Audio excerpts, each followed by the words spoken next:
One of the people standing there glanced at Ye Wu and remarked, "Level 6? This can't be your true strength, right? People at this level are usually either hiding from danger or already dead. Nobody has the spare time to stroll down the street and get picked up by our fat guy." The name Zhang Chang was not very welcoming, showing a sense of disdain and picking on others. However, Hao Shuai had the opposite attitude. He was very interested in Ye Wu. He quickly approached, threw his arm around Ye Wu, and introduced himself. "Surviving until now is quite impressive. You must be pretty good at fighting, right? What level are you at?" Ye Wu humbly replied, "Well, I have to say it's mostly luck. Self-defense isn't an issue for me." Hearing this, Hao Shuai laughed heartily. "That's good. I also don't want to be bothered by others." Although they had only exchanged a few words, Ye Wu had already formed certain conclusions about Hao Shuai's personality. This person spoke very directly but had no bad intentions. Seeing Ye Wu's attentive demeanor, Xiaojie approached, put his arm around Ye Wu, and whispered, "Don't worry, brother Yi, there's no problem at all. From the first time we met, I felt you were a talent. Moreover, you have a charisma that I really like." Ye Wu secretly thought, the person next to me really has a good eye for talent. He feared, has Hao Shuai discovered my special abilities? Has my kingly temperament been exposed?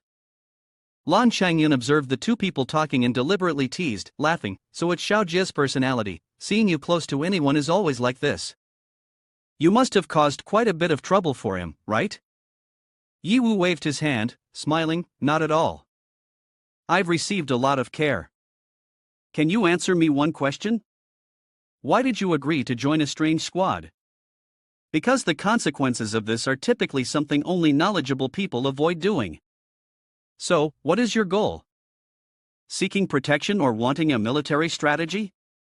Seeing his boss looking tense with Ye Wu, Xiaojie hurried to explain, "Captain, it was I who actively invited Ye Wu to join."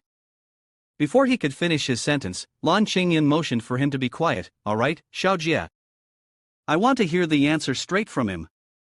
Ye Wu calmly replied, "What if I say my goal is to slay strong monsters, rob equipment along with all the professional teams?" Everyone present was shocked by Ye Wu's answer, including Xiaojie. He asked in astonishment, "Are you serious?" Ye Wu responded with arrogance, "Hao Shuai. But that's really too reckless. Is there something wrong with your brain?" The captain, however, found Ye Wu's answer very amusing and laughed, "Haha, really interesting. Boss, are you being foolish or what?" Lan Changyun approached and patted Ye Wu on the shoulder, "You have quite the attitude. I like you already, little boy. Young people need to be a bit reckless. After all, if you're going to dream, dream a bigger dream." "What am I dreaming about?"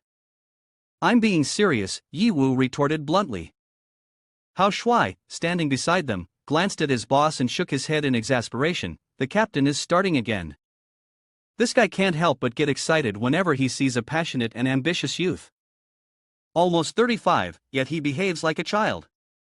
Lan Qingyan continued, "Now I officially welcome you to the Team Horizon. The temporary name is the Probe Squad." Ye Wu shook hands with Lan Qingyan, thrilled to receive the captain's approval. In his heart, his feeling towards this team was entirely different from the mercenary groups and hunters he had encountered before. This was the spirit that a team should have. Just then, a mocking voice echoed from afar, "What's all the noise about?" Ma Huang walked over, witnessing the entire scene. He sneered, "Isn't this Lam the Star? You still enjoy mingling with such lowly folks? Can you really pull in even a level 6 trash into your team? Your Team Horizon should change its name to the Corn Station, helping out the weak together." After saying that, he burst into laughter, filled with provocation. Hao Shuai and Xiaojie replied angrily, "What does it have to do with you? Do you want to fight or what?" Unlike the two's hot tempers, Xing Cheng calmly intervened, "You two, don't get worked up. Let the boss handle things like this." Lan Shangyan turned to Ma Huang with a confident demeanor, challenging, "Ma Huang, our Team Horizon is recruiting members, it's not your Black Rock Horse Gang's place to give pointers. I also don't have time to argue with you. If there's something to discuss, let's deal with it after the battle with the strongest monsters, when the two of us can return to the wilderness to resolve it." Ma Huang was furious but didn't know how to respond. Who do you think you are to speak to me like that? I've been wanting to settle the score between us for a long time. Come here, let's resolve this right now. Xiai Xiaojia quickly explained to Yi Wu about the person standing in front of them, who was provoking the team leader, Black Rock Horse Gang. These are our rivals.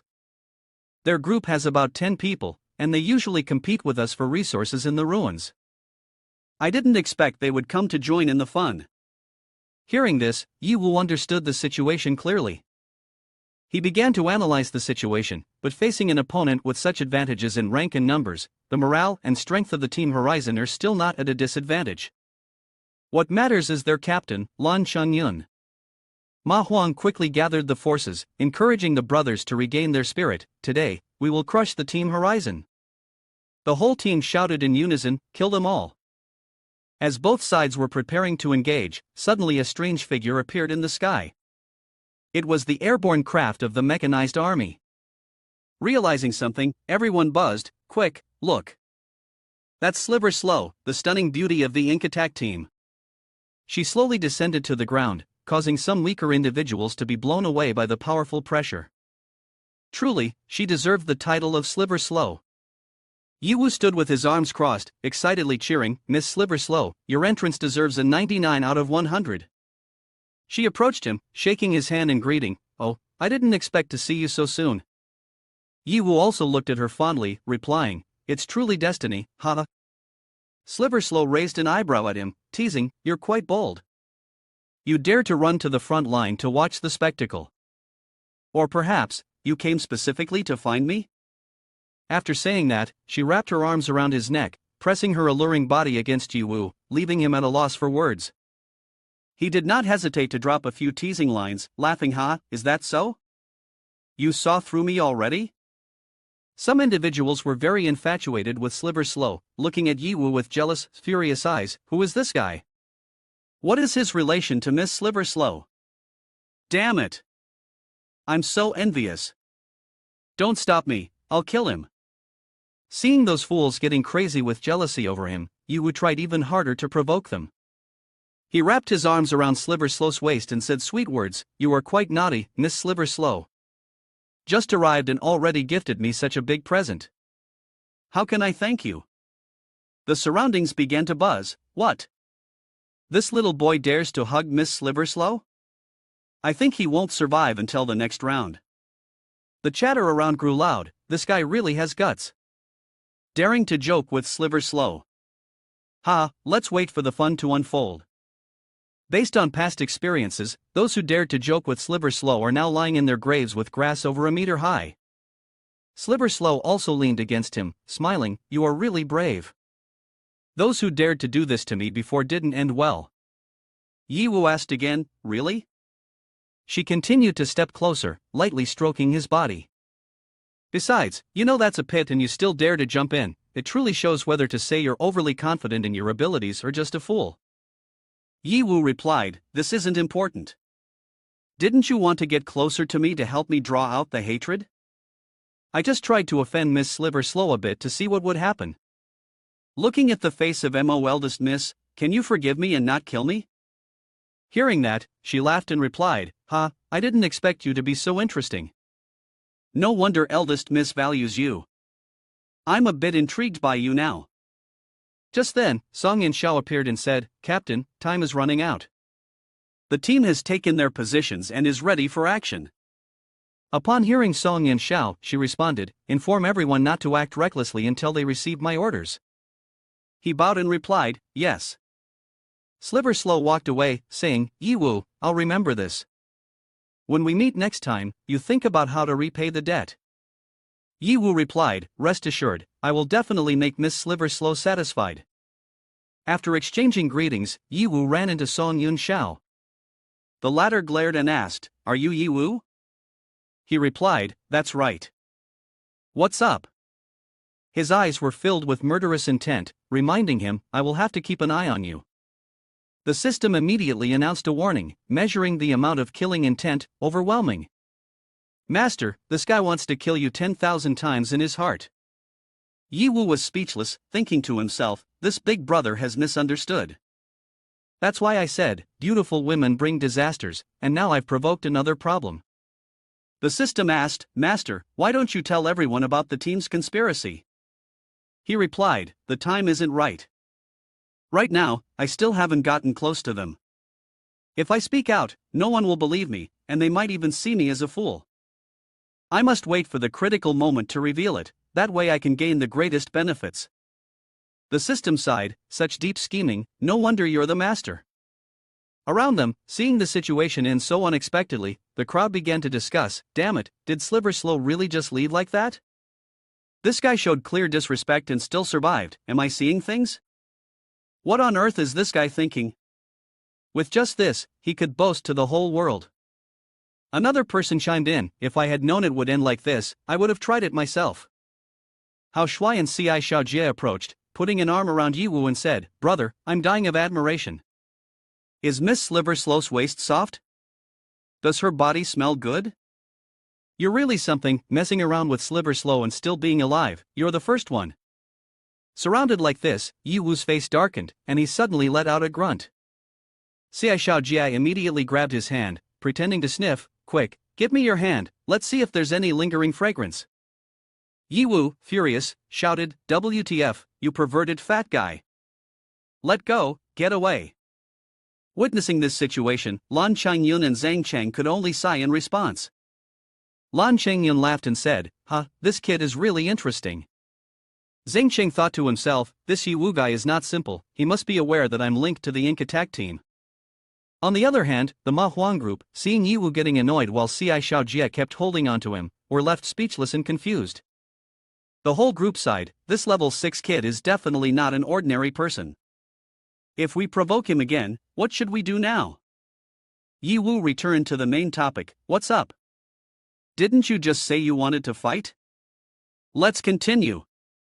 Hearing this, the Ma Huang group panicked and ran away exclaiming, Fight? Damn it! I didn't come here to fight against a monster like you. He continued, today I'll spare you, as I need to conserve my strength to fight the monsters. Don't let me see you again. In their hearts, they thought, I'm not part of the Ink Attack team, who knows what relationship you all have. Running away is the quickest way. Seeing them run away, Ci Xiaojie and Hao Shuai quickly retreated, waving their hands. Yi Wu stood in the middle, his expression darkening, unable to hold back and shouted, don't run away. The next time I see you, I will kill you all. You only know how to talk nonsense, if you're capable then don't run, stand in front of me. Lan Xingyun, standing beside him, sighed to Yi Wu, I don't want to get involved in your personal affairs, but your performance is amazing. How did you do that? Yi Wu replied, it's just normal, don't be so surprised. Lan Xingyun continued to tease, is it normal to mess with a top-tier team? Who exactly are you? Yi Wu coolly answered, didn't I say before? I'm just an ordinary student, lucky to have met some people from the team and learned a few ways to make money. Upon hearing the word money, Ci Xiaojie and Hao Shuai immediately came closer, shouting, ways to make money, brother. You have this skill? Why didn't you say so earlier?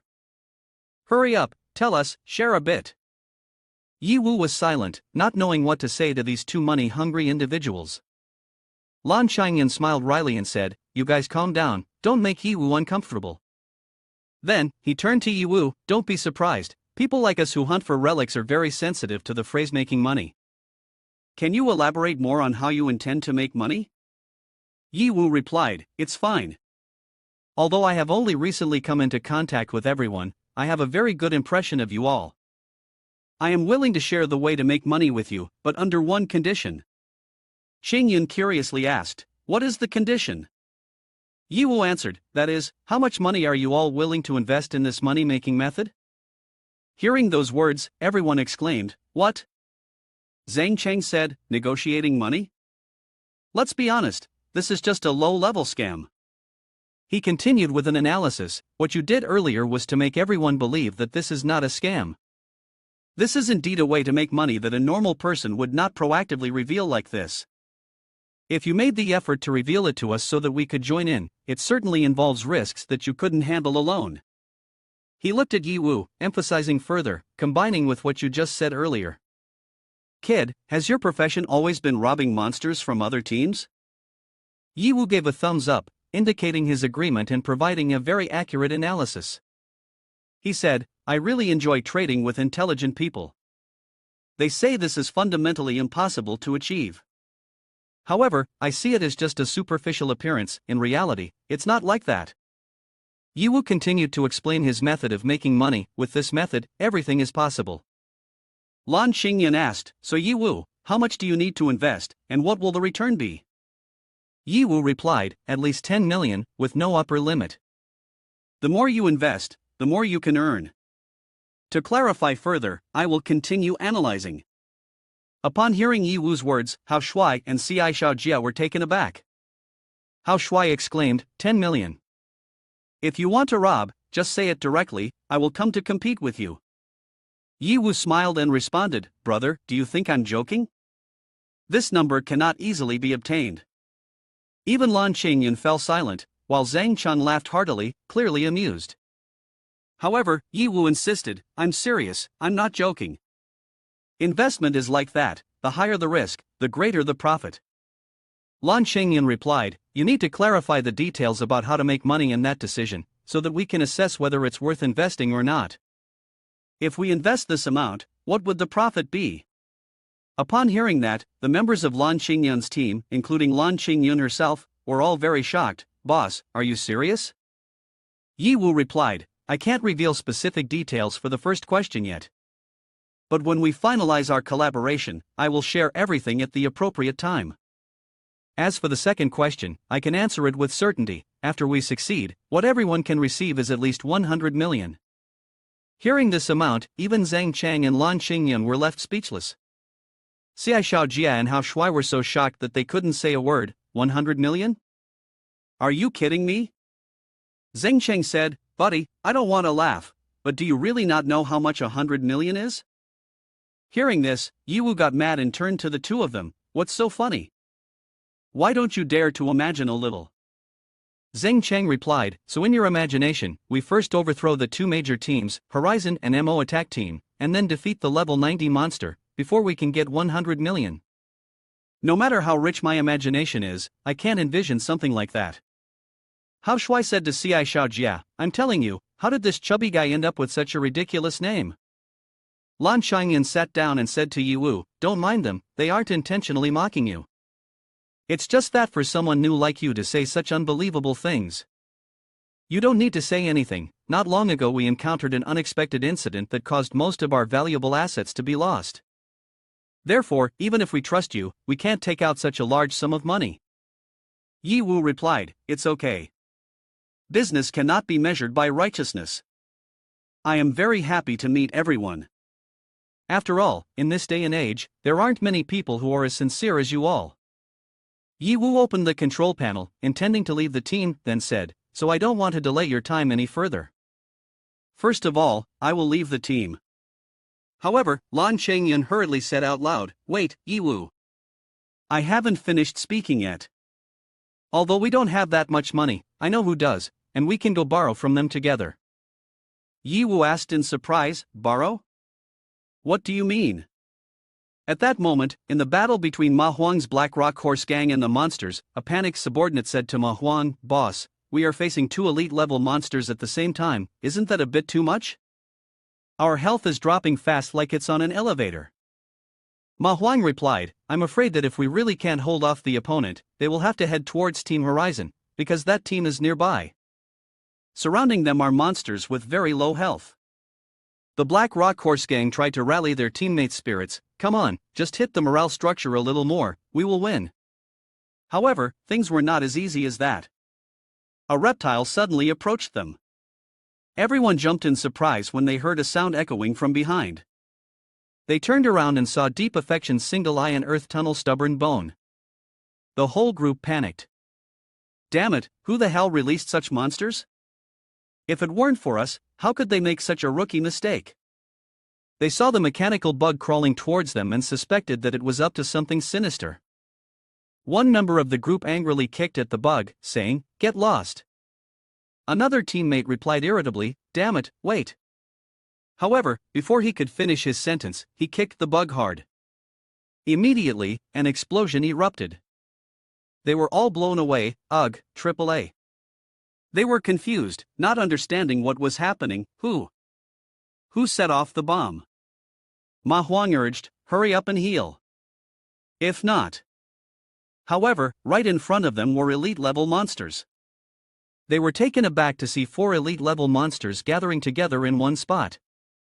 The monsters slammed their maces down towards the crowd, piercing the air with desperate screams. Damn it, we're definitely dead. However, the mace did not strike them as it was halted. An energy cage appeared, enveloping them. Who activated the energy cage?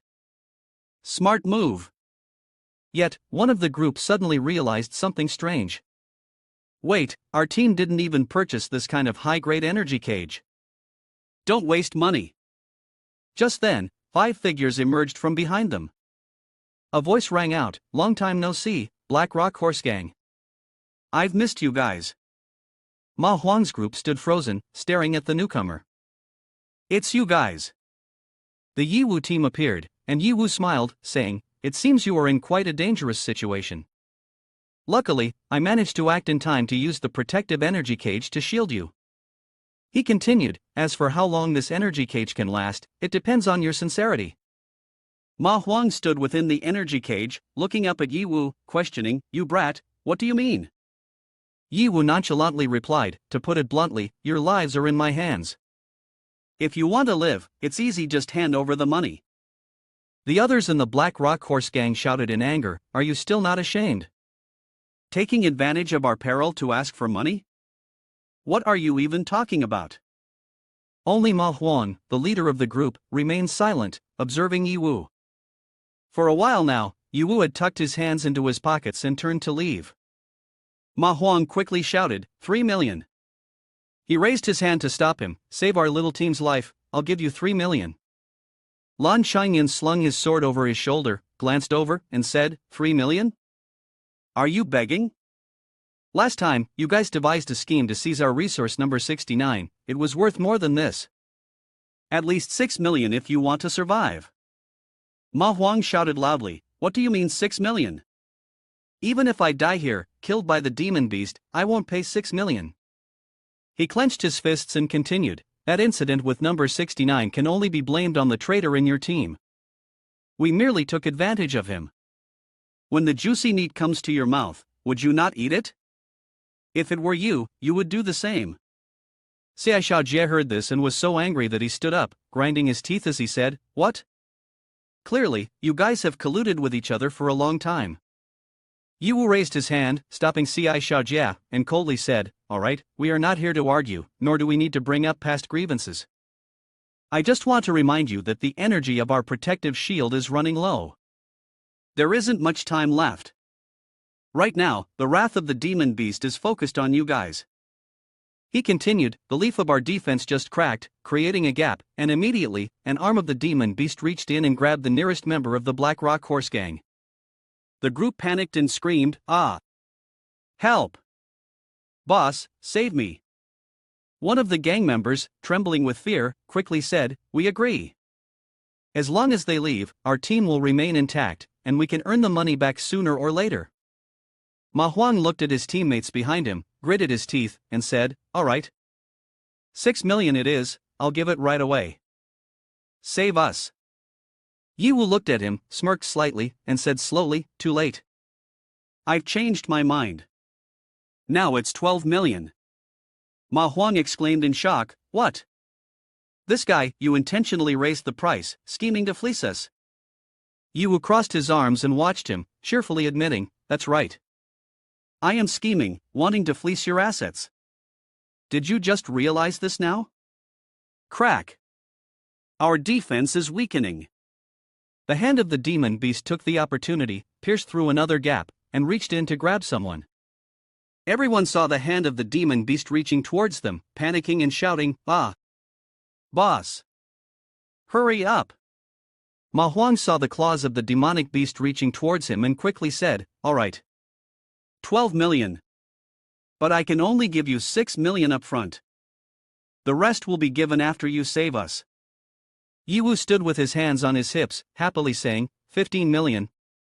If there's any more objection, each objection will add 3 million. Ma Huang quickly agreed, okay, I understand. Ye Wu looked at the system screen, where the message appeared, Ma Huang has made a transaction of 15 million with you. Do you accept? He quickly lifted his hand to accept the money, smiling joyfully, good. You are lucky to meet someone like me.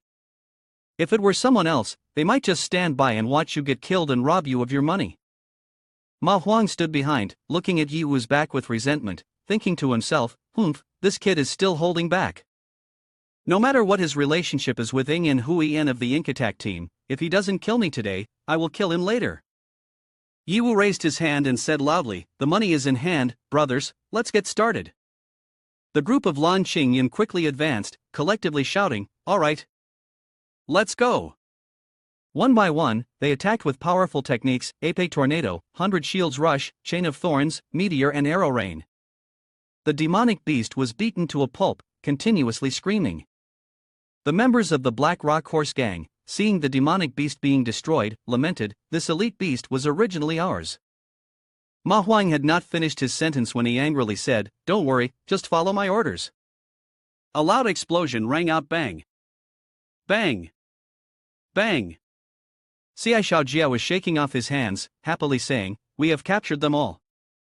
Ye Wu, these elite-level demon beasts have some strength, but in the end, they couldn't withstand a single blow. Suddenly, a series of bullets whizzed past him, vroom vroom vroom. Everything happened so unexpectedly that Xia Xiaojia could only stand there in a daze. He exclaimed, damn it. The explosion sounded again bang bang bang. The debris was thrown up from the ground with such force that the building next door trembled as if it were about to collapse. Amidst the thick smoke and dust, Ma Huang led the Black Rock Horse Gang forward. His face was filled with cunning, and he smiled as he said, if I were you, after getting the money, I would leave immediately. Who would keep their word to save their enemies? He commanded, heal us faster. Then, kill them to let them understand that in this era of order, only the ruthless can survive till the end. Ye Wu shot him a glance and asked mockingly, is that so? At that moment, from behind, Lan Changyun and Hao Shuai unexpectedly attacked, surrounding the Black Rock Horse Gang. Lan Qingyan placed a sword on the neck of one member of the group and coldly said, don't move. Hao Shuai stood next to them, aiming his gun at the others, his brow furrowed as he commanded, if you don't want your head to turn into a cactus, then be a little more honest. The people in the Black Rock Horse Gang looked back in astonishment. Ma Huang desperately shouted, even if you can control our healing, we still have the advantage in numbers. He quickly gestured to his teammates, brothers, use the last recovery potion. Even if we can only recover 30%, we can still kill them all. Ye Wu spoke up, advantage in numbers, huh? Before he finished speaking, gunfire erupted from behind. The members of the Black Rock Horse Gang were shot dead instantly, the number of casualties rising to 8. Xia Xiaojia, furious, led 6 more people, competing with each other to see who could take down the most enemies. The remaining members of the Black Rock Horse Gang looked in horror as their comrades were picked off one by one. Following that was a loud explosion boom boom. Ye Wu stepped out from the smoke, happily counting out loud, 4. He swung his sword again, taking down another person and counted, 3. He coldly continued, now, do you still think you have the advantage in numbers? Ma Huang looked around, seeing that everyone around had been eliminated, trembling all over, stammering, You were already prepared. Ye Wu drew his sword from his shoulder, looked at Ma Huang, and said, you are mistaken. In this era, only strong men can survive until the end. Upon hearing this, Ma Huang felt anxious and thought that the situation was not good. Of the 36 strategies, running was the best one. He thought to himself, I don't want to die here. With that thought, he immediately turned and ran away. Xia Xiaojia noticed that Ma Huang was fleeing and shouted loudly, are you going to abandon your brothers and run away alone? Are you still a boss? Ma Huang coldly replied, damn it, brothers are just sacrifices. He cast a fierce glance behind him and continued harshly, as long as I am alive, I can find other brothers. In this era, everyone must fight to survive. That damned brotherhood has no value at all.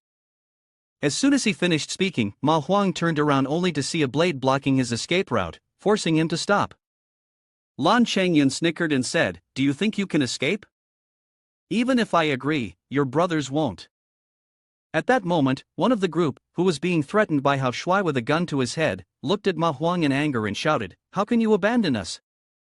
Boss, you once said we live and die together, sharing blessings and misfortunes. Turns out, it was all a deception." At this moment, Ma Huang could only fall silent, kneeling down and bowing his head, saying, "Humph. I never expected that I, Ma Huang, would become so lost. Having fallen to this extent, if you want to kill me, just do it."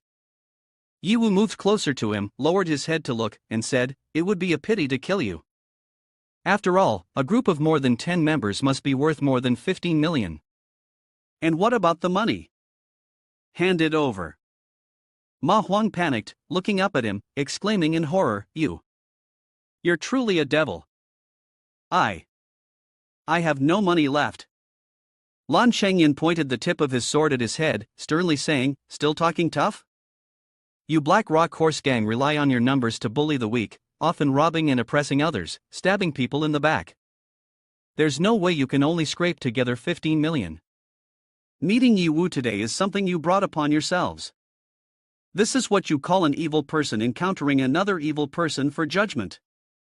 Ye Wu listened to Lan Xingyan describe him like that and secretly complained, "I'm a messenger of justice, how can I be branded as an evil person like this?"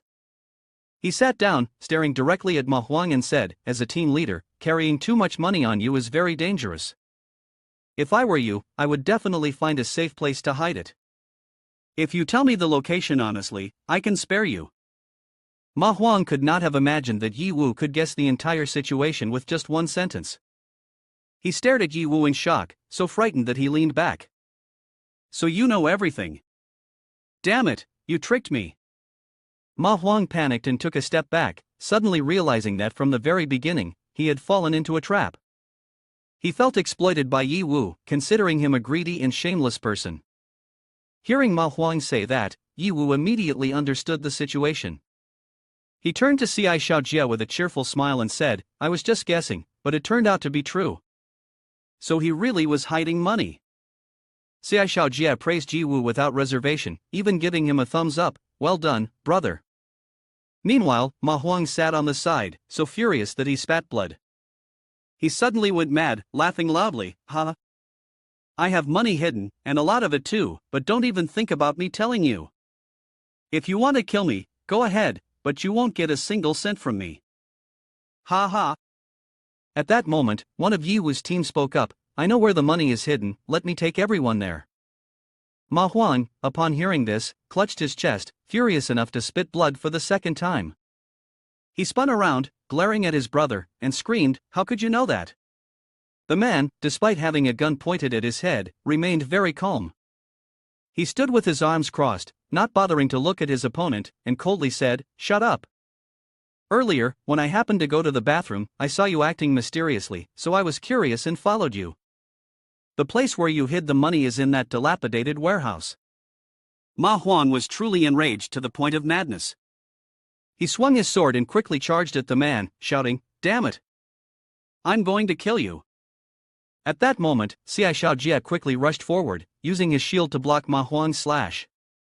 The sound of the clash rang out. He cheerfully said, "Why are you so angry?" "Ha, this just shows." Ye Wu, who was carrying a sword, stood beside him and continued, "What his underlings said is true." Ye Wu sighed and added, "It seems I need to give another piece of advice. In this era, besides being ruthless and becoming a top-tier strongman, you must also remember to bring your brain." Ma Huang was so infuriated that he couldn't form a coherent sentence. Lan Shangyun, with his knife resting on his shoulder, approached Ye Wu and asked, "Wait a minute, Ye Wu. Can I have him? I want to personally end the feud between him and me." Ye Wu replied easily, "Please feel free." Lan Shangyan looked at Ma Huang and said in a deep voice, "Although we have many unresolved grievances, I just want to know one thing. Where is Hua Zi?" He coldly replied, "Who knows how many traitors there are in the team, why are you asking me? That guy has long been tired of playing the brotherhood game with you people." He saw Lan Xingyan silent and thought he was hurt by these words, so he excitedly added, "He just wants to make money, that's why I encouraged him to design a scheme to harm you all. Ha ha. Although I don't value brotherly affection, at least it still makes them wealthy. And you guys? You talk about brotherly love, but you're pitifully poor. Have you ever thought about how they feel? Ha ha. Lan Qingyun, you are just a worthless piece of trash. As soon as he finished speaking, Lan Qingyun swung his sword down, splitting the man in two. The immense power created a deep trench on the ground, accompanied by a deafening explosion. Boom.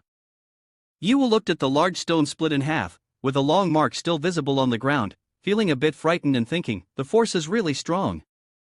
Although also at level 60, it feels more powerful than MO Eldest Mrs. level 60 bodyguard. The system displayed a notification, PvB victory.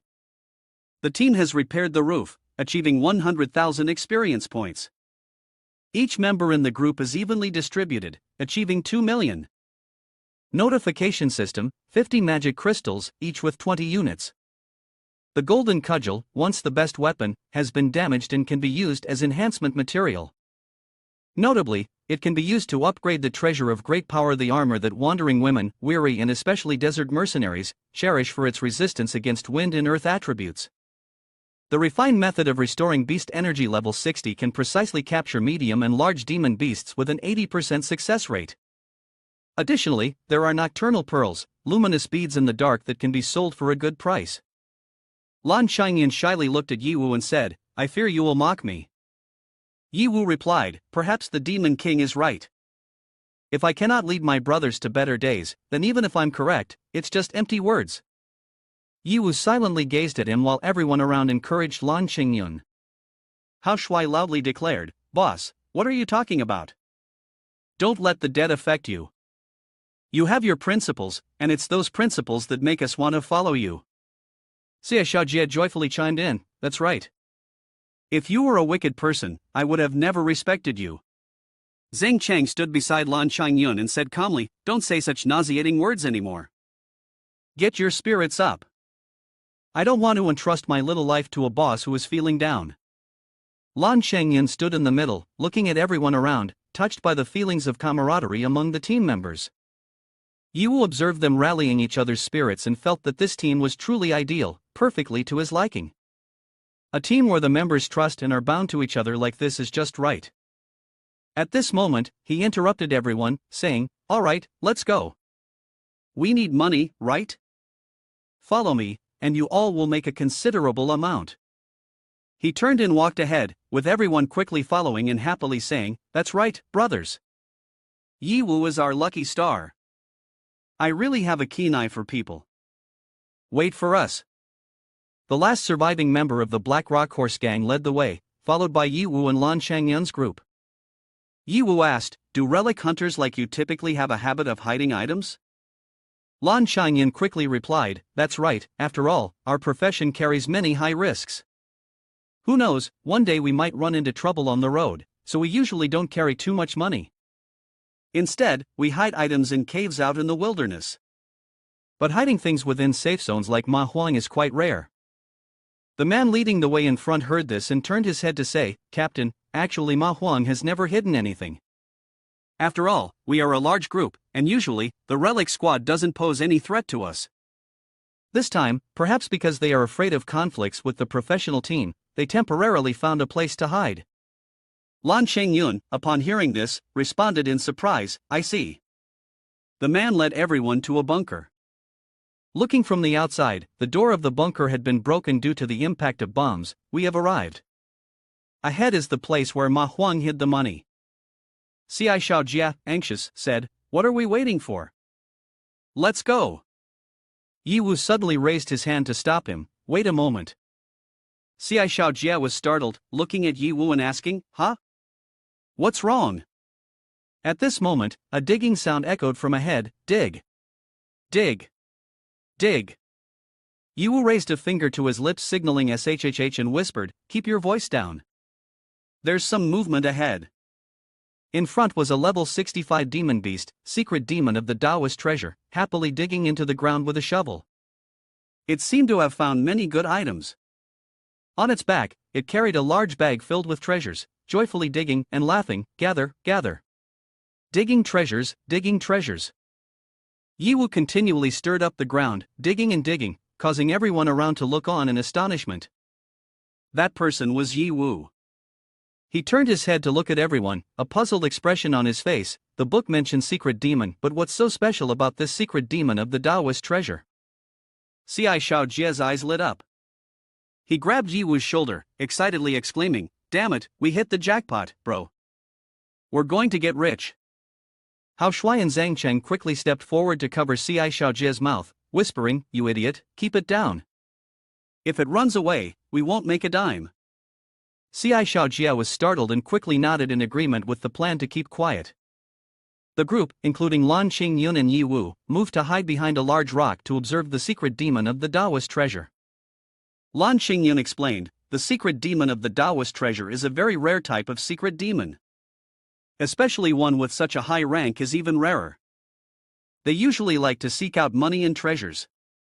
Therefore, wherever they appear, there is sure to be a large amount of wealth nearby." Ye Wu looked at the demon beast in front of him and smirked, asking, "So, the money that Ma Huang hid here attracted the secret demon of the Taoist treasure?" Lan Changyun continued, "Do you see the bag it's carrying? That bag is a dimensional bag.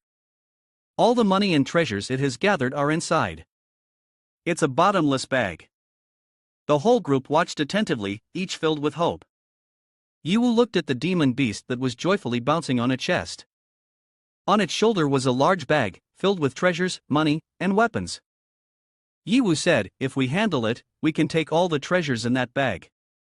That's why I said it's a fortune." Lan Xingyun responded, "That's right, but that's only a small part. The most important thing is that I've heard if we kill this secret demon, there's a chance it will drop a teleportation talisman key to their lair." At this point, a hint of excitement appeared on Lan Xingyun's face. "I've heard there are piles of treasures in their lair." Ye Wu glanced at him and asked nonchalantly, "Oh really? But it's probably not easy to deal with it. What are you planning to do?" Lan Changyun looked at the joyfully bouncing demon beast and quietly replied, "It is indeed very difficult to deal with. The challenge isn't in whether we can kill it, but in whether we can catch it. As long as we startle it a little, it will use its fastest speed to escape. If we don't catch and kill it within a short time, it will summon a portal to run back to its lair." At this moment, Xia Xiaojia and Hao Shui along with Zhang Cheng were standing behind them, observing the demon beast. Zhang Cheng added, "So the success or failure depends on whether we can catch it or not." Hao Shui also spoke up, "That's right, but it's very hard to catch. Many years ago, when I was still a newbie, I once went out into the wilderness with a team of 10 people. At that time, we encountered a normal level 25 demonic beast. Even though we surrounded it, it ultimately managed to escape." Everyone was talking while staring intently at the demonic beast before them. Its shoulders and legs were adorned with jewels, and its speed and agility far exceeded their expectations. Ye Wu at this moment confidently said, "There's no need to worry about this. I have a particular talent for capturing. If everyone trusts me, then just do what I say." Xia Xiaojia patted Ye Wu on the shoulder and happily said, "Of course we trust you. Why wouldn't we? Ye Wu, you are our lucky guide. Whatever you say, we will listen." Behind them, a man from the Black Rock Horse Gang lightly pushed Ye Wu's shoulder and said, "I'm not participating anymore, can I leave now?" Xia Xiaojia cast a glance at him and waved his hand, get lost, but don't make a sound." As soon as he heard that, the man quickly ran away, not forgetting to loudly say, "Thank you, thank you." Xia Xiaojia watched him leave and angrily shouted, "Damn it, can't you understand human language? I told you not to make a sound." Ye Wu stood next to him, dumbfounded. Hao Shui and Zhang Cheng quickly subdued Xia Xiaojia again, covering his mouth. Lan Xingyan stood to one side, shaking his head as he watched them. Ye Wu awkwardly smiled and said, all right. Everyone pay attention, our plan is as follows." In one corner of the treasure chest, the demon beast was happily stuffing all the things it found into its bag. It mumbled to itself, "Ha ha ha. All the treasures are mine. Don't even think about competing with me." Suddenly, it heard footsteps. Instantly, it glanced over and was astonished to see Ye Wu and the others standing behind it, looking at it greedily. "Huh, not bad harvest, huh? How about sharing a little?" The demon beast quickly fled. As it ran, it turned its head to look at them, teasing, "Ha ha. You can't catch me. Neener." Ye Wu commanded the robot to translate what the demon beast was saying. The robot translated, while also vividly describing the demon beast's attitude. Foolish ones, come catch me and see. Ha ha. Hearing these words, Ye Wu's face turned dark. He covered his face with his hand, feeling embarrassed, and said, I think I might have said something like that before. After saying that, Ye Wu swiftly drew his sword, blocking the demon beast's path. Sorry, I'm just interested in your money. However, the demon beast didn't care about Ye Wu's words at all. Confidently, it continued to run straight toward him. In a nimble maneuver, it quickly slipped between Ye Wu's legs and escaped with astonishing speed. Xiai Xiaojia used his large shield to block the pathway and said, with me here, you won't be able to get through. Unexpectedly, the demon beast lightly jumped over his shoulder. Before leaving, it turned its head back and scoffed, relying on you? Xiai Xiaojia was so furious that he gritted his teeth, damn it, no way. At that moment, Hao Shuai and Zhang Cheng quickly rushed over. Hao Shuai raised his weapon and shouted, stop, let's see you handle 3 of my arrows. Zhang Cheng also swung his spiked whip to attack. However, the demon beast possessed incredible speed. It effortlessly dodged all their attacks, sometimes flying up, other times gliding to the right, and then jumping high to the left. It smiled mockingly, useless. Suddenly, Zhang Cheng's spiked chain wrapped around its leg. The demon beast looked back in shock, while Xiai Xiaojia excitedly shouted, good job, 4 eyes. Zhang Cheng angrily yelled, shut up. Do you want to die? While they were still bickering, the demon beast pulled out a knife from the treasure bag on its back. It easily cut through the spiked chain and ran away, laughing wickedly, hee hee hee. Zhang Cheng angrily said, to be able to cut my magic thorn. That knife is no ordinary one. As the demon beast was happily running away, suddenly a cage appeared from above and captured it inside. Everyone in Lan Qingyun's group quickly ran towards the cage. Hao Shuai hurriedly said, that protective cage won't hold it for long, kill it quickly. Lan Qingyun quickly complied and approached the demon beast that was desperately trying to saw through the cage with its weapon. Ha ha.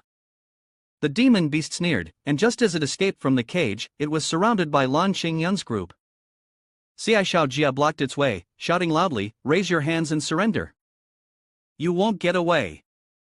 Hao Shuai cheerfully added, let's see how you run away with us surrounding you like this. The demon beast looked at them, grinning strangely, ha. It raised its hand to form a cross shape. Immediately, from the one initial demon beast, 5 more appeared, making a total of 6. They ran wildly in all directions, creating a cloud of dust. Ye Wu, seeing that situation, was astonished and gasped, damn. Why does this move look so familiar? Is it learning from comics? Everyone, seeing the swarm of demon beasts rushing in various directions, shouted, we split up to chase them. Absolutely do not let them escape. Try to funnel them in one direction. The demon beast group simultaneously shouted, run. Everyone, Lan Qingyun quickly received the order, increasing their speed while chasing and saying, its speed has slowed down. Lan Qingyun, who was running in front, continued, it must be that its clone has scattered its demonic power. We have a chance to catch up to it. Hao Shuai, running from behind, surged ahead, cheerfully saying, then I must speed up. A hunter's glint appeared on his face. In 30 seconds, his critical strike rate, hit rate, and movement speed increased significantly.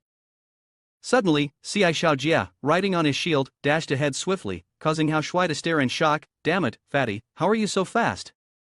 Xiai Xiaojia, riding on the shield, happily replied, even though I'm chubby, I'm very agile. Just watch the ultimate skill I have trained hard for. Hanlan surfing, chubby, pouring demonic power into the shield to move at the highest speed possible, smashing through all the obstacles in the way. Hao Shuai angrily yelled, what are you doing with a warrior's life shield? While the 2 of them were still arguing, Zheng Chun leisurely said, really, each of you is so noisy. You guys, when will you ever grow up? He sat on the magic carpet, which could fly at high speed and stability for 2 hours. The carpet could fully serve all kinds of hot and cold drinks and even snacks. All items on the carpet were reinforced with gravity magic, so he didn't have to worry about spilling or falling out. While flying on the carpet, he leisurely enjoyed a cup of hot tea and said casually, can't you be a little more polite like me? Below, Hao Shuai and Ci young master looked up, both astonished and angry, then quickly reported to the referee, "Someone is cheating." Lan Changyun laughed heartily, "Ha. Good, everyone has a fighting spirit. As the team leader, I can't fall behind. I need to show some skills." After saying that, he stomped hard on the ground, causing the earth to sink and break apart. Immediately, he dashed towards the running monster, his extraordinary strength evident in every movement. He swung his sword and cleaved the monster in half, exuding a mighty aura. He jumped up and delivered a powerful slash, making the distance and height of the leap greater, and the wound on the monster deeper. He decided to change his name to Lan Qingyan because he thought that name sounded cooler. The monster he struck exploded, turning into a cloud of black smoke. Lan Qingyan stared at the black cloud, angrily cursing, "Damn it, this is fake." At that moment, the people from Hao Shui also shouted, "Boss, over here we also have a fake." Lan Qingyan turned around quickly and said to Yi Wu, "Your true self is over there." Yi Wu stood still, calmly watching the demon beast running towards him. The demon beast thought that this lowly human was the easiest to deal with. The group of Lan Qingyan saw a strange space appear behind Yi Wu. The demon beast had opened the teleportation talisman, and everyone anxiously shouted, "Yi Wu, you must stop it. We can't let it escape back to its lair." At this moment, the demon beast had already run past Yi Wu. It thought, "This foolish human is dreaming of capturing me, dream on." Seeing that it was about to run into the teleportation talisman, the group of Lan Qingyan was so anxious they cursed, "Damn it, Yi Wu, what are you doing? Why aren't you stopping it?" Yi Wu remained calm, standing in place, smirking and telling everyone not to hurry. Just then, when it was just a few steps away from the teleportation talisman, the demon beast suddenly stopped. It noticed the book right next to Yi Wu. "It's it." The demon beast quickly turned around, covered it, sat down, and hugged the book tightly. The group of Lan Qingyan was astonished. Why did it suddenly change direction? "What is that thing on the ground over there?" The demon beast blushed, shyly staring at the adult magazine intended for ages 18 and over. The book quickly captured its attention, causing it to become engrossed in the images within. While the demon beast was still absorbed, a cage suddenly appeared, surrounding it. This was a sophisticated level 60 beast trap, specifically designed to deal with demon beasts, effective for up to 180 seconds. Yi Wu, standing casually outside the cage with his hands in his pockets, looked at the demon beast and said, "No matter how precious the treasures of the secret demon are, they will ultimately belong to my clan. Your lustful nature never changes. That's why I set the trap for you to come willingly." As expected, everything is just as I predicted. The secret demon of the Taoist treasure yelled in anger, "You dare to play with me? I will kill you all." At that moment, Lan Qingyan ran over, happily praising Yi Wu. "Well done, Yi Wu."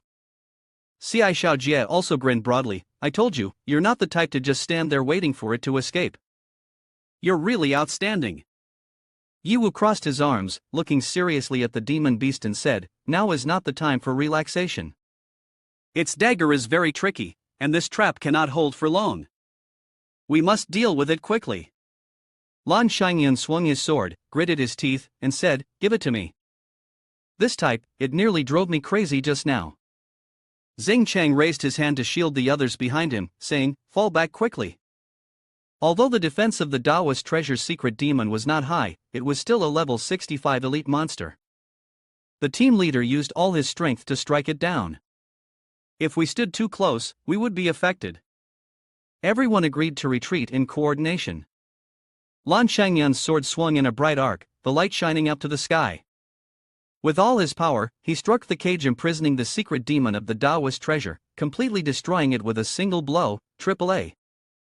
The system announced, "You have killed the elite of the secret demon of the Taoist treasure, earning 200,000 experience points.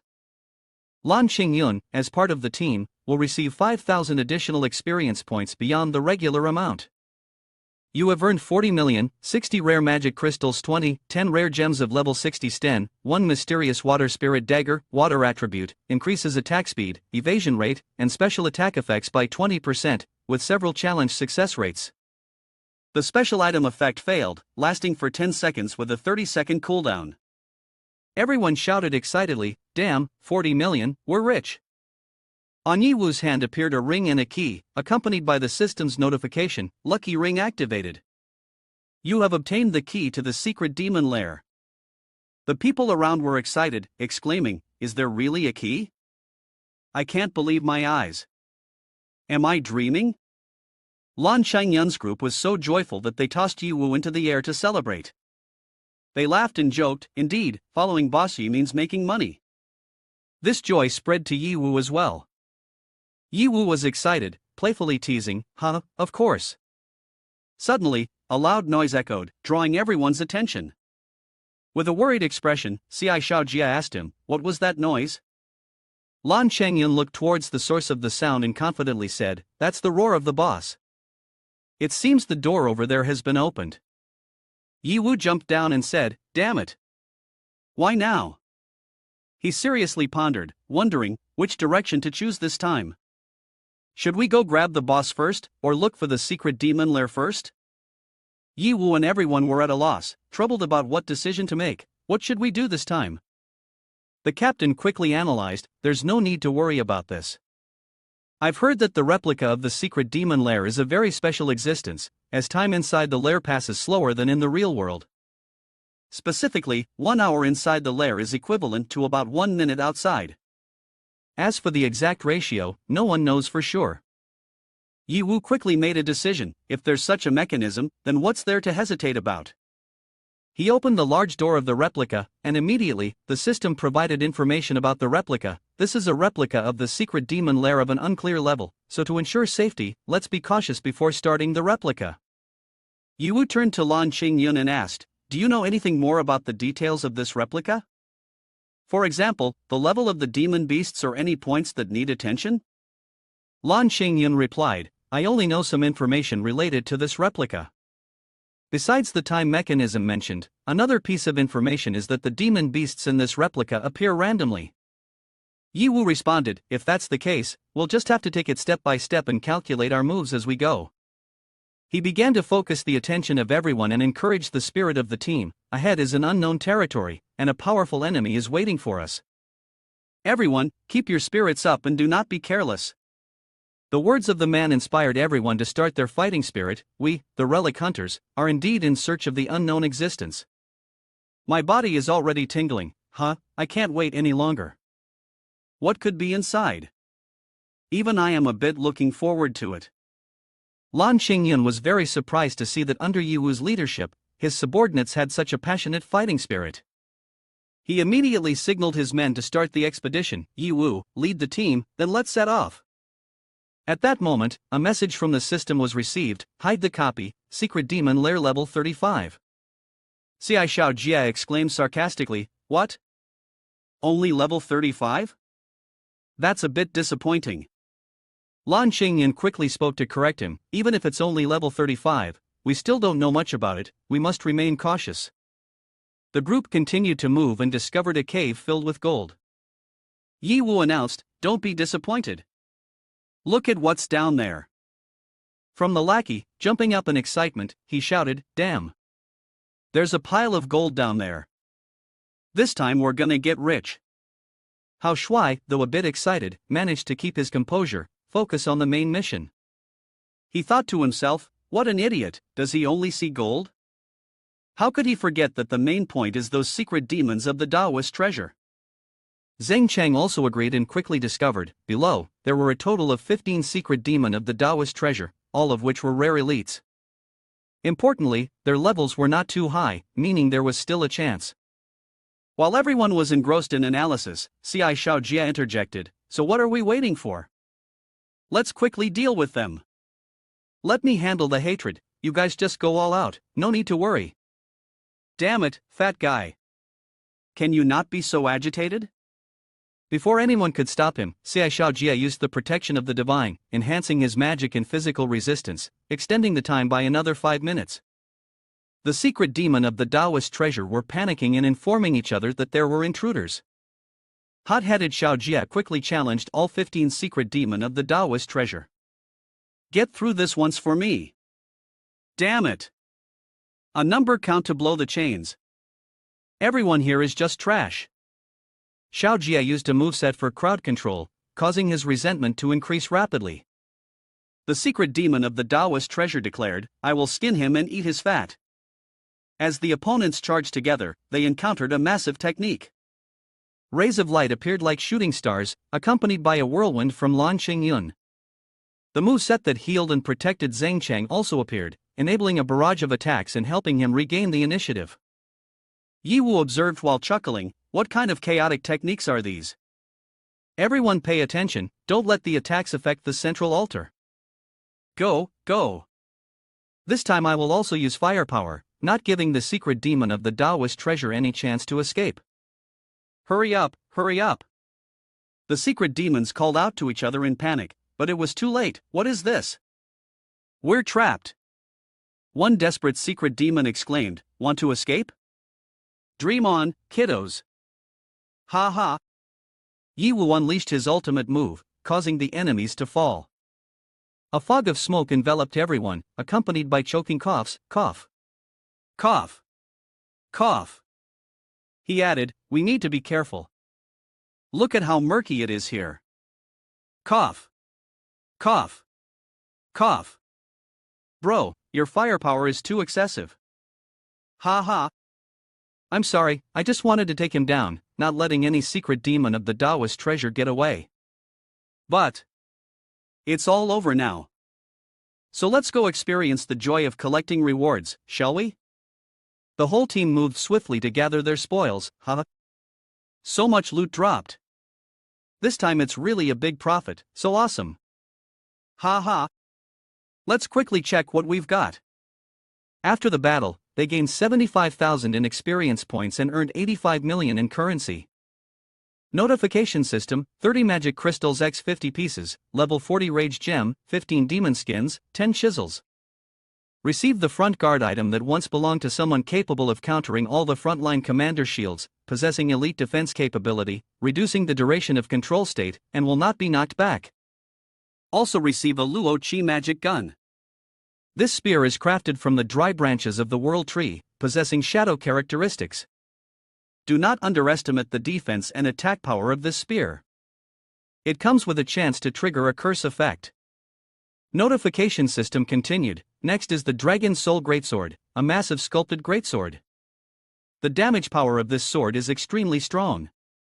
It is said that the soul of a dragon is contained within the sword. This will forever be a holy level weapon. The higher you upgrade it, the greater the attack power. The attack has a chance to activate Dulong Strength. Dulong Strength is an infinite body, immune to magical damage of all properties, lasting for 30 seconds. Notification system: finally, the Holy Elemental Verse records all the magic texts of the original elemental sources. The final record has become vague, but you can see a different character. The effect of the Holy Elemental Scripture is to nullify the corresponding attributes. When spell casting attacks, there is a chance to activate the Elemental Arrow spell. The Elemental Arrow can trigger continuous spells such as Fire Arrow, Ice Arrow, Lightning, Earthquake skills. The whole team joyfully shared the items. Lan Chengyan chose the Dragon Soul Greatsword. Each of us has received new gear up to the epic equipment level. The luck of this bunch is indeed strong. Xia Xiaojia chose the front guard. This front guard must be solid, it feels safe when stealing food. Hao Shuai was assigned the Luo Qi magic gun. This crossbow is really cool, I truly like it. As for Zhang Chang, he naturally loved the Holy Elemental Verse. This is indeed a good piece of equipment. I feel a bit uneasy and scared of it. The money and experience belong to Ye Wu, although I didn't get any equipment that works for me, just the several million is enough for a big harvest. Moreover, their new gear will help improve their combat capabilities, which is very important for the next missions. Thus, the first quest was complete. He quickly called everyone to gather. Alright, everyone calm down a bit. This is just the appetizer. The important part hasn't started yet. The big box up there is the real highlight. But unfortunately, the level of the big box up there was still unknown, and the conditions for opening it were also unknown. Xia Xiaojia was curious about the mysterious box and wanted to take the lead in opening it. What the hell, could this unknown box be a great gift for us? Hao Shuai quickly jumped in. Let me. Boxes like this are my specialty. I think what's inside is definitely not simple. Ye Lao stepped forward, gripping both of their shoulders to stop them. Wait. Don't act rashly. Do you all remember what the mysterious robed person looked like just now? He was both bowing and dancing in front of this box. Doesn't that seem a bit strange? Xiao Jie considered his analysis and nodded in agreement. Hearing you say that, it does seem a bit odd. Perhaps they are performing a ritual or paying homage to this box. Zheng Cheng quickly showcased his wisdom. Items used for offerings are often something sacred.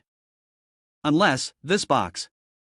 Captain Lan Changyan also nodded in agreement. Whether this box is sacred or not, in a desolate and remote place like this, if we want to open the box, we must follow a certain process.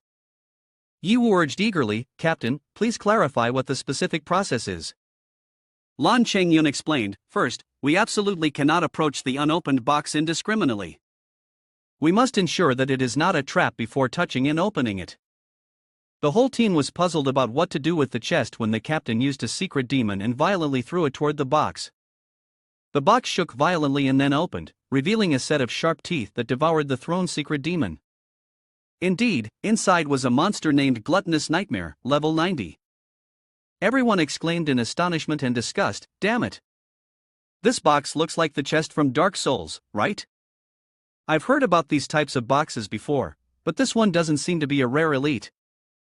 The level reaching 90 means this monster box is as formidable as the bosses outside.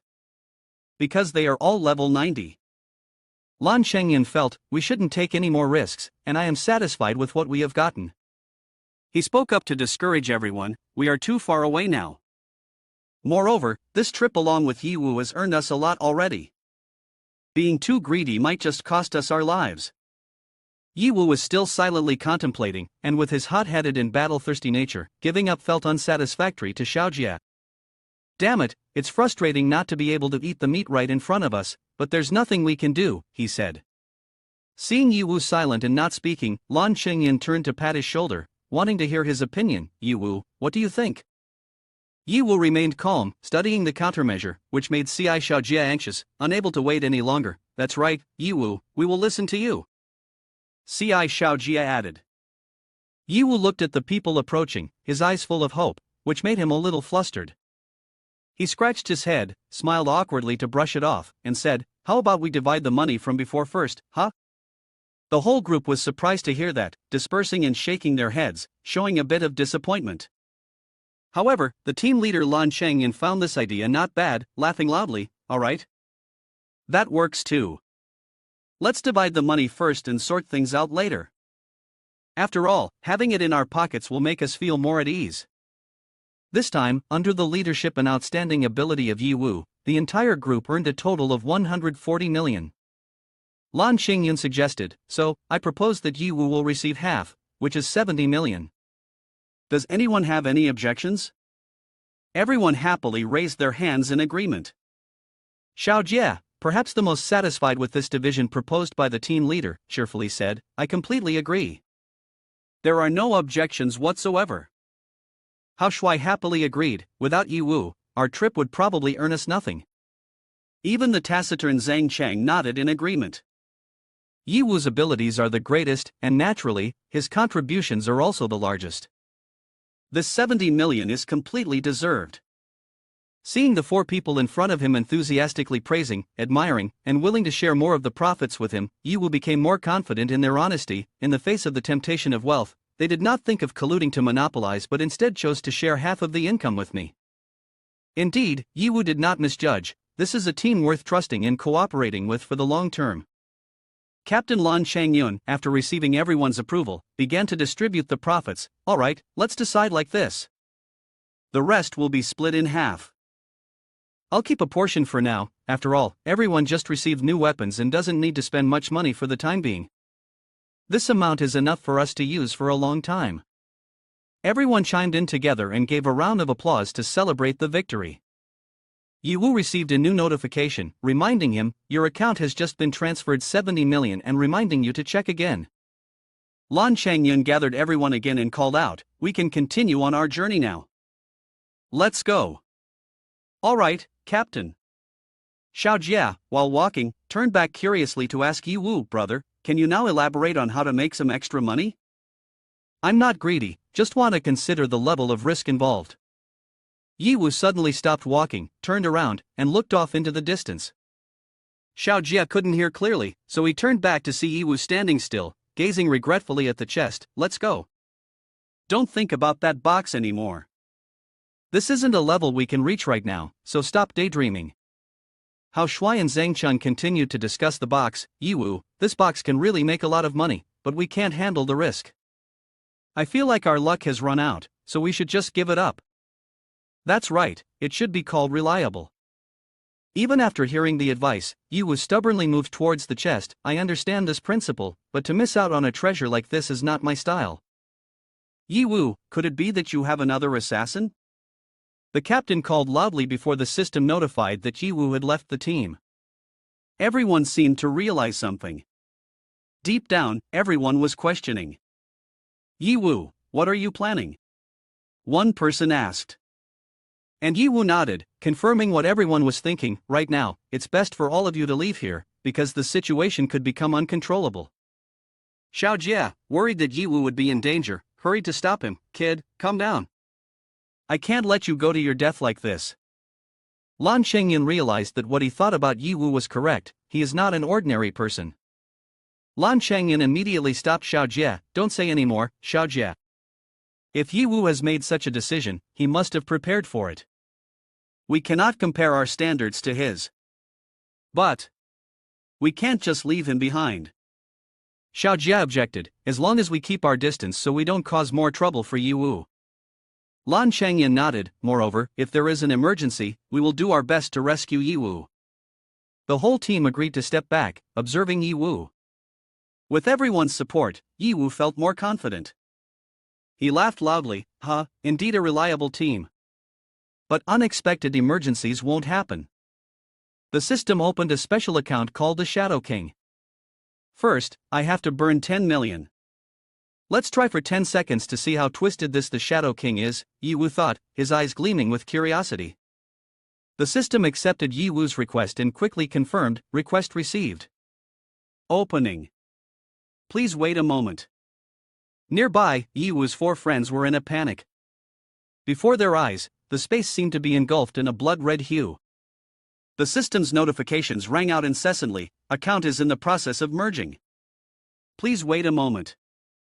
Anxiety was evident on Xiao Jia's face. He jumped up and shouted, what's happening? Why did the cave suddenly turn blood red? Lan Chengyan could not hide her concern either. Something feels off. Everyone look at Yi Wu. Before them, the blood from the surrounding demon blood was flowing toward Yi Wu, engulfing him. Yi Wu's appearance began to change. His hair became long and white as snow, attracting a strange swarm of bats that flew in from nowhere to surround him. Damn it! Where did these bats come from? One person exclaimed. The group stared in astonishment at Yi Wu, whose appearance continued to alter, emanating a strange, foul smell. This doesn't make sense. If it's just a change in appearance, why does he radiate such immense pressure? Is it really Yi Wu? Why does he exude such an overwhelming stench of blood that it's difficult to breathe? 4 people were observing and debating when the system notification rang out. The special royal account, the Shadow King, has finished merging. Countdown begins. The chest shook violently, its lid flying open, and a monster appeared, attacking Yi Wu. Its long tongue, resembling an octopus tentacle covered in sharp spikes, stabbed straight into Yi Wu's chest. The system quickly activated the Shadow Void mode of the Shadow King, making Yi Wu immune to any physical damage. As the countdown reached 8 seconds, the Shadow King let out a growl as Yi Wu concentrated his strength, gripping the monster's tongue tightly, ignoring the sharp spikes stabbing into him. AAA. Yi Wu shouted, refusing to back down.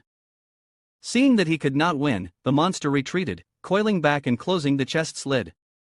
Suddenly, the chest turned towards the 4 people lurking behind. Damn it! That box is pointing at us. One person exclaimed. Yi Wu was injured on his arm from the spikes on the monster's tongue, but the Shadow King helped him tear that fearsome tongue apart. The system announced the 6th second as Yi Wu soared up, gripping the chest tightly, preparing for the second attack. He feared that the monster might target the 4 people with him. Everyone look, something is stretching out in the blood. One person shouted in horror. Indeed, it was true. In Ye Wu's blood, there seemed to be thousands of monstrous entities, as he was in the endless abnormal state of eternal blood. The wretched screams of the beast echoed as it was submerged in Ye Wu's strange blood zones. By the 4th second, the level 90 greed incubus was quickly obliterated in the sea of blood. "Keep sleeping forever in my blood," the Shadow King declared in the final moments. The system notification finished the countdown of 10 seconds and prepared to dissolve the fusion. At that moment, the swarm of bats surrounding Ye Wu began to scatter. An excruciating pain surged through him as strange hands emerged, tearing away the red blood zones enveloping his body. Ye Wu groaned, "It hurts so much. This feeling is even more terrifying than when I drank the Hercules power elixir before." The pain gradually subsided, and Ye Wu knelt down, gasping for breath. Despite feeling a bit self-reproachful, he couldn't help but chuckle, "Huh? Even if my body doesn't lose control, I still can't bear the responsibility of the Shadow King in just 10 seconds. Such immense damage. But still, the power of the Shadow King truly does not disappoint me." Ye Wu looked down at his hands, murmuring, "In less than 10 seconds, I easily killed a level 90 elite beast. If my body can withstand this power, then that level 90 boss is nothing." The system announced, "Achievement unlocked, treasure chest terminator. Not being consumed by resources, but consuming resources. Defeated the rare elite beast, Greed Incubus. Earned 500,000 experience points. Experience gained, 200 million. The obtained items appeared: Tristan's Dragon Slayer Sword, a specialized sword for assassinating dragon-type beasts, with a high probability of defeating dragon beasts to obtain rare sword artifacts. Fallen Angel Wings Cloak, allows for free flight in the sky, but does not guarantee a safe landing. Fortress Construction Blueprint Level 90. Super Recovery Elixir Level 10, instantly restores full HP and SP, with a cooldown time of 1 minute. Rare Magic Crystal Level 90 x 40 and Rare Gemstone Level 90 x 20 pieces. Additionally, materials such as Treasure Chest Beast's Tongue and Treasure Chest Beast Arthropod were recorded. In total, besides 500,000 experience points and 200 million experience value, there are a multitude of legendary level items. Truly worthy of the Treasure Chest Beast's Tongue Level 90, winning these rewards took considerable effort. Ye Hao, just regaining his senses, clumsily got up and looked at Ye Wu, asking in surprise, "What just happened? I only lost focus for a moment and you defeated the Treasure Chest Beast's Tongue Level 90 already?" Hao Shui also scratched his head, not understanding what had just happened. "I can only see a pile of red when I reluctantly open my eagle eye. This speed is really abnormal." Captain Lan Chengyun hurriedly supported Ye Wu, concerned as he asked, "How are you, Ye Wu?" With Lan Chengyun helping him stand up, Ye Wu felt weak, completely out of strength. He replied, "Not so good." Zhang Cheng quickly searched for more information in the item he received earlier. This weakened pen tip seems to be able to be dispelled. "Let me try." The system announced, "The soul state has shattered, has been dispelled." Feeling his body gradually recovering, Ye Wu happily sat down to rest. It really has been dispelled? What a stroke of luck. It seems the pen tip does not limit its properties after fusion. All thanks to Zhang Cheng's analytical assistance.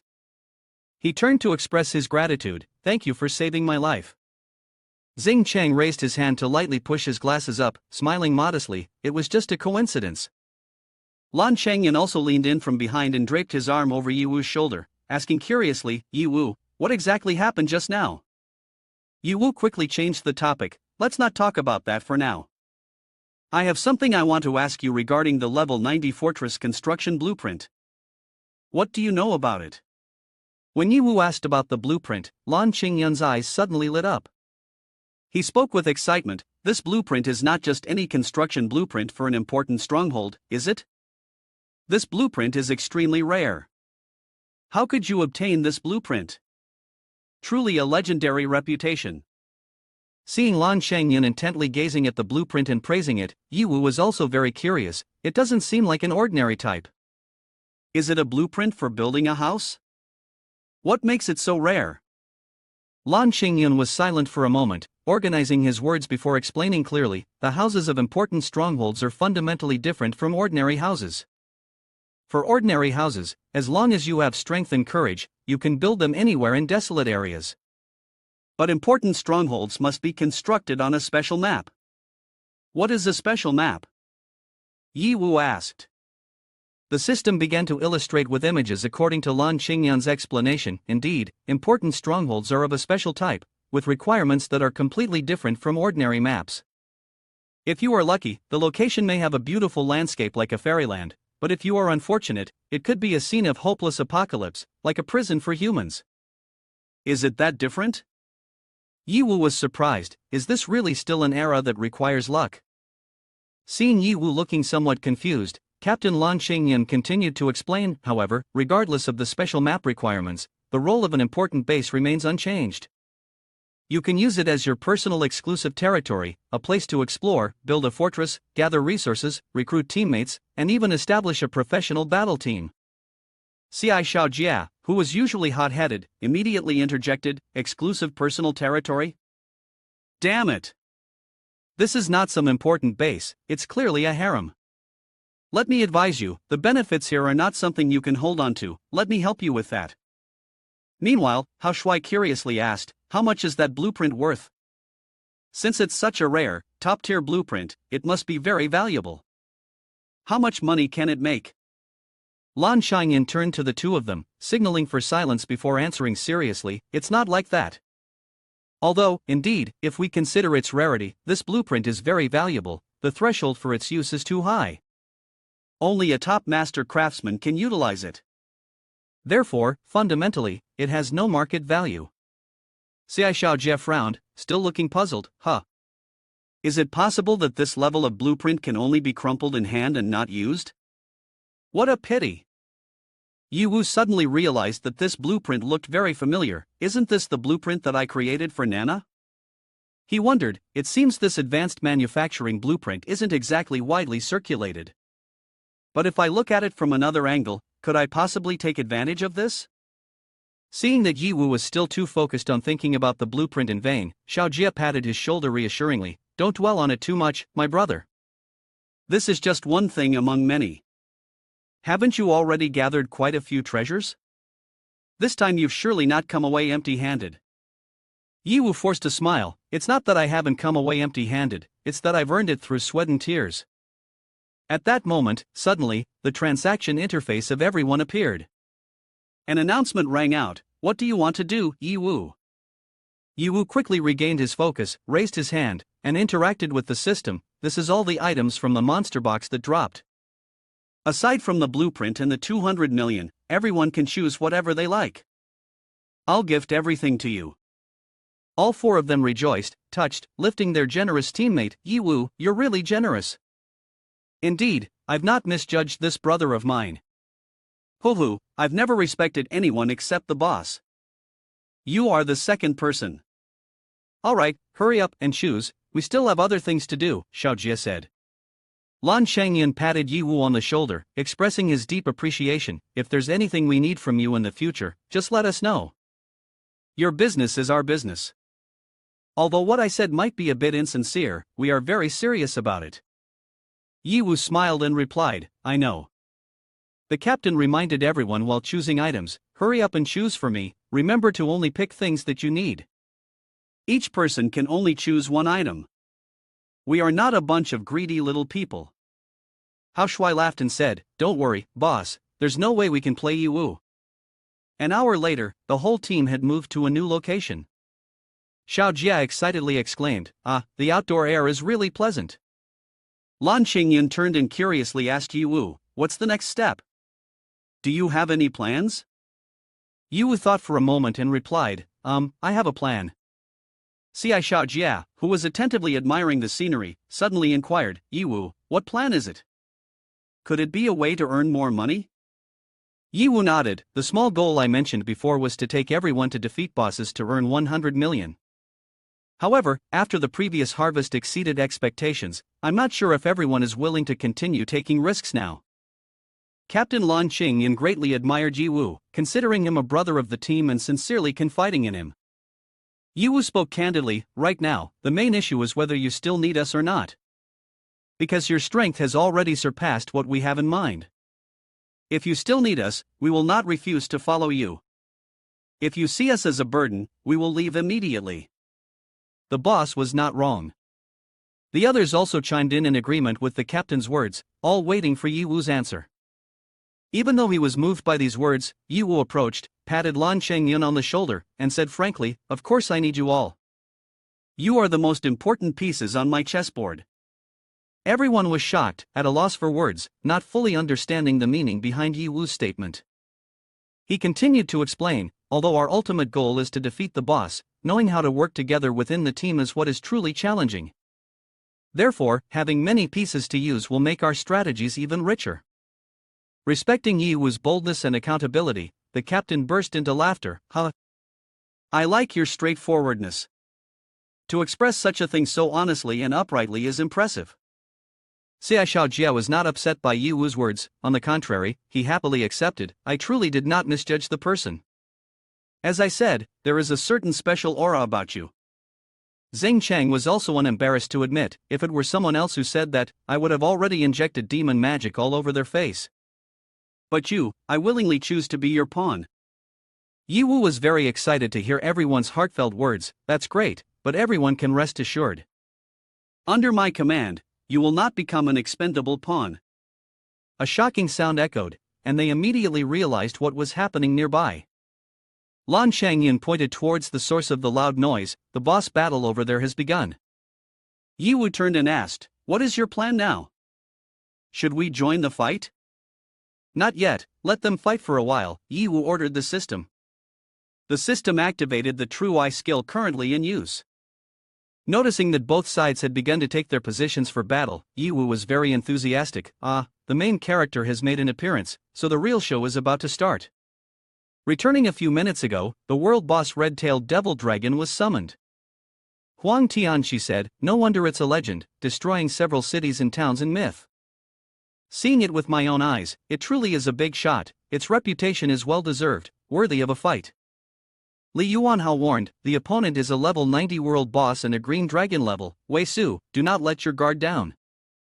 Song Yanshao arrogantly replied, "I don't care if it's a boss or not, I am the one who will take down the boss." Chen Chen also responded, "I will definitely support everyone." Yin Huan calmly said, "Focus your attention and follow my orders." The red-tailed devil dragon, angered by the hero group invading its territory, said, "Insignificant humans, disturbing my peace, do you realize your crime?" Yin Huan chuckled lightly and responded to it, "I did not expect a beast with such high intellect to learn how to speak so well. However, I did not come here to chat with you. If we are talking about crimes, your charges could fill a book."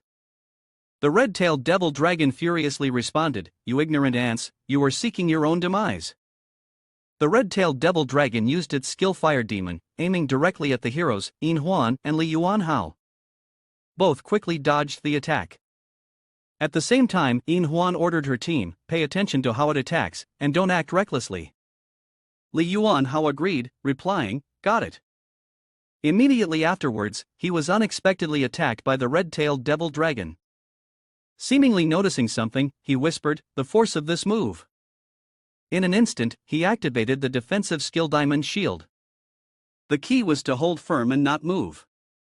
The protective spirit of life activated, he braced himself for a direct hit from the red-tailed devil dragon. He took on massive damage, the strength causing him to cry out, "Ugh! So heavy!" Huang Tianqi was taken aback by the damage that direct hit dealt to Li Yuanhao. He angrily said, "Was that just now a lethal blow?" Moreover, Yuanhao's health in an instant was completely depleted. Li Yuanhao tiredly continued, "This boss is too cunning, attacking like that. Luckily, I reacted in time."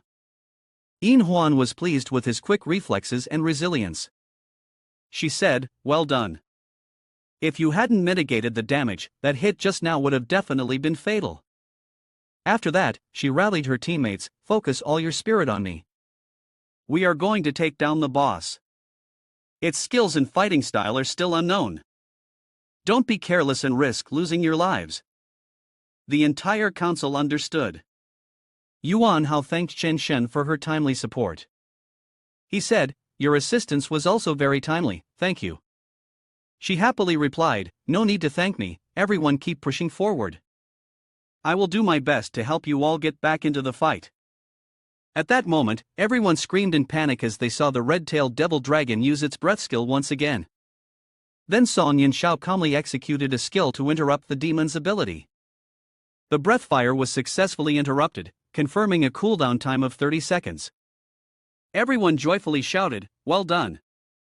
Yin Huan called for her teammates to attack. The boss's initial phase probably consists of these skills, so DPS should do their best to pressure its health. The red-tailed devil dragon let out a painful roar. The entire team shouted in unison, "Understood." Suddenly, the red-tailed devil dragon roared. Yin Huan realized in surprise, "Wait a minute, the boss's movements have changed again." That roar. This might be the summon howl skill that the boss often uses. It can attract elite beasts within a 100 m radius to come to its aid. These monsters are all elite beasts, of the hybrid type. Yin Huan continued, "Now, with only 80% health left, it might transition to the little demon phase." Huang Tianqi angrily said, "How can it be so shameless?" Yin Huan ordered Yun Shao, "You tell the people from Tianchuan to prepare for battle immediately." Li Yuan Hao received the order and responded clearly.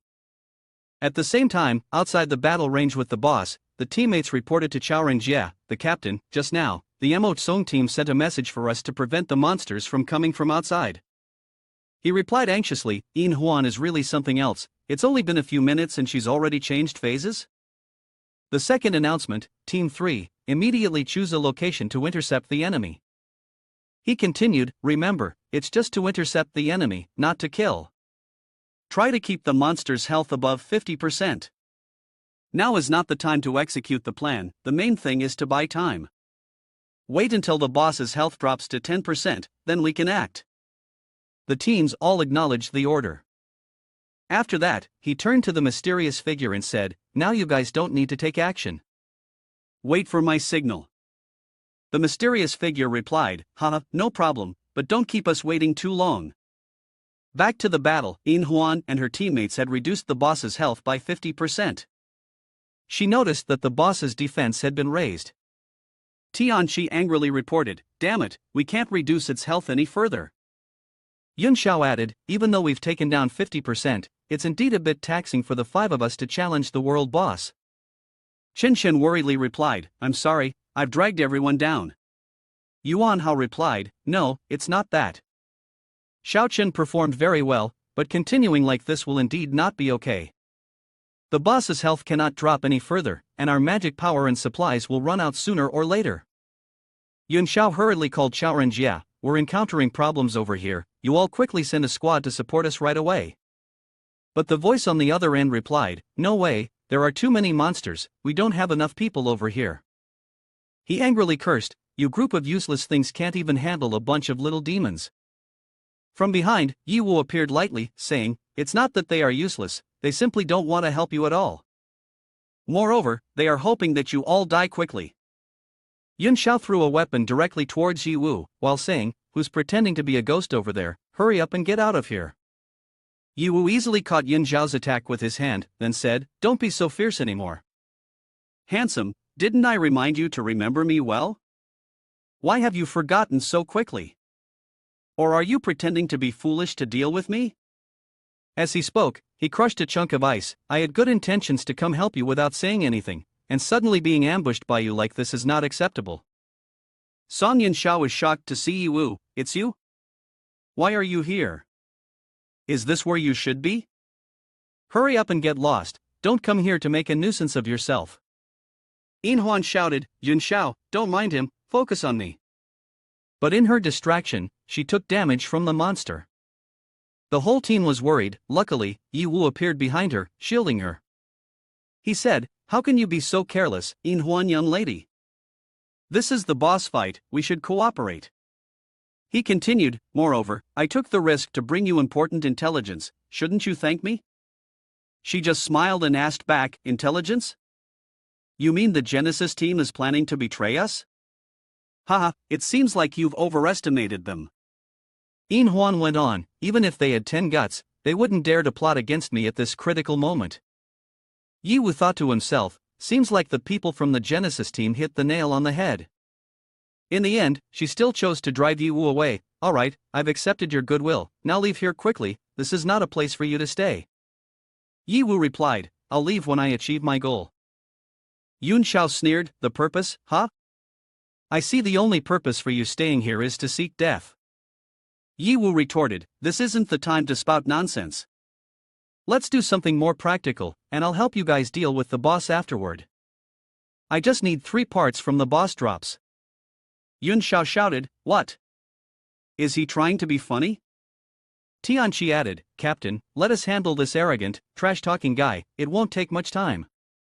3 seconds is all it takes. After hearing Ye Hao, Inhuan replied disappointedly, I thought you were interesting, but now you're acting all arrogant and causing a ruckus, which is really disappointing.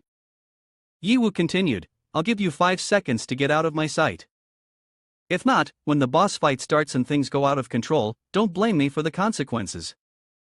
Not even a young lady can pin it on me. After hearing Inhuan's warning, Ye Hao calmly replied, is that so? He thought to himself, now I suppose I'm acting like a gentleman. If there's no possibility of cooperation, then don't blame me for being ruthless. He smiled and bid farewell to Inhuan's team, then I wish you all the best in leaving. After leaving, his words left a clear sense of worry in Chen Shen's mind. She asked, Captain, will the people from the Genesis team really betray us? Is it possible that? Yun Xiao interrupted her, are you so foolish? Have you let that trash mess with your mind? If you believe his lies, he'll achieve his goal. Inhuan added, that's right. Our first target now is the boss. You all just need to give it your all for me. Don't worry about other things. The whole team responded in unison. At that moment, on the other side of the battlefield, the Genesis team was being overwhelmed. The number of soldiers reported to Chao Renjie, the squad over here is about to collapse. Chao Renjie shouted, no. They must hold on. Who am I supposed to hold accountable here? He thought, what's going on? Clearly, before the battle with the boss began, we had dealt with a group of elite beasts in the nearby area. Why, after fighting for so long, are there even more? This won't do. If it continues like this, sooner or later the team will be destroyed. He shouted, stop fighting so weakly. Give it your all. Don't let it be the case that when the boss is not even at 10%, our people are all dead. The whole team responded in unison to the order. At that moment, Xiai Xiaojia, who was observing the battle from outside, said, luckily I pulled the monster away, this time it's enough for the Genesis team to have a full meal.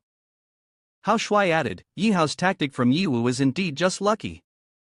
Jiang Cheng commented, in this level of battle, what we fear the most is the unexpected and chaotic monster appearances, which are uncontrollable.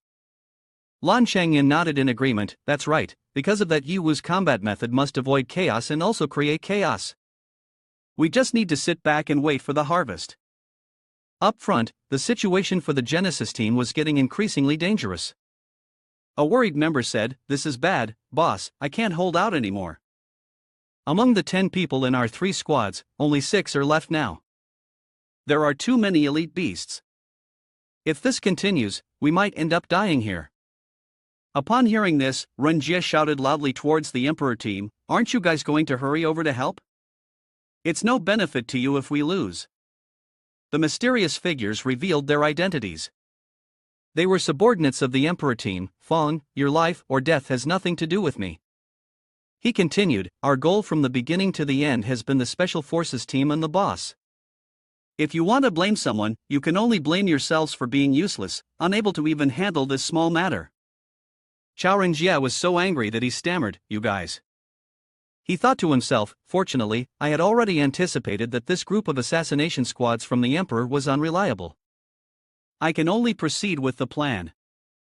If those guys are ruthless, don't blame me for being ungrateful. He went on with the plan and ordered everyone, run around in the world boss battle, carry out the plan first. A team member asked back, but Captain, the boss's health is only at 30%, our plan. He continued, engage in battle, our lives are already at stake, why care about that plan? If we can't obtain it, then none of the others should dream of getting it. The assassin team watched as the Genesis team rushed into the boss battle. A subordinate asked, "Captain, those worthless Genesis guys are desperate, should we intervene to stop them from causing chaos?" He stood still and replied, "No need. Our superiors assigned us the task of prioritizing weakening the special operations team. As for the boss, if it can be taken, then take it, if not, it doesn't matter." He continued, "So as long as Yin Huan's team is wiped out, we will complete the mission. If by chance they don't die, we just need to go up and kill them." Back on the battlefield, Yin Huan called on her teammates to pay attention to the fight. She said, "The boss's attack power is getting stronger. If we're not careful, we could lose our lives easily." At the same time, the scream from the Genesis team rang out, "Help, Lady Yin Huan! There are too many elite beast monsters, we can't hold on any longer." Jun Xiao shouted angrily, "Xiao Ringjie! Who told you to lure elite beast monsters to our location? Get the hell away from here right now." Yin Huan angrily said, "It's just a fake death device, and you dare to play tricks in front of me." It seems Yi Wu didn't lie at all. The entire team spoke in unison, "Don't mind that guy anymore, Captain." She and her teammates were extremely worried. "We are surrounded now, what should we do?" Yin Huan ordered the whole team, "Follow my orders, don't panic. Hold your positions and don't disrupt the formation. Yuan Hao and Shen Xin, use all your strength to hold the boss. No matter what, you must persist for 30 seconds. Yun Xiao, Tianqi, let's join forces to eliminate the small monsters, use all our powerful skills." The team responded loudly and clearly, "Understood." Tianqi kicked off the battle, unleashing a barrage of bullets at the swarm of monsters. Yun Xiao cast frozen hundreds of miles over a wide range, freezing the surrounding monsters. Yin Huan darted like a flash of lightning, slicing the monsters into pieces. All three put forth their utmost effort. Tianqi, out of breath and having used all his powerful moves, said, "It is indeed a bit exhausting." Yun Xiao immediately replied, "After that, all the beasts that came to aid were killed, but my mana value is running low now." Yin Huan, seeing this, quickly adjusted the formation. "Don't waste time, hurry back to reinforce." After reminding the formation, Yin Huan took steps toward Ringjie, not forgetting to leave a warning, "Ringjie, pretend to be lying on the ground. As for you, you probably know the outcome of betraying us, right?" But he could only lie there, his mouth unable to protest. Damn it! No way! It wasn't easy for us to lead the elite beasts in, only to be killed so easily by them. How have I completely underestimated your strength? It's over, this time we've truly lost everything. Calm down, the boss is still alive. Right now, Yin Huan probably won't take action against us anymore. Moreover, the people from Team Emperor haven't acted yet, I still have hope for victory. A shrill scream rang out. Yin Huan was surprised and turned around. It was Qin Shin's voice. What happened? As it turns out, Qin Shin was ambushed and severely injured by a subordinate from the Huang Zheng group, despicable, taking advantage of my unguarded moments to attack me. He stood there, observing Qin Shin in critical condition. Stepping onto the battlefield is just a matter of life and death. What does it matter if it's despicable or not? Yuan Hao saw this and immediately shouted loudly, "Shen Shen! You bunch of beasts! How dare you ambush our Emotsong team?" Another member of the Emperor team quickly approached and ambushed Yuan Hao. "Do you still have time to worry about others?" Unfortunately for Yuan Hao, he couldn't dodge in time and was struck by the knife in his right chest, leaving him with only 20% health. Tianqi saw this and panicked, "Shen Shen! Damn Yuan Hao!" Yun Xiao, witnessing this, couldn't help but feel anxious. It's those subordinates of Huang Zheng group again, the hidden Fang specializes in assassinating them. At that moment, Yin Huan immediately shouted to regroup, "Stop being stunned. You two, drag the boss away from beside Qin Shin and Yuan Hao, no matter what it takes, you must hold on for 20 seconds for me." The entire team responded in unison, "Understood." The subordinates of Huang Zheng group also surged forward simultaneously, as expected of one of the trump cards of the team. Emotsong Yin Huan, in this moment of danger, you remain calm. However, the situation is now beyond control. Your healing and tanking capabilities are all rendered useless. Everyone has used up their major skills. Do you still have any tricks left to change the situation? Seeing the situation, Yin Huan quickly deduced the whole matter, so it is hidden Fong of Huang Zhang. No wonder Tian Shuang has the guts to betray. So that's why you are backing them up. One of the members from the Huang Zhang group replied, as long as you die here, no one will know about today's events. The outside world will only know that Lady Yin Huan of the Mo Tsong team died at the hands of the boss in Area 9. Such beautiful looks, so pitiful, what a pity. Yin Huan calmly responded, holding Heavenly Demon in her hand. This is the legendary quality magic crystal. Let me give you a piece of advice, only defeating your opponent under your feet will make it effective. Yin Huan crushed the Heavenly Demon and swallowed it whole. Suddenly, her whole body emitted an extremely strong light. Yin Huan had entered a new state, leveling up to 115, activating the Heavenly Demon Quartz state. The duration lasted for 30 seconds. The Heavenly Demon Quartz used with Heavenly Demon can enhance the Heavenly Demon Quartz level by 30 levels, but using Heavenly Demon skills lasts for 30 seconds. The members of the Huang Zhang group were immediately alarmed. How is this possible? How could your level increase by 30 levels? Bring it on! I don't believe it, for level 80s can't handle you alone. Before they could react, suddenly a beam of light flashed by. They moved as fast as lightning, in less than a second. Yin Huan had unleashed her ultimate skill, the Heavenly Demon technique, in the blink of an eye. She easily took down the entire gang of the Huang Zhang group. Their numbers were nothing but ants. One lucky member managed to escape using an optical stealth skill. Damn it, this woman is really freakish. I didn't see this coming. I can't believe she has a secret ultimate skill. We have to retreat to the base and regroup with the world boss. The red-tailed devil dragon swung its tail towards Tian Qi and Yun Xiao. I'm done for, all the potions on me are gone. This time I'm really out of tricks. Yun Xiao thought he would die on this battlefield. Damn it, are we really going to die here today? Fortunately, Yin Huan arrived just in time to take the hit for her teammates. Seeing the new form of their captain, Yun Xiao asked, Captain, does this form mean? Yin Huan did not explain but immediately ordered, you all hurry up. Withdraw Qin Xin and Yuan Hao within 10 seconds. If I haven't dealt with the boss by then, you all just run. But without hesitation, Yin Huan stood directly in front of the monster. Hurry up. All three replied, yes. Yin Huan chose to confront the boss directly. She unleashed a critical hit on the head of the red-tailed devil dragon. The monster let out a howl of agony, and its health bar dropped to only 10%. The beast went berserk, wrapping its tail tightly around Yin Huan. She was immediately immobilized. I'm dead now, my health is low. The monster entered a raging state. The red-tailed devil dragon let out a roar that shook the heavens. The red-tailed devil dragon soared into the sky, taking Yin Huan along with it. High above, the red-tailed devil dragon lashed out with its tail, throwing Yin Huan down to the ground with great force. Die, human! Yin Huan fell from the sky. At this moment, nothing occupied her mind except death, for she realized the time for the Heavenly Demon Quartz had arrived. Damn it, just a little bit more. Is this finally my turn to die? Suddenly, a hand reached out to catch her. It turned out to be Yi Wu. Why do you look so miserable after just a short while? Then Yi Wu spread his wings to embrace Yin Huan. Should you consider my previous proposal a bit? But now, the price has gone up. For this boss, I want everything. Yin Huan shouted at Yi Wu's face, what are you fussing about? Can't you understand?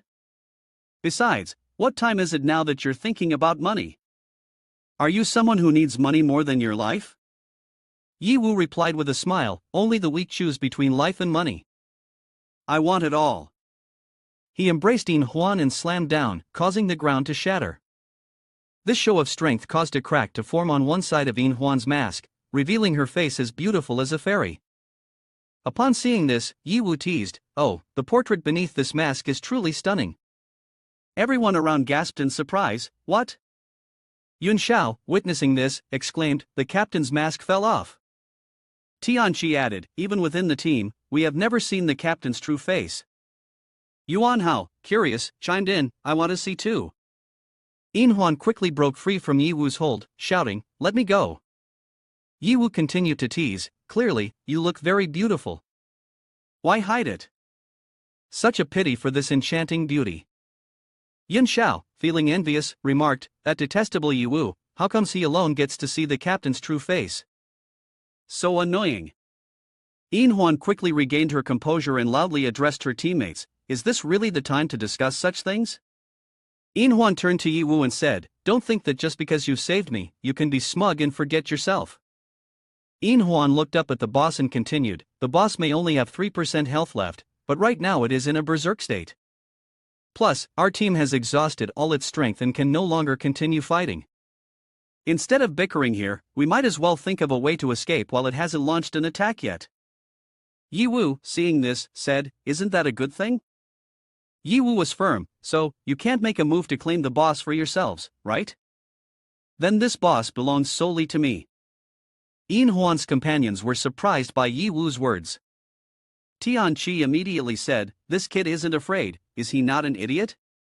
Chen Shen, feeling unfair, chimed in, but judging by his demeanor, he doesn't seem to be joking. Yun Xiao said, Ye Wu, you are too arrogant. With your pathetic skills, what right do you have to be boastful in front of us? You still want to claim the boss? Go ahead, but you'll have to hold on for a while so we can have time to escape. A mocking voice came from behind, being part of a competitive team yet having such a narrow view, it turns out you're just a relic hunter. Xingyun immediately said, on the battlefield, being arrogant and underestimating the enemy will get you killed. Moreover, Ye Wu's strength cannot be judged by common standards. Yun Xiao then shouted insults at the artifact hunting team, a bunch of servants dare to come and teach me how to work? Arrogance and underestimation are really your traits. I'm actually interested in seeing how you will defeat the boss, or if the boss will take care of you. Hao Shuai responded vigorously to Yun Xiao's sarcasm, how formidable is a professional team? Without Captain Ye Wu, your beauty would have long turned into a pile of minced meat. Xiao Jia was not willing to back down either, that's right, there's no hacking involved. Just wait and see how Ye Wu will deal with all of you. Zheng Chang, seeing this, quickly intervened to silence his two boastful companions, shut it already. After all, they are a professional team, let's keep a bit of dignity for them. I'm really sorry, these two guys are just used to talking trash. Please forgive them. But it seems you misunderstand something, Zheng Cheng continued. We came just to watch, the one taking action will be Ye Wu. Suddenly, a flash of light and a streak of red lightning erupted, shooting out all around behind Yun Xiao, startling him. It turned out to be Ye Wu, who had changed into a different, more terrifying fighting state. Everyone was bewildered by this drastic transformation, unable to believe, is this really Ye Wu? Yin Huan was also incredibly surprised, feeling that this pressure was even stronger than that of the boss. Impossible, how could Ye Wu possess such tremendous power? A strong gust of energy swept over the professional battle team. How can this be? They wondered. The boss, the bizarre red-tailed devil dragon, showed no sign of underestimating Ye Wu's immense strength, such power, I will respond with all my might. The boss roared, beginning to gather strength, my strongest move is about to be unleashed. In the boss's frenzied state, suddenly, the server announced, please note, Master, that this attack is of the dark magic attribute. It can be absorbed, but excessive absorption will lead to injury. Everyone was once again astonished by Ye Wu's power, his cloak can absorb damage. How can that be? Ye Wu began to channel his strength. A red aura enveloped him, growing thicker and thicker, surrounding Ye Wu completely and forming a massive sphere. What is he trying to do? Everyone wondered, why is he wrapping himself up into a sphere? The power grew stronger and stronger, and the sphere was expanding rapidly. Moreover, from inside the sphere, strange sounds emerged, seemingly the growl of a beast. Suddenly, a large hand with sharp claws emerged from the orb. Moments later, the orb completely vanished, revealing the true form of Ye Wu, which was a dragon.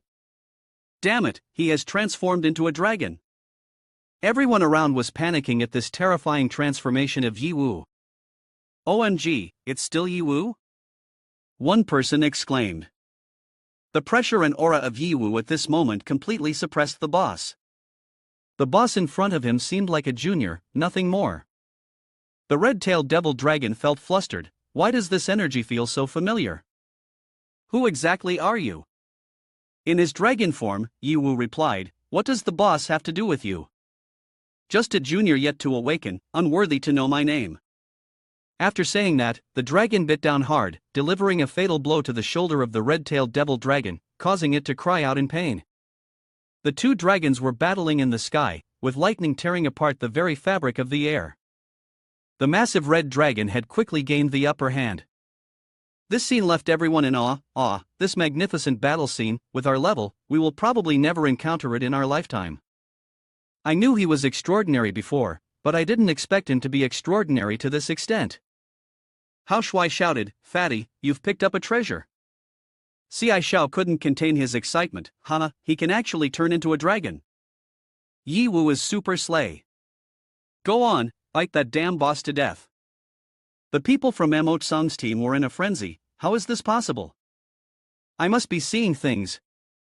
How can his strength be greater than the boss's? It's like cheating, like hacking. Where can I buy this hack? I'll pay any price. Chen Shen admiringly asked Yin Huan, "Sister Yin, have you ever encountered a boss of this scale? It's really incredible." She pondered for a moment, then said, "I've encountered stronger ones than this, but this is the first time I've seen a human able to fight against a boss like this, no, even unilaterally being trampled." She put her hands on her hips, internally thinking, "Now I finally understand why the young lady is fond of you. But clearly possessing such fierce strength, why do you have no reputation whatsoever? Who exactly are you?" Chao Renjia was still lying down, pretending to be dead, yet was astonished by the scene. Damn, what background does that kid have? Is he going to solo the boss? Could he be the secret weapon of Sung's team? Stop pretending to be dead and find an opportunity to prepare to run away, Chao Renjia thought. The members of the Huang Zhang group, while escaping, cursed at Yin Huan, "That's enough of being perverse, there's actually someone more twisted than her. What are you still fighting for? Although the mission has failed, it's not in vain to come here. That kid must be reported to the leaders for attention." The red-tailed devil dragon, intending to lure, said, "This feeling of blood connection, could it be that you have devoured my tribe member, inheriting its dragon power? If you possess such mighty strength, why would you still choose to be human? Why not join the beast faction? We can all enjoy the thrill of slaughtering humans together." As soon as he finished speaking, he was swiftly dealt with by the red dragon, only able to scream, "Aw!" The red dragon glared in disdain, uninterested.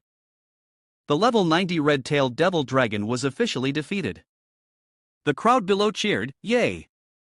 He just got killed like that?" Suddenly, the red dragon roared, releasing massive waves of light. Roar! The team below began to sense something unusual and said, "Damn it, that's amazing. But that roar is no different from a sonic attack. Brother, you're not losing your mind and starting to attack everyone, are you? Don't do that." The dragon seemed to be losing strength, hurrying towards the crowd and causing them to panic. It said, "What do you want to do? This is not good, it's starting to attack us."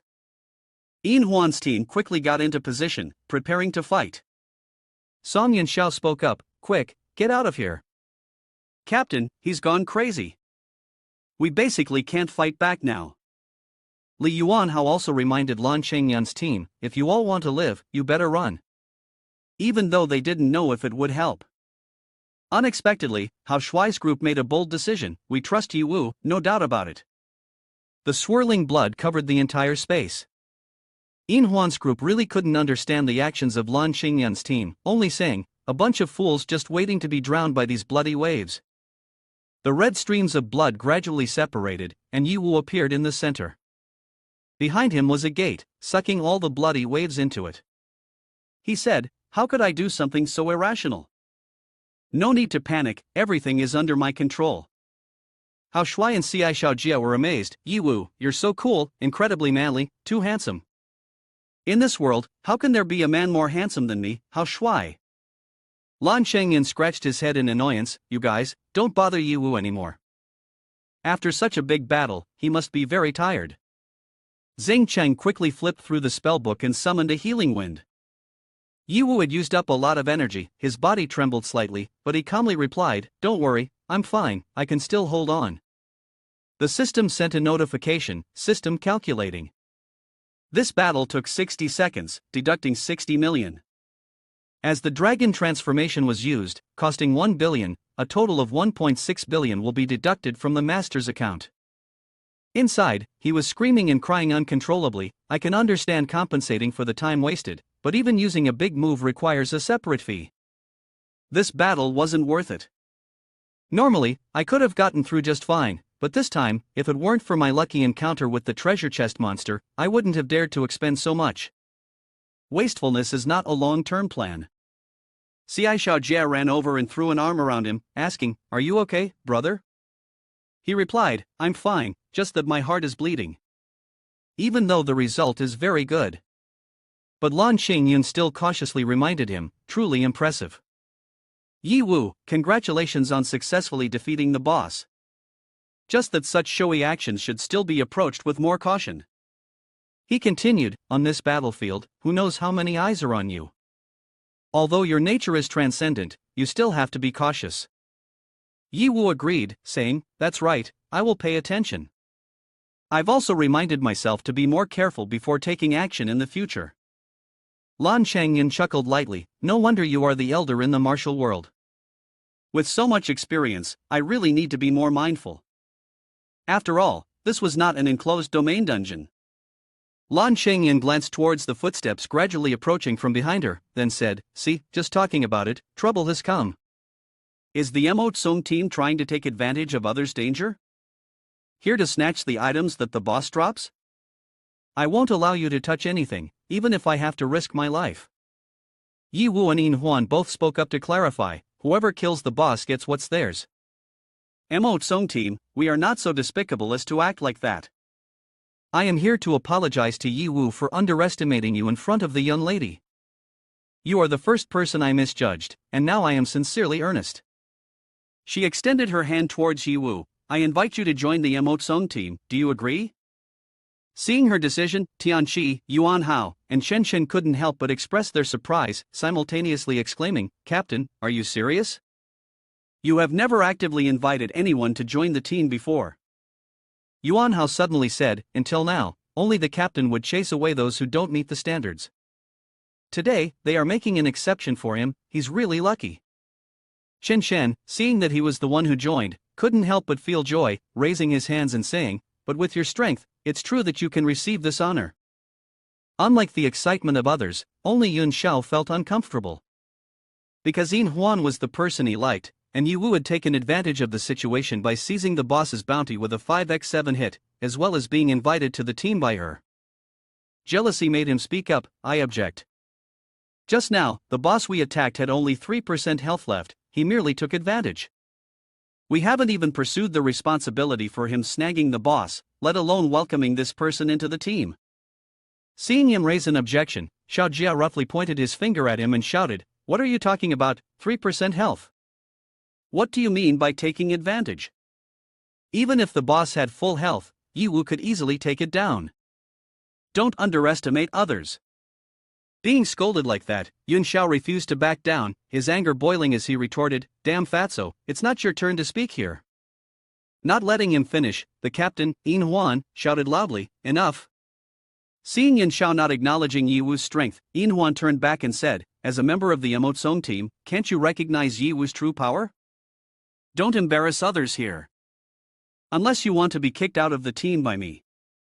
Yun Xiao wanted to say something but dared not. He stammered, "Captain, I feel like you are favoring Yi Wu." He was indignant but didn't dare to speak further.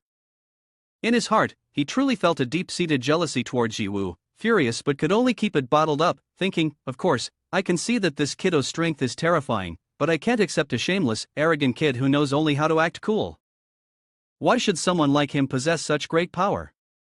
Why does the goddess in my heart value him?"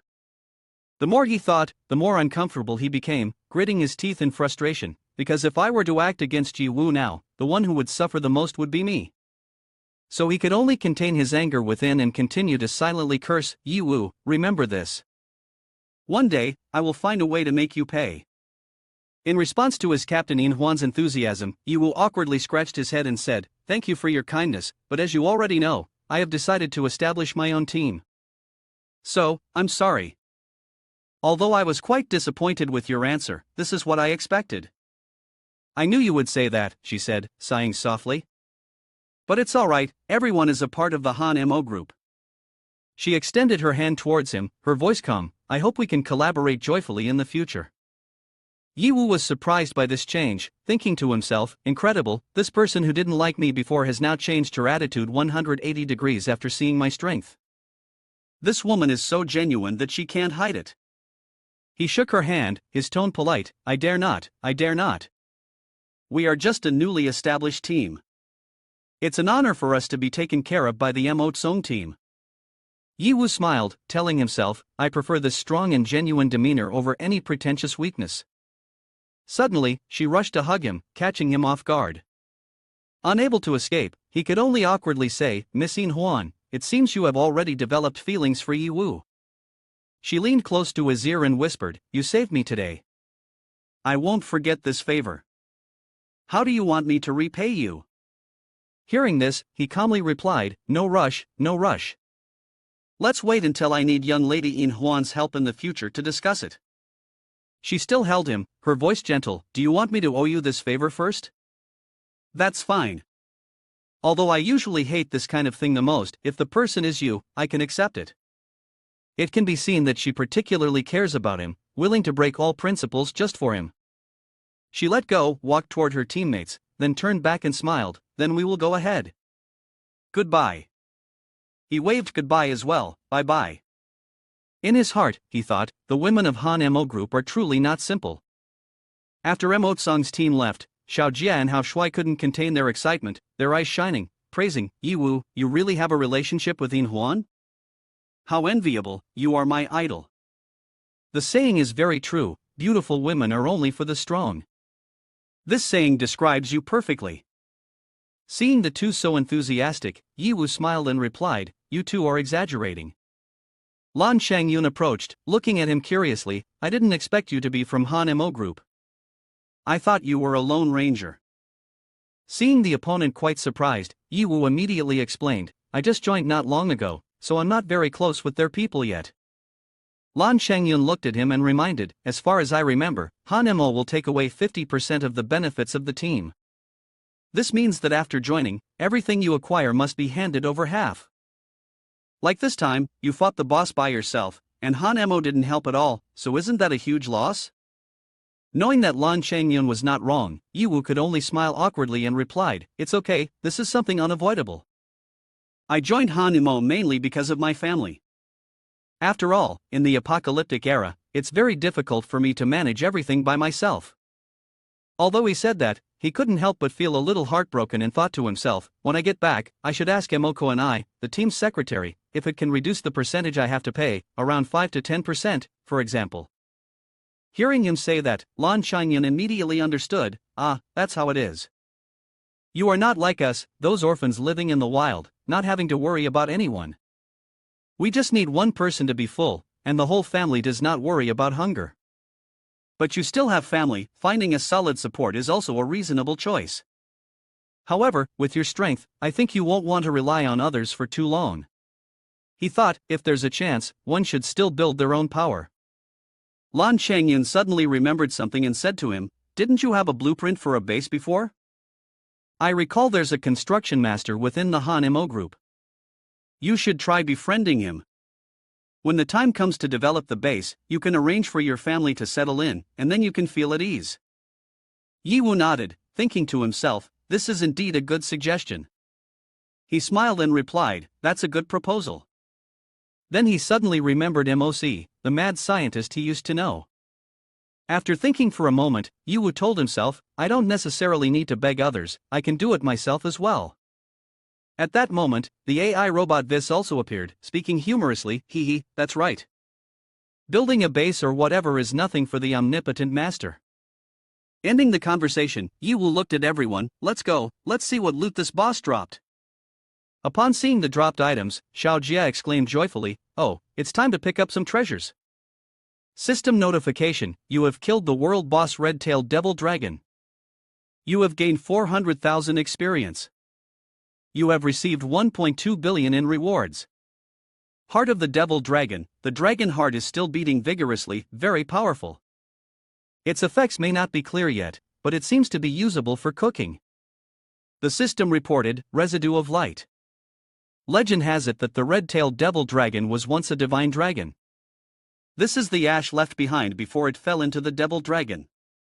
Ye Wu read the description of the item silently. He continued to examine the other things in his hands. Dragon Eye Ring, when worn, the magic in the ring will help the user maintain a state of awareness, enhancing intelligence and spirit. Next is the Dragon Tooth Sword, made from the teeth of a dragon, increases critical damage by 50%, deals additional damage to enemies with health below 20%. When equipped with the Dragon Eye Ring, it grants immunity to all forms of mental control such as illusions and chaos, and boosts resistance in abnormal states. Finally, Ye Wu looked at the most special item, Domain Key of the Red-Tailed Devil Dragon. Recommended level, level 90. Seeing the key, Ye Wu joyfully exclaimed, "This is it, Sei Xiao Jia." After examining all the items, Xiao Jia scratched his head and said, "Well, how should I put it? It seems like rare items in treasure chests or from the secret lair are even better. Now the loot from this boss seems pretty normal, all just immunity to mental control, and not much money." Zheng Chang, hearing this, shot him a glance and replied, "Don't measure by your own standards. These things don't belong to you, who knows, they might be useful to Ye Wu." Ye Wu held up the key and said to everyone, "These things are not important, my main objective is this. This is the domain key of the domain dungeon boss." Seeing him excited about the key, Lan Qingyun asked, "Are the items in there worth more than those in the secret lair?" Ye Wu explained, "Of course. According to the information I have, the resources in this domain dungeon are worth at least 25 billion. Upon hearing the colossal figure, everyone was shocked. "What? 25 billion? Is that real or fake?" Sei Xiaojia and Hao Shui started imagining mountains of gold, unable to contain themselves, shouting, 25 billion, oh my god. That amount of money could last a lifetime. Seeing the two of them so excited, Zheng Cheng slapped Sei Xiaojia hard, causing him to cry out, that hurts." Then Zhang Cheng scolded, "That's Ye Wu's stuff, what are you two dreaming about?" Ye Wu watched them argue, only smiling calmly, opened the inspection panel, and said, "That's not wrong, but before it becomes reality, it's still just a useless string of numbers." In his heart, he thought to himself, "Moreover, my level is not high enough to solo clear this level 90 dungeon. Although using the Shadow King's account to fight a level 90 boss wouldn't be a problem."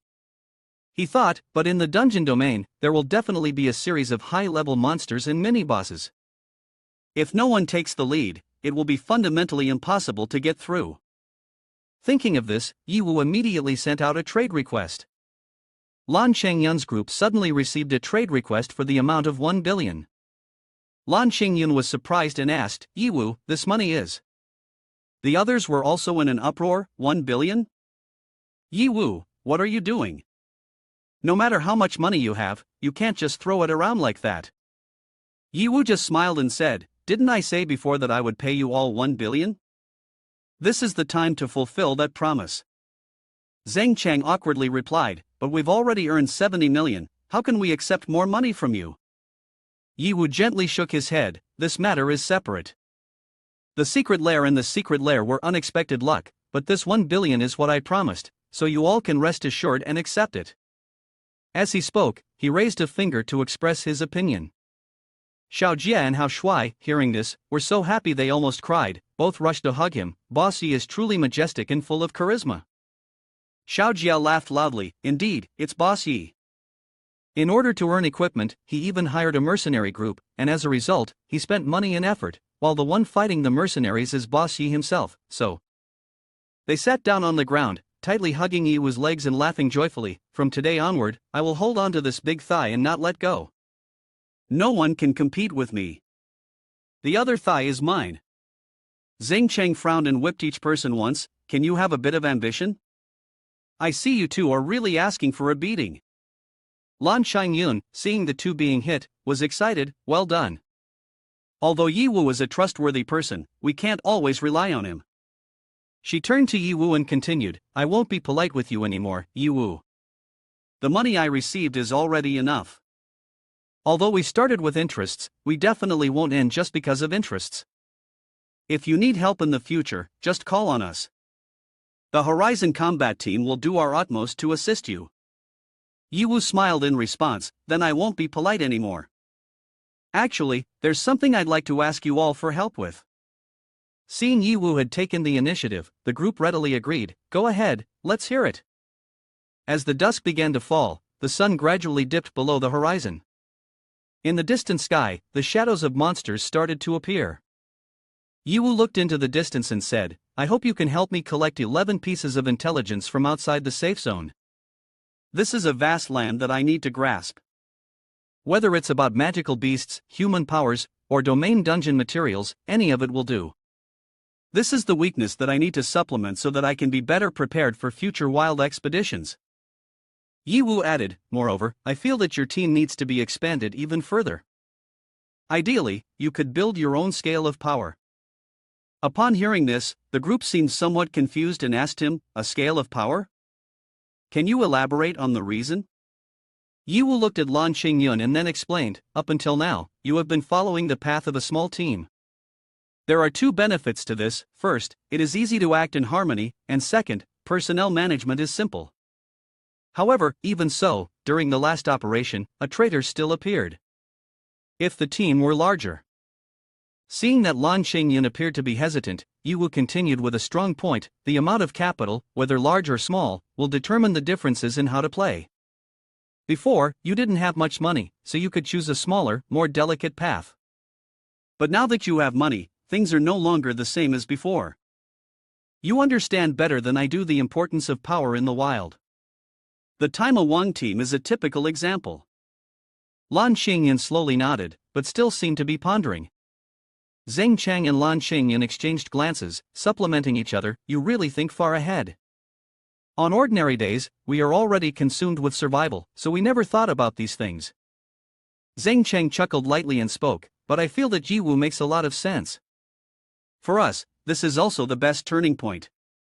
The other two excitedly chimed in, yeah, that's true. With our strength, under equal conditions, fighting 4 against 6 is already the limit. If we continue like this, it will be very difficult to take on teams of 10. Although I also want to take this money to spend it, for the sake of our future development, we have to follow Ye Wu's advice. Seeing that they had all grown up so much, Lan Qingyun could only scratch his head and say, oh my gosh, when did you all become so far-sighted? Weren't you all the ones worrying about eating today and tomorrow?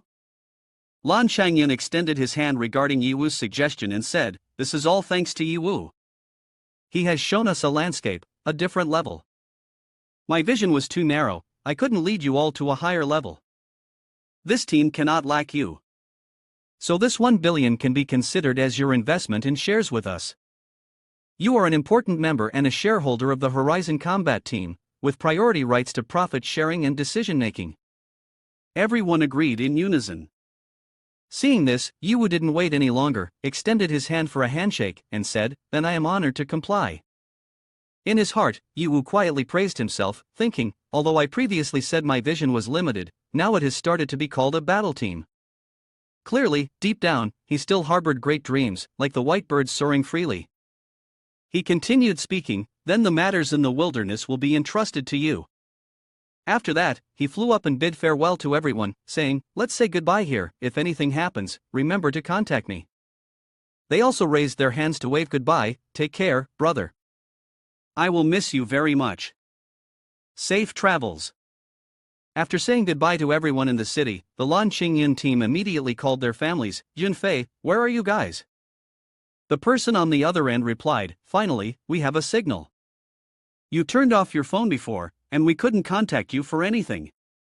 Another person also spoke to him, we are still in Area 8, and Moko and I has found a temporary place to stay, the location has been sent to you. Ye Wu immediately responded, I will go there right away. After confirming that they were still safe in Area 8, Ye Wu quickly flew over, feeling thrilled, the Royal Angel Cloak fused from the Royal Cloak and the Fallen Angel Wings Cloak. Truly tattered but also magnificent. Although there are still limitations on altitude for flying, Ye Wu has also shortened the travel time and emphasized safety, along with practicality. In the Han Mo Group's luxurious housing area, everyone gathered on the sofa in the living room. Behind Maimoko and I were 2 close subordinates, and she held a teacup while sitting in a chair, talking to him earlier. Due to the ongoing state of war, we can only temporarily stay in this house. I apologize for the inconvenience to you all, please stay here for a while. Ye Wu shyly replied, it's okay. In his mind, he thought, is this what you call inconvenience? She must have some misunderstanding about the word inconvenience. Inside the fully furnished and luxurious family residence, he was also seated beside her. He continued to admire the opulence of the house. In my life up to now, I have never seen such a grand and spacious home. Yunfei, seeing her brother return safely, eagerly asked with a hint of concern, did you see the battle of the boss? Thankfully you returned safely. Earlier, there was a horrific scream from the boss that came from Area 9, I was scared to death. When Ye Wu heard his younger sister wanted to watch that battle, he took out the peculiar key he had obtained after the fight and proudly said, is it just watching the battle? What do you think this is? As he said this, he held up the strange key. Yunfei looked at the key Ye Wu was holding, seeming unsure of what it was, and could only hesitantly ask, is it a key made of gold? What is it for? Emoko and I unexpectedly spoke up with a look of confusion, isn't this the key I mentioned before? The dungeon domain key that drops from the boss. How did it end up in your hands? Did you? Yunfei grabbed his hand and excitedly asked, you must have killed the boss, right? Ye Wu smiled indulgently at his sister and replied, you're very smart. Yunfei, seeing him confirm that he killed the boss, continued to ask, are you joking? This time leading the team to fight the boss is like Yin Huan, her strategy in the team, and her contributions are top 5. How is it possible that you weren't robbed of the boss? Seeing her a bit skeptical, he laughed heartily, I'm just lucky, I found an opportunity. Before his answer, Emoko and I seemed not very satisfied, so she continued to ask, is the opportunity to defeat a level 90 boss merely a fleeting moment? Just how much strength have you been hiding? This is your private matter, I won't ask too much. But in the end, what happened with that opportunity? Seeing her inquire like this, Ye Wu did not disclose all that had happened, but only said, this will be reported in detail later by the team. I won't say more. There's just one thing you must know. He seriously reminded her, the Han Mo group seems to be the target of the public now, and even the Tian Shuang group has begun to betray. Although the Han Mo is very powerful, he has made enemies everywhere. I fear that one day. Not letting him finish, she couldn't believe it, expressing her feelings and asking in a rather loud voice, the Tian Shuang group is betraying? Although she was already so upset that her face flushed, Emoko and I still maintained a calm attitude to deduce the situation. I can roughly guess the situation. You don't need to worry about the Han Mo group. We will remain steadfast and develop according to ourselves. No matter how the external circumstances change, only having strength within ourselves is fundamental. However, deep down, Ko and I couldn't just say let it be and actually let it be. It's just that the board of directors has set external relations and development strategies too aggressively and arrogantly. Continuing like this will become a very unstable factor. I have suggested many times, but they never took my words to heart. Hearing her say that, Ye Wu understood perfectly, and he smiled in response, it's not my place to worry about this, being a newcomer. Compared to this, I want to know more about the distribution of the spoils this time. Although it was previously stated that the spoils of the battle group must be submitted half to the corporation, how should my situation be handled? Emoko and I replied upon hearing this, your situation is indeed special, especially since you have not yet officially joined Han Mo group, so your information and the group you want to establish have not been entered. Theoretically, the spoils this time do not need to be submitted to the upper management at all, they are entirely yours. Upon hearing her say this, Yunfei couldn't contain herself, her eyes wide with excitement, immediately switching to a money-hungry state, shouting, 2.5 billion is ours. Oh my god, am I dreaming? Her clear statement made Emoko and I think to herself, whichever guy you take, he truly is one of us. Ye Wu had his own thoughts. He took the initiative to say, understood, then I will proactively submit half of the money to the higher-ups.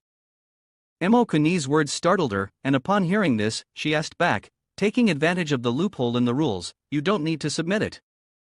A person who loves money like you, why would you actively give up the benefits at hand? Ye Wu calmly explained, giving 2 reasons. He stood up, under the admiring gaze of his younger sibling, and said, first, a person should not be too greedy. Although I am someone who loves money very much, since I joined the Han MO group, I must act according to the rules, no matter what. This time, I have taken the boss of the MO Tsong team. If I were to be malicious and seize it, it would be no different from making the entire team my enemy. More importantly, if we, the King team, want to become your force, we cannot harm your position and reputation in the group for immediate benefits. He emphasized, therefore, I choose to do it this way. You could say it is also for you. When Emoko and I heard him mention it was for her, she stammered and asked back, For me? The two subordinates behind her were in awe, giving a thumbs up to him, praising Ye Wu's way of winning her favor. Meanwhile, MO young lady felt shy, her cheeks flushed, turning her face away, bashfully saying, Well, if you have decided this way, I won't stop you. Unexpectedly, he passed by her and sat down right next to her, asking, How should I submit it now? MC Emoko and I replied without haste, In the future, there will be a special evaluation department to assess the benefits. But you will have two options. She continued to explain specifically in front of everyone. Firstly, you can directly submit all the profits, including the key to the domain dungeon. The corporation, based on the agreement, will return 50% to you. The advantage of this method is that you won't need to manage anything, just wait to receive the money. This method is the most straightforward. You can self-assess the value of the 50% profit, submit it, and then continue to hold the key to enter the domain dungeon to check resources. After that, according to the old rules, submit about 50% like before. Secondly, this method carries more variables and risks. As soon as she finished speaking, he immediately said, Then I won't hesitate anymore. I choose the second method. Although this was a somewhat risky choice, in Ye Wu's heart, he softly thought, with my royal physique, the higher the risk, the greater the profits. Emoko and I smiled and said, I understand. This choice also aligns with your personality. Then, she stood up and said, All right, I will handle the submission. I'm leaving now. He just replied, As she was leaving, she seemed to remember something and turned back to say, By the way, according to the corporation's benefits, everyone can go to zones 4, 5, or 6 and stay there. It's much safer than here. Do you want to go? When the situation is on high alert, I will send someone to pick you up. Ye Wu skillfully declined, Not for now. After just going through a major battle with the beasts, there surely won't be any significant movements. Moreover, I have friends in Zone 9. I don't want to go too far, Zone 8 is quite good as well. Let's talk about it later after some time. What he said was just an excuse. Ye Wu thought to himself, the most crucial point was that he shouldn't move too close to the corporation's center, or he would be monitored and controlled. Limiting freedom wouldn't be good. Two subordinates went ahead to escort him. Mak Emoko and I opened the door for her to step out. As she was walking, she said, All right then. When you want to move, just let me know. By the way, there's one more thing. At this point, she paused, turned around, and tossed him a card. Then she continued, I have issued you a card. This card grants you access in the area from 1 to 9, allowing free movement, convenient for your daily activities. He gently caught it, his posture very suave, and thanked her, Thank you, young lady. You are very considerate. Receiving the card, Ye Wu happily thought, This is definitely a good thing, extremely useful. Seeing her walk a short distance and then look back repeatedly, Yunfei jokingly covered his mouth and said, Miss Mo, are you reluctant to part with my brother? You can stay for several times, spending a few nights is fine too. He. Emoko and I appeared to be hit by the truth. She clenched her fists and immediately denied, No need. After Emoko and I left, Ye Wu's parents also approached him. Ye Wu said, Mom and Dad, I'm truly sorry. Due to some personal reasons, I chose to stay temporarily in Area 8. There's no way to bring everyone to a safer place to live. They didn't blame him but gently said, Little Hao, no matter what decision you make, we will unconditionally support you. His mother completely agreed with her husband and said, That's right. After that, she turned to Nana and said, Moreover, the facilities here are fully equipped, it's very good. My husband and I never imagined we would live in such an expensive room. The only drawback is that the room is too big, cleaning it is tiring. Seeing her say that, Nana cheerfully replied, It's nothing, I'll take care of it. Then, everyone happily stood close to each other. Yunfei gave a thumbs up and said, "Brother, no matter where we are, as long as the whole family is together, that is the best place." Nana smiled with her eyes squinted and sweetly said, "Sister is absolutely right." But deep down, she secretly thought with disdain, how nauseating. Can this scene end quickly? Yi Wu saw that everyone was in agreement like this, and he said yeah while secretly thinking, this is the motivation for me to strive. Tonight, the sky is full of stars, and the moon shines brightly. He thinks, in the end times, most people believe that family is a burden, so they often choose to live alone. But I am truly lucky to have been born into a happy family, and I must strive to protect this happiness well. Until now, although temporarily stationed at Han Mo Group, that is not the ultimate goal. Only when I have built that solid defensive stronghold will it truly be a home belonging to a happy family in our future. Yi Wu ordered AI Vis to bring out the blueprints of the stronghold to begin analyzing what price must be paid to reach the ideal in the future. AI Vis listened to the command and replied, "At your command." The robot AI Vis hesitated, "Master, the analysis results are in, but the situation is not very optimistic." Yi Wu asked, "What is it? Speak." AI Vis replied, "First, the construction point of this map requires at least a level 40 dungeon to proceed with the construction." Yi Wu responded, "That's not too difficult. Previously, I obtained a level 40 dungeon key from the Black Tiger mercenaries. I was just thinking about when to use it, and now it's just the right time." When hearing AI Vis say that the cost is 5 billion, Yi Wu feels as if struck by lightning. What? Why is it so expensive? Is this the legendary scam? Yi Wu exclaims. AI Vis replies, "This is just the initial cost. Additionally, there are many rare props and materials that you need to maintain your enthusiasm." Yi Wu sighs, "My zeal has been dampened by more than half." AI Vis tries to encourage him, "Don't be disheartened, Master. You are powerful enough, spending that amount of money is only a matter of time." Yi Wu gives a bitter laugh, "I understand this principle, but the emptiness in my heart is overwhelming, like the difference between the river water level and the sea." AI Vis continues to explain, "After accumulating more money and props, we will enter the construction phase. Specifically, you only need to use the master construction skill to create a large number of robots to serve the construction project. This step for you is like having breakfast. The only hassle is that you must be present for the entire process, because without you, the construction robots will not be able to operate." Yi Wu complained, "It's really troublesome. But can I delegate control of the robot to Nana, so she can oversee the construction instead of me?" AI Robot Vis replied, "That's a good idea. She was also created by the owner, equivalent to your avatar, so managing these construction robots shouldn't be a problem." Yi Wu said, "Let's decide on that. The remaining issue is how to quickly increase the funds. Creating a legendary level AI is definitely not easy.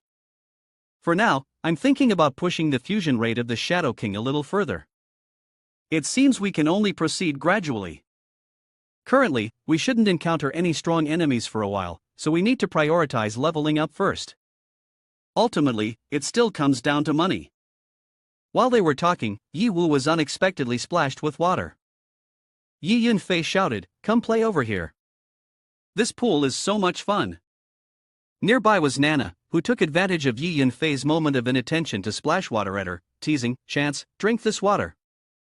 Yi Yunfei was caught off guard by the splash, exclaiming, "OMG. Nana is so cunning."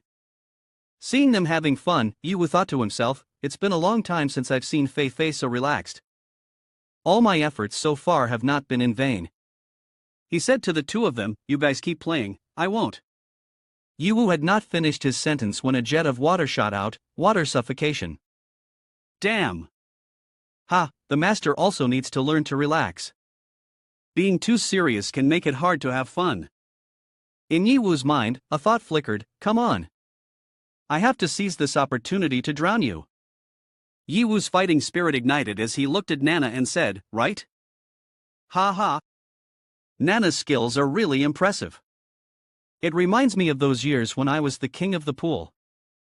He jumped up and said loudly, "Today, let me show you all what it means to be the king of water fights." Yi Yunfei laughed out loud, "Here it comes." Your familiar skills. Ha ha. Laughter resonated throughout the pool area. A friend exclaimed, Master, we won't dare anymore. Spare us. Ye Wu retorted, just wait.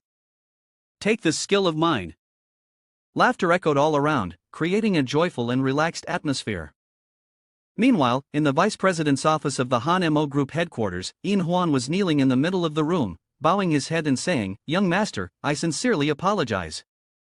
I did not expect the Tian Shuang Group to betray us, nor was I prepared for the Huang Zhang Group to send assassins. This has put the boss in a disadvantaged position.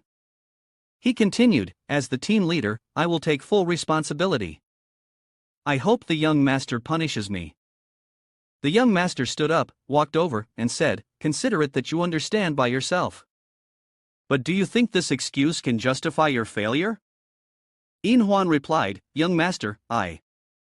Emochi didn't let her continue and immediately delivered a straight kick to her, making her scream in pain. Emochi said, Ultimately, it's because you are too weak. You still have the nerve to kneel before me, the top fighting power of Emotzone. Yet, your team couldn't even defeat a level 90 boss. You have completely lost the face of Han Mo Group. Yin Huan hugged her hurt spot, trembling as she said, I truly apologize.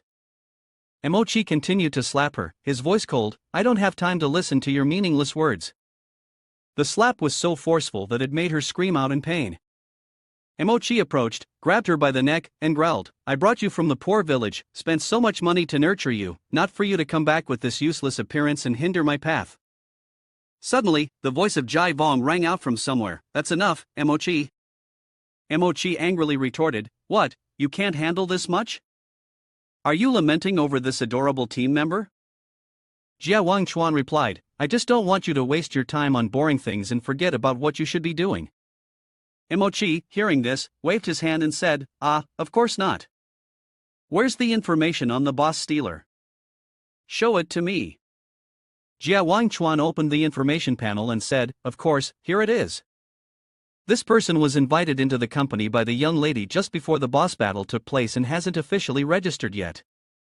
Emochi's face darkened, the person that Kuan-I brought in? Stealing the boss? Is she trying to go against me? Seeing Ye Wu's information pop up, Emochi exploded in anger, cursing, Ye Wu? Where the hell did this guy come from? Is Kuan-I crazy? Relying on a weak level 6 to go against me? Jia Wangchuan responded, You can't be fooled by the external level. If he could steal the boss right in front of Yin Huan's group, his strength is definitely not to be underestimated. Emochi scoffed, deliberately hiding his level, just a small trick. What exactly is this guy Ye Wu's strength? Is there no AI that has information about him? Yin Huan, you have the most authority to speak here. Yin Huan replied, Deep and unmeasurable. Even though the boss is only at 3% health, it's still in a frenzied state. Yet he was able to conclude the battle with overwhelming momentum, defeating the boss in an instant. Emochi was very surprised after hearing this, and said mockingly, If he is really such a strong talent, why didn't you recruit him and instead let him join Kuan-I? Yin Huan replied, I tried to lure him, but it didn't work. Mochi, upon hearing this, became angry and grabbed her by the throat. Didn't work? Is there still someone who dares to refuse you? This is not like you, Yin Huan. With your usual way of doing things, a person who is so ungrateful like him shouldn't have been able to survive under your hands. Or do you like that kiddo, so you let him go? Yin Huan, being choked, struggled, Young master. Emochi violently threw her to the ground and said coldly, Trash. You make me very curious about that kid. I will give you one last chance.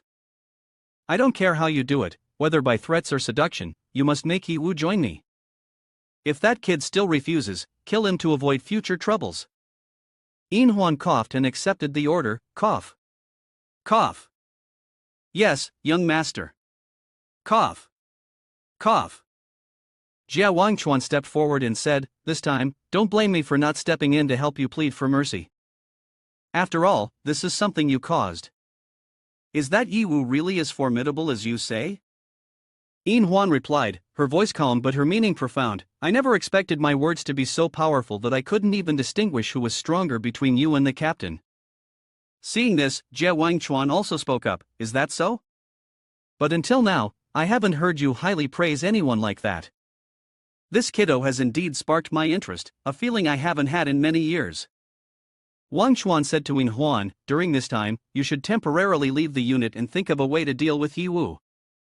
Remember, it's best to recruit him. If you can't, hand him over to me. I will handle him personally. Yin Huan nodded and replied, yes.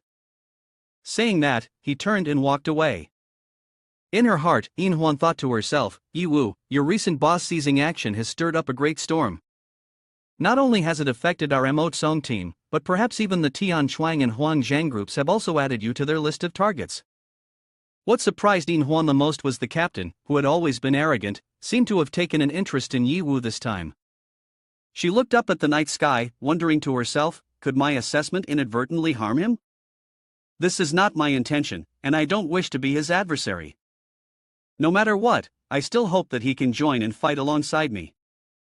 The next day, at Zone 9, at the academy, loud noises echoed throughout the campus. Finally, I can see the sun again. I would have turned moldy if I had to stay down there any longer. A complaining voice rang out. This is all because the boss took over Zone 9. I heard that yesterday, the Mo Tsong team was wiped out. Truly, they are the strongest team in the Han Mo group. Another person chimed in. Someone countered, no way, I heard the research team discussing that the final boss was taken down by a single person. Is that true or false? Taking down a level 90 boss by oneself is just too incredible. Everyone was lively discussing the one who had defeated the final boss. Ruan Tian excitedly said, a single person took down the boss? Could it be Yi Wu? Luo Feng smiled beside her, it must be him. The only person who could accomplish such an extraordinary feat, besides the boss himself, is no one else. However, Ruan Tian's excitement did not last long. She began to worry, but that was a level 90 boss. Even if Yi Wu could win, he must have paid a heavy price, like being seriously injured. I'm so worried about him. Luo Feng agreed, that is very possible. I need to contact him right away to see if he's okay. While they were talking, a student suddenly pointed to the sky, looking panicked, look. What is that? A streak of light was flying straight towards them from above, leaving everyone stunned. Within it, a high-energy reaction was occurring. Then, Yi Wu appeared from the light, making everyone gasp, wow, it's Yi Wu. The effect from that cloak is really cool. Luo Feng was overjoyed to see him and rushed over, boss, I'm so glad you're alright. Ruan Tian felt flustered as she watched Yi Wu appear with such an imposing presence, what is going on? It hasn't been long since we last met, yet Yi Wu seems even more dazzling than before. My heart is racing. Luo Feng ran to hug his leg, bursting into tears, boss, you're unharmed. You really are incredible. I can't believe I dared to doubt your strength. I'm truly sorry, I'm not worthy to be your junior. The principal and Ms. Li came to greet him, Yi Wu, you're back. The academy here is safe now, so there's no need to worry. Yi Wu asked the principal, what does the academy plan to do next? He replied, I have contacted Han Mo Group. They have agreed to quickly send people to rebuild the academy and Area 9. In the meantime, everyone will take a break from school to stay with their families and work together to get through this difficult time. The principal patted Yi Wu on the shoulder and said, it's just you, once again saving the academy, but the academy cannot offer you a reward worthy of your efforts. Yi Wu politely replied, hearing the principal's words is already good enough. As a member of the academy, this is what I should do. I absolutely do not see rewards as my goal. Luo Feng exclaimed, no wonder he's the boss. His words are so skillful, both showcasing generosity and not completely rejecting the reward. The system notification reminded, the passive skill hormone stimulation has been activated. The affection of the teachers and students across the school has increased by 200%. Please pay attention to your personal safety, the owner. Around them, everyone was paying attention to Yi Wu. A female student exclaimed, oh my god. Yi Wu is both strong and handsome. Ye Wu, I want to have your children. Another male student chimed in, Ye Wu, we also want to have your children. The two sides argued loudly. The girls shouted, yeah, have what? You guys are boys, can you even give birth? Go compete for a guy with the girls, how shameless. The boys were unwilling to back down and responded fiercely, although we don't know why, we are willing. Can you control that? Ye Wu did not expect this situation, he gasped and thought, OMG, what is happening? This unethical skill has been activated in such a crowded place. If this continues, something bad will happen sooner or later. He ran for his life, yelling, Wan Tian Tian, Luo Feng. Follow me closely. We need to get out of here quickly. The two of them ran after him. Luo Feng said, understood, boss. Wan Tian Tian asked, Ye Wu, where are we going now? Ye Wu responded, did the situation at home get sorted out? Luo Feng replied, it's all set. I contacted my family earlier. We had a bit of money, so when the incident first occurred, I took them to Zone 8. They are safe there. Ruan Tian Tian added, I'm fine, my family doesn't live in this city. I'm all alone, so I have nothing to worry about. Hearing that, Ye Wu smiled and said, then let's leave the safe zone together and head to the special wilderness area. I just got a level 40 dungeon from those Black Tiger mercenaries. Everyone, get ready. At that moment, Ye Wu and his teammates had reached the city gate. This was the entrance to Zone 9, and it was currently under repair. Seeing Ye Wu's group, a soldier shouted loudly, stop. You over there. Then, he raised his gun and asked loudly, what are you doing? This is not a place for a stroll or chatting. In the face of the soldier's aggression, Ye Wu calmly replied, Officer, we are all students and just want to go outside the city to do a few things. Please allow us to pass. This soldier was a level 10 guard, but he was very stubborn and continued to shout, students going outside the city at this time? The emergency order has not yet been lifted, no one is allowed to go out. Get back to school now, or you'll be shot. Seeing that the soldier was unreasonable and arrogant like this, Luo Feng angrily spoke up, you, a level 10 soldier, dare to cause trouble here? Do you know who our boss is? Ye Wu quickly stopped Luo Feng and calmly said, don't provoke him.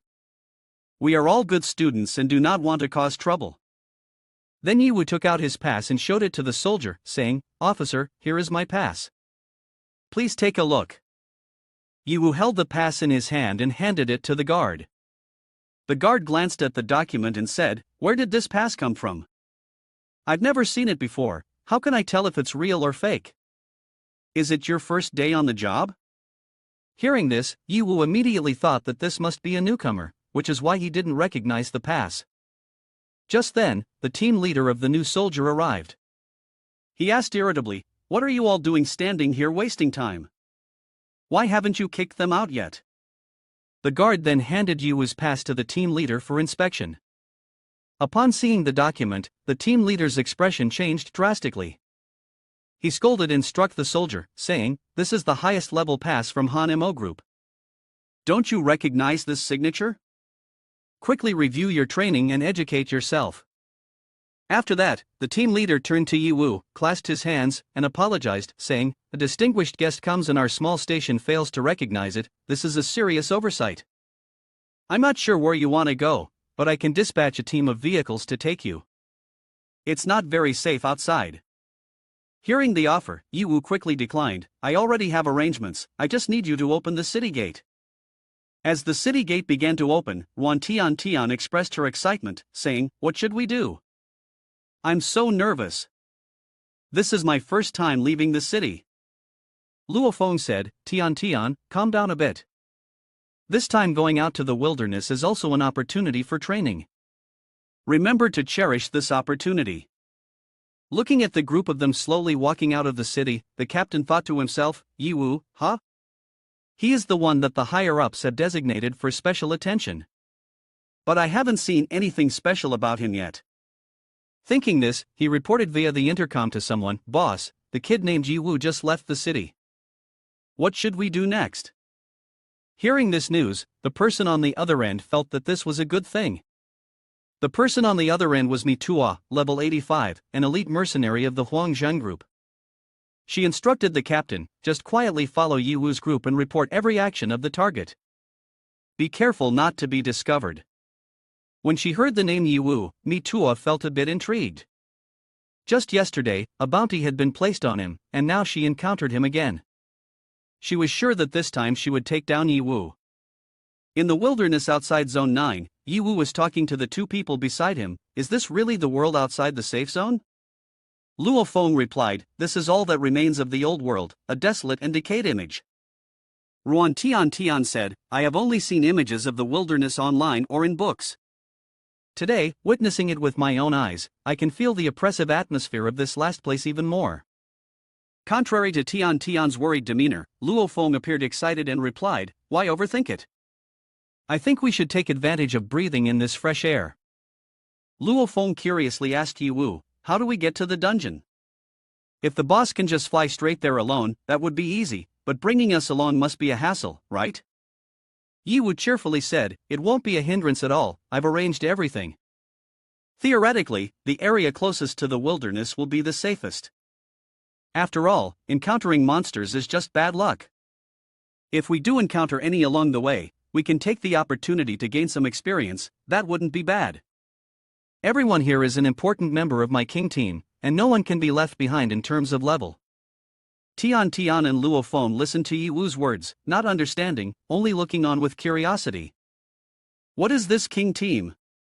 Tian asked. Ye Wu replied, we'll discuss the details as we go along. Luo Feng understood that the king team was established by his boss and was also a part of the Han Mo group. Thinking about joining such a wealthy company made both Luo Feng and Tian feel delighted. They never expected they could be part of it. Tian, quite curious, asked, but can you really join the combat team of Mo's company directly and reach the peak of your life like that? Why start from scratch like this? Could it be too disadvantageous? Luo Feng agreed, saying, that's right, boss. You can solo a level 91 boss, a god-tier existence. Meanwhile, we are just small ants, so we might hinder your progress. Ye Wu smiled and explained, that's why I brought you two to farm levels from the 40 dungeon today. You need to strive to catch up, so don't get discouraged.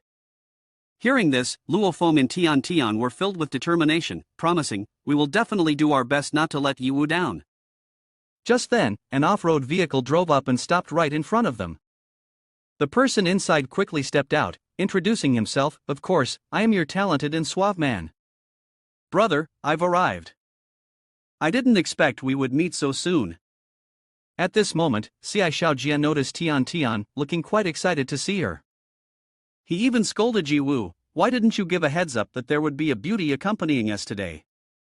If I had known earlier, I would have dressed up nicely. After returning, Xiai Xiaojia immediately greeted Tian and introduced himself, I am Xiai Xiaojia, a relic hunter. This wild place feels just like my backyard. I will take good care of you.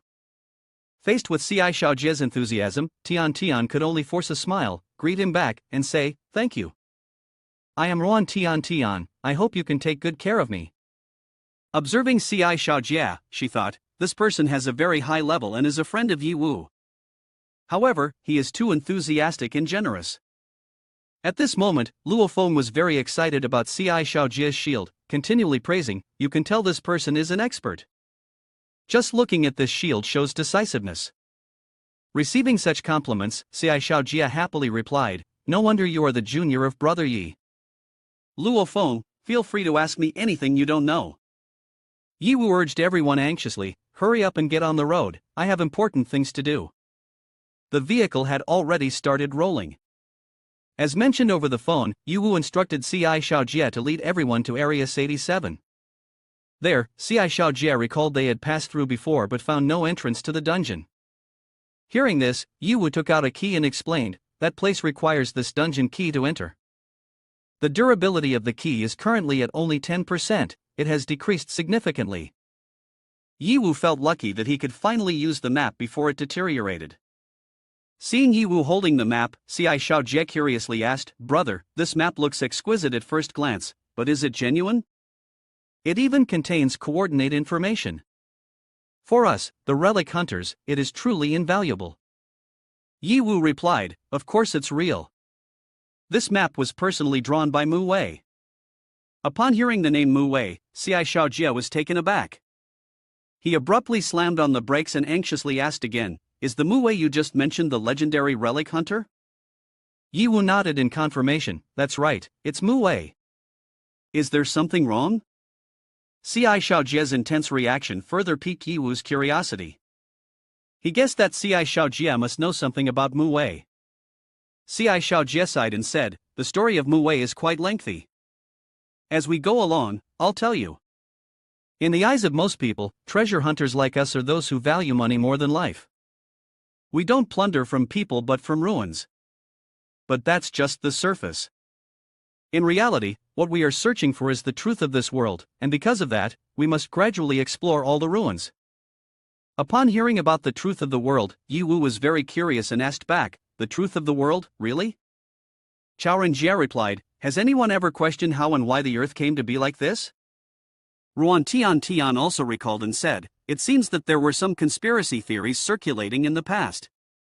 Some people believed that this world is just a dream, while others thought that it is merely a projection of high-dimensional information. Some even went so far as to say that we are actually just data in a database, merely part of a grand game of artificial intelligence. AI controls our fate and thoughts, and everything has already been programmed. Hearing this, Luo Feng said, these are just theories from a long time ago, nowadays, few people mention them and no one discusses them anymore. Ye Wu responded, after so many generations, perhaps people have become accustomed to this era or simply wish to live this brief life? Xiai Shaojie contended, habits do not equate to the truth. We have always believed that every phenomenon has a cause. If we continue to excavate ancient relics, there will come a day when we uncover the buried truth. Hearing Xiai Shaojie speak like that, Ye Wu joked, I can't believe this guy, he seems frivolous on the outside, yet has a heart inclined towards philosophy. Ye Wu's words made Xiai Shaojie feel a bit embarrassed and he smiled, replying, too flattering. In fact, those words were said to me by the captain. I'm just a rough person like that, how could I possibly have such thoughts? Xiai Shaojie continued, I and the other members of the Horizon combat team are all attracted by the captain's ideals, which is why we came together. Without Xiai Shaojie saying anything, Ye Wu had already guessed that this philosophy belonged to Captain Lan Qing. Ye Wu thought to himself, previously, when I heard him say he was still young, I thought it was just a joke. But clearly, this vision and these ideals are not something that ordinary people possess.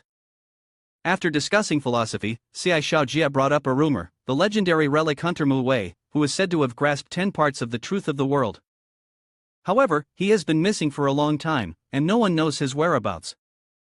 If the map that Ye Wu possesses is indeed a drawing of his, then it surely contains a secret, perhaps clues to uncovering the truth of the world. Ye Wu unfolded the map to take a look, but no matter how he examined it, he couldn't see anything special. After that, he said, even if we uncover the truth, what can it change? Time will still keep flowing, won't it? Seeing that Ye Wu still didn't understand, Chao Renjie began to share a legend that circulated among the treasure hunters. If someone can uncover the truth of this world, that person can restart the world according to their own will and become the king of the world. After hearing this legend, both Luo Feng and Ruan Tian found it very intriguing. The two of them began to paint a picture of what it would be like when they became the rulers of the world. Ruan Tian said, if I could restart the world, I would definitely turn it into a magical world, filled with love and peace. Luo Feng replied, what would that even mean? If it were me, I would become the ruler of the world, the supreme monarch, uniting the globe.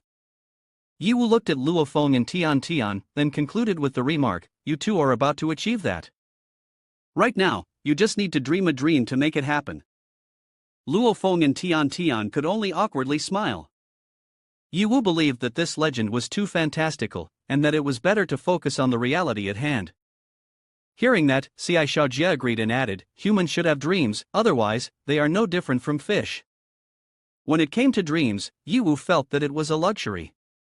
He thought that everything he was doing at present was simply to achieve a practical goal, not for the sake of a dream. He didn't even know what his dream was. Nevertheless, Xiai Shaojie encouraged him, if we can find Mu Wei, we will have more clues. This is not wishful thinking. As for Mu Wei, Ye Wu believed that the principal must know a lot. He told himself that after finishing this dungeon run, he must go to the principal to ask for more information. After a while, the group arrived at a place. It was a cliff. Tian didn't believe this was the entrance to the dungeon because there was no door in sight.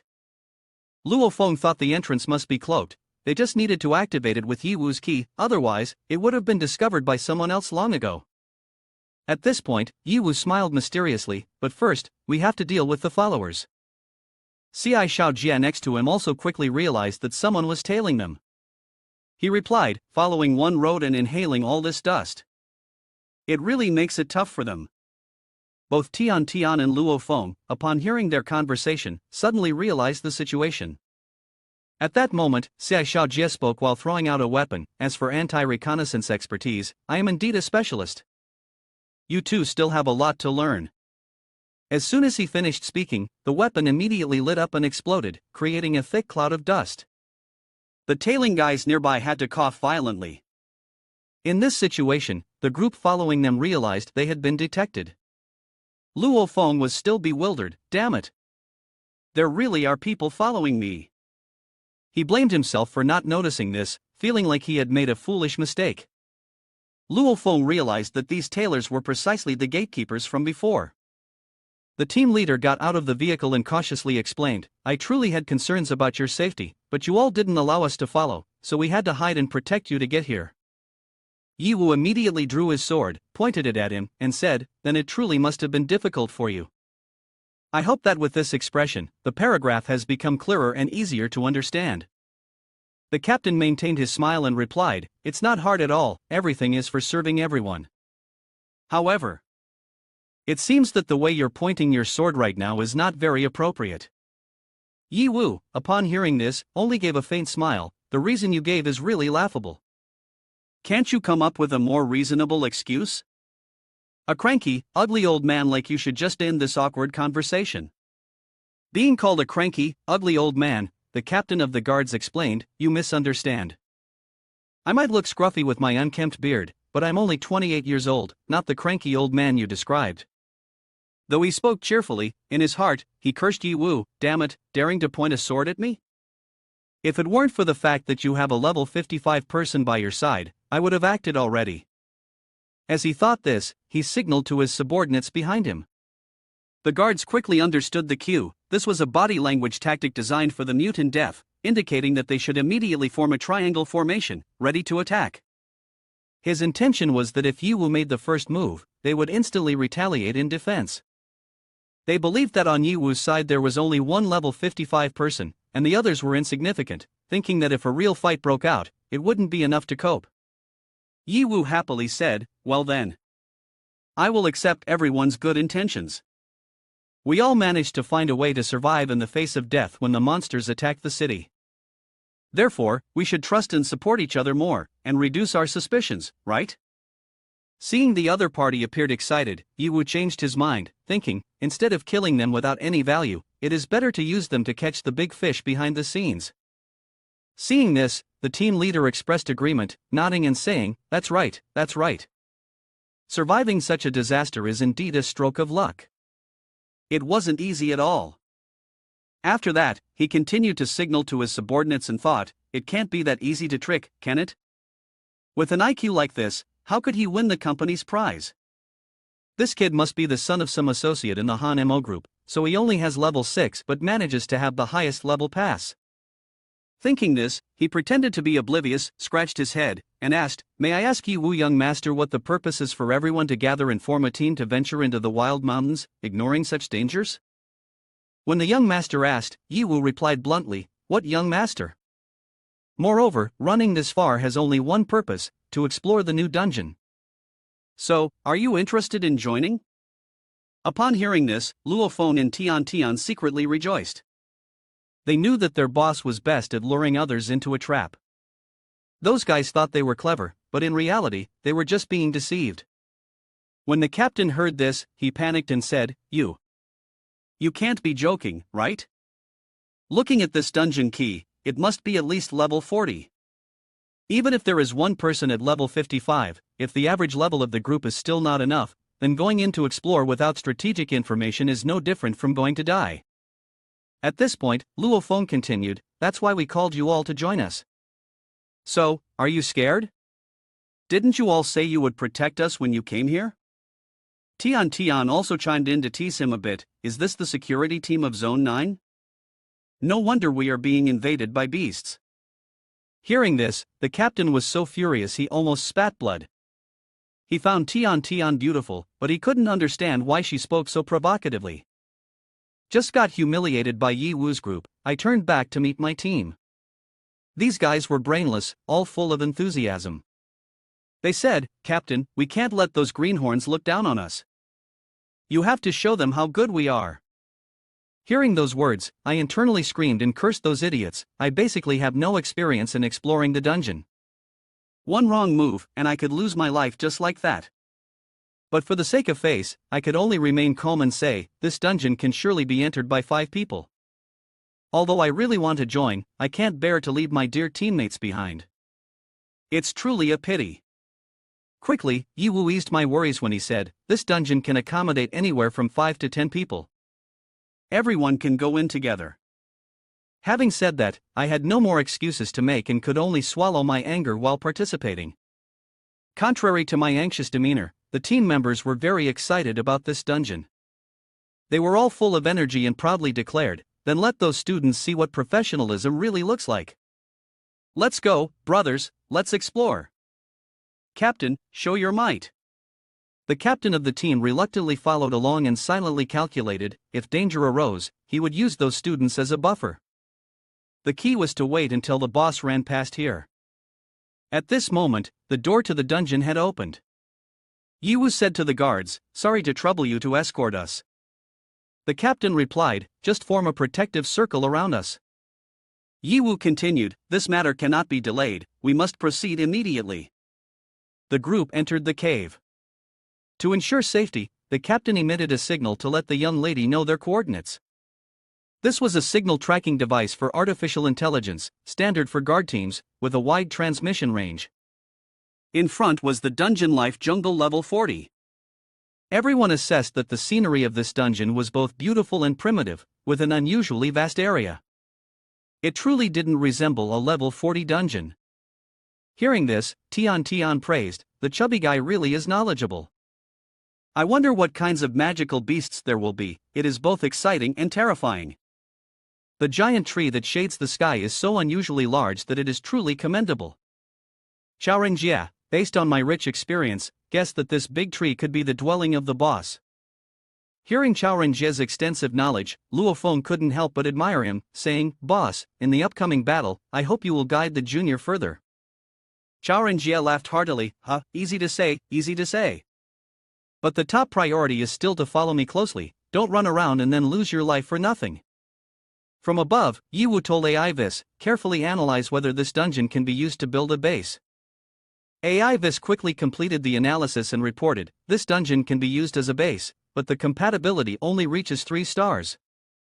Yi Wu pondered, "Only 3 stars? That doesn't meet my 5-star standard.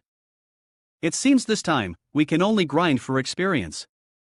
Just then, Tian Tian discovered something and shouted, "Everyone, quickly look up at the sky, something is flying towards us." Very quickly, someone recognized it and shouted, "A small bird? That's a level 25 batwing wyvern. Holy shit, is this what you call a small bird?" The roar of the batwing wyvern echoed across the sky. It charged straight at the captain. Fortunately, he managed to raise his shield in defense.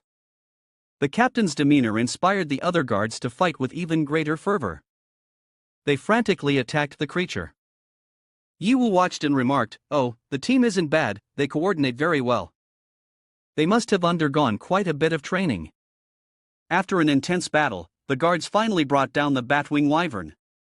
The captain, feeling proud, said, "It's just a level 20 batwing wyvern, and it dared to fly over my head? Don't it know that my area is a no-fly zone? Ha ha." The guards praised him, "Captain, you're so handsome and so impressive. With you here, we feel secure." Just as they were chatting, another roar suddenly emerged, causing everyone to turn pale. It was the sound of a level 40 prickly snake dragon. Before the group could gather their wits, it swooped down and snatched one of the team members. The teammate could only panic and cry for help as he was engulfed in the jaws of the ferocious beast. The beast in the salon soared into the air and directly threw him down. As a result, he lost his life. In such a situation, the captain had no choice but to charge forward. He shouted loudly, "Fat guy level 55 over there. Hurry up and support me. What are you doing standing there like an idiot? Just because you're higher level than me, do you want me to come help you? Damn it." Hearing this, Chao Renjie hesitated and turned to ask Ye Wu, "What should we do now? Do we want to take action?" Ye Wu replied, "We still have to save face. The final checkpoint in the dungeon is still far away, we will need our strength for future challenges." Hearing this, Chao Renjie agreed and surged forward with vigor. He shouted, "Everyone get out of my way. Don't obstruct me. It's just a level 40 beast, I can handle it without breaking a sweat." At that moment, Ye Wu received a prompt from the system. The mysterious egg suddenly reacted violently. Mentioning the egg, Ye Wu remembered and asked, "Egg, what's wrong with you? Are you hungry, or is something hurting?" Ye Wu guessed that the egg had sensed the presence of its kind and wanted to hatch. The mysterious egg continuously stirred with unusual activity. Ye Wu stood with his hand in his pocket, eyes fixed on the egg that was bouncing non-stop in front of him. He wondered, it's been silent for so long, why is it suddenly making a fuss? Could it really be wanting to break out of its shell? Ye Wu quickly opened the system, continuing, "Like this won't do, let's first use what we just received to see if it helps." On the system screen, 2 items appeared, with the description, "Monster's Tongue and Treasure Chest Beast for the Mystic Certificate." At that moment, the egg no longer bounced around but stopped in front of him, trembling and exuding an air of discomfort. Ye Wu saw it like this and felt it was strange. Well, at least it has calmed down, but why does it look like it's constipated? Suddenly, the AI robot Vis appeared and spoke. Could it be that it wants to break out, but doesn't have enough power to break the shell? Ye Wu thought of this, and suddenly beads of sweat began to pour down his face. That is indeed a possibility. He abruptly took out a heart of the devil dragon, with a sinister look at the egg. "If you really want to come out like this, then I'll help you a bit. Swallow this, and you will gain the power to break the shell and come out." The egg looked at him, frightened. Sweat began to appear on its shell, and it quickly backed away, trembling all over. Ye Wu, seeing its frightened attitude, asked, "What's wrong? Are you scared because you can sense the breath of your kin?" He smiled coldly and said, "It's just a piece of meat, what is there to be afraid of? If you don't even have a little bit of determination, you might as well honestly stay inside your shell for your whole life, being a useless egg." The egg heard this, its face scrunched up, and it jumped up and down, expressing its anger. "Wah wah, boo-hoo." Ye Wu, seeing its attitude for the first time, laughed loudly. "Truly simple-minded, and you've already been provoked?" He quickly threw the heart into its mouth. "Now, let me see what you can evolve into." The egg, seeing the heart rush towards it, panicked and screamed, "Eh!" But before it could react, the heart had already slipped right into its mouth. Swallowing the heart, it shook continuously, emitting small sparks. Its mouth tightened, as if it was trying to endure. The AI robot AI Vis shouted at this moment, "It's here. The shell is about to break." A powerful light shot straight up into the sky, and the AI Vis robot exclaimed in astonishment, "Oh my, that's a strong aura." Ye Wu covered his eyes from the glaring light and praised, "Not bad, not bad. It should have such a formidable aura." Suddenly, the system displayed a notification. "Congratulations, Master, you have obtained a battle pet. Please name your pet." Ye Wu watched as the creature resembling a dragon slowly emerged. He thought, if I've chosen it as my battle beast, then the name must be imposing and have a bit of flair. After that, he decided to call it Crimson Comet. The complete red dragon appeared, and the system recorded its information. Crimson Comet, level 6, belonging to the demon dragon race, status, ownerless. Current owner, Ye Wu. In another place, the captain of the guard team had just defeated the prickly snake dragon. He swung a metal ball at it while commenting, "Although it was a bit difficult, I finally completed it without any danger." Suddenly, he felt that something was off and wondered, What's going on behind me?" Ye Wu stood next to the small beast Crimson Comet, smiling as he watched it stretch and unleash small bolts of lightning. The captain of the guard, seeing this scene, couldn't help but exclaim, "What is that?" Why is there a monster like it behind? A team member, noticing Crimson Comet, remarked, "It's only level 6, we just need to find someone to deal with it." This person quickly raised his gun, muttering, "A low-level beast like this falling into a crowd like this is definitely doomed. But killing you won't give much experience." Just as he was about to pull the trigger, Crimson Comet charged towards him, letting out a fierce roar. It opened its mouth wide and crushed the gun in his hand.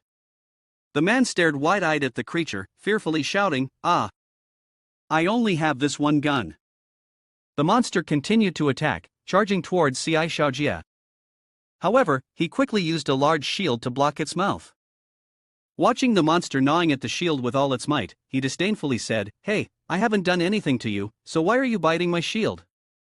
The captain of the guard twirled the staff in his hand, loudly scolding, "You bunch of useless fools. You can't even defeat a level 6 monster. Watch me." Ye Hao swung his sword up, standing in front to protect the beast. His eyes glinted with killing intent as he coldly looked at the captain and said, "All right, it's not an ordinary beast, it's my newly born battle beast. I didn't expect this beast to be so aggressive right after being born. I apologize, everyone." The small red dragon clung tightly to Ye Hao's leg, desperately flattering him. Unfortunately for Ye Hao, he looked at the shield covered in bite marks and cried, "Ho! Even though we know each other, business is business. You have to cover the cost of repairing my shield, Ye Hao." Ye Hao replied with a smile, "No problem." Ruan Tian looked at the adorable little dragon, her eyes shining with affection. She quickly ran back, arms outstretched wanting to hug it. Could this really be the egg obtained from the dark forest last time? It has really hatched? So adorable. Long, I missed you so much. Let me give you a hug. Crimson Comet saw her running towards it, trembling in fear. Suddenly, it fluffed up its fur, and its face turned fierce, looking at Ruan Tian as if it would not hold back if she took one more step. Ruan Tian looked at it like that, quickly stopped, and said dejectedly, "Oh, why are you stopping me?" Ye Hao bent down, patted its head, and said, "Everyone, don't tease it anymore. After all, it's still small. Being a bit stubborn is very normal." He looked at it seriously and instructed, "Crimson Comet, these are all our teammates, you must remember that." Getting patted by Ye Hao, it squinted its eyes happily, wagging its tail non-stop, and made several sounds to show it understood. From deep within the forest, a loud sound emerged. Ye Hao was startled and looked over. This noise startled both Luo Feng and Ruan Tian. Ye Hao observed for a moment and then said, "It seems the owner of this forest does not welcome us very much. Perhaps it sensed your presence, Crimson Comet." The red dragon held his hand tightly, staring straight ahead. The captain of the guard team also heard that sound. He calmly said, "Why worry? After the recent battle, even though our numbers have decreased, I feel that the monsters here are not too dangerous." He placed both hands on his hips, looked at Ye Hao, and suggested, "So let's split into 2 teams to search, that will be more effective. Let's use that big tree as the final gathering point. What do you think, young master?" Ye Hao nodded in agreement and praised, "That's a good arrangement. If anything happens, contact through the internal channel." The captain of the guard team quickly led his team members ahead. In his heart, he calculated, that guy definitely has issues. I used all my strength just now, yet he easily dodged. His strength is definitely not just level 6. Splitting up first and then quietly following them is the best decision. As they ventured deeper into the forest, Ruan Tian excitedly looked around and said, "It's my first time exploring the dungeon, I'm both excited and nervous.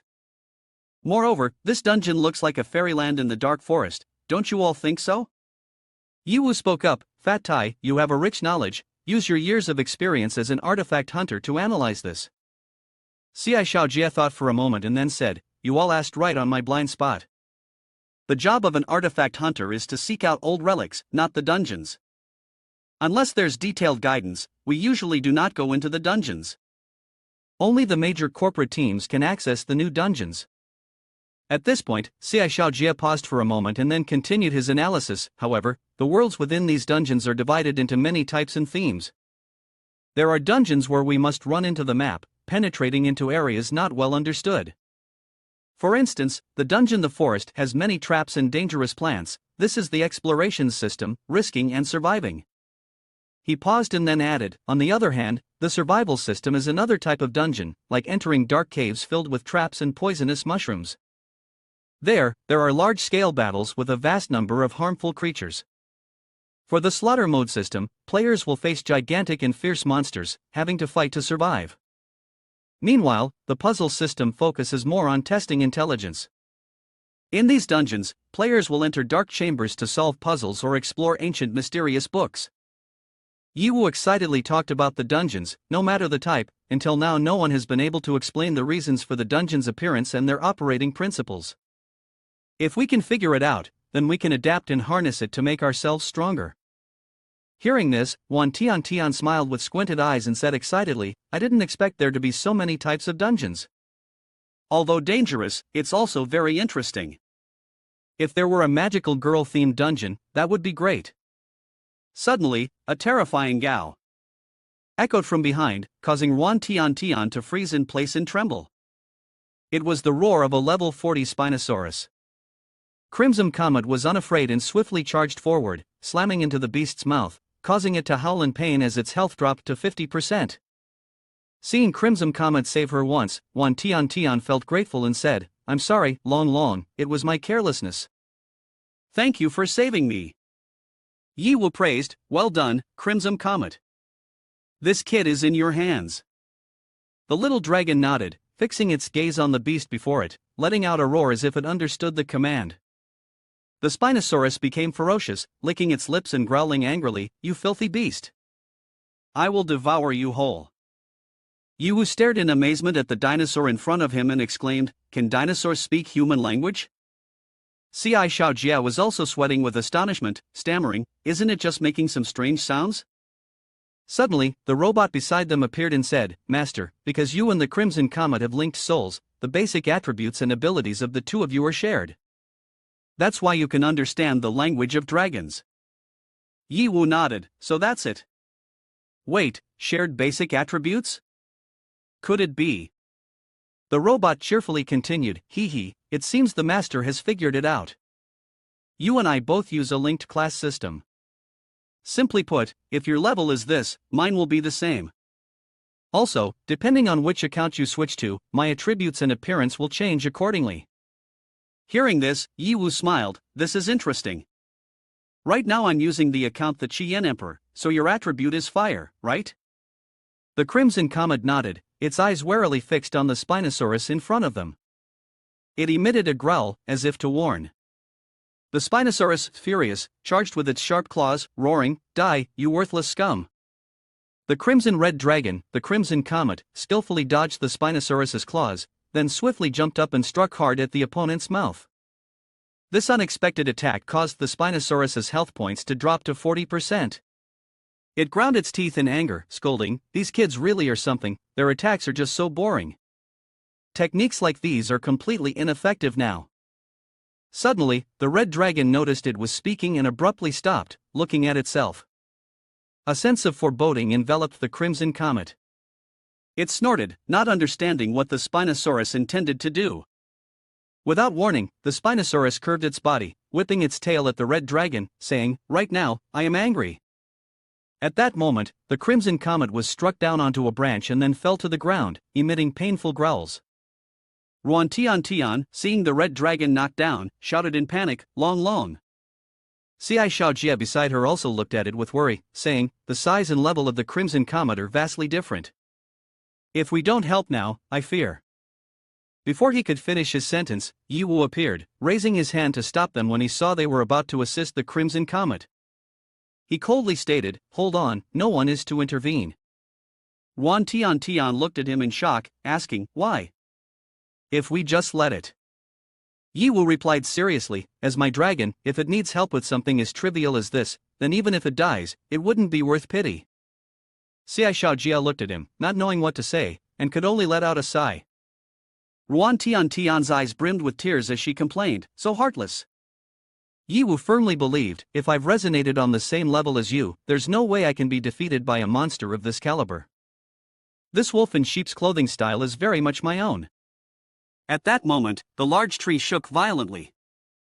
A loud crack echoed.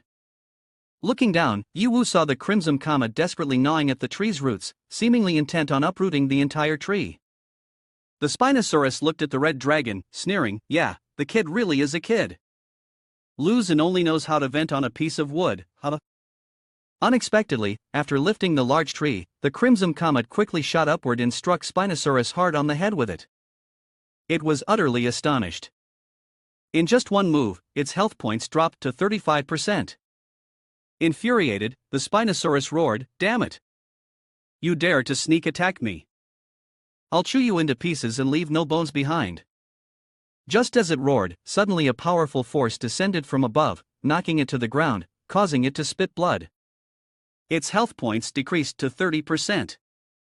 Immediately afterward, large trees were continuously rained down upon the Spinosaurus. It couldn't evade them, merely enduring the assault and moaning, "Aw! Damn! Damn it! Stop!" After a fierce battle, several lumps swell up on Spinosaurus's head. It endures the pain and stands up from the pile of trees, angrily saying, "It's useless. These attacks are nothing but a scratch to me. Just wait until I get free, that's when you'll die." However, its health points at this moment are only down to 10%. Just then, the crimson comet flying in the sky opened its mouth and unleashed a torrent of fire down on Spinosaurus.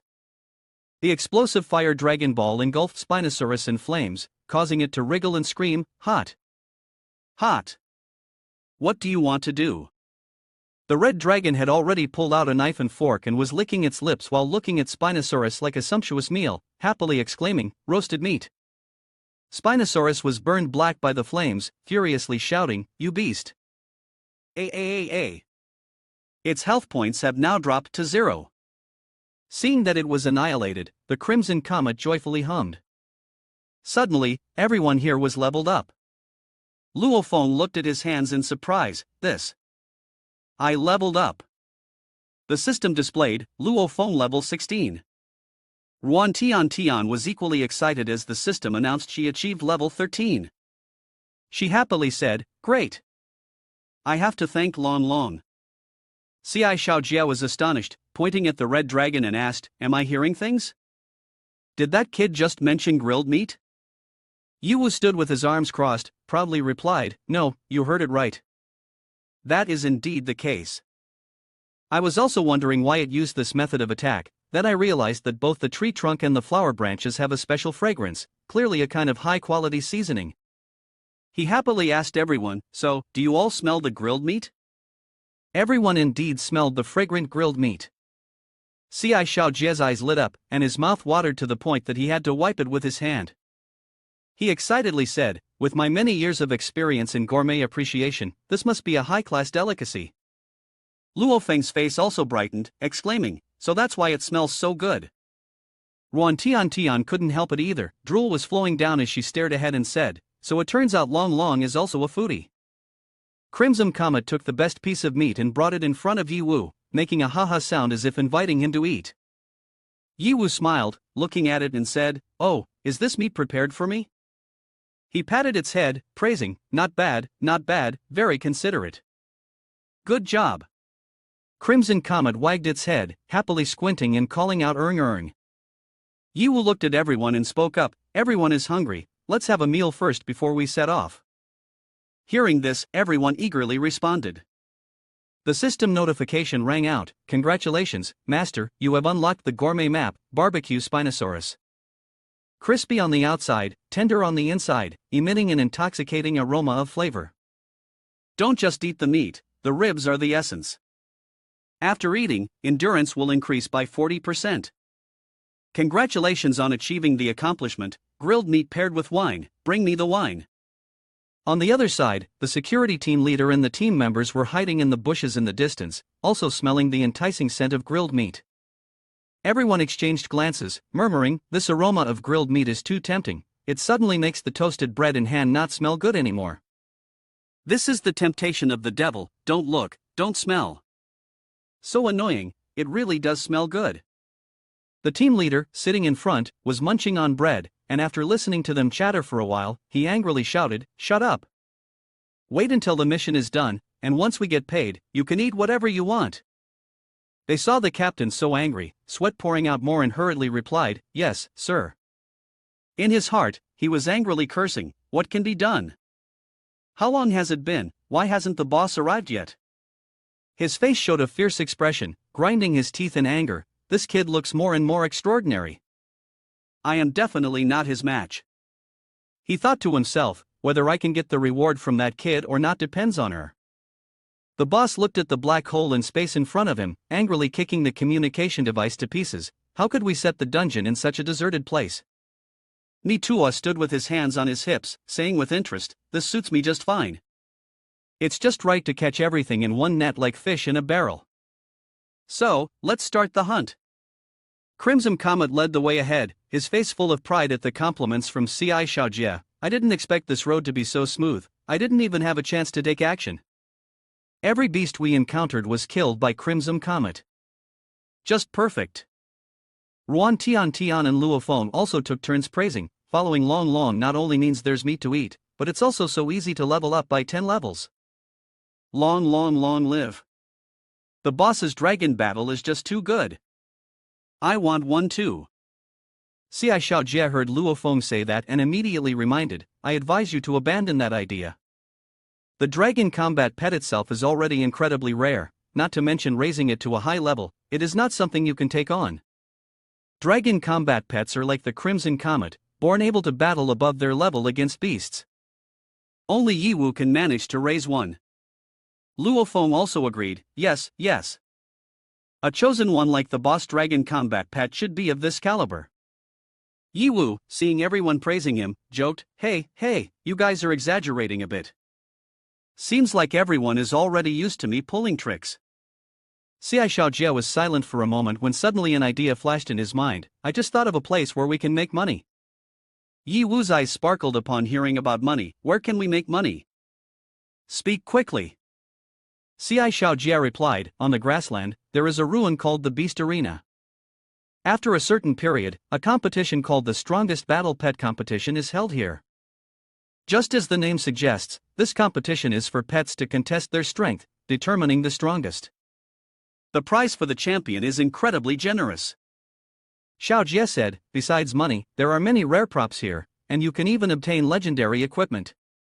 Therefore, this place has attracted all kinds of people from all directions and has become a very lively activity." Yiwu, curious to learn more, asked, "Is there such an activity? This world is indeed vast and rich, far beyond what I ever thought."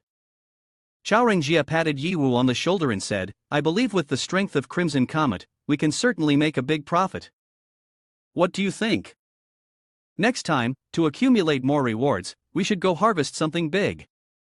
Yiwu nodded in agreement, thinking to himself, "Maybe I can seize this opportunity to obtain some rare props to build an important base. The most important thing is that I need to expand my knowledge of this world. Staying in the safe zone for too long means not getting updated information." Luo Feng and Ruan Tian Tian were also excited to join. "I want to go too, boss, you have to take me along," Luo Feng said.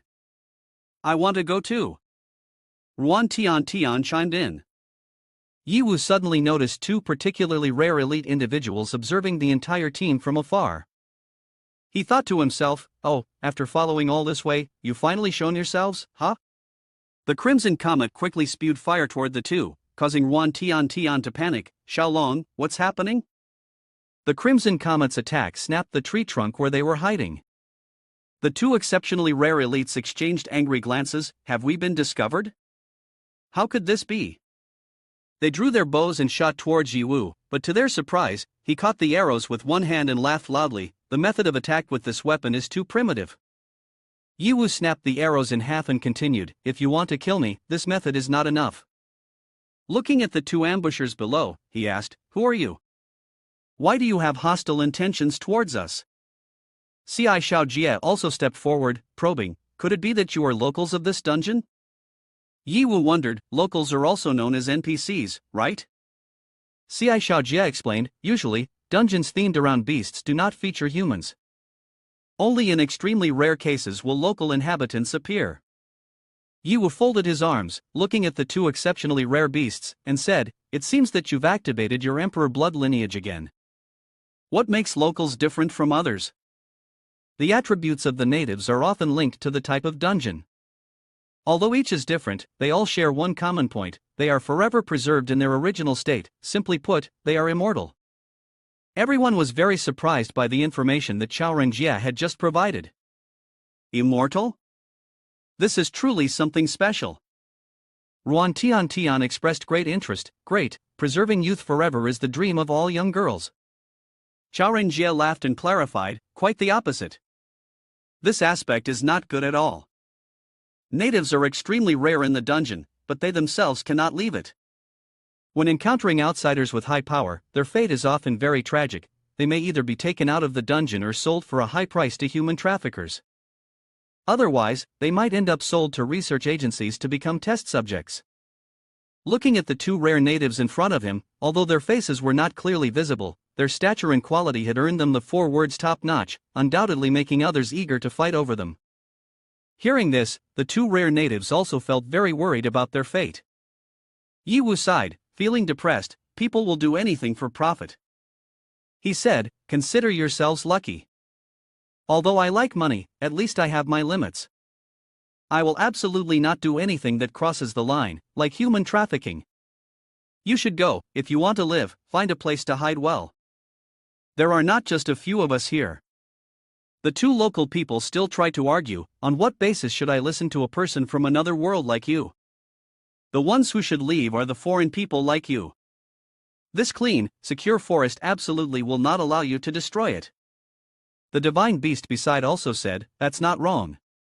Miao Yiwu looked straight at the two local people who were still being arrogant and seriously said, "People from another world, that's true, to you we are outsiders. But I, after all, am the one who opened this dungeon.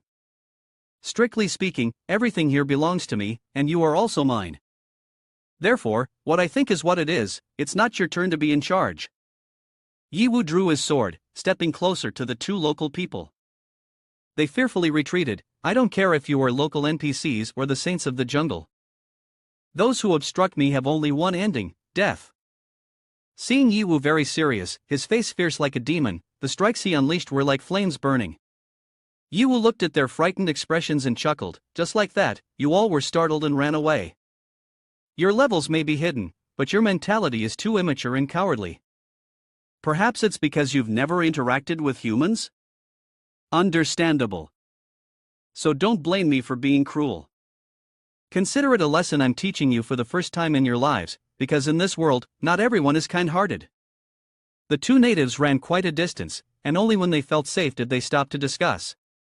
One of them said, "That person just now was clearly only level 6, yet why is he so strong? We'd better not provoke him." The other agreed, adding, "The killing intent on him is really terrifying. A moment longer, and we'd probably be dead by now." Both of them breathed heavily, sitting down to rest. Suddenly, they heard voices. Looking up, they saw 3 figures with fierce expressions. One of the 3 laughed loudly. "Huh, it's worth the trip here. To meet such a valuable item like this, we're about to get rich. Brothers, let's go." The 2 natives panicked, exclaiming, "Who are you?" They felt extremely upset that their peaceful place was no longer safe as before. One sighed, "What on earth has happened to this world suddenly? For over 1,000 years, it has always been peaceful. Why are there so many outsiders invading now?" One person said, "Shishi, stop overthinking." Miaobao said, "First, we have to fight back against those guys." The 3 strangers looked Shishi up and down and teased, "This girl has an extraordinary figure. I wonder what her face looks like under that mask, but it surely can't be ugly." Another one spoke up, "Whether she's ugly or beautiful doesn't matter. Just take off that headscarf. A primitive girl like her, pure until now, is truly rare." Shishi, angry, rushed forward to duel. "You are all shameless scum. Die." Seeing that, they became even more interested. One teased, "Oh, she has quite a fiery temper. Come here, let us show you just how cruel this world can be." Another one laughed heartily, interjecting, "Huh, just don't hit too hard. She's important merchandise, if you break her, she won't be worth it." The battle began. These three were all members of the guard team, with levels of 22, 25, and 28, respectively. However, they were no match for the two locals, and were quickly defeated. That was too fast. One murmured, moreover, it only took one blow to finish them off. At first, I only noticed that she was a woman, forgetting this is a level 40 dungeon. Shishi looked at her defeated opponents in disappointment. What on earth is wrong with you? She said, at such a high level, yet not as good as that level 6 human. That level 6 human was not good, unable to dodge in time. Fortunately for the Guardian team member, just as Shishi was about to unleash a fatal blow, another figure came to the rescue in time. It was a beautiful girl holding a rifle, shooting at Shishi's attack to save that guy. The girl said, on the battlefield, one should not be dazed. The Guardian was still trembling as he replied, yes. That is me too, level 85. I never expected that we, a bunch of useless trash, would be lucky enough to encounter such rare natives. Recognizing a familiar face, the Guardian joyfully exclaimed, Boss. You finally arrived. Boss is majestic. Now that you are here, I will leave this matter to you, a useless person like me will not interfere. Mitua signaled for him to step aside, then get out of the way and watch, let me handle this. Seeing her approach, Shishi thought to herself, her level is 85, and her aura is very dangerous, she must have killed many people. I have no chance of winning, so I should not confront her head-on, but rather look for an opportunity to escape. Just as she was preparing to flee, Shishi heard Mituo's loud laughter, want to run? Then she shot bullets around Shishi, creating a circle that tightly locked both of them in. Shishi said, no one can disappear right before my eyes, unless they are dead. Stand still for me, or you will pay with your life. But if so, you won't be worth anything anyway. Suddenly, a reptile appeared behind Shishi. As soon as she saw it, she screamed, Miao Bao, get away. Shishi quickly pushed Miao Bao away, hoping she could escape safely while being trapped in the cage. That was the Forbidden Skill Lightroom, level 60, which could last for 60 seconds. On the other side, Miao Bao, seeing her teammate captured, angrily shouted, damn it.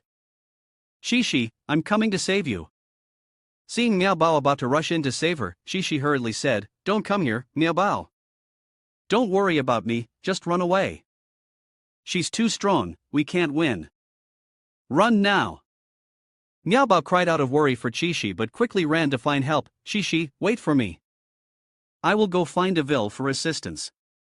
We can't let that person run wild. Meanwhile, the guard hiding in the shadows, Mitua, looked at the chaotic beasts and muttered, that foolish lackey, there's no need to chase after them. Its master is already in our hands.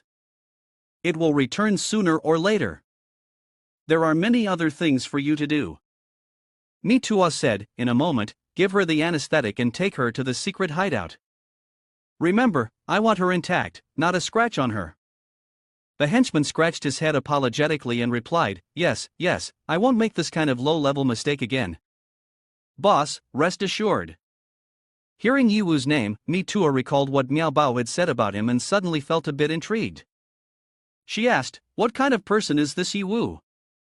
This dungeon was opened by him, what is his strength?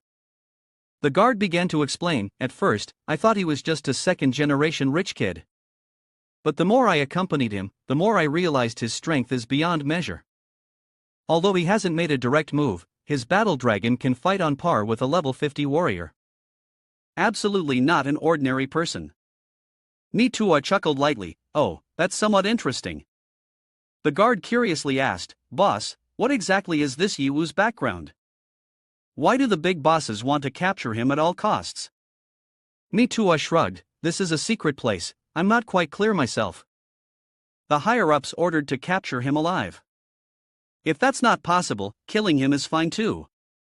But to be honest, capturing him alive is more interesting than killing him, it excites me a bit. While the two were discussing how to find Yiwu, at another location, Yiwu was also curiously standing in front of a large tree. That ancient tree looks a bit unusual. From a distance, it appears very large, and as you get closer, it obscures the entire sky. If there are no treasures on this tree, I sincerely apologize to the one who created it. Luo Feng and Ruan Tian Tian are still proud of their level up. They easily reached level 30 without much effort and even got new equipment. If the people at school see this, they will definitely be envious. Ha ha. Luo Feng said happily. Ruan Tian was also excited. Thank goodness for Xiaolong from Yi Wu, you are indeed a great assistant. Suddenly, the Crimson Comet growled twice as if it had discovered something and rushed towards the source of the noise. Ruan Tian hurriedly followed. Xiaolong, what's going on that you're in such a hurry? Yi Wu realized this was due to Miao Bao, so he quickly intervened with the Crimson Comet. It's nothing. Then he turned to look towards the noise and said, show yourself. You wouldn't come all the way here without fear of danger unless there was something urgent to find me. Miao Bao raised both hands in a gesture of surrender. Your eyes are really sharp. I came here alone because my master is in danger. Ruan Tian looked at Miao Bao with delight, surprised that this cat could speak human language. She exclaimed, so adorable. Miao Bao was taken aback and flustered to see its identity exposed. It cried out, what? So you all know I'm a cat? I clearly disguised myself perfectly. Chao Rengjie laughed mockingly, foolish one, hiding your head but exposing your tail. That's right, it was your own mouth that betrayed you. Miao Bao blushed and hurriedly corrected, Meow. I mean, meow. Damn it. Even if you've discovered my true identity, so what? Aren't you going to hurry and save my friend? Hearing this, everyone felt both pity and amusement at Miao Bao's pleading attitude. But this cat seemed a bit arrogant, as if commanding them. One person in the group joked, huh? Is this how you beg for help? Let's see how I should collect you then. Yi Wu looked at Miao Bao and said, your master has been captured by a group of bearded men. Helping you isn't out of the question. The key is what benefit do I get from it? Miao Bao stood with hands on hips, negotiating with Yi Wu. Of course I won't let you work for free. Meow. I'll give you this. Miao Bao finished speaking and took out a red stone. Yi Wu looked at the stone, her eyes instantly shining. This stone was very beautiful, sparkling brightly. Yi Wu quickly recognized its value. This is an ancient demonic essence crystal, she said, although it's only level 40, its quality is epic. Where did you get this? Miao Bao shrugged lightly, as if unconcerned, just this one stone alone is far from enough. Yi Wu looked at Miao Bao and couldn't help but scoff. Are you going to reveal anything else? Don't tell me this is the only stone you have. Miao Bao shrugged again, pretending to be innocent. Who told you? There's only this one piece. Meow. The stone sparkled so much that it dazzled anyone who looked at it. Yi Wu looked at the crowd in front of him with suspicion, while Miao Bao confidently declared, my cat has a mountain of treasures, as long as you help me, they will belong to you. Hearing this, everyone gasped in amazement. However, Yi Wu remained skeptical and said, so much? You seem to be talking nonsense. You're not trying to deceive me, are you? These suspicious words made Miao Bao visibly upset. Hateful humans, don't compare me to your kind. How could I possibly do something as despicable as that? Yi Wu was not in a hurry to believe. He pointed directly at Miao Bao, presenting the final condition. How about this? Aren't you a cat?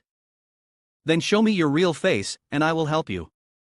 Miao Bao panicked. You want me to do such a humiliating thing? You might as well kill me. Seeing this, Yi Wu turned away as if to leave, speaking coldly, if you can't do that, then we won't discuss it anymore, bye-bye. Miao Bao immediately broke out in a sweat, anxiously calling him back. Wait. Don't leave so soon, please give me a chance. Seeing that Yi Wu was unwilling to negotiate further and was determined to walk away, Miao Bao had no choice but to kneel down and plead earnestly, good brothers and sisters, please save my friend. I beg you. Ruan Tian saw Miao Bao's face flushed, as if about to cry, and hurriedly ran over to cuddle and comfort. So adorable. I like you very much. Miao Bao coughed choked, meow, hug me so tightly that I can't breathe. At that moment, Luo Feng and Ci Shaojie couldn't help but feel moved. Ruan Tian continued to hold on, laughing as she said, is that enough hugging? Now it's my turn. Even though I've encountered many fierce and lovely cats before, this one is truly different. Perhaps this is a mutation gene. At this moment, Miao Bao fluffed up in protest, Beautiful girl, I can endure this, but you worthless man, don't even think about touching a single hair of mine. Ye Wu approached, knelt down to look at Miao Bao with a tender gaze. With such an obviously adorable look, why do you always present a fierce demeanor? Miao Bao stood timidly before Ye Wu, but still tried to appear proud. Ye Wu said, out of respect for your intentions, I'll keep my word and help you this time. Seeing him agree, Miao Bao was very happy, but seemed displeased when Ye Wu patted her head. What was that you just did? Ye Wu commanded the system, activate Hawkeye. The system confirmed, successfully activated. Surveillance range has covered the entire instance. Ye Wu quickly discovered a target. A level 85 player just entered, considered the leader behind them, finally revealed himself. Xie Xiaojie eagerly urged, come on, brother. Don't you want to go rescue the owner of that little cat? Miao Bao huffed and shouted, that's a teammate, you fat dude. Ye Wu crossed his arms and said, no need, the enemy has delivered themselves right to our doorstep, saving us time. Seemingly still not grasping Ye Wu's point, Xie Xiaojie curiously asked, delivered to our doorstep, what do you mean? At that moment, Mitua, thinking herself clever, laughed, ha, you guys are truly a bunch of novices. By following the traces from the battle, we can easily locate their position. But perhaps they didn't expect that there would be someone hunting them from behind. As soon as she finished speaking, Mitua realized she had almost fallen into a trap. She jolted, damn. That was close, almost got caught. She pondered, is this an attack from the dungeon or from Ye Wu's group? At that moment, Ye Wu and his teammates appeared. The surprises don't stop there, as a dog from behind attempted to ambush, but I countered it first. Realizing that the person he was searching for was standing right in front of him, you are Ye Wu. Was that last move yours? What a surprising first meeting, truly unexpected. Astonished by Ye Wu's ability to recognize him, Mitua thought to himself, this guy is spot on. I was cloaked and had clearly used my invisibility skill. How did he manage to discover me?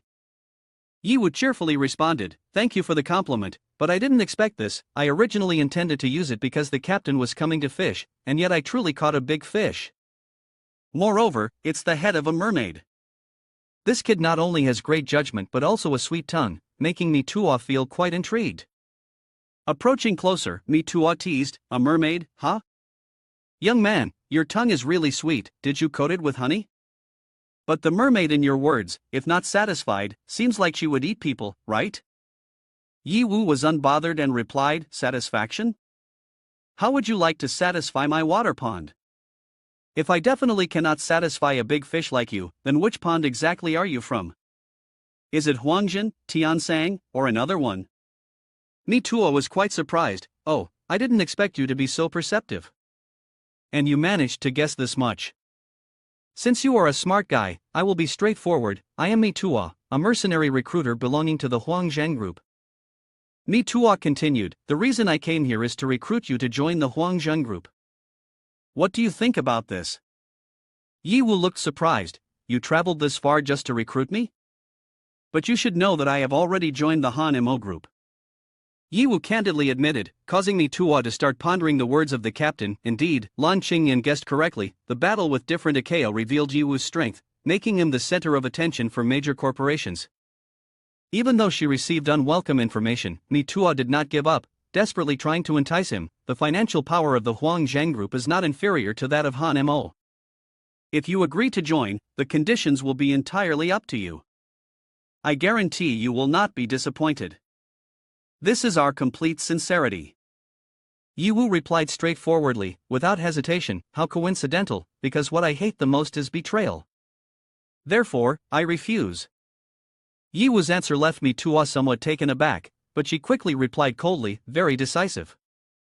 But it seems you do not recognize the situation at hand. In my style, after you refuse, you will have to die. With that, Mitua pulled out her gun and pointed it directly at Ye Wu's head. However, Ye Wu showed no signs of fear and even provoked her. Oh really? Perhaps I should thank you then. Mitua said, I usually wouldn't do this, but I feel that you joining Huangjin and working together would be very interesting. So, I'll give you another chance. The choice is yours. Ye Wu still smiled and replied, I still refuse. Mitua felt, what a pity. She did not want to eliminate Ye Wu, as she found him very worthy of collaboration. She had used a puppet card to control him, but unfortunately, the card's usage rights had expired. Ye Wu witnessed everything and exclaimed, just as the rumors say, your egg is a man eating fish in the blink of an eye. I must admit you are very interesting, but it's truly a pity. Unwilling to give up, Nitua quickly used an advanced puppet card. Ye Wu immediately guessed, but this puppet card is also undetectable by Hawkeye. It seems the opponent is using a puppet card of a level surpassing the ordinary identification skills, making them dismissive. However, Nitua thought, still too young, do you think you can take the initiative to engage in close combat? I originally wanted to impart practical combat experience to you, but unfortunately, you will have to die. She swiftly executed a special sniping technique, paired with specially crafted ammunition. The most terrifying aspect of the shooting was that it made no sound at all, leaving the opponent unable to react in time. Even without hearing the gunshot, Ye Wu still felt, something is off, my instincts warn me that danger is imminent. Ye Wu was trying to feel what that sensation was when he suddenly heard a growl. It turned out that Xiaolong had rushed out to take the bullet for him. Even though Ye Wu screamed to stop him, it was already too late. At that moment, the emergency system announced, the battle companion Crimson Comet has activated the dragon family's innate ability. Ye Wu painfully hugged Crimson Comet tightly, blaming himself for being too engrossed in fighting the demon beast and not paying attention to the sniper behind. Previously, when facing the demon beast, everything went smoothly, causing Ye Wu to momentarily forget that in battles against humans, especially high-level opponents, there are always many dangerous factors that he failed to anticipate. This carelessness led to a fatal mistake. The whole group felt heartbroken when they saw Crimson Comet gasping for breath, seemingly on the verge of death. Ruan Tian could not contain her emotions and wanted to rush out to save Xiaolong, but Luo Feng immediately shouted to stop her, are you going out there to die? The opponent is at a high level, if you just poke your head out, you'll definitely be killed right away. At this moment, Xia Xiaojie also realized the situation and reassured, don't panic. Xiaolong still has a little HP left. Ye Wu will definitely be able to save him. Trust him. Ye Wu quickly opened the support system, using an ultra recovery potion on Crimson Comet while gently comforting, drink this, you'll recover soon. Watching Crimson Comet gradually regain strength, the whole group breathed a sigh of relief, but Ye Wu kept reminding himself, I must not make such a mistake again. Xiaolong suddenly shows good signs and gradually regains consciousness, seeing you full of energy like this, I feel relieved. You truly are my battle pet. Even though you almost lost your life, you still did not back down. Nitua is trying to stop me from attacking, wanting to use firearms to suppress the area and hinder me. But that's too naive. This kind of indiscriminate attack can't possibly make me lose a drop of blood. Ye Wu stands calmly within the support circle, causing Nitua to constantly ponder, in the past, he was lucky enough to avoid a fatal blow, and now he dares to remain still. Is he ultimately confident or just looking for death? No matter how much support you have, how long can you hold on? I have overestimated you, I thought you were powerful, but in the end, you are just a child. Let me break your support first. Ye Wu said, while talking to Xiaolong, I didn't realize that the support was down to 20%. I'm sorry for you, Crimson Comet. It was all due to my momentary overconfidence that caused you to suffer. In the past, I relied on the Shadow King to defeat a level 90 elite boss, creating a wrong inertia mindset for myself, leading to inaccurate calculations in basic strategy. Ye Wu continued, right now, using the Qi Yen Emperor to connect levels, we are only at level 60, while facing an opponent at level 85, clearly, it has no effect. Previously, we fought by relying on the remaining accumulation points a bit, but now it's useless as well. System, how many points do I currently have? Host currently has 1.3 million points. That's still a lot? But the opponent is just a marksman, I guess they have nothing valuable on them. Burning points to transform into a Shadow King would yield too low of a return. The key issue is that there's no way to increase the attributes for Crimson Comet. For now, increasing the connection level might be more reasonable. At this moment, the system announced, support index is only at 8%. System, how much experience is needed to raise my level to 10? Support is at 5%. Currently, your connection level with the Qian Emperor is 55. You need to increase by 45 levels to meet the requirements. The experience value needed to level up is 1 million. Would you like to use 1 million? The further we go, the more experience points are consumed, but it's okay. Sooner or later, I'll have to use it, so it's probably better to level up now while the experience points are still sufficient. Ye Wu said, in this way, with basic attributes at level 100 and the ability to jump up to 20 levels, I will not have to fear when facing level 120 opponents. The system confirms the use. The system quickly confirmed, beginning experience conversion immediately. Please wait a moment. Just at that moment, the support dropped back to 0%. Nitua outside was overjoyed and began to devise a plan. The support is gone. It's just a naive face covering trick. It's just a flaming meteor. I will have to use this water attribute candy. You guys will die in an instant. Go die. Your head will help me get the bounty. Ye Wu quickly leveled up to level 10. I've encountered many kinds of women, but you are the first to make me feel murderous intent. Nitua was extremely astonished by Ye Wu's leveling ability. He actually jumped from level 6 to level 10 in an instant. How on earth did he do that? Moreover, even clearly hundreds of meters away, he could still feel the warmth of the flaming meteor. Could this be the powerful and eerie force of him, along with the oppressive aura of a level 100 expert? What on earth is going on? I have to retreat, otherwise, I won't survive. Ye Wu created opportunities for Crimson Comet to take revenge on Nitua. I really want to personally eliminate her, but she almost took your life just a moment ago. Therefore, this chance for revenge is still entrusted to you. Go ahead, an eye for an eye, return her the favor 100-fold. Crimson Comet quickly rushed in for revenge. Flaming meteor spewed light pressure in beams, a powerful radiation. Moreover, both speed and coverage area were significantly increased on a wide scale. What the hell? Even a beast has become this strong. Damn it! Ye Wu, do you really want to pursue to the end? Do you really want to be enemies with Huang Zheng Group? You can't possibly win. Nitua lowered himself and said, no matter what you say at this moment, whether it's pleading or cursing, rest assured, I will bear the consequences of this myself. Huang Zhen will not let you go.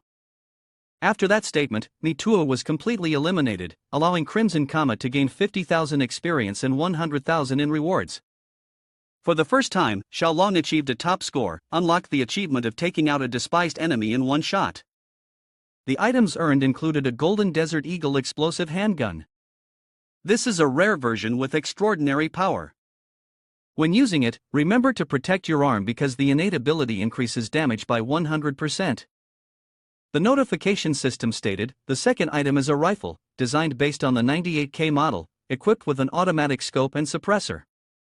This rifle has the ability to fire in bursts with a special passive ability. After hitting the first target, the bullet will continue to fly, dealing standard damage to targets behind it and penetrating armor by 100%. The notification system continued, additionally, there is a skill book named Phantom Stealth that allows the user to enter a stealth state while crouched and motionless.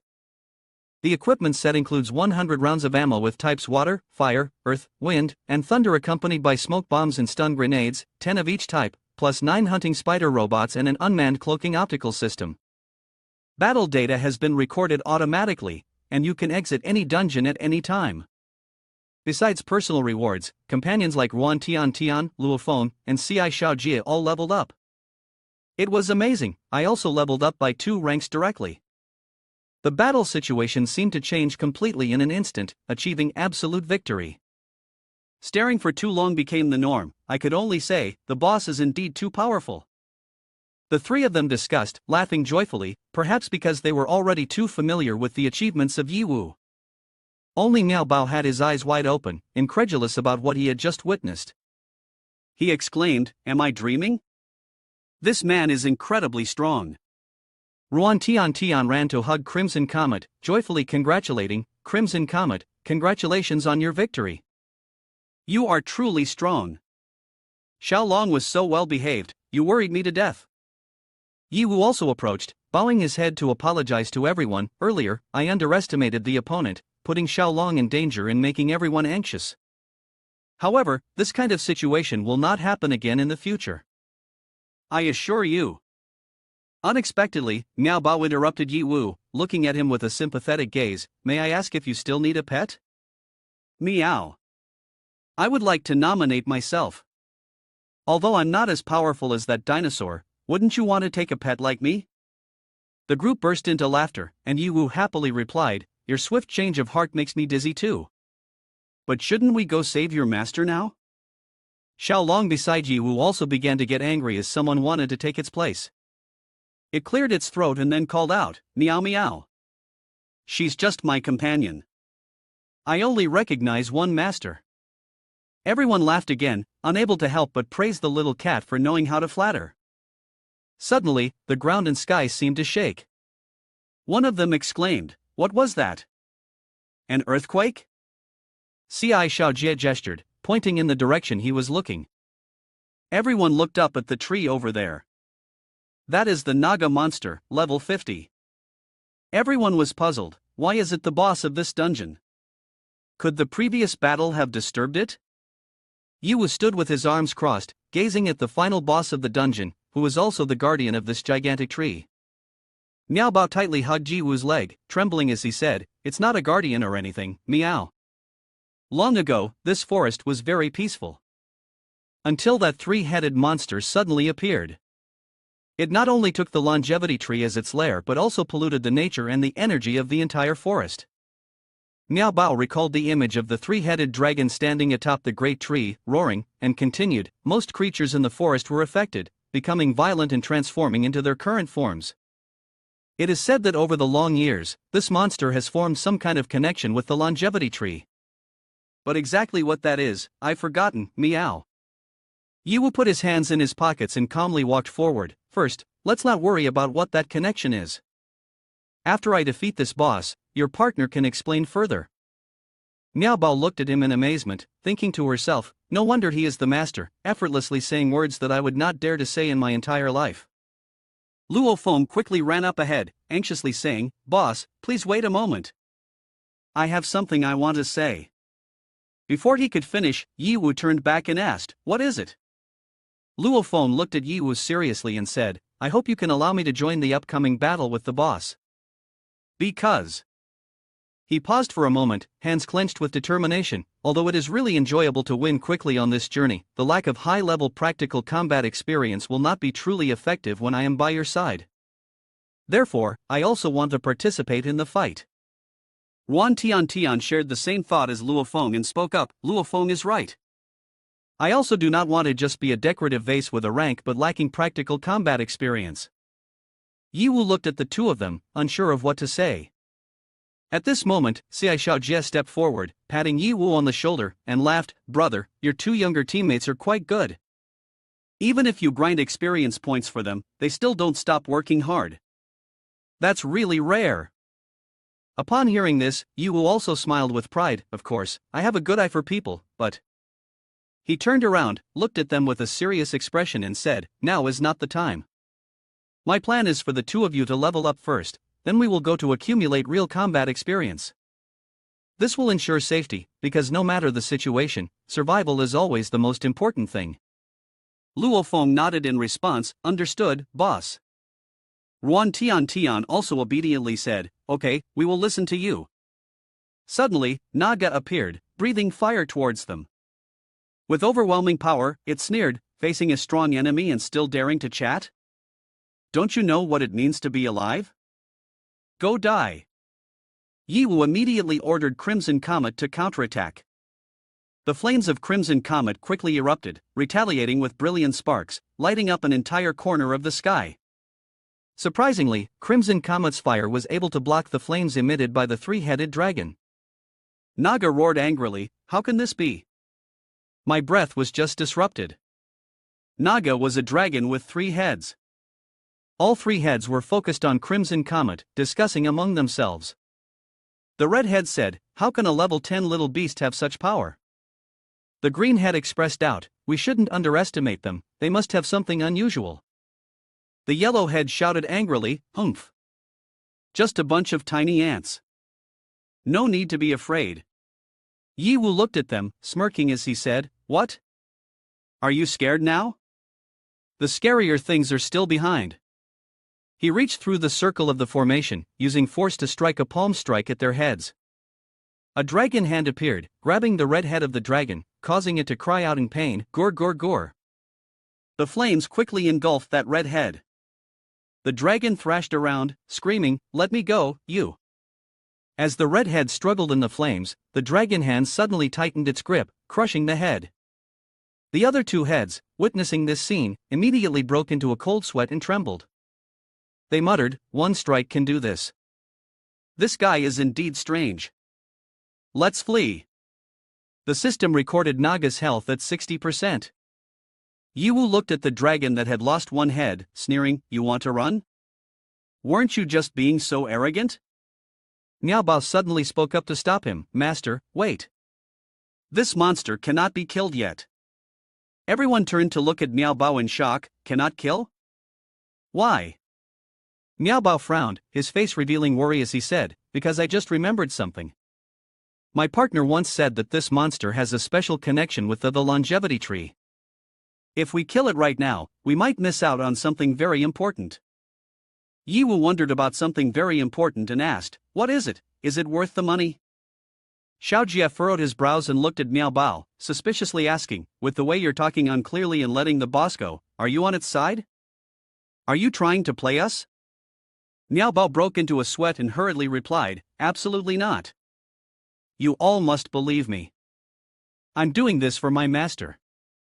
What it specifically is, you'll only know when you meet my partner." Ye Wu crossed his arms and smiled, saying, "Hearing you say that makes it a bit interesting. I thought this was just a normal level 40 dungeon, but it turns out there are many twists. Let's go everyone, let's find Miao Bao's teammates." He looked ahead and continued, "Now we go rescue that girl and see what this very important thing really is." Crimson Comet nodded when Ye Wu said that. "All right." Ye Wu turned to Miao Bao, "If that thing is really valuable, I will make you my pet." Miao Bao joyfully asked, "Really? That's amazing." Meanwhile, the captain of the guard squad, annoyed, repeatedly slapped at a mosquito, angrily saying, "Why hasn't the boss lady finished yet?" The captain of the guard said next, "Waiting in this rundown place is really boring, it's driving me to death. There are so many mosquitoes." He looked at the girl with the alluring figure, tied up in front of him, growing even angrier. "What the hell are you cursing about?" An extraordinary artifact lay beside him, yet he could not touch it. "Damn it, this is really torture. But, even if the boss doesn't allow me to touch her, let's see what she looks like. She must be decent, right?" Thinking this, he approached with interest, wanting to remove the beast skull from her head. Let's do it this way."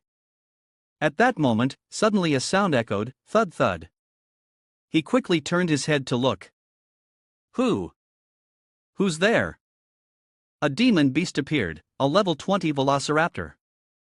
It stuck out its tongue at him, shaking its head back and forth while making a noise. "You." He, furious, drew his weapon quickly and attacked it. "Damn it, you scared me half to death. Get out of here. With your slow intelligence, why are you bothering me?" The demon beast quickly fled. "You." The captain of the guards returned to the girl, continuing his work. "Damn it, this is so disappointing. Why can't I get it off? It's stuck so tightly, I can't be too rough. What if I ruin her looks? If she can't be sold, then it'll be a disaster." He struggled for a long time but still couldn't get the bone head off. Suddenly, he heard a sound echoing back, thud, thud, thud, thud. He thought that the little demon beast had returned, and in anger, he picked up his weapon, ready to fight. He shouted, "Damn you, itching for a beating, aren't you? This time, if I don't skin you alive, then it'll be a long time coming." But before he could finish cursing, he was startled to see thousands of gleaming red eyes lurking in the darkness of the cave. A horde of demon beasts pushed and shoved as they approached, far too numerous to count. The captain of the guard stood there, astonished at the dinosaur-like swarm in front of him, and yelled loudly, "Damn it! Why are there so many beasts like this? This quantity is simply terrifying." He held two different weapons in his hands, a gun in his left hand and a baton in his right. While fending off the demon beasts, he shouted, "Get out of here! What are you all coming here to die for? Don't come any closer. The demon beasts, struck by his attacks, became furious and lunged to bite at his shins. In pain, he screamed, "Ah! My shins!" The demon beasts surrounding him looked at him with fiery eyes, making him fearfully cry out, "Sister! Save me! I don't want to die!" Immediately, the pack of demon beasts rushed in and tore into him everywhere. The sounds of squeaking echoed throughout the cave. After they had finished off the captain, the demon beasts turned and moved towards the girl lying on the ground. The squeaking continued to reverberate in the cold space. The demon beasts surrounded her, emitting incessant chirp chirp chirp sounds. Then, they all simultaneously lifted her off the ground with their heads and carried her away. They kept chirping continuously and quickly exited the cave. At that moment, the system announced, "The true eye has been renewed, please check, host." On the screen, everyone saw the image of a skull of a demon beast moving, gradually getting farther from the cave's location. Then, another skull appeared, lying inside the cave. Everyone wondered, did the captain die? What happened? Was she killed by the demon beast? How could that girl, clearly in a coma, still move at such high speed? Ye Wu and the others quickly ran toward the cave. Luo Feng hurriedly asked, "How can she move when she's unconscious? What kind of technology is this?" Cai Xiaojia, running behind him, replied, "Don't you understand? This situation indicates that the girl has been captured by the demon beast." Yi Wu turned to Miao Bao, who was leading the way, and asked, "Cat, what do you think?" Miao Bao hesitated before answering, "No, it's not a demon beast." Then it seriously continued, "It seems to be in existence even more evil than a demon beast, even more than the Naga boss." Yi Wu thought to himself, even more formidable than the boss of the dungeon clone. Could it be that the secret path of this dungeon is similar to how the young girl inquired about levels? Who would have thought that a seemingly ordinary level 40 dungeon would have such rich content, making it quite interesting? Meanwhile, Shishi slowly opened her eyes, looking at the strange scenery around her. She was still unaware of where she was and loudly questioned, "Where is this?" It seemed she felt like she had been taken by a pack of dinosaurs to a place for a sacrificial ritual, and she herself was the chosen offering.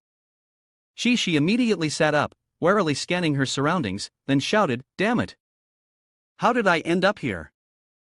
After saying that, she stood up, peering into the woods ahead, where sacrificial beds were set up. She wondered, wasn't I knocked unconscious by that person? How did I end up in such a dangerous place? Could it be that she suspects me? I'm sure this is some kind of trick devised by that guy. Thinking this, she turned around and ran away from this dangerous place, mentally assuring herself to stay calm. I must leave quickly, absolutely cannot let that guy catch me. Suddenly, a demon beast leaped out in front of her, blocking her path. She was startled, momentarily stopping in her tracks, and worriedly thought, "It's over." She looked around cautiously and raised her head, immediately spotting a man standing atop a large demon beast, arms crossed, gazing at her before speaking. "This is the 10th time, Shishi. Every time I save you in return, you say nothing, just silently slip away. It truly breaks my heart. However, as I mentioned before, I've given you 10 chances to escape." He paused for a moment, staring intently at the girl, his lips curling up. "You've used up all your chances. You should obediently stay by my side. You are not allowed to go anywhere anymore." The information on him displayed on the system was a level temporarily not updated. Shishi looked at him for a moment, then hurriedly turned and ran in the opposite direction. As she ran, she shouted, "Who would listen to your foolishness?" He watched Shishi flee but did not rush to chase her, merely snapped his fingers and called out, "I won't let you go. Do you think you can easily run away as before?" As soon as the sound of his finger snap echoed, the group of dinosaurs around them immediately took orders, quickly surrounding her in layers. The sounds of chirping filled the space. Avel stepped forward, smiling as he looked at Shishi. "Shishi, accept your mission." The group of dinosaurs saw him approaching and immediately moved aside to make way for him. As Shishi walked, he spoke, "Why is it that in this world full of demon beasts, only the two of us exist?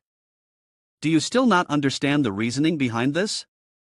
When she saw him getting closer, she stepped back, raised her hands, taking a defensive stance, and shouted, "I hate you. You have a smell that makes people disgusted. I do not want to bear children with you. Avil, hearing her words, was not in a hurry to get angry. He closed his eyes, furrowed his brow, and patiently replied, "It's been over 1,000 years, yet your way of thinking remains so outdated." Bear children?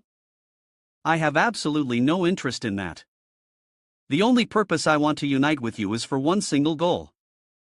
His face turned fierce, his eyes wide with excitement as he said, "That is to gain power, plus the 3 fruits of 1,000 years from the longevity tree. I can achieve the power to break through this world." Saying that, he raised his face to the sky and yelled, "Hey! This damn world frustrates me so much.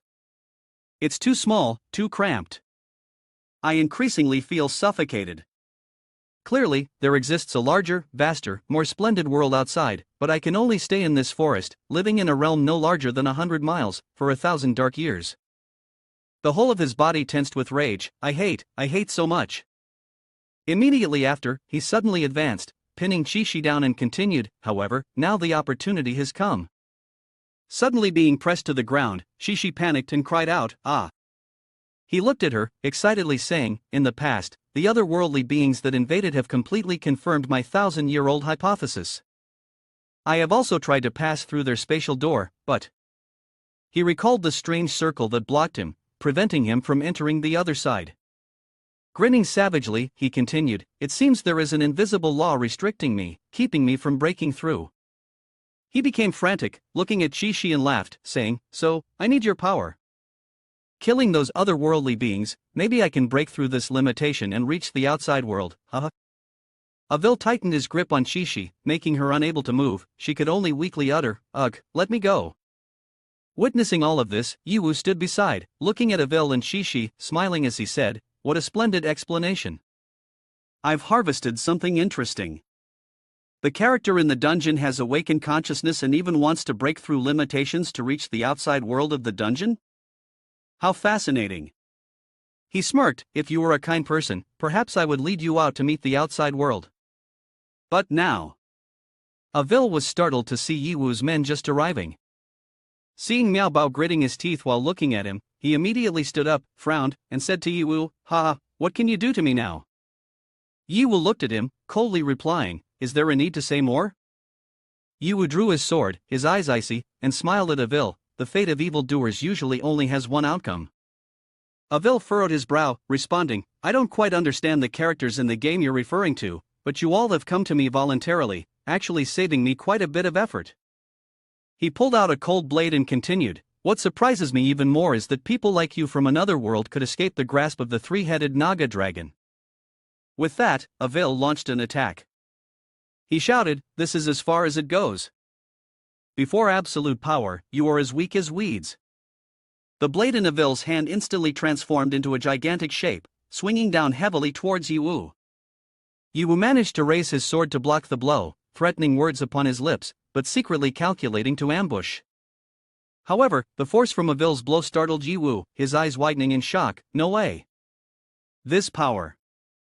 He was forcefully pushed back several meters. Deep imprints of Ye Hao's shoes were left on the ground because he had to exert strong force to keep his body steady. The power exceeded Ye Hao's expectations, causing his health points to drop to only 80%. He was astonished to realize that just one blow had knocked off 20% of his health, even though he had reached level 100 by now. Avil rode atop a large demon beast, holding a chain and a sword, looking at Ye Hao with a condescending gaze. He said, "Sneak attack? No, I just didn't want to dirty my hands. My soul is connected to my mount, so my abilities and its are the same." Avil introduced his demon beast to Ye Hao's group, Jade Incubus, mount at a level yet to be determined. Allowing it to fight you is already the greatest gift. Ye Hao hoisted his sword onto his shoulder, gazing up at Avil with calm eyes, replying, "I must admit, you are indeed quite strong. I am very curious about your exact rank. Someone like you surely has no reason to hide their true strength." Ye Hao provocatively asked, "So, since you still have many questions in your heart, not just regarding Avil's rank but also about the mysterious girl accompanying him?" "Her rank remains an enigma. Is there some special mechanism hidden in this battle?" Avil showed no emotion, uttering the foolish words, "After undergoing thousands of trials, my strength can no longer be assessed by a bunch of numbers. With that, he mounted the demon beast and charged forward. Avil mocked, "Go ahead and die for me." At that moment, suddenly, a crimson comet appeared, piercing the head of the jade incubus. The demon beast cried out in pain, its health bar dropping down to 80%. The jade incubus shot a furious glare at Ye Wu, as if flames were shooting out of its eyes. Seeing this, Ye Wu thought to himself, that took down 20% of the opponent's health. Watching the crimson comet quickly land on the ground and run away, Ye Wu speculated, this indicates that that guy is indeed at the same level as me. A rather hard to believe coincidence. The crimson comet leaned down to look at Ye Wu, emitting a chirping sound. Ye Wu looked up at the red dragon and asked, "Crimson comet, do you mean you want me to ride on your back?" Images flashed in Ye Wu's mind of himself wielding a sword, riding on the back of a small dragon. This image made him feel a bit diminished in stature, and he really didn't dare to look directly. Ye Wu forced a smile and said, "Well, let's wait until you grow up before we consider that." Seeing Ye Wu just standing there scratching his head and refusing to climb on, the crimson comet expressed disappointment, letting out a long howl, a woo. Avil was riding on the head of the large demon beast, which was still dazed and swaying, and said, "You actually managed to stun my mount. You've got some skill there." In Ye Wu's mind, thoughts began to swirl as he contemplated why a level 100 character appeared in a level 40 dungeon if they were at the same level as him. This was truly unreasonable. Ye Wu stood there, deep in thought, while it is possible to battle head-on, a bold idea suddenly struck him. He handed a recovery potion to Ci Shaojia and instructed, "Fat Tai, go provoke him to draw the aggro onto yourself. But do not use a life-saving skill. If you can't hold out, drink the potion right away." Ci Shaojia looked worried and asked again, "No life-saving skill?" "One hit from him already took away 20% of my health. If it continues like this, won't I get killed in just one hit?" Ye Wu quickly reassured him, "Trust my judgment." Hearing this, Ci Shaojia took the potion and replied, "Got it. Although this is no different from heading to my death, I trust you." After putting away the potion, Ci Shaojia charged towards Avil, mocking him vigorously, "Hey, you crazy freak. You waste your efforts to grab my attention? Fine, I'm here to satisfy you today." Avil, enraged, turned his demon beast around and charged at Ci Shaojia, shouting, "You little brat, do you want to die?" Seeing the jade incubus charging towards him, Ci Shaojia quickly took out his shield to block. He wondered to himself, "Damn it, can I really withstand this blow? If I misjudge, I won't let him off even as a ghost." A loud explosion echoed, boom. Ci Shaojia was thrown back. His health bar dropped to 80%. He held the shield defensively, surprised, "What's going on?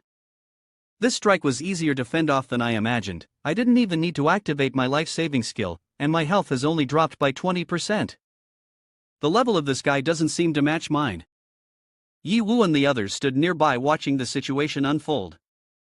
He guessed correctly, this guy indeed has a special leveling mechanism. It must be the type that locks enmity with opponents of the same level.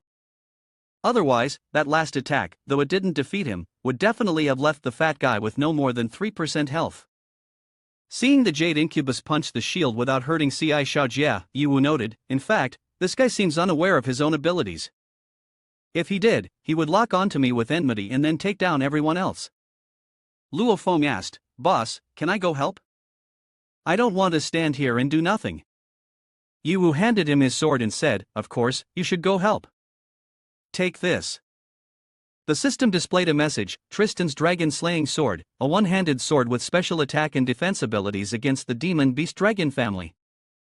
When killing a demon beast dragon family, players have a high chance of receiving rare items.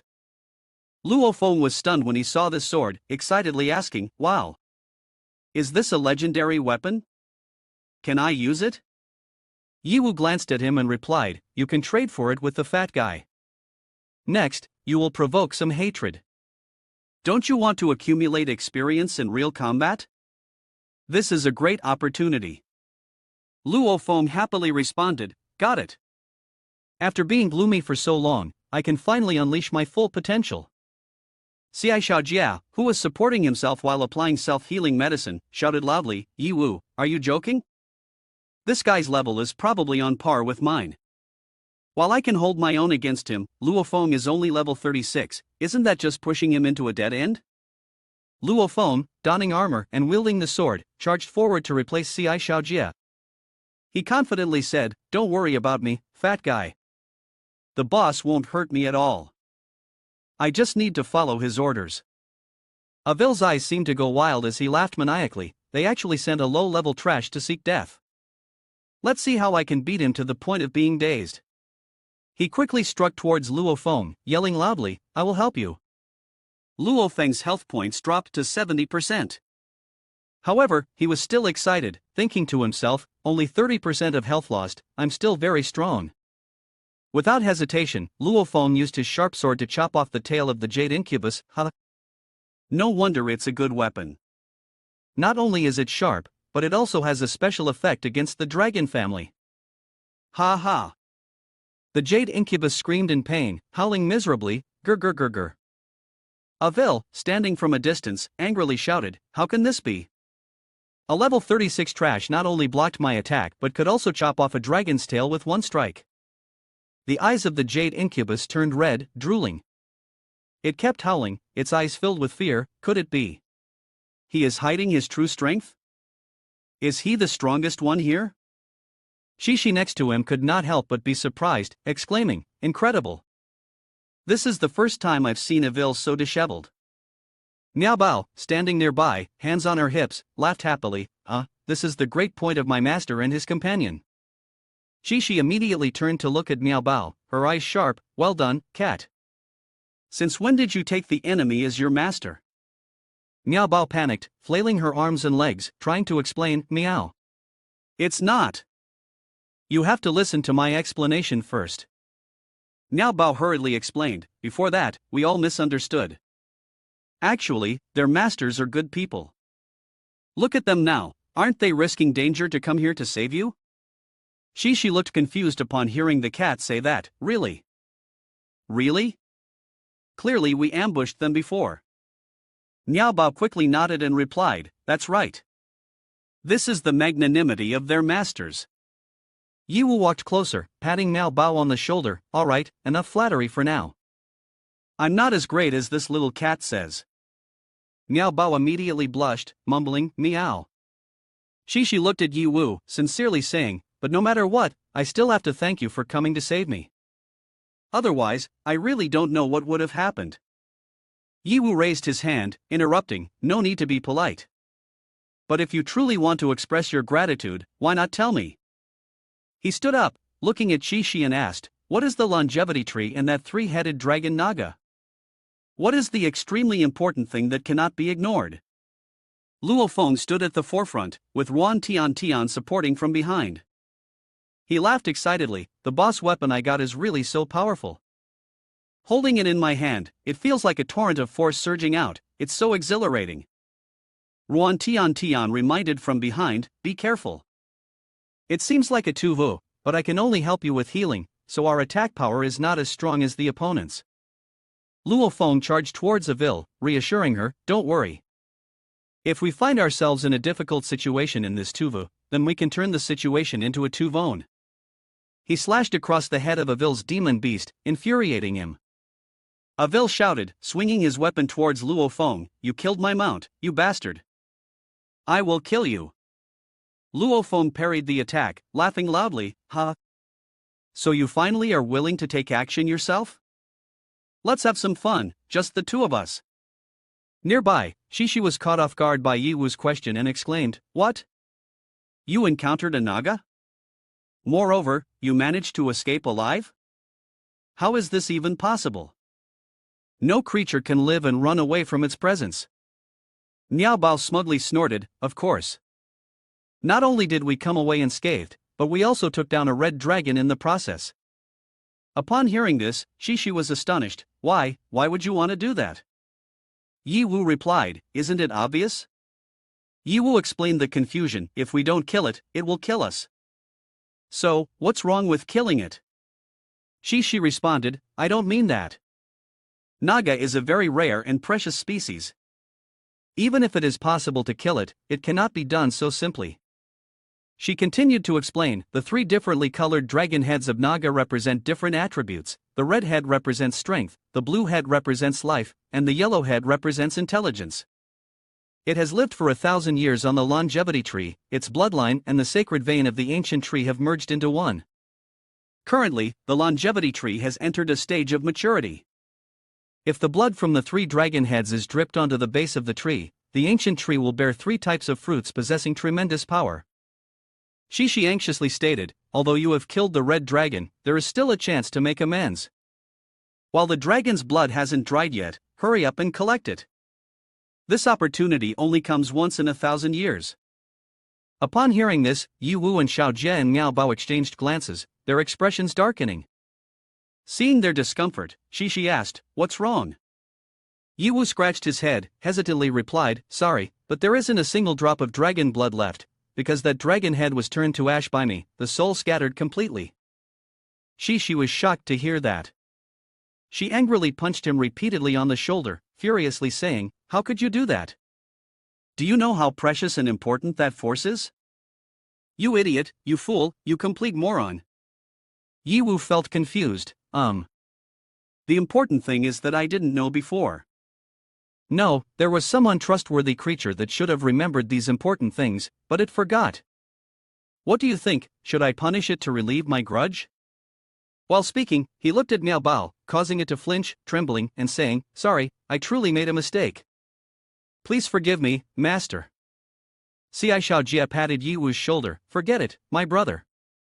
Since it has come to this, there's no need to regret it anymore. This boss isn't worth much anyway, and I guess the outcome won't be good. Do you really lack that bit of force?" Yi Wu sighed, "For me, it might be useless. But if taken to the black market or auctioned, it's definitely very rare. In short, it feels like I missed out on 100 million. On the other side, Avil and Luo Feng were fighting fiercely.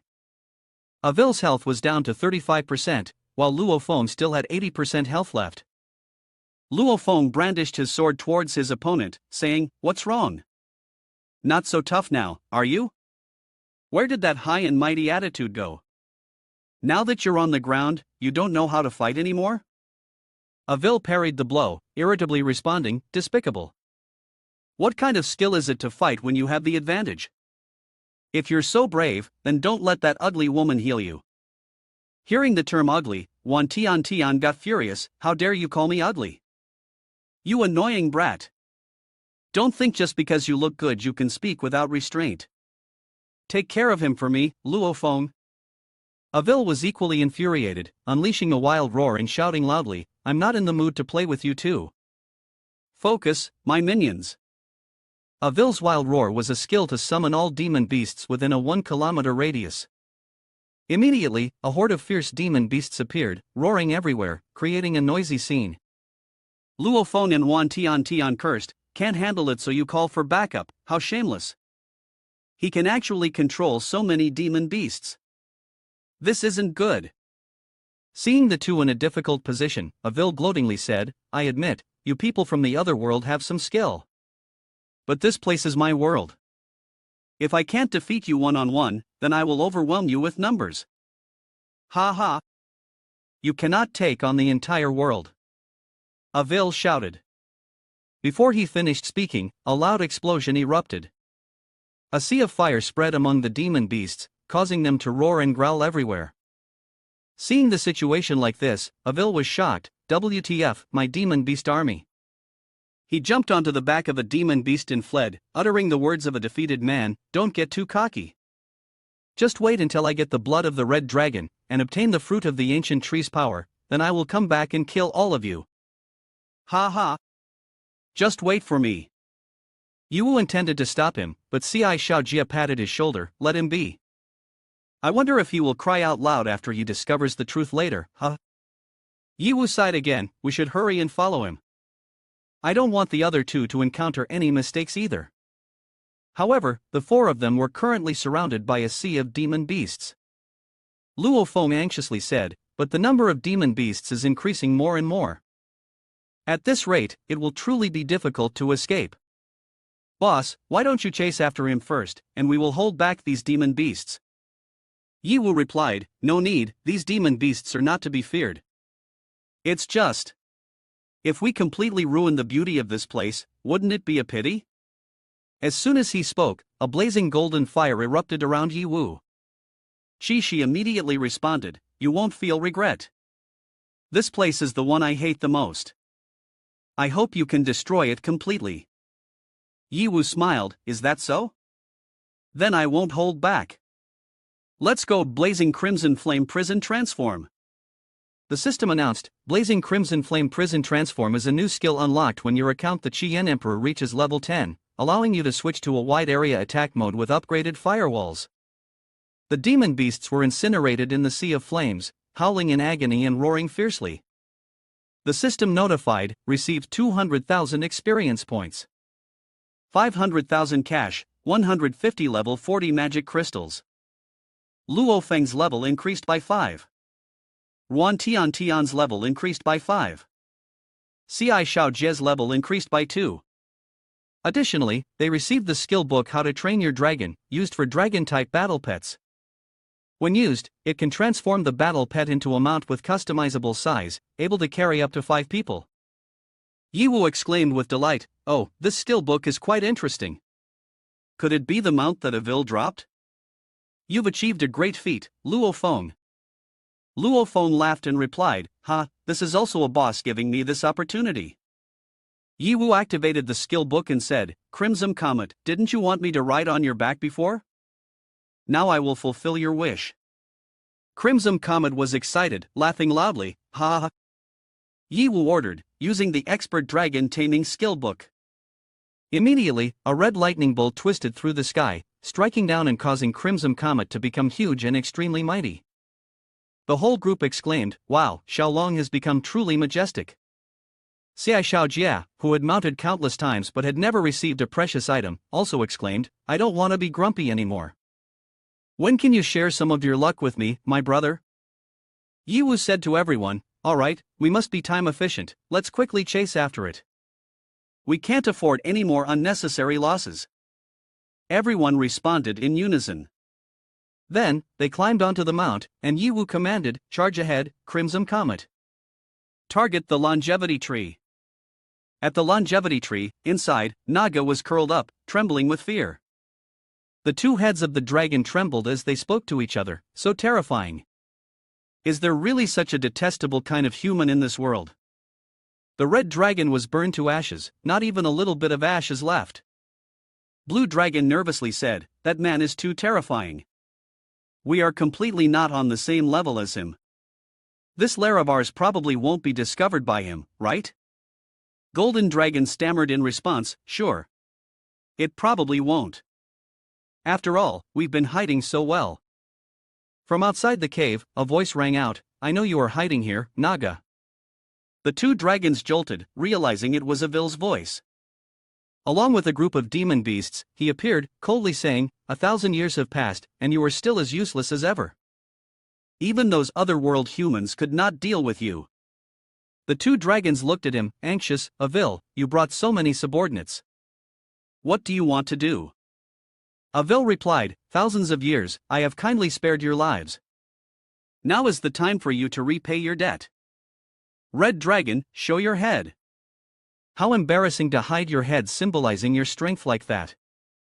"Hurry and offer your blood to me." Upon hearing the name Red Dragon, the two dragons fell silent, their faces paling. The atmosphere suddenly became tense. The Golden Dragon responded to Avil, "Humph. You've come a step too late. The otherworld man turned Red Dragon to ashes long ago." The Golden Dragon replied, "Even the dragon's blood has been completely burned away, not a single drop remains." Avil, hearing this, was shocked. "What? How can that be? I have waited 1,000 years precisely for today. And now you say there is none left. Moreover, it's the very power I need most. This cannot be, I cannot accept this." The two dragons roared, "How can we accept this? A mere human easily suppresses us. However, in the face of absolute power, you must accept it whether you like it or not. Furthermore, 1,000 years ago, you spared us only due to your own schemes. The blue dragon added, his tone full of glee. Losing the red dragon was already quite painful for us brothers. But now seeing you suffer because of this, we feel quite pleased. Ha ha. Avil, furious at their words, retorted, you bastards, you dare to mock me. I will castrate you. The two dragons, not willing to be bullied, gathered their strength to prepare for an attack, saying, you speak with such arrogance.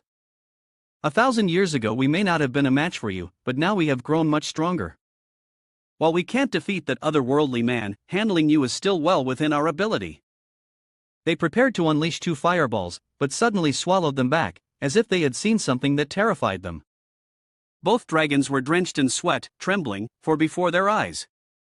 They hurriedly hid deep inside the cave. Avil, seeing that, triumphantly thought they were scared off by him, and shouted, you want to hide? Ridiculous. Where did you find the courage to brag like that just now without feeling embarrassed? However, behind him suddenly sounded a loud bang that made him startle and turn around. Behind was Ye Wu and his teammates riding the Crimson Comet, charging towards him. Avil swore, damn it. What is that mount? You guys. Ye Wu looked down from above, smiled and said to him, you run quite fast, I almost couldn't catch up. However, thanks to you, I also have a mount now. Our positions have completely reversed from before. Avil, furious, yelled, you bastard, are you mocking me? The emerald, the dream demon has been with me for 1,000 years, has merged into one with me. I haven't settled the debt with you yet, and now you dare to take this opportunity to mock me. I will not forgive you. Ye Wu replied calmly, oh, I didn't expect your character to be built so solidly. But no matter how solid you are, you're still just a villain. In the end, you can't escape the fate of being defeated. Avil shouted in anger, right or wrong, justice or evil, those things are fundamentally meaningless. Only strength and perfection are eternal.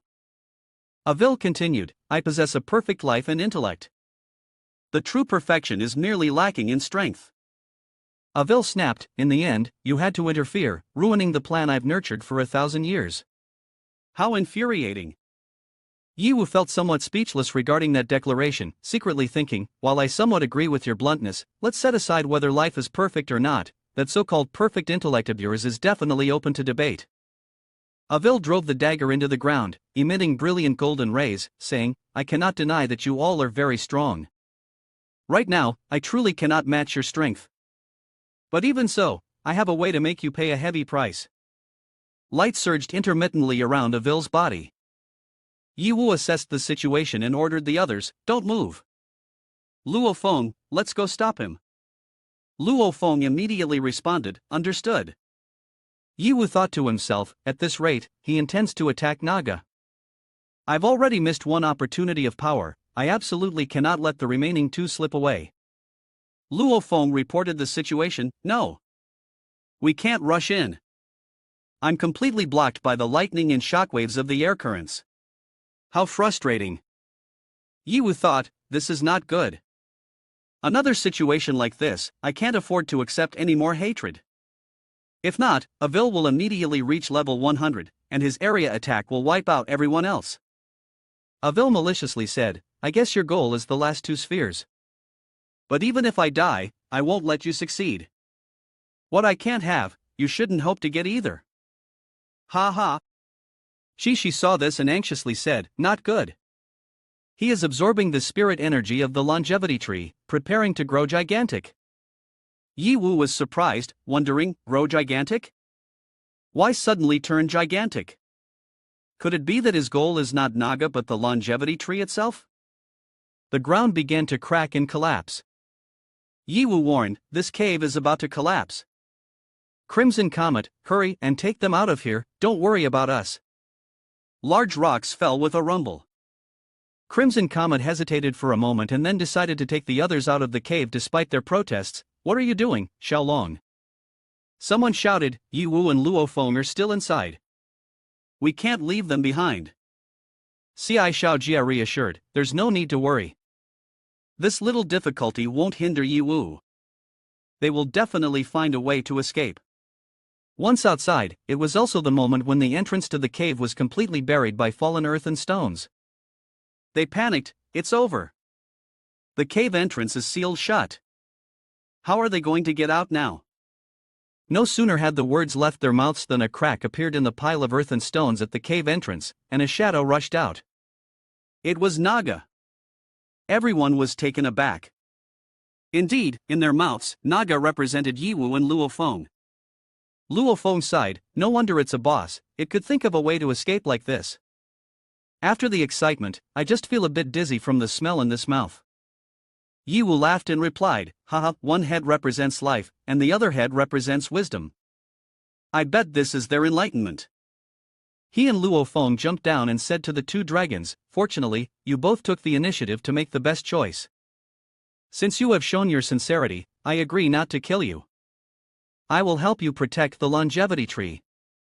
The two dragons responded, thank you very much, our master. These are things we should do. The favor of yours, we will definitely repay with all our might. Ye Wu replied, no rush, let's continue this discussion after we deal with Evil. Shishi was shocked to overhear their conversation. Oh my god, a three-headed dragon, the fierce Naga actually recognizes him as his master? This is just too hard to believe. In contrast, Miao Bao excitedly said, the master is truly wise and powerful. The admiration I hold for him flows like a river, endlessly. Observing the situation, Ye Wu said, it's surprising it has escalated to this extent, quite impressive, Evil. Your life force is very strong. In response to Ye Wu's words, Evil said, I have now approached infinite life. You won't be able to do anything to me. Ye Wu looked up at the gigantic Evil and said, is that so? I will give it my all to see. The super gigantic Evil angrily retorted, alright, come and strike me. I will stand here without fighting back, let's see what you can do to me. And that three-headed Naga actually bowing its head to recognize a mere human, do you have any dignity as a dragon? The Naga shouted in reply, dignity? Can dignity be eaten like food? Is there anything in this world that is more important than life itself? The weak seeking protection from the strong is one of the fundamental rules of survival in nature. I'm not foolish enough to try to use a rock to fight an egg. Hearing such words, Evil was so furious that the veins bulged all over his face. He said, damn it. Are you mocking me? Don't know your own strength? But so what? Today, even if I die or my plans fall apart, I absolutely won't let you have your way. He gathered his strength into his fist and shouted fiercely, I want to see if you can knock me down first, or if I can destroy the tree first. As long as I destroy the longevity tree, you can forget about getting anything. Ha ha. He swung his fist back to gain momentum, but suddenly it was stopped. Evil yelled, ouch, it hurts. My head hurts. Suddenly, two hands appeared in the space. One hand grabbed his hair, causing him to curse uncontrollably, damn it. Using such a despicable tactic. Ye Wu responded to Evil's complaint with a straight punch to his face, saying, don't be a villain and then report grievances. Moreover, this isn't a fight, we just need to use all our strength to deal with the opponent. Receiving that punch, Evil spat blood from his mouth, his health dropping by 5%. After the straight punch, a blow to the groin caused him to fall down. Frustrated, Evil said, how could this happen? I clearly have a near infinite lifespan, so why can a single punch make me bleed? Ye Wu replied, I'm quite surprised too. A full force punch only took away 5%. I must say, if there's really that much blood, it should require even more effort. Evil struggled to get up, saying, you bastard. If you have the guts, then fight me face to face. Ye Wu responded, there's an old saying you probably have never heard, no matter if it's a straight punch, an uppercut, or a hook, as long as it lands, it's a good punch. As soon as he finished speaking, Evil's head was struck by a powerful kick, forcing him down again. He angrily said, damn it. Then why don't you use a fair fight? Unable to dodge Ye Wu's punches, the kicks rained down on Evil's massive body, making him panic, wait a moment. Evil was beaten up by Ye Wu as if he were a child. Watching this scene, Ye Wu's teammates sighed, you have your day too? Evil truly deserves this. After a devastating lesson from Ye Wu, Evil was left with only 15% of his blood, lying flat on the ground, crying out, why is this happening? I am clearly the overlord of this world. Ye Wu appeared before him like a deity, answering his question, because the world is truly not as simple as you think. In his heart, he silently thought, before that, I had poured all the gifted points gained from consecutive level ups into the attack aspect. The attack power had increased tremendously, and even if Avil assimilated the life force of the longevity tree, he would still not be able to stop this force. The state that Ye Wu maintained was Balrog control, a gifted attack skill. Balrog is the demonic form of the Chien Emperor, which can be summoned through continuously using gifted points to unlock the Balrog summoning entity. Previously, he could use the hands of the Balrog, the legs of the Balrog. Ye Wu's teammates were all amazed, with Cai Xiaojie saying, "Bro, what other terrifying skills do you have? This look is just too cool." Ruan Tian cheered, "Great God, go for it. Great God, go for it." Luo Feng said, "No wonder you're the boss, you can't be measured by ordinary standards at all." Shishi was also very surprised, "Oh my God, how can there be men strong like this in the world?" Miao Bao was extremely proud, saying, "Of course. A man who can be my master is definitely of a higher level." Seeing Miao Bao's demeanor, Shishi was also excited, "So impressive, can I also make him my master?"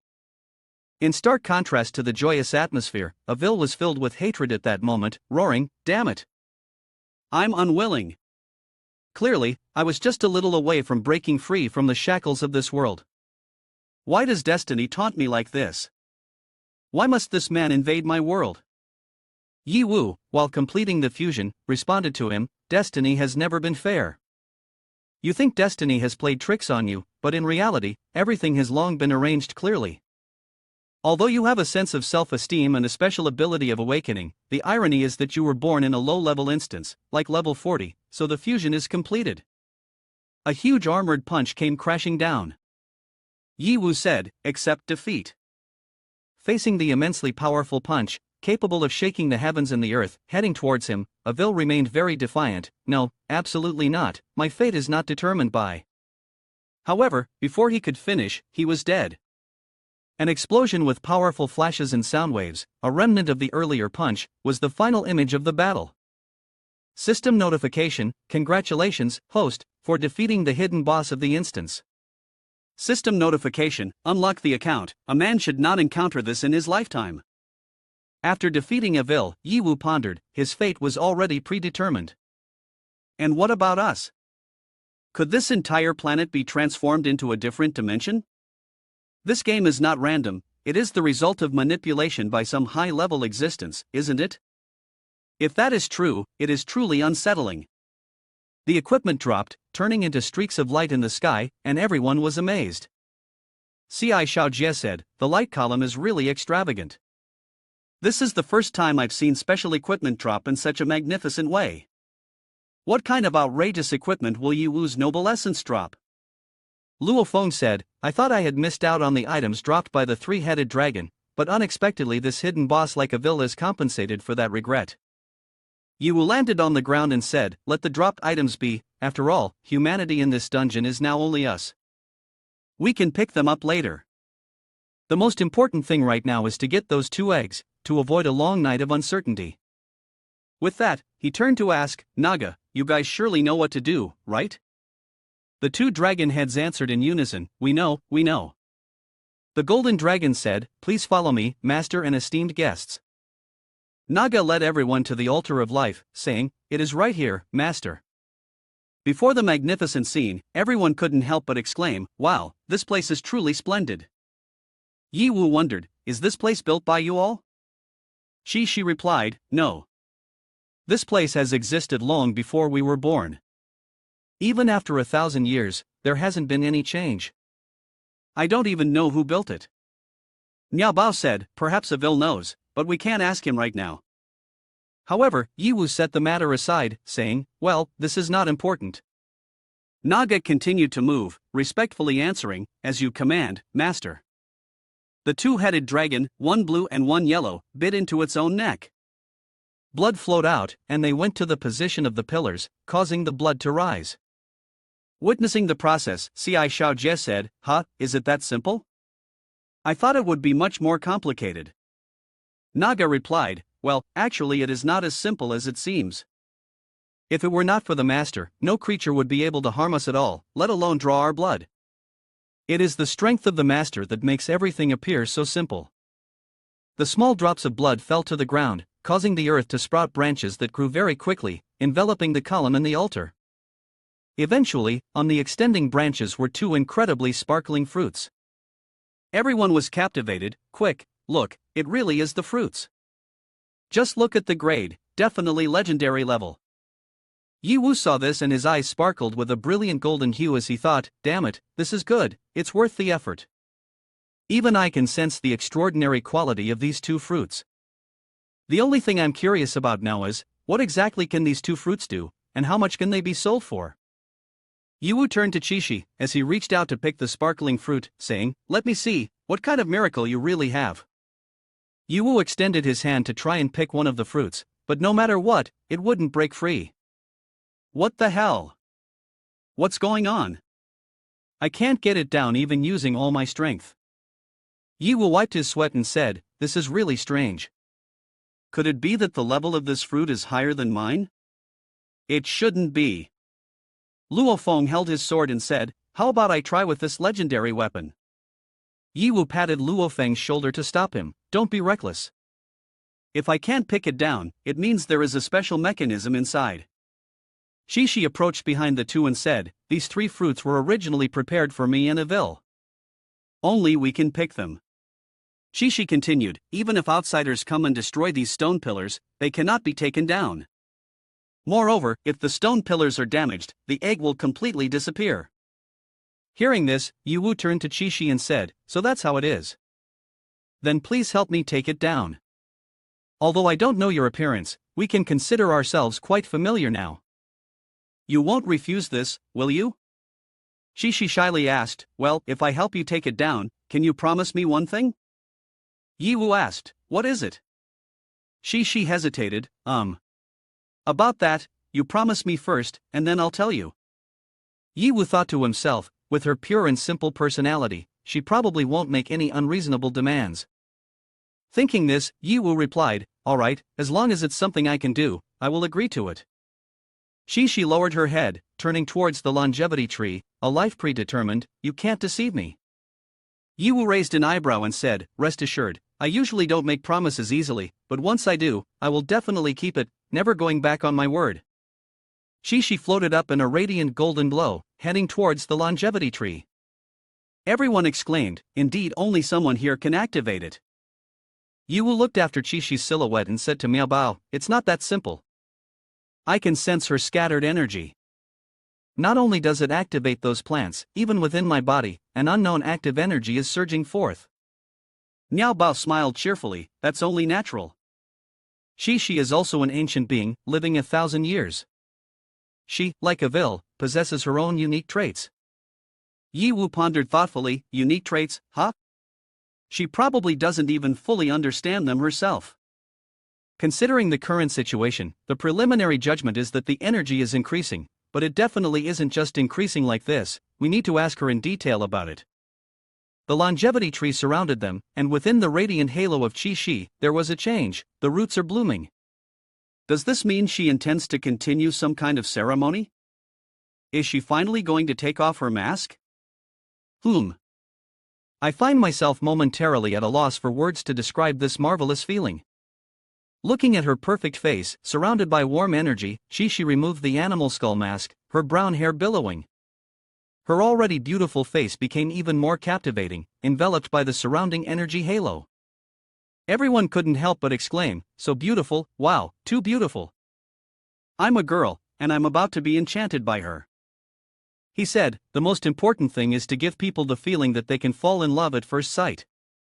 Ye Wu crossed her arms, deep in thought, while it's true that it is indeed very beautiful, it doesn't seem to be exaggerated to that extent. Could it be that this is also the influence of the growth energy, directly affecting our minds? She said, aha. With her beautiful finger, she made a small cut on her palm. Qixi pricked her finger and the flower blossomed. Immediately, the blood color spread from the two flowers, radiating out to each petal. A golden pattern centered around Qixi expanded, causing the wilted tree to wither and die. Descending from the sky to the ground, she smiled as she embraced the egg. Don't worry, this is just the final step to complete the ritual. Because the longevity tree can only bear fruit once in a lifetime. Therefore, the new stone pillar will not be damaged. Quickly gather them. Ye Wu said, thank you. System notification, congratulations, host, for acquiring the wisdom egg and the legendary life egg. The life egg is a miraculous herb that can extend lifespan in legend and is also an essential ingredient in crafting divine resurrection potions. Divine resurrection potions can bring the dead back to life without any side effects. She continued, the egg of intelligence, a miraculous medicinal herb. This egg is something that humanity always wishes to be struck by. It is an indispensable medicinal ingredient in the creation of potions, God-level omniscience potions, potions of God-level omniscience. After use, one's IQ will forever exceed that of others, and one will acquire the skill of omniscience. The equation for victory has been written. In this world, there will be no secrets that exist for you. Ye Wu called out, Ivis, damn it. Is there really such a powerful potion in existence? The Raging Spirit potion at the auction before pales in comparison to these two types of potions, it doesn't count for anything at all. Ivis, hurry up and go assess these two potions, with MOC's ability, can they be made? Ivis replied happily, sure. It's been a long time since I've been in action, and finally, the time has come for me to demonstrate my might. The potions can certainly be made, but there are still two conditions that must be met. First, the Master Alchemist account must be unlocked. With that, there is no potion that cannot be created. Second, it is essential to obtain the instructions for these two types of potions along with the necessary herbs. Ye Wu realized, a Master Alchemist includes both potion-making skills, and even the God-level potions can truly be refined. Remarkable, and as for the guides, I'll collect them slowly, no rush. Ye Wu thought, but on second thought, the potential of this MOC account is really huge, and the application of the program is too great. I need to quickly open this account.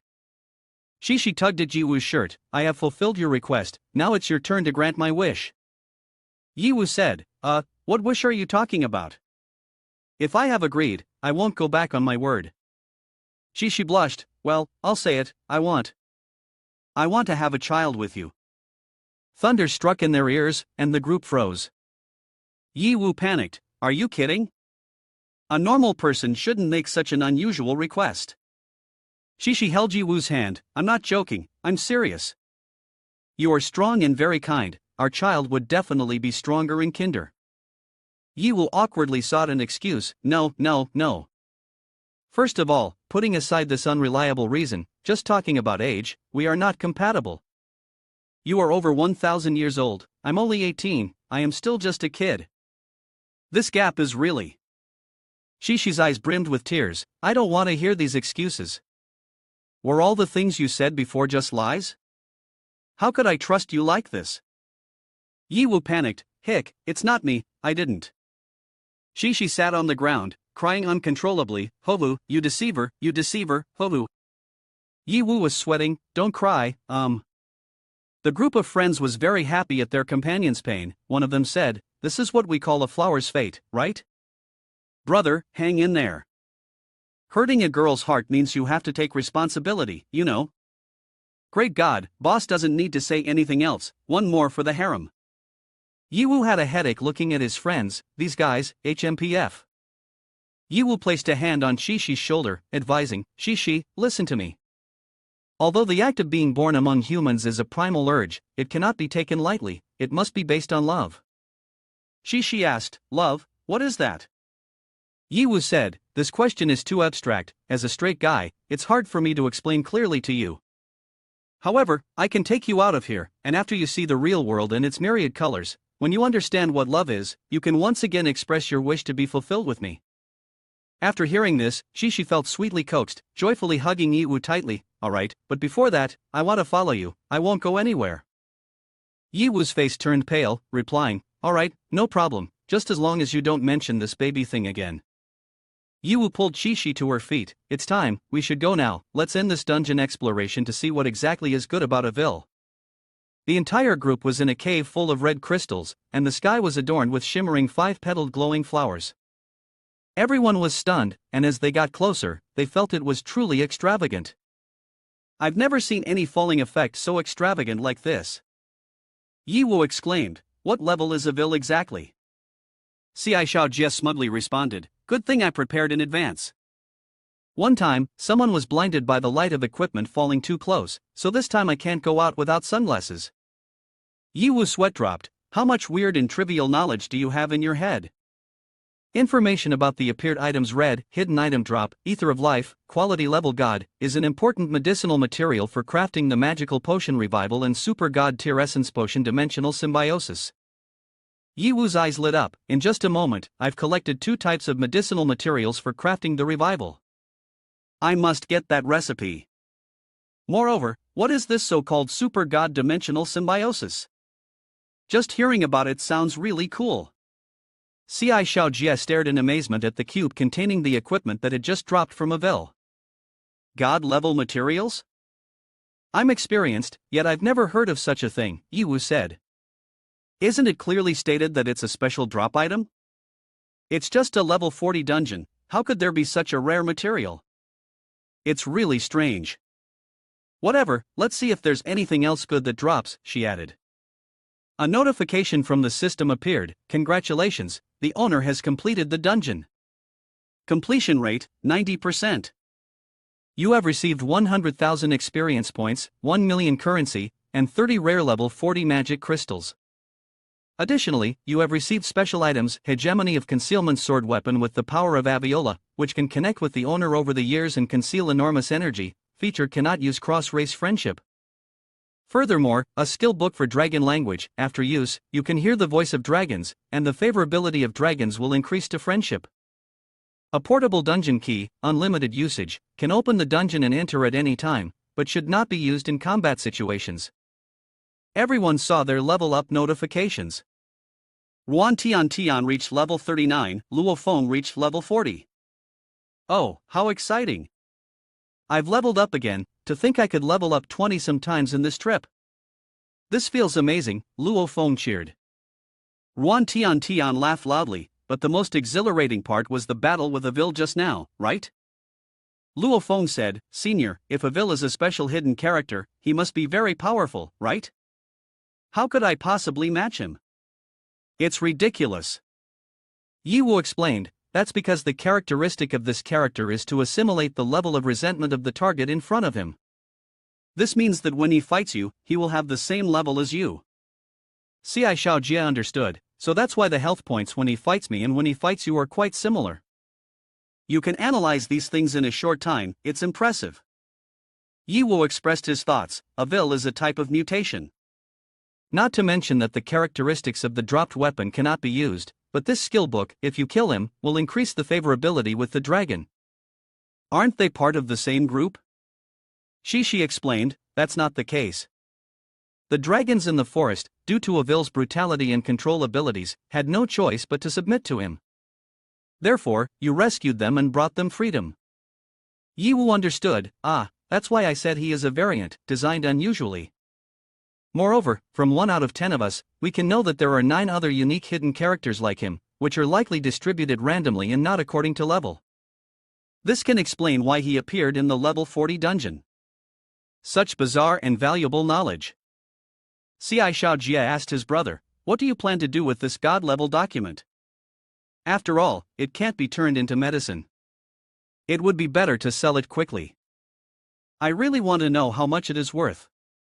Ye Hao replied, "Although I am also very curious, I will not sell it. Its value cannot be measured by money." Ye Hao continued, "There is also one very important thing.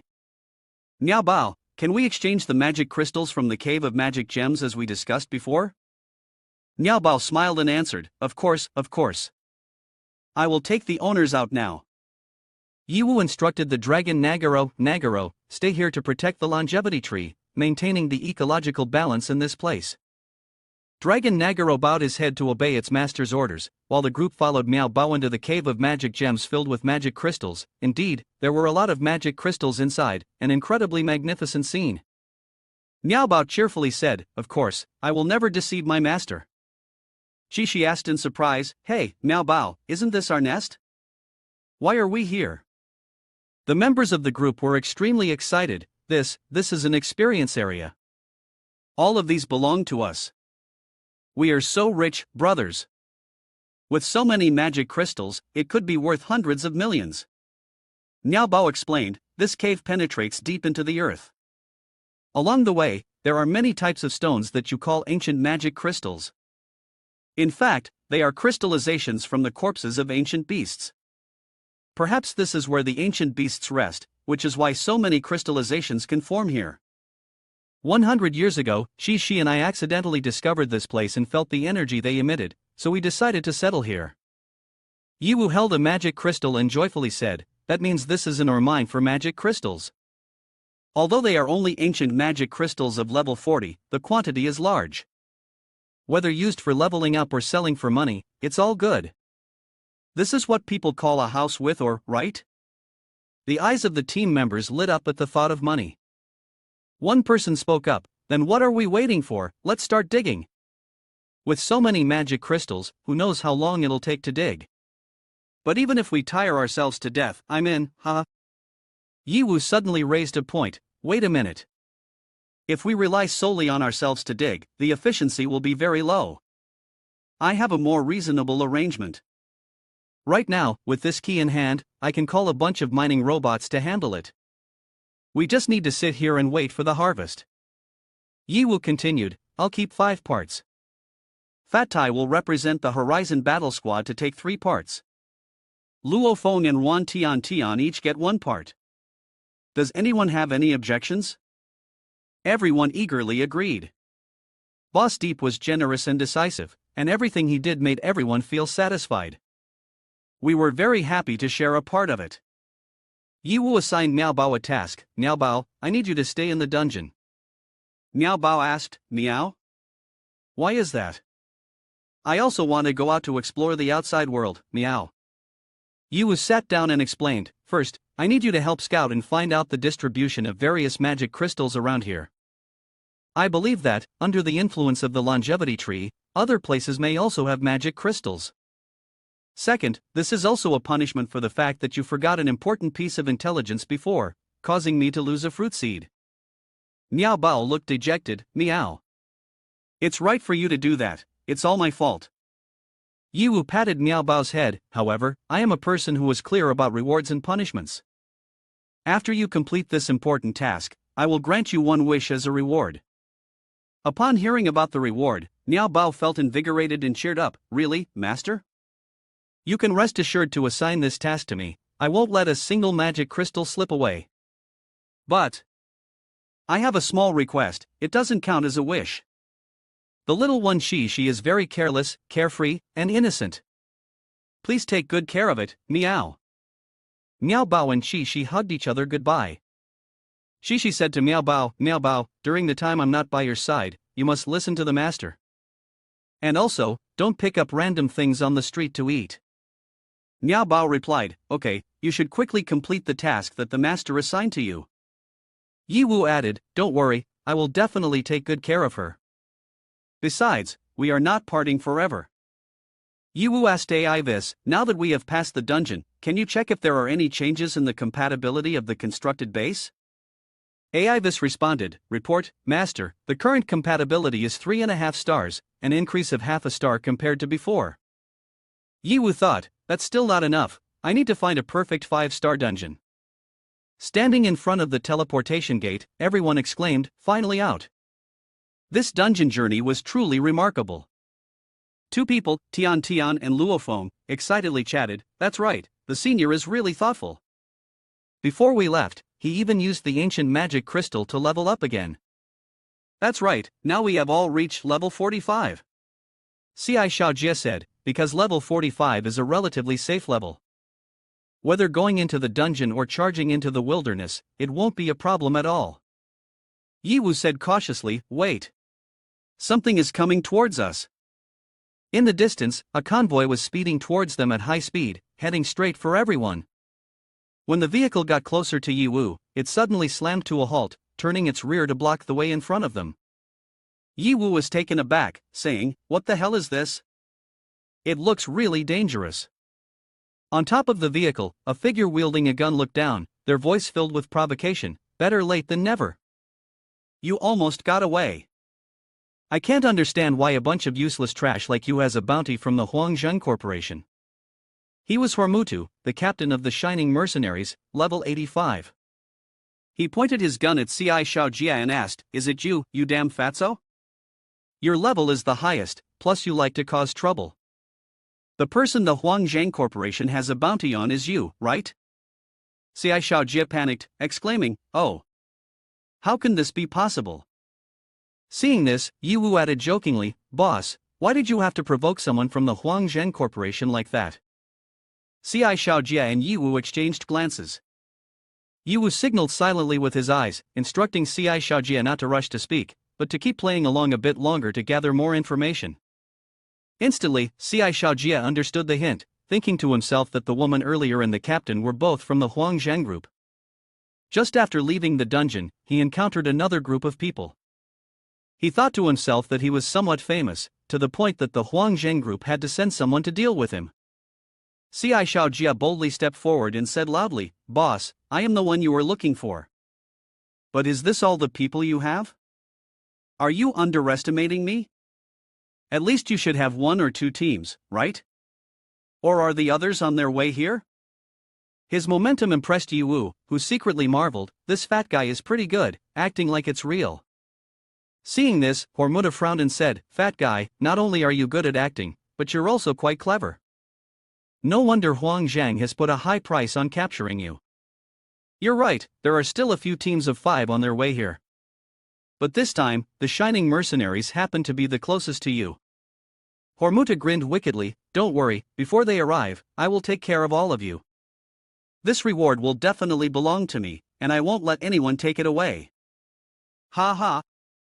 A subordinate rushed over, pointing at Shishi and Gu Tian, speaking coarsely, "Senior, those 2 girls are top-tier goods. Killing them would be a pity, better to keep them for the brothers to have some fun." The man spoke with such lewdness that even Hormuta had to fall silent, shouting, "Damn it!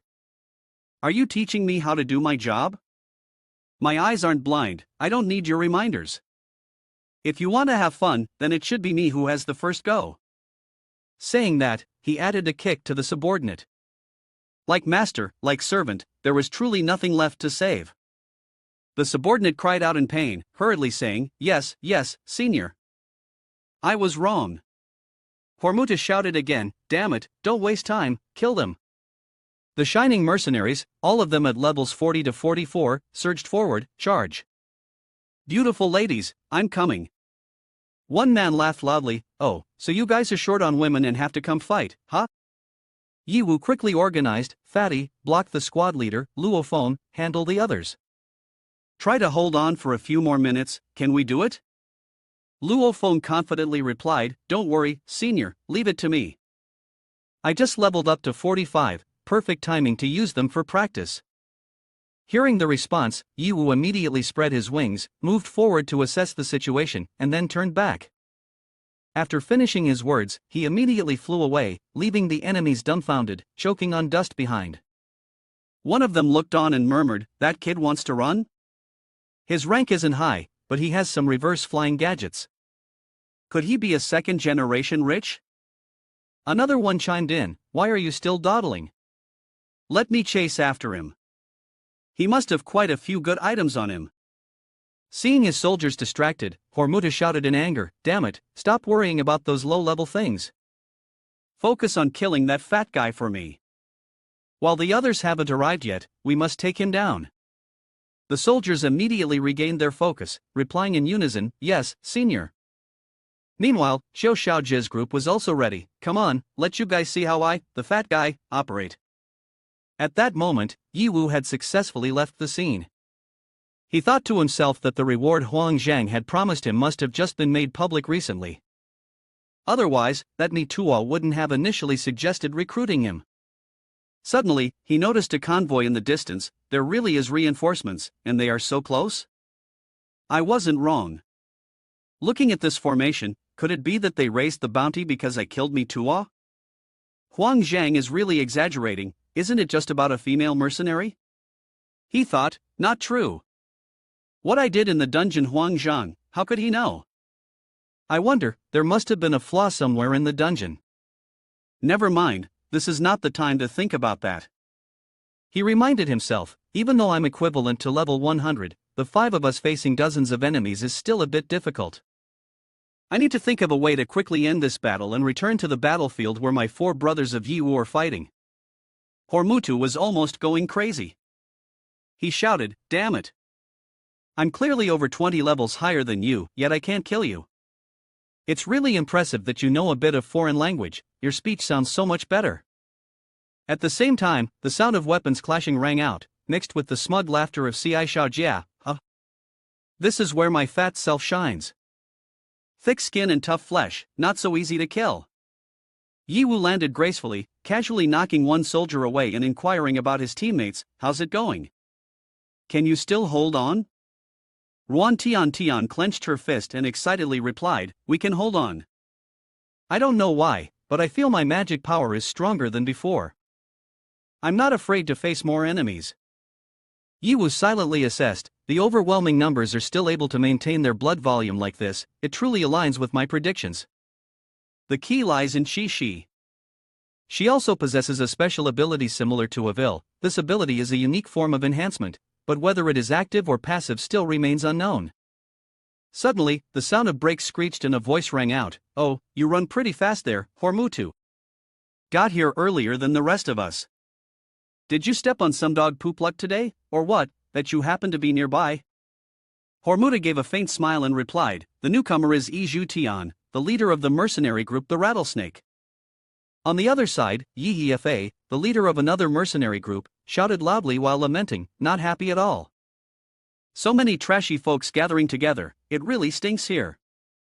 He couldn't help but sneer, "I guess that stinky smell must be coming from your mouth, huh?" Noticing the tense situation, Ci Shaojie spoke up to remind them, these two mercenary groups are quite notorious in the wilderness, with cruel hearts and no intention of forming any alliances. This time, meeting each other, it's highly likely they'll end up fighting. Ye Wu pondered, the ranks are not low. The previous hunch has come true. To withdraw intact, it seems there's no choice but to use that. Unlike the silence on Ye Wu's side, the group of mercenaries on the side of Hormutu was in chaos, resembling a market. Hormutu almost shouted, "Damn it! Stop meddling! Get lost! That guy is mine." Iju Tian calmly replied, "Are you planning to handle this alone?" "That won't do, Hormutu. Our bosses have come all this way, they can't leave empty-handed. Unless you want to break the rules?" Ye Hao, standing nearby, gently said, "Breaking the rules means facing punishment. I advise you to step down, otherwise, no matter how big your belly is, you won't be able to withstand my wrath." Hearing this, Hormuta became furious, pointing at Ci Shaojia, who was standing there, and shouted angrily, "This is infuriating. Who would have known that this fat guy would be so hard to fight? If I had known, I would have dealt with him long ago, and you wouldn't even have a chance to get involved." Iju Tian laughed heartily, "Ha ha ha. You are still as foolish as ever." Hormutu, embarrassed and furious, shouted, "What are you laughing at?" Iju Tian quickly clarified, "You can't even recognize a bounty target and yet you rushed in? Ha, throw away that signal receiver of yours. Our people are looking for Ye Wu, and that fat guy, Ci Shaojia, is a relic hunter. I even chatted with his squad earlier." Ci Shaojia cheerfully responded, "This time, does my name make you unable to forget it for a lifetime?" "Ha ha." Hormutu, confused, replied, "Fat guy, you are not the person we are looking for. Being so irritated, why are you taking the initiative to step forward, wasting my time?" Then he turned to Ye Wu, the one named Ye Wu, "Step forward. I will tear you into 1,000 pieces." Ye Wu did not rush, he responded calmly, Come here, come here. Why are you shouting so loudly? I am Ye Wu. However, before you tear me into 1,000 pieces, I have a question. I wonder how much the Huang Zhang group has offered as a bounty to entice such strong mercenary teams like yours to encircle and attack me? Iju Tian responded with a laugh, "Kid, pretty brave. Facing death and still able to care about this. Fine, I will kindly tell you. The figure is 50 million. Honestly, I'm also surprised that a kid like you is worth that much. Upon hearing this, Ye Wu expressed his dissatisfaction. Oh, is it only 50 million? I thought it would be at least hundreds of millions. It seems the Huang Zhang group still underestimates me. He feigned disappointment, shaking his head. Hormuto looked at Ye Wu, unable to hide his irritation. A level 10 kid still dares to act tough with me? Do you know you're at death's door? He said. Wait a minute, Hormuto. Yi Zhu proposed. After all, they can't run away. Before we kill them, let's negotiate how to divide the reward. I just want 4 portions, I don't need the rest. You each take 3 portions, and we each get a girl. How does that sound? Agreed, Ye Hao. Hormuto also agreed. Given the circumstances, I accept. But I want the red-haired girl. Ye Wu interrupted. Excuse me for cutting in. Before you negotiate how to split my money, I would like to boldly inquire about your homes. Since you are all well-known mercenaries and it isn't easy for you to gather together, if I don't rob you, it would be a real pity. Yi Zhu mocked. This joke is too funny. Did you all hear that? He still wants to rob us. I nearly laughed to tears. Ye Hao and Hormuto also couldn't maintain their composure, covering their mouths and laughing loudly. Ye Wu confidently said, Then I want to know how you plan to rob us, with this. In Ye Wu's hand appeared an item called Summoning Magic Crystal, Summoning of the New God. A notification immediately appeared, Summoning Magic Crystal has been used, Summoning of the New God. Ye Wu promptly reminded, Please members on our side quickly evacuate to avoid unnecessary casualties. The sky suddenly became tumultuous, thunder and lightning began to appear more frequently. The leaders started to panic. What's happening? Why is the sky changing like this? Amidst the thunder and howling wind, tentacles gradually emerged through a crack in the sky. One person shouted, Quick, look! Something is coming out of the crack. From the fissure, a monster revealed itself with countless eyes and tentacles, its wide mouth filled with hundreds of sharp teeth. It seemed capable of tearing apart the entire group of mercenaries at any moment. The crowd began to panic. What? What kind of monster is this? Everyone was astonished. Is it an ancient god? Is that an ancient god? All of them hurriedly knelt in worship. The 3 leaders, including Hormuto, displayed extreme reverence. Hormuto said, God, allow me to see your true appearance, I would die without regret. Yi Zhu shouted loudly, Please take us to your holy realm. Ye Hao continuously whispered, Paradise, paradise, paradise. The 3 men seemed enchanted by the creature that had just appeared, their eyes became vacant. At this moment, Xia Xiaojia realized and said to Ye Wu, Brother, I've seen the summoning magic crystal, but what you summoned this time feels a bit evil. Everyone's spirit is being affected. Ye Wu was also taken aback. I'm not sure, this is the first time I've used it. Xia Xiaojia laughed. I don't know whether to praise your bravery or to say you're more reckless than thoughtful. Ye Wu looked closely at the ancient god and thought to himself, this is definitely an ancient god. But standing near it, he felt a wave of pressure that left him a bit dizzy, though it was merely an illusion. At this moment, Shishi suddenly rushed over, tightly hugging Ye Wu's arm and feigning weakness. It's so scary, master, hold me. This made Tian, who was standing nearby, so angry that she turned into a chibi. Ye Wu was also confused and quickly said, I'm here, it's okay. But you aren't Miao Bao, there's no need to call me master. Suddenly, the roar of the mercenaries erupted, and their souls unexpectedly flew up without any warning signs. The situation had become more dangerous than ever, leaving no room for little bunny games or master and servant nonsense. The 3 of them immediately formed a team, like a sandwich, standing strong together. Ruan Tian also imitated Shishi, tightly hugging Ye Wu's left arm and shouting, It's so scary, senior, hold me. On his right side, Ye Wu was also firmly hugged by Shishi. It turned out that being a handsome guy wasn't easy at all, making Ye Wu feel distressed. It seemed that his own soul was about to be swept away like the mercenaries' souls. The 3 of them saw a powerful column of energy emerging, heading straight for the mouth of the ancient god. They began to doubt whether these transparent white substances were indeed souls. A notification sounded, Summoning Magic Crystal receives special energy boost. Soul devouring. Yi Wu was secretly astonished. A special energy boost? This must definitely be Chi-Shi's ability. Chi-Shi stood next to me, an ethereal light emanating from her like a kind of power-enhancing mechanism. But how this mechanism worked and to what extent it amplified was still unclear to me. I had to find an opportunity to clarify this matter. In the sky, a terrifying scene unfolded as people anxiously questioned each other. Is it planning to soul devour all of us?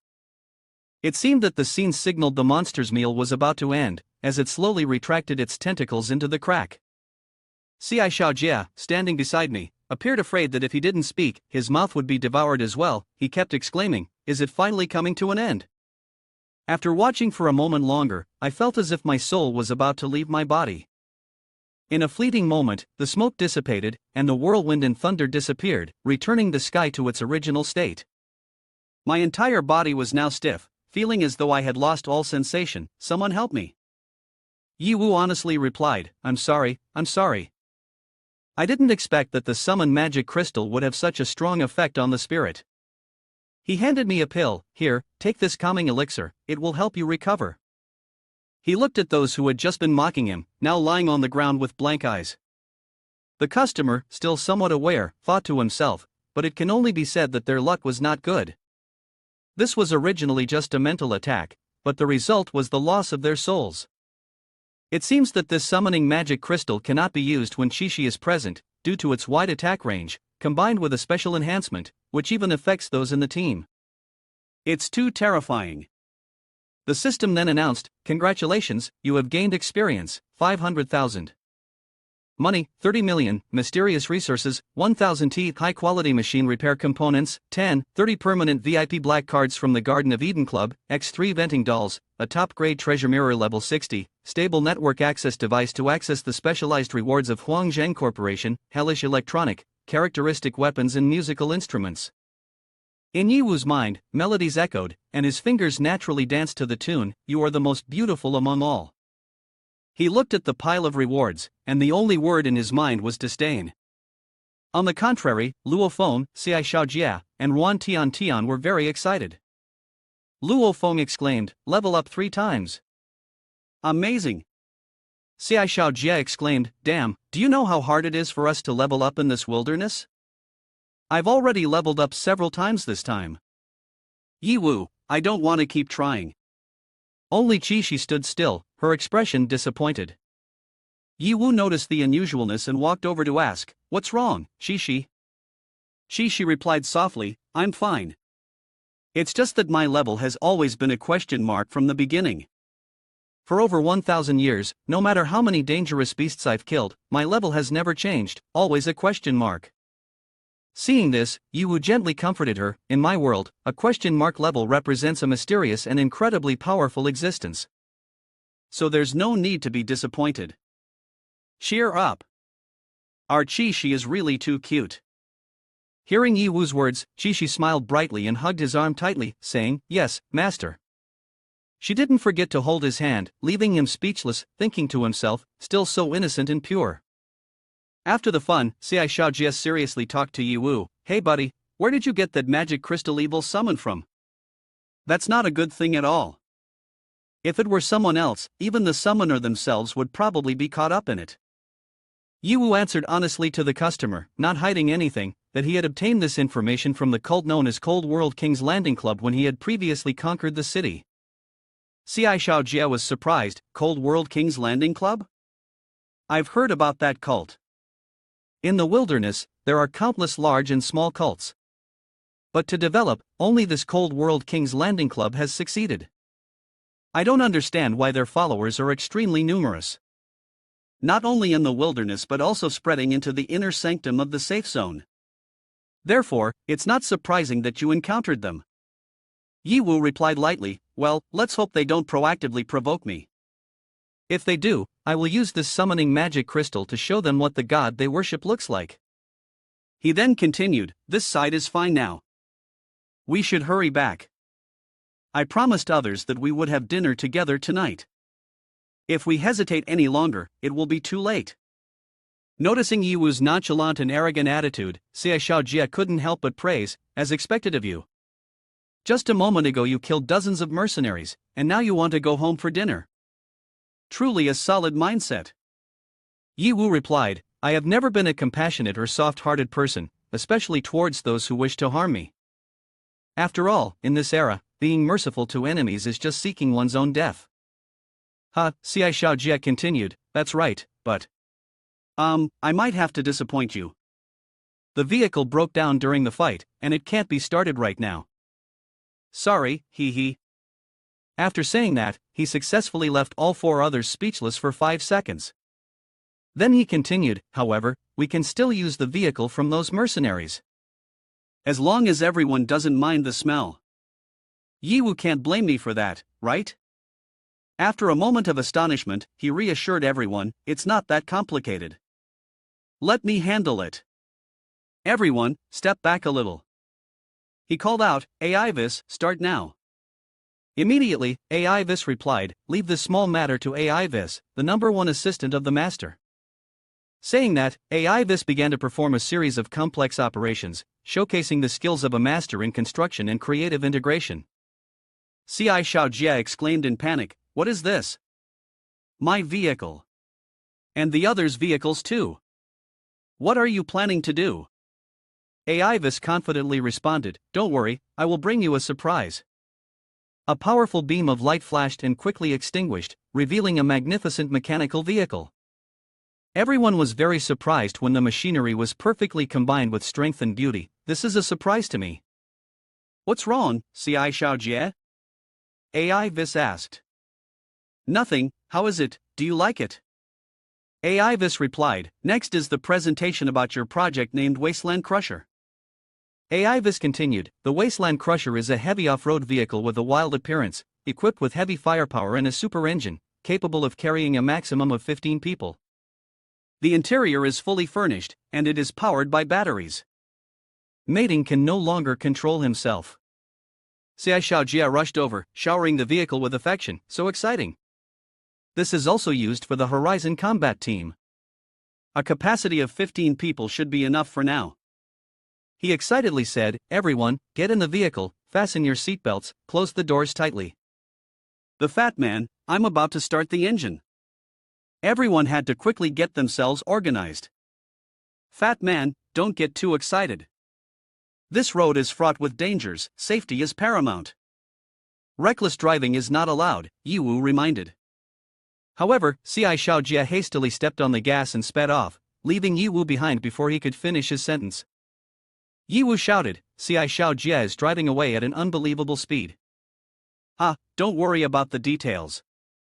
A seasoned driver guarantees that you'll be home for dinner before the sun sets, Xiai Xiaojie laughed heartily, continuing to accelerate. Ye Wu was now standing alone, looking somewhat solitary, leaning against the railing, lost in thought. He wondered if this tranquility was something not too bad, but then questioned how long it could last. For now, he was temporarily shielded by the Han Mo group, but that did not mean he was entirely safe. Aside from Huang Zhang, perhaps within the Han Mo itself, risks would gradually emerge. Who had called him and shouted these high positions, like a young lady of the Han Mo group, but that was something to deal with later. Huang Zhang had attacked him multiple times, and he couldn't continue to be negligent indefinitely.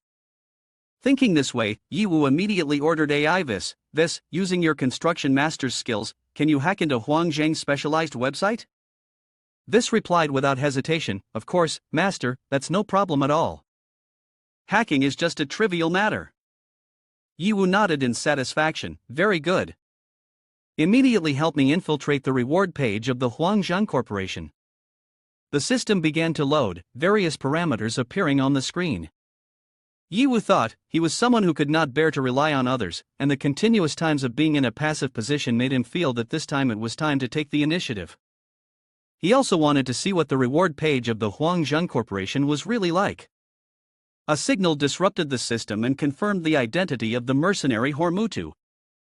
The system successfully connected and sent a message, please wait a moment. Ye Wu was disappointed because the noise was too loud, and there was a mess of code. Hormutu's space access device looked old, it was unclear whether he had bought it used or just didn't have the money to upgrade to the latest model. It was no surprise that he mistook himself in such a chaotic space. Looking like this, it was hard to distinguish anything novel. With that said, he snapped his fingers, activating the system and launching his special skill to repair the master's construction learning space. Everything quickly returned to normal. Ye Hao nodded, it feels much more comfortable like this. Immediately afterward, the system announced, notification, Mercenary Hormutu, welcome to the online center of Huangzhan Corporation. 4 doors have appeared in order, Mercenary, Manager, Team Member, VIP. Ye Hao wondered, are the 4 doors divided by different permissions? I'm using Hormuta's access device, so I can probably only enter the mercenary room. After saying that, he approached the door designated for mercenaries. The door slowly opened. The system continued to announce, notification, Mercenary Hormutu, level 85, intermediate permission level. Credit level, high danger. Please quickly lower the danger credit level to avoid permission being locked. Instead of worrying, Ye Hao remained calm, high danger in the danger signal? That seems very fitting for that guy. The sound of people chatting loudly. The scene is set in a bar, along with a large announcement screen. Ye Hao spoke up, is this really a bar? It truly fits the style of mercenaries. Isn't it just a simple bounty announcement? Is it really necessary to make it so complicated? This replied, Master, based on the results I scanned, it seems that the Huangzhang group wants to ensure the security of their internal data, which is why they created such a high-level, independent space that is both secretive and secure. Otherwise, you would have to use the abilities of a master architect. Even with access devices, it would be impossible to enter this space. He also agreed, that's right. An announcement appeared. Ye Hao quickly asked, is this the bounty announcement? The bounty board includes, rank 1, target is Shuihe, true rank unknown, danger level 5 stars, bounty 100 million. Ye Hao continued, rank 2, true rank unknown, danger level 4 stars, bounty 50 million. He smugly said, not bad, I actually rank 2nd on the bounty board, they really value me. Wait a minute, Shuihe ranking 1st is my classmate. I met Shuihe earlier in the treasure vault of the academy, right? Does she also have a grudge against Huangzhen? Moreover, the bounty is up to 100 million, the previous master didn't feel anything special about her, could it be that she is also hiding her true strength? The robot Vis seriously analyzed, yes, it's quite possible. According to the law of conservation of energy, if a hacker like your master has appeared, there will certainly be a probability of another hacker emerging. He quickly replied, this explanation is very reasonable. Then, he recalled the last meeting with her, you once left a very cryptic message, if fate allows, we will meet again. Ye Hao pondered and recalled that saying, feeling that it indeed had profound implications, classmate Shuihe, it seems the secrets you hold are no less than mine. Suddenly, a voice rang out, well done, Hormutu. Daring to play with me, huh? He jumped in surprise and turned back to see Malisha, level 93, striding towards him, grumbling, we agreed on the time and place for the transaction, yet you vanished, leaving me waiting the whole afternoon. And now you have the nerve to show up here? If we meet in this wasteland, I will surely flay you alive. Ye Hao suddenly realized something was off, Hormutu? That's right, what I'm using right now is Hormuta's access device. The avatar that outsiders see must also be his appearance. Ye Hao chuckled awkwardly, transaction? What transaction? I've been so busy these past 2 days that I can't quite recall. This made her angry, what? Damn it! Did you forget again? You are a pig's head full of dog poop. Last weekend, you asked me to find a bunch of potions for you. I was busy for half a day, and it wasn't easy to gather enough. And now you're telling me you forgot? Ha ha. Do you want me to stab your dog head and smash it so you can remember, huh? He hurriedly replied, wait. I remember now. Aren't I doing something big here? The value of those potions is so high, but this time I will take it all. Are you satisfied? To avoid being discovered, he deliberately imitated Hormutu's tone. Malisha was not suspicious at all, just surprised, Aya, is this real? I didn't expect you to prosper one day. But the potions here with me are top-notch, are you sure you have enough money? He replied, no problem. Why would I bring you along? With my rapidly increasing strength, it's just a matter of time. Here's the deposit. Upon receiving the notification from the account, her eyes lit up. Is this 1 million? 1 million for real? The people around began to whisper. One person laughed loudly. 1 million? Hormuta can take out 1 million. I will walk over there, haha. This name has owed his subordinates half a year's salary, and he still lacks 1 million more. At this moment, she also lowered her voice and said, all right then. Since you are being so generous, I won't ask too much anymore. Whenever convenient, find me to make the transaction. Ye Wu replied, what about the location? Saying that, she tossed him a piece of paper and instructed, I have changed the location, the address is on that card. You are welcome to come at any time. Then she gradually disappeared. He did not forget to bid farewell, no problem. Goodbye. On the card was written the address of Area C30 in the wilderness. He thought, I will wait until I have time to find it according to the map. However, he did not expect Hormutu to be a mid-level herb master, a subordinate profession that is still very useful. AIVIS also investigated and reported to its owner, Master, I have searched for relevant intelligence and found that this alchemist profession is ranked among the top 3 quickest money-making jobs in the past. He pondered, so that's it. It seems I must unlock the title of Master Alchemist. Ye Wu left that room and considered, the bounty board for mercenaries does not have a very complicated mechanism or functionality and does not yield much. If I want to obtain useful intelligence, I still need to ascend to higher ranks. In his mind, he thought, Hormutu is a mercenary with authority, but his authority is not enough to enter this VIP room. Indeed, this room had very high requirements. He quickly asked AIVIS, is it possible to forcibly open this large door? The AI quickly analyzed and replied, theoretically it can be done, but it is not advisable.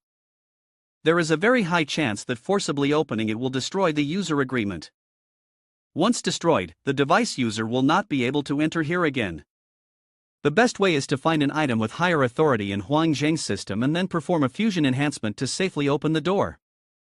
Ye Wu immediately decided, then it's not worth the risk this time. I'll come back when I have an item with higher authority. He turned back into the system space, where Crimson Comet, his battle beast, rushed into his embrace, purring. Ye Wu was delighted to reunite with his battle beast. He joked, kid, I've only left you here for a short time and you already miss me that much? I'm sorry though. It's too eye-catching to bring a dragon battle beast in the city, so I had to leave you in the system space. Right after that, the system immediately unlocked the Master Alchemist title of MOC. AIVIS expressed excitement, ahem. Finally achieving the second title. So exciting. The system notifications confirmed one last time, unlocking this title requires spending 300,000 experience points. Are you sure you want to unlock it? He nodded in confirmation, telling himself, for the sake of my money-making career, I'll have to spend more experience points anyway. Definitely unlocking it. MOC announced, you have unlocked the title Apothecary Master. The abilities of this title are. AIVIS quickly interjected, explaining, let me clarify for the Master. Since creative fusion is the core ability of the MOC account, now the Master can not only use existing recipes to create potions but can also, without a recipe, freely utilize herbs to fuse and concoct entirely new and unique potions. However, this action is both reckless and dangerous. The potion created could either be a miraculous elixir or a world-ending poison, and the chances of success are as slender as a thread. He was astonished, exclaiming, no wonder MOC is capable of inventing anything, truly deserving of the label crazy. But at this stage, we should still honestly follow the recipes. I don't want to turn into a deadly poison master. As he walked, he thought about his next main task, which was to arrange the finances for tomorrow. He needed to find Siyu to ask her to take him around the black market in District 8 to deal with the issue of the medicine. When he got close, he stopped in front of the door of the 3 girls who were sleeping soundly. He felt reassured and said, they sleep so peacefully. Good night. In the bustling morning of the street, Ye Wu looked at the crowd passing by and reflected on the events that had transpired. People were quickly returning to a more normal life than he expected. After all, it had been a habit for many years. The meeting place with young lady Siyu is right here. He sat waiting for her to arrive so they could head to the black market together. The sound of advertisements echoed, catching his attention. According to the news from the government, in 2 days, the Angel Realm superstar, young lady Xueli, will come to the city to perform. She will use her wonderful singing voice and beautiful dance moves to comfort the hearts of those wounded in the war. Please look forward to it. Yi Wu was taken aback. Xueli? Is that the incredibly famous singer Ji? A superstar like that is coming to perform in the safe zone? Yi Wu looked up at the sky, deep in thought. Xueli, he remembered, Xueli really likes her.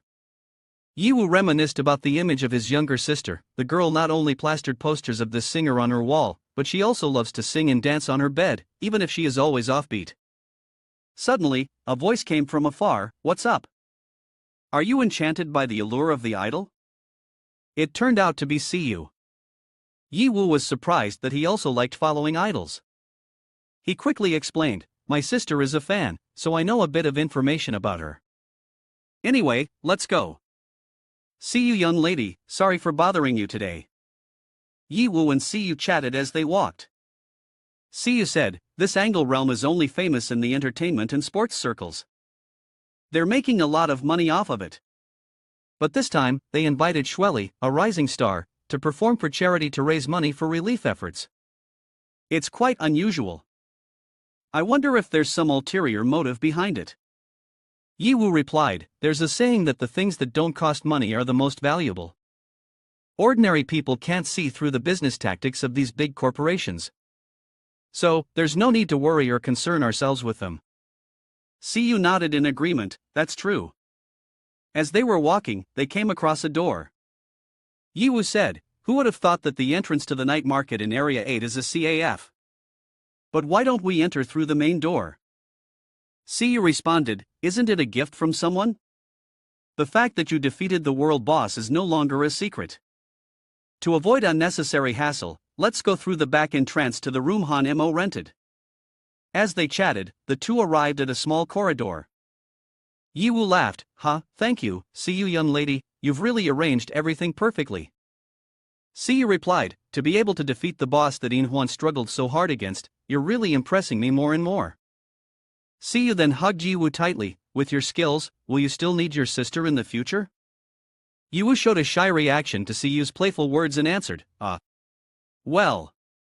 He then decisively responded in a straight man tone, of course not, we share a deep bond. Seeing this, Siyu felt somewhat relieved and said, you're really something. But I can relax now. Let's hurry inside. The two were standing in a magnificent, grand hall. Yi Wu sighed, indeed, this is the highest level safe zone, even the night market is much more lavishly decorated. Siyu replied, this is nothing. Do you know what the night market in the first zone is like? Siyu immediately explained further, this is the most luxurious 7-star hotel located in the city center. Even I have to make a reservation in advance to get in. Yi Wu was shocked upon hearing that, thinking to himself, a 7-star hotel. The lifestyle of the upper-class nobility is truly unimaginable for ordinary people. Yi Wu thought about the card that Moko and I had given him, wondering if it had enough authority to enter here.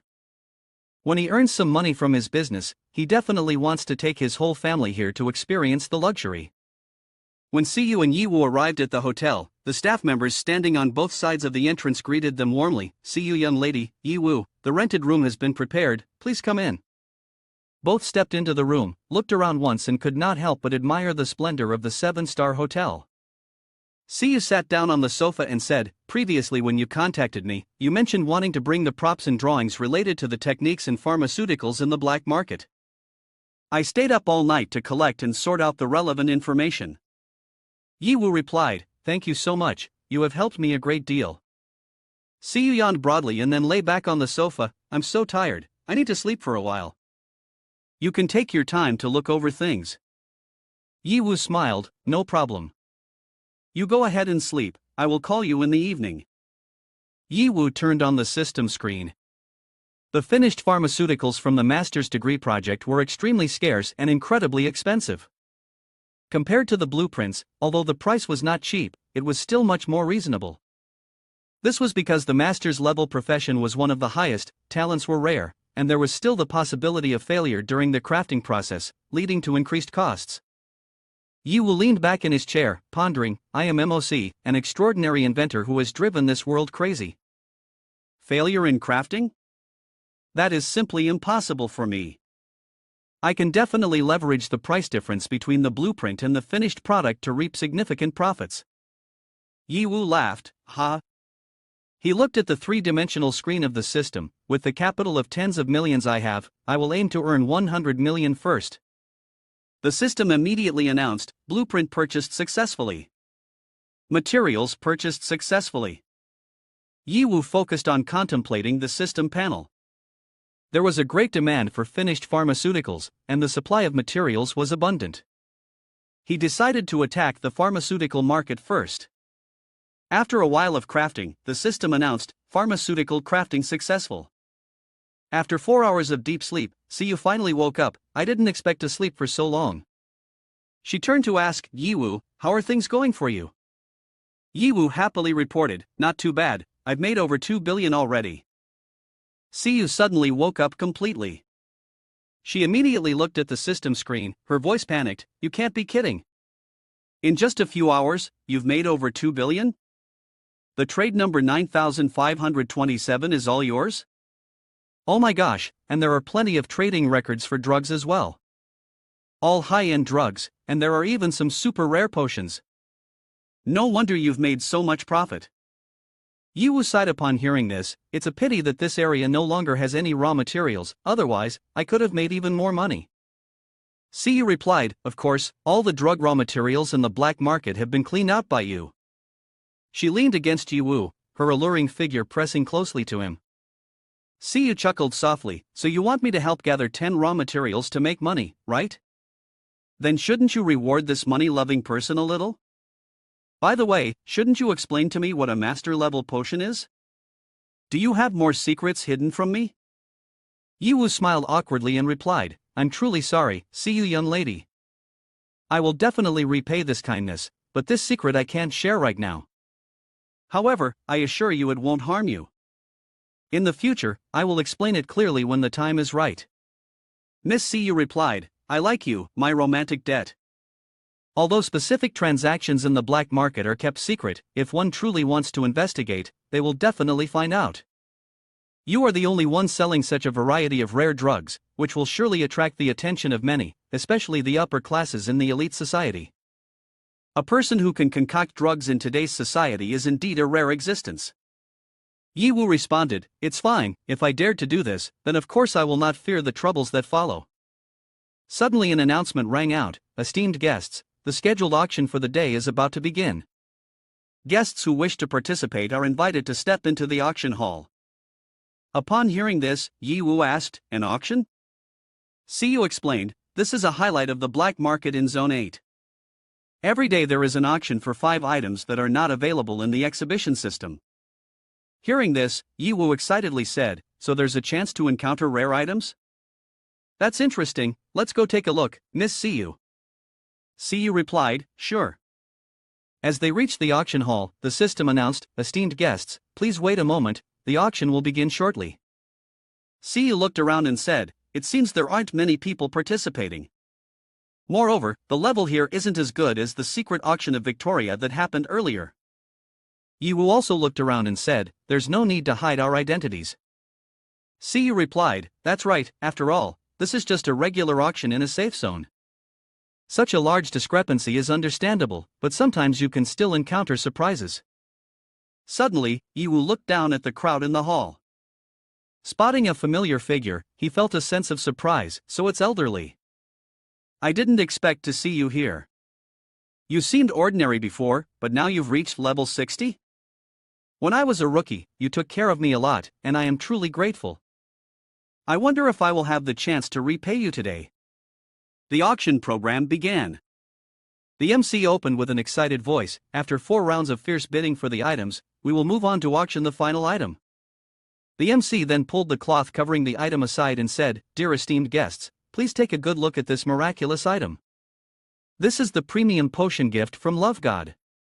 I have heard that it can restore strength for men. After that, the MC further explained about this special potion. As for the details, I won't reiterate, but its effects are as powerful as Deadwood seeing spring. Most men are aware of it. Especially, buy one get one free, purchasing the finished potion will come with a premium formula blueprint. The starting price is 1 million, every man needs it. Elderly immediately offered 1 million.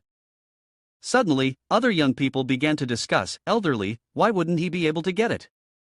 How old is he now, still hoping for an old tree to bloom? Don't be so loud. Elderly is a high-level alchemist, I see he is aiming for that formula draft. It's true, truly a cunning merchant. Seeing this, Siyu chuckled lightly and said, I didn't expect that the last item would turn out to be something useless like this. Looks like it really is only worth 1 million. Besides Elderly, I doubt anyone else can afford it. Suddenly, Ye Wu bid 2 million, causing a stir throughout the hall. Siyu was taken aback, and quietly asked, Ye Wu, why are you buying this? Do you have some unspoken issue? If you do, I won't judge, I will help you. Seeing she misunderstood, Ye Wu hurriedly explained, it's not that, I don't have.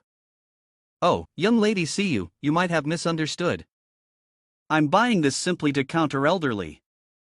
Siyu realized the problem and smiled awkwardly, oh, I remember now. I heard the young lady say that the first time she met you, you were making a deal with Mr. Li. Ye Wu smiled and nodded, that's right, no mistake. At that time, I was young and inexperienced, almost getting swindled by him. So this time, I happened to have the opportunity to give him some payback. Elderly was very angry, shouting a price, 5 million. Ye Wu wasn't discouraged, raising it, 10 million. At this moment, Elderly seemed to lose his composure, looking around the auction floor and shouting loudly, 20 million. Damn it, which blind fool is causing a scene here? If you know what's good for you, just pull back your hand for me, or don't blame me for being rude. Everyone looked towards the bidder and began to discuss, oh, that seems to be young lady Siyu from Han Mo Group. The one beside her, could he be a kept man? So young yet so overwhelmed, taking up space. She might as well come to me, my capabilities guarantee she'll have a lot of fun. Ha ha. The old pervert couldn't hold back, making teasing remarks upon seeing a beautiful girl like Siyu. She felt disgusted, her face turning unpleasant. He was about to rush in to teach the old man a lesson when Ye Wu stopped him, it's not appropriate to cause trouble here. Young lady Siyu, I'll handle the next matter. He continued, enough with the teasing. Next is the auction. The auctioneer received the signal and announced, I will pass the item to Elderly. This buyer has given up the competition.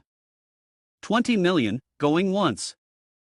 20 million, going twice. 20 million, sold. Mr. Li from Huangzhang bid 20 million and received the gift from the love god. Ye Wu's purpose in participating in the bidding was to indirectly humiliate Elderly. He was furious and pointed at Ye Wu, threatening, Kid, don't let me see you again. If you do, that will be your day of death. Ye Wu turned to leave but did not forget to express his challenge, oh, is that so? Elderly drove furiously, seething at the annoying figure of Ye Wu. He cursed, damn it. I'm so pissed off.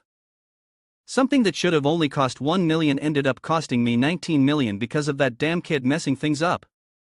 He ordered his subordinates, you all go investigate the background of that guy. If he is associated with young lady Siyu, he must be connected to the Han Mo Group. Yes, Elderly. Just as Elderly was giving orders to his subordinates, he saw Ye Wu appear right in front of him. Ye Wu sneered, no need to go through all that trouble. I'll come to your door myself, isn't that better? We meet again, Elderly. Perhaps, your day of death has come. He squinted closely at Ye Wu for a long time before recognizing an acquaintance. As he got closer, he clearly saw Ye Wu's appearance, it's the kid who appeared in the underground market in Area 9 last time. That day at the auction, this kid intended to take revenge on me. He was furious and ordered his subordinates, kill him for me. The subordinates immediately aimed their guns at Ye Wu, but Ye Wu quickly dodged the bullet and teased, you didn't recognize me before, it turns out your eyesight isn't good. Now that you've noticed, it's too late. Elderly's driver yelled, damn it, I can't see the road ahead. The car crashed hard into something, sending Elderly flying out of it. He slowly got up, clutching his bloody mouth, furiously cursing, "Damn it! Are you crazy, daring to provoke me? Do you know who I am? I am a member of the Huangjun Corporation." Before Elderly could finish his sentence, Ye Wu kicked him away once more. Ye Wu coldly said, "You don't need to waste your breath. The one attacking you is indeed from the Huangjun Corporation." Elderly panicked and cried for help. "Ah! Help me!" Ye Wu immediately leapt up, grabbed his collar, and smirked. "What's wrong? Surprised? Excited?" Elderly had no choice but to raise his hand and plead for mercy. "Please, hero, spare my life. At first, I tried to exploit you, and today my grandson wishes to confront you. It's all my fault. Indeed, heroes come from the youth. I truly have eyes but fail to see the heavens. I hope you can forgive this old skeleton of mine." Elderly was overjoyed when he landed, and he immediately knelt at Ye Wu's feet. Ye Wu looked at him and said, "I originally intended to kill you, but you are fortunate because you still possess something that piques my interest. I have heard you are a herb master, so you must have many precious medicine formulations and rare herbs, right? Just so happens, I am quite interested in medicine and would like to see these rare items." Elderly felt like he had found a lifeline and eagerly replied, "It's easy to talk about. I really have stored many formulae and precious herbs." I didn't expect the hero to not only be skilled but also interested in medicine, truly proficient in both civil and military affairs. Impressive. However, he hesitated, "It's just that my family keeps those things quite far away, and both the car and driver are gone." Ye Wu did not hesitate, quickly using his wings to lift Elderly and fly up, commanding him to lead the way. Elderly was both happy and frightened, exclaiming loudly, "Hero! Please fly a little slower, my old body cannot withstand this excitement." Very quickly, the two of them arrived at Elderly's house. He led him down to a secret basement. "The methods of preparation and the medicinal materials that I have kept my whole life are all here." Elderly said, "Not only are there high-level prescriptions, but there are also many master-level prescriptions. If you are interested, feel free to take them." Ye Wu observed while walking, genuinely fascinated. "Not bad, not bad. The quantity and quality here truly exceed my expectations." Seeing Ye Wu engrossed in examining the medicinal materials, oblivious to the surveillance cameras in the basement, Elderly thought to himself, "Take whatever you want, after all, he will have no use for them other than selling for money." But his appearance has already been recorded, and he will inevitably fall into the relentless pursuits of the Huangjun group. Everything will eventually return to me, haha. Ye Wu seemed to understand Elderly's thoughts completely, calmly saying, "Don't look anymore. I have already been offered a bounty by Huangjun, so I don't really care about a few cameras capturing some handsome photos of me." "What?" Elderly's eyes widened in surprise. Suddenly, Ye Wu thought of a clever idea. He said, "How about you act as my mole, helping me gather information from within the Huangjun group?" After hearing Elderly's request, I clearly understood the price of betrayal to the organization. He was trembling and kneeling, saying, "Then you might as well kill me. The fate of a traitor to the company is worse than death." "I can't do it." I smiled and said, "Don't worry, I won't let you work for nothing. The reward I offer you will absolutely make it impossible for you to refuse." Hearing this, although he was still unclear about what I would offer him, Elderly, a man who feared death even more as he grew older, began to waver. He asked with a tone that was half suspicious and half curious, "What reward could be more important than life? Money? Status? Women? At my age, what is there that I haven't seen? There's nothing that could make me give up." I raised my hand to signal Elderly to listen to me continue. "What if I could help you advance to the master level of apothecary?" "What?" Elderly's eyes lit up, his face showing clear astonishment. He had been stuck at the high level of apothecary for a long time, unable to progress further. This had caused him immense pain, and despite having purchased many concocted medicines in hopes of reaching the master level, all had been in vain. Your words seemed to hit Elderly's weak spot. He bowed his head in shame and said, "I have indeed been stuck at the high level of apothecary for over 15 years. The thought of advancing to the master level is something I only dare to dream of, not to hope for. I absolutely cannot joke about this. Even though I know it may offend you, I cannot allow an outsider like you to tarnish the field of medicine that I have devoted my entire life to. Ye Wu bent down to look at elderly. To his surprise, the old man had a serious demeanor and a forced smile. The world is inherently not absolute, many things are difficult to explain through common reasoning. Ye Wu asked, for example, can you explain how this vial of potion ended up in my hands? Elderly recognized that it was the Master Intelligence Potion. After being consumed, it would boost intelligence by 30% and could be used continuously, without limit. In Elderly's eyes was a glimmer of ambition. He wanted to possess the vial of potion, seemingly unable to believe his own eyes. He stammered, This is the finished product? How could this be? Such a supreme potion is fundamentally not sold on the market. Even I only have the recipe and the medicinal materials. Seeing Elderly's doubtful expression, Ye Wu chuckled, That's right. I used your recipe and medicinal materials to create this Master Intelligence Potion. If you don't believe it, you can throw it away. Elderly trembled as he held the vial, his voice full of skepticism. Impossible. Absolutely impossible. How could a kid like you be a master-level alchemist? You must have used some trick to deceive me. Do you know how rare this vial of potion is? Ye Wu calmly threw the vial away decisively, saying, You don't believe it's real? Then go ahead and throw it away. Elderly quickly leaned forward and reached for the vial of medicine. Although he said out loud, No need, his body was very honest, making him feel perplexed about himself. How could this be? This body is reacting as if it can't miss this vial of medicine. After a moment, Elderly told himself, If that's the case, let's try drinking it and we'll know the truth right away. As soon as he took a sip, he noticed from a professional perspective that the color and aura of this vial of medicine were indeed genuine, which surprised him. I have spent 15 years researching and still haven't been able to break through, yet a kid in his teens like him is already a master alchemist? This is absolutely impossible. As he spoke, Elderly drank it all in one go. If I'm going to drink, then let's drink it all. After all, it's a matter of life and death. The one thing I absolutely cannot let go of is the study of medicine. He told himself, then remained silent to feel the effects of the medicine. But after a while, he still hadn't noticed anything unusual, and he burst into laughter. Ha! Essentially, there is no change at all. I knew you were just lying. As soon as he finished speaking, Elderly suddenly felt a change in his body. A pleasant sensation spread throughout him, as if he were shedding all burdens. He was astonished and murmured, Oh my! This feeling! So peaceful and harmonious, I've never experienced anything like it. He thought, Yui has become incredibly sharp, as if he is about to connect with the universe, absorbing the infinite wisdom from the vast cosmos. Ha, it feels so great. The sensation of swimming in this ocean of wisdom is truly wonderful. While immersed in the joy of this delightful experience, Elderly suddenly froze as he was pulled back to reality. Ye Wu asked, Is the effect of this medicine not bad, right? He replied with a tone of regret, Oh, why is it already gone? Moreover, I feel that my mental capacity hasn't increased by 30% as expected, at most only about 5%. Ye Wu smiled and explained, Of course. I controlled the dosage so that your mental capacity would only increase by about 5%. How could I let you use up this supreme medicine?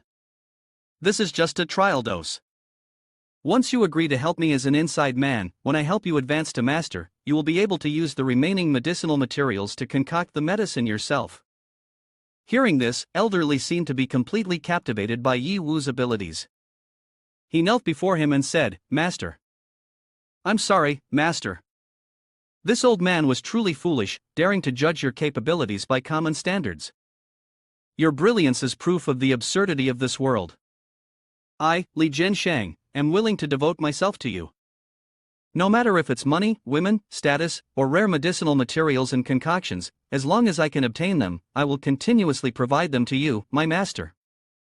As long as you help me become a master alchemist, Elderly said earnestly, bowing to someone much younger than himself. Clearly, for him, becoming a master was even more important than his own life. Ye Wu crossed his arms and looked at him, reiterating his requirement, These things are easy to say, but the key is that you must help me gain power in Huangjiang. Elderly immediately bowed his head and replied quickly, No problem. As long as it's something I know, I will tell you everything. For things I don't know, I will definitely devote myself to researching it for you. Even if it costs me my old life, I will absolutely complete the task you give me. Ye Wu gently helped him up and said, "All right, get up now. Since we have become allies, there's no need to be too courteous. I have a question. Theoretically speaking, you are not lacking anything at the moment, so why are you so stubborn in wanting to become a master alchemist? What is the reason?" Elderly lowered his head and explained, "Master, you may not know this, but at first, I really viewed this as a path to make money. However, over time and through deeper research, I truly became passionate about this discipline. A person only puts in their utmost effort when they genuinely enjoy something. After many years of hard work, I finally became a high-level alchemist. Furthermore, within the Huangzheng Corporation, my position is still just a certain level. No matter how hard I have tried, I still cannot break through the final barrier to become a master-level alchemist. At this point, it is no longer about status or wealth, it is purely because I want to comprehend the highest realm of an alchemist. I once thought that in this lifetime, I would have no hope of achieving this. But just now, you appeared. The aspiration I could never attain in my lifetime, you managed to achieve at such a young age. In my heart, you are truly a deity in the field of alchemy. Perhaps one day, you may even break through the limits of the master level to reach the realm of the god tier." Ye Wu, upon hearing the compliments, couldn't help but feel a bit proud. He had just learned the art of flattery and also had a good imagination. He wondered to himself whether he could reach the god tier level. Nevertheless, he also realized that Elderly was indeed more stubborn about the art of alchemy than he had expected. He quickly instructed, "Then, next I need you to do a few things. First, clarify the internal issues within the Huangzheng group. Send me the documents related to the operational mechanisms and core personnel-related information. Second, the most important thing is to identify the vulnerabilities, risks, and potential consequences within the Huangzheng group." Following the master's instructions, the other person immediately responded, "I will definitely do my best to meet the master's expectations." Elderly nodded in agreement and bid farewell to Ye Wu, not forgetting to give him a lot of gifts. He thought, "This Elderly is really interesting. Not only did he give me medicinal materials and prescriptions, but before leaving, he also gifted me an additional 100 million. My total assets have thus reached an astonishing level. Earning so much money in a single day is something I never dared to imagine before. It turns out this is the power of the MOC account." However, from a certain perspective, the various master-level energies of MOC are also a result of money being poured into it. This high-grade medicinal material is indeed very expensive. Without knowing how to make money, one could not reach the current level. Could it be that the hidden account of MOC is a kind of money-printing machine at the master level? Hearing Lan Chengyan say that the paper offerings group has a construction-level master, Ye Wu thought, tomorrow I should find Moko and I for an introduction and to learn a bit. Lying down with his head on the pillow, Ye Wu felt a bit tired, yawned widely. "I made too many medicines today, feeling a bit sleepy. Well, I'll sleep first." Just as he was getting drowsy, preparing to fall asleep, something strange suddenly appeared before him, leaving Ye Wu bewildered. "Where is this? Wasn't I just sleeping? Could this be my dreamscape?" After a moment, a red curtain suddenly appeared, accompanied by many terrifying images. Perhaps that is the ancient god. Ye Wu was astonished. "Finally, you have found me. Are you the ancient gods? Why are you looking for me? Why do I feel like you seem familiar?" The ancient god replied loudly, "That's right. We have been searching for you for a long time. We didn't expect you to actively summon us. Although we do not know the reason, how could we let this opportunity from heaven slip away? You will not escape." While Ye Wu was observing, he suddenly found himself tightly bound by red strands all over his body. The more he struggled, the tighter it became, rendering him unable to move or break free. Ye Wu thought to himself, "The flames of the Qian Emperor do not seem to work at all? Is everything merely an illusion, or have I truly encountered a terrifying barrier of strength? Sleep well, chosen one. They should not exist in this world." The ancient god laughed loudly. Ye Wu seemed to be on the verge of being submerged, with only his head above the surface, his entire body engulfed in the crimson liquid. "I'm sorry. Ye Wu said, "You want my life so badly that even ancient gods must line up." After saying that, Ye Wu laughed heartily, slowly breaking free from the encirclement of the ancient gods, infuriating them. One ancient god spoke up, "It seems that a traitor has emerged among us. Perhaps you found me through him. But sorry, I am now his master. If you want to kill me, you must first ask him if he agrees." The ancient gods, discovering the traitor, immediately interrogated Licorne, "Why have you betrayed us?"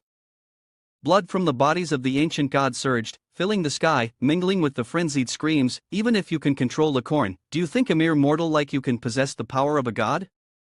A flurry of blood lances appeared, attacking directly at the traitorous ancient god Licorne. "Licorne, do you wish to oppose us just for this kind of person?" Blood continued to pour out to protect Ye Wu. He was extremely confused, not knowing what to do. "If this goes on, it won't end well. Even with the ancient god's light to defend, I can't hold on for too long. I must quickly escape from this dream, but what should I do?" While trying to find a way out, he noticed a strange sound echoing, as if signaling to communicate with him. "Do you want to talk to me, Licorne? What do you want to say to me? I do not understand your language." The voice continued to appear, and one eye of the ancient god slowly dilated, forming a whirlpool. Ye Wu wondered why the surface of the water changed like that. The whirlpool grew stronger and pulled him deeper inside. He was quickly sucked down into a deep hole. "What do you want, Licorne?" Ye Wu shouted desperately. Suddenly, he escaped from the dream, jolted awake, and screamed loudly, "Ah!" He sighed in relief when he realized it was just a dream. He was still safe in his familiar bed. Looking around the bedroom, Ye Wu sighed softly, "It seems I have returned to reality." So what were those things just now? A dream? Or? Ye Wu was confused, still unclear about what had just happened. He noticed a bruise on his wrist, a mark indicating that everything that just occurred was not a dream. He thought, "I hold no grudge or animosity against those ancient gods, so why are they after me? Is it just because I interrupted their summoning ritual? Could it really be that serious?" Ye Wu pondered, the ability of the king account seems ineffective against this ancient god. Perhaps my account level is not high enough to inflict any damage on them. He secretly thought of the ancient god Licorne, who had brought him back to reality. Maybe it's thanks to this ancient god that I am still alive. He looked at the small crack in the magic crystal. Clearly, it must have blocked the attack from the ancient god for me. This magic crystal needs to be taken better care of. Ye Wu self-assuredly said to himself. He sat down and began logging into the system to check. Suddenly, Crimson Comet ran up and hugged Ye Wu tightly, full of concern. He patted Xiaolong Long's head gently and said, "It seems you were worried about me too. I'm sorry." Ye Wu quickly checked the system, wondering, was what happened in my dream recorded anywhere? Immediately, the system notified him, a tremendously powerful force intervened earlier, causing them to lose contact with the owner during the moment you were asleep. Therefore, the system could not know what transpired during that time. Ye Wu tried to use the system to assess the power of the ancient gods, but it seemed their strength far exceeded his imagination. Without the assistance of Licorne, Ye Wu guessed he might have perished. Ye Wu asked the system about Licorne and information related to the ancient gods. The system replied, "It cannot provide further information as it is an independent entity within this world and cannot disclose anything beyond what relates to the account lock."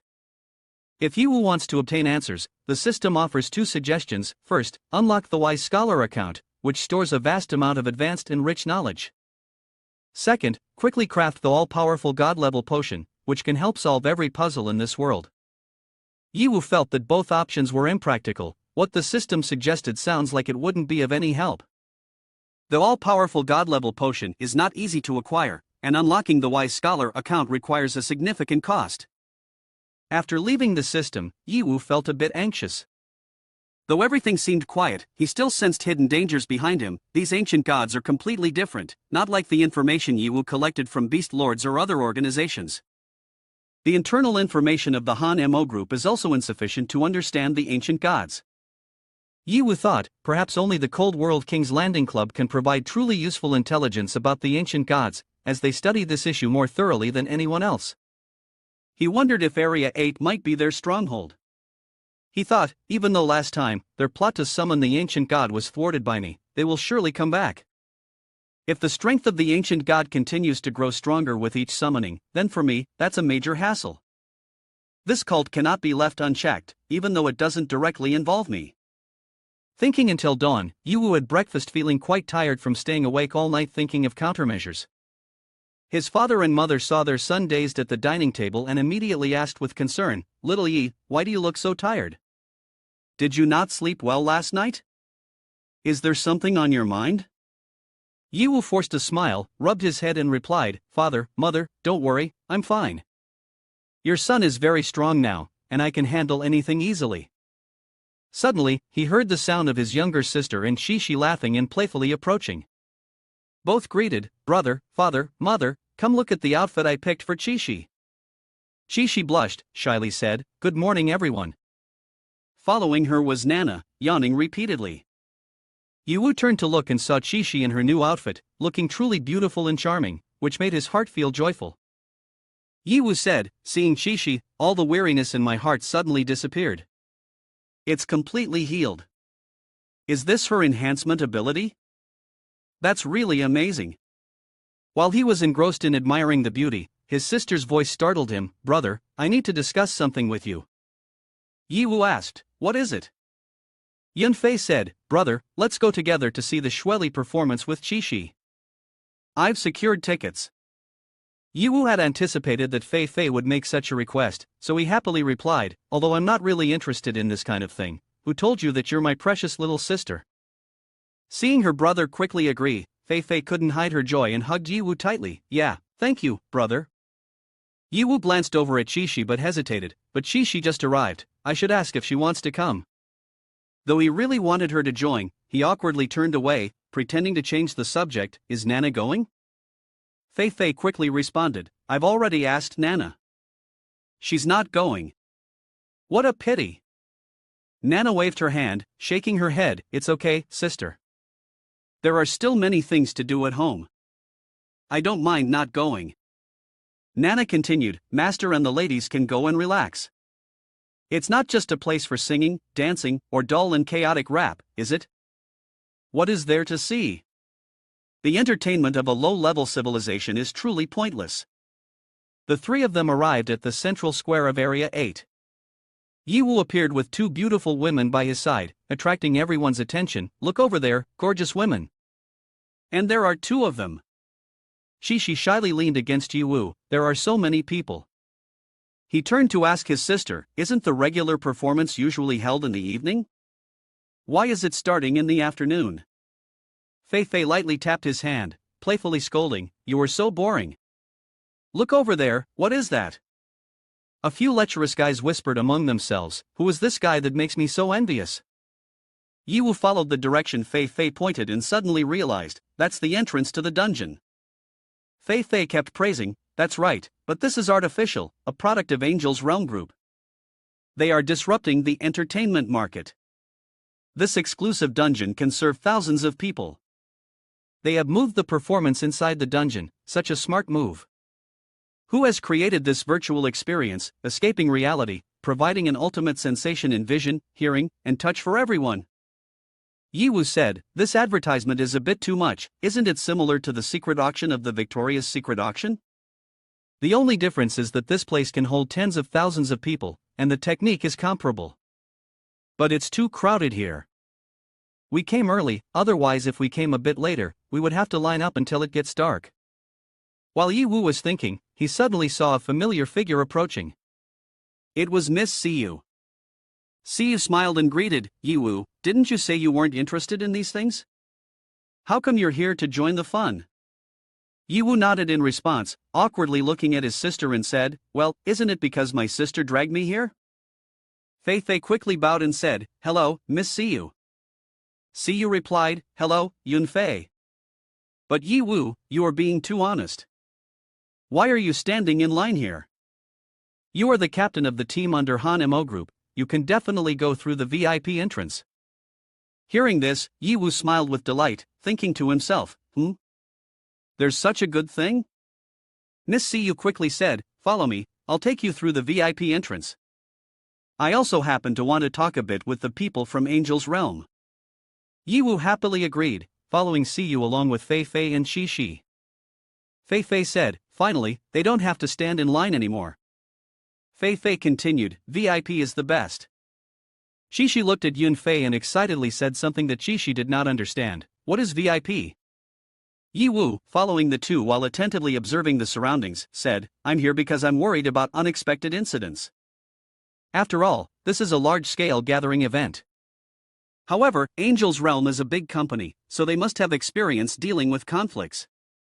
I hope I'm just overthinking. Suddenly, they received a notification from the system, teleportation talisman to the dungeon is in progress. All three were captivated by the mesmerizing door. Fei Fei joyfully exclaimed, wow, so beautiful. I'm a little dazzled here. Shi Shi was equally amazed, oh, is this the dream tour passage, leading to that legendary performance? So enchanting. Ye Wu stepped closer, taking Shi Shi's hand, it's okay, Shi Shi, the first time is like that. You'll get used to it later. Unexpectedly, Shi Shi pointed and said, what is that black hole in the middle? So cool. I think I understand why this performance is so popular. Seeing her brother wide-eyed with amazement, Shi Shi chuckled, this is just the beginning, brother. The real highlights are still ahead. Ha ha. Shi Shi said, I'm ecstatic, ecstatic. As Ye Wu was lost in a pleasant feeling, he suddenly received a notification on the big screen, welcome everyone and fans to the charity show Shweli. He continued, I am the host and also the moderator of today's event. You can call me Dede. Next, I will introduce to everyone a few highlights and mechanisms of today's performance. This event not only continues the previous no-distance activities but also adds a point accumulation voting mechanism. Since this is a live broadcast for the whole area, all audience members outside the studio will vote based on everyone's performance. Dede continued, all income from votes and advertisements will be used for the reconstruction of Area 9. The person with the highest accumulated points will receive a secret reward from the government and have the opportunity to enjoy a very romantic evening with Shweli. Therefore, in order for the family to be rebuilt and for a romantic evening with Shweli, everyone please perform actively together. The crowd was very excited, cheering and chattering loudly, wow. We can have dinner with Shweli? I will definitely be the king of kudos, you move aside, G is mine. G, I love you. Amidst the crowd going wild for their idol, Ye Wu suddenly thought, hey, the enthusiasm of the fans exceeds my imagination. What is this dinner with the king of kudos? So embarrassing. Never mind, I'll just sit and listen to the music. The fans continued to cheer, can everyone hear that? It seems like there are many wealthy merchants and nobles bidding high for the chance to have dinner with Shweli. That's right, Shweli has turned down such commercial activities before, so tonight is extremely precious. I wonder how high their bids will go. Ye Wu listened intently to their chatter, feeling somewhat intrigued. Bidding high seems quite a bargain, but do I have to show my face? It feels a bit.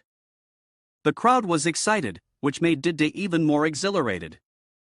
Finally, the MC reassured everyone, you don't need to worry too much about personal information. When the main performance starts, everyone will receive a data box. Your true appearance and personal information will be kept confidential. Upon hearing this, Ye Wu sighed in relief, so that's how it is, but it's a bit of a pity that everyone won't get to see how handsome I am. He joked and continued to chat with everyone. The MC shouted loudly, the performance is about to begin. Let's count down together. 3, 2, 1. As the countdown ended, the crowd began to cheer, whoa. We're about to be sucked into a black hole. This is so thrilling. Yun Fei and Shi Shi were also caught up in it. Ye Wu quickly reached out, intending to grab the hands of the two, Yun Fei. Shi. Hold my hand. Oh no, I can't catch them. Our positions have been completely reversed. If we bring the data box in there, can I smoothly find them? But maybe it's not that serious, right? I'm just overthinking it. The stage was dazzling, the bright lights forcing the audience to shield their eyes. The melody began to play, and Shweli's voice rose high, soulful, making the chaotic crowd suddenly quiet. attentively listening, where is the spring day, following the swallows back to the wasteland, hoping for flowers to bloom. I pick a flower, stopping the whispers of life about the future. The loves of yesterday turn into fragments of memories of your love. Ahead, I welcome the sunlight and smiles, gently saying sorry to the past. The melodies rose higher and higher, the audience swayed and cheered enthusiastically, making the atmosphere of the performance even more vibrant. On stage, the image of the beautiful and captivating Xueli was so mesmerizing that Ye Wu couldn't take his eyes off her, secretly thinking, this influence truly exceeds my imagination. No wonder she is so beloved. Ye Wu thought, even I am about to become a fan. Calm down, calm down. Let's return to Earth together. The music ends with a stunning flight performance by Xueli.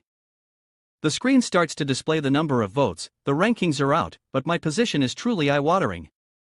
Someone said, squinting, looking, and checking their ranking. They said, the exciting performance has begun. Everyone, help Xueli overcome all the obstacles. After Dida's command, a crowd soared up to break through the falling meteors. Ye Wu seemed to have understood the scoring rules, immediately rushing forward to smash the meteors, surprising everyone. Damn, is something burning and zooming by. Moreover, it's moving so fast. Is it a fire meteor? So strange. Ye Wu smirked, sorry folks, I have to start scoring now. If it's a virtual world, let's just play on. Loud explosions echoed, as everyone dove into the endless space. The players appeared exhausted, standing in shock. Damn it, what is this? Can this guy even slice through planets? Can he do that too? In just a moment, Ye Wu had climbed to first place on the leaderboard. So cool. Xueli was also very excited about Ye Wu's performance. She sent him a kiss in the wind and said, this is a reward for the brave warrior. After receiving the support from the goddess, the system immediately announced, all of Ye Wu's attributes increase by 20%, the speed of point accumulation increases by 30%, but only lasts for 5 minutes. Ye Wu felt, this kiss in the wind is like an invaluable gift, especially in this dungeon, where it can help him elevate his own rank. As he heard Xueli sing, this planet was once so beautiful, but now it is filled with scars. I looked towards the shooting star, gently pray, creating an achievement for this place. Suddenly, a flying object approached. He realized, it is an artificial satellite, a crystallization of science, something that humans in the old world used to explore the universe. Now, it only appears in books. Since this world became desolate, humanity has only been able to curl up in a shell, living merely to survive. The dream of exploring the universe has now become a distant reality. Suddenly, Ye Wu felt a strong force pulling him back to the original position, pulled down by gravity. The engine suddenly burst to life, sending him up to the atmosphere. This is the dream of countless men in science fiction novels. Ye Wu felt, the heat from the skin of his abdomen, caused by friction with the air, even this effect could be generated, so cool. Xueli hummed the song, the light from the twinkling stars travels through thousands of light years to arrive here. Alone, in solitude, she still gazes up at the high sky. Suddenly, a loud explosion echoed nearby, but Xueli continued to sing passionately in the large cage, simply waiting for the fate of her past life and her brother in this life. Suddenly, a large demon beast appeared, known as Different Akeo, level 90, hurry up. This is the final stage boss, a chance to earn points. Someone shouted, urging everyone, if we defeat this boss, we can save Xueli. The leaderboard continuously changed. In second place was the character Deadshot. Haha, I've finally ranked second. Deadshot laughed loudly, sniping is my strength, when I take down that boss, Xueli will be mine. In his joy, he suddenly realized Ye Wu was in first place and facing danger. He's that first-ranked guy, that bastard is going to die. If he dies, I'll move up to first place, haha. The system quickly issued a warning signal to Ye Wu, warning, warning. Please return to the cockpit quickly, or you will be eliminated and lose your ranking eligibility. Ye Wu said, it's okay, the boss's attack performance is too low like this. I want to fight in my own way, after all, it's just killing someone once more. Ye Wu quickly killed the boss in front of everyone's eyes. Everyone was astonished to see the boss being taken down. The boss has been defeated. No, all my accumulated points are gone.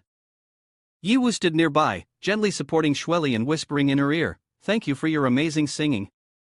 I believe that when everyone hears your music, they will feel more uplifted.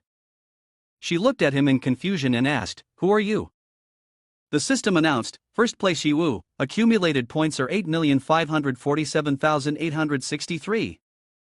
Everyone was astonished. He defeated the boss with just one hit? That's unbelievable. That's a level 90 world boss. Could it be that he has surpassed level 90? Ah. Shweli, I want a hug too.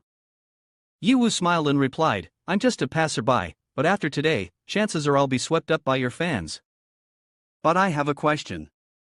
Do you really exist or are you just a projection?" Shweli smiled, "You're very perceptive, but now is not the time to answer that question. The show isn't over yet. See you later, strong brother. Be sure to catch my final performance." After receiving Shweli's air kiss, Ye Wu became confused. What was that final performance? Immediately after, he received a notification, activated the effect of catching the goddess's eye, gaining 500,000 accumulated points. The people around him began to curse, "Damn it! Again! Is this guy hacking?" Shweli's singing rang out. The calamity that brings endless devastation carries an endless sense of sorrow. Everyone grieves and falls away. But as long as there is love and hope. The audience continued to shout loudly, "Shweli! Sing on!" Shweli raised her voice, "The sunlight will pierce through the night, the sunflowers will bloom. The final live show, let's come together." The audience shouted in unison, "Great!" Among them was Ye Wu, who was still perplexed. Why was I teleportation talisman add to the stage? What is this supposed to mean? Shweli replied, "This is the final performance."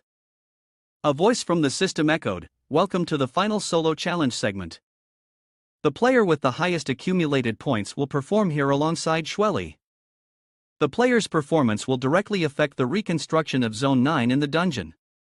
The higher the rank, the faster the reconstruction speed. If the ruined area is successfully reconstructed before the end of the performance, a great reward will be granted. At the same time, all players present in the audience watching the livestream will rate your performance with likes or dislikes." After hearing the reminder, Ye Wu scolded, "Why didn't anyone say anything about such an important mechanism earlier?" The audience grew increasingly angry, and someone shouted, "Everyone, look at this guy, he's no different from a piece of wood. Damn it, isn't this supposed to be comedy? It couldn't be any more of an insult if he's just a foolish idiot. What does he know about music?" Another person chimed in, "Get down. Don't stand there blocking our view of Shweli." Someone else said, "If you have any sense, you should get down now, let me go up in your place. However, if you want to stay, go ahead. Just wait until your dislikes pile up and your accumulated points get deducted, I'll be number one." Ha ha. Shweli looked at Ye Wu and gently reassured him, "Don't pay too much attention to what they say. In a bit, just follow my movements slowly, and I will coordinate and guide you." Ye Wu replied, "Thank you for your good intentions. Those trash comments don't affect me at all. Don't worry. Even if it weren't for the prize, just for my sister, I will not allow this perfect performance to be ruined on my watch." Shweli ran her fingers through her hair and asked, "Is that so? Your sister has a good brother. I'm very curious, what are you planning to do?" Ye Wu held a weapon and a musical instrument of the performer and smiled, saying, "Like this." Suddenly, he thought of a song. "Even though I don't understand music, Yunfei's song has been playing in my ear from dawn to dusk. It's so familiar that I can sing it when I open my mouth. So, let's get the party started." The audience was astonished by this scene. The rhythm of this song is the first hit, the biggest hit of the year. This is also Shweli's debut and her most classic song. But this energetic remix version has never been heard before. It's a completely new style, so addictive. After hearing this, Shweli was equally excited. She thought to herself, "What a surprise. From the beginning until now, he has given me so many surprises. Great. Let's create a storm together at the school." In an instant, Shweli transformed her appearance and performed alongside Ye Wu. The audience cheered enthusiastically, "Shweli, I love you. You are truly beautiful, you are the sparkling light, the everlasting belief of my life." Another person shouted, "The rhythm of this dude is just too good. I can feel the passion boiling all over my body. I want to know the true identity of this guy. It's amazing. How can there be music in this world that stirs the soul like this?" The likes surged dramatically, and some people listened to the point of being moved. Why is it that this song, which I have heard countless times in different versions of, brings tears to my eyes this time? The rendition of the song strikes deep into my soul, really, it's just wonderful. The ninth area was quickly refurbished. Outside, everyone was amazed. I can't believe it, just within the duration of a song so many likes were accumulated. So hot, so outstanding. They really pulled it off. Before the performance ended, the area was already renovated. That kid is truly incredible. The feel on stage is no different than that of a big star. As the performance concluded, the cheers continued to ring out, "Shweli! Shweli! Brother, thank you both for bringing us such an extraordinary performance." The solo machine announced, "Today's performance has ended successfully.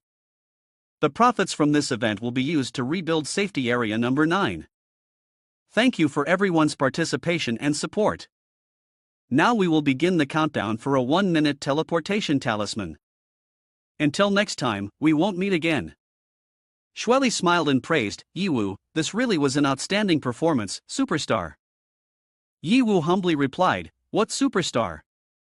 Compared to you, I'm nothing but an ordinary person." Yiwu responded, "I hope my performance doesn't ruin this spectacular show." Shweli listened and asked, "What do you mean by a normal person? Tell me, should I believe you?" Yiwu replied, "Well, it's up to you." Shweli continued, "Didn't you ask me before? Is it real now?"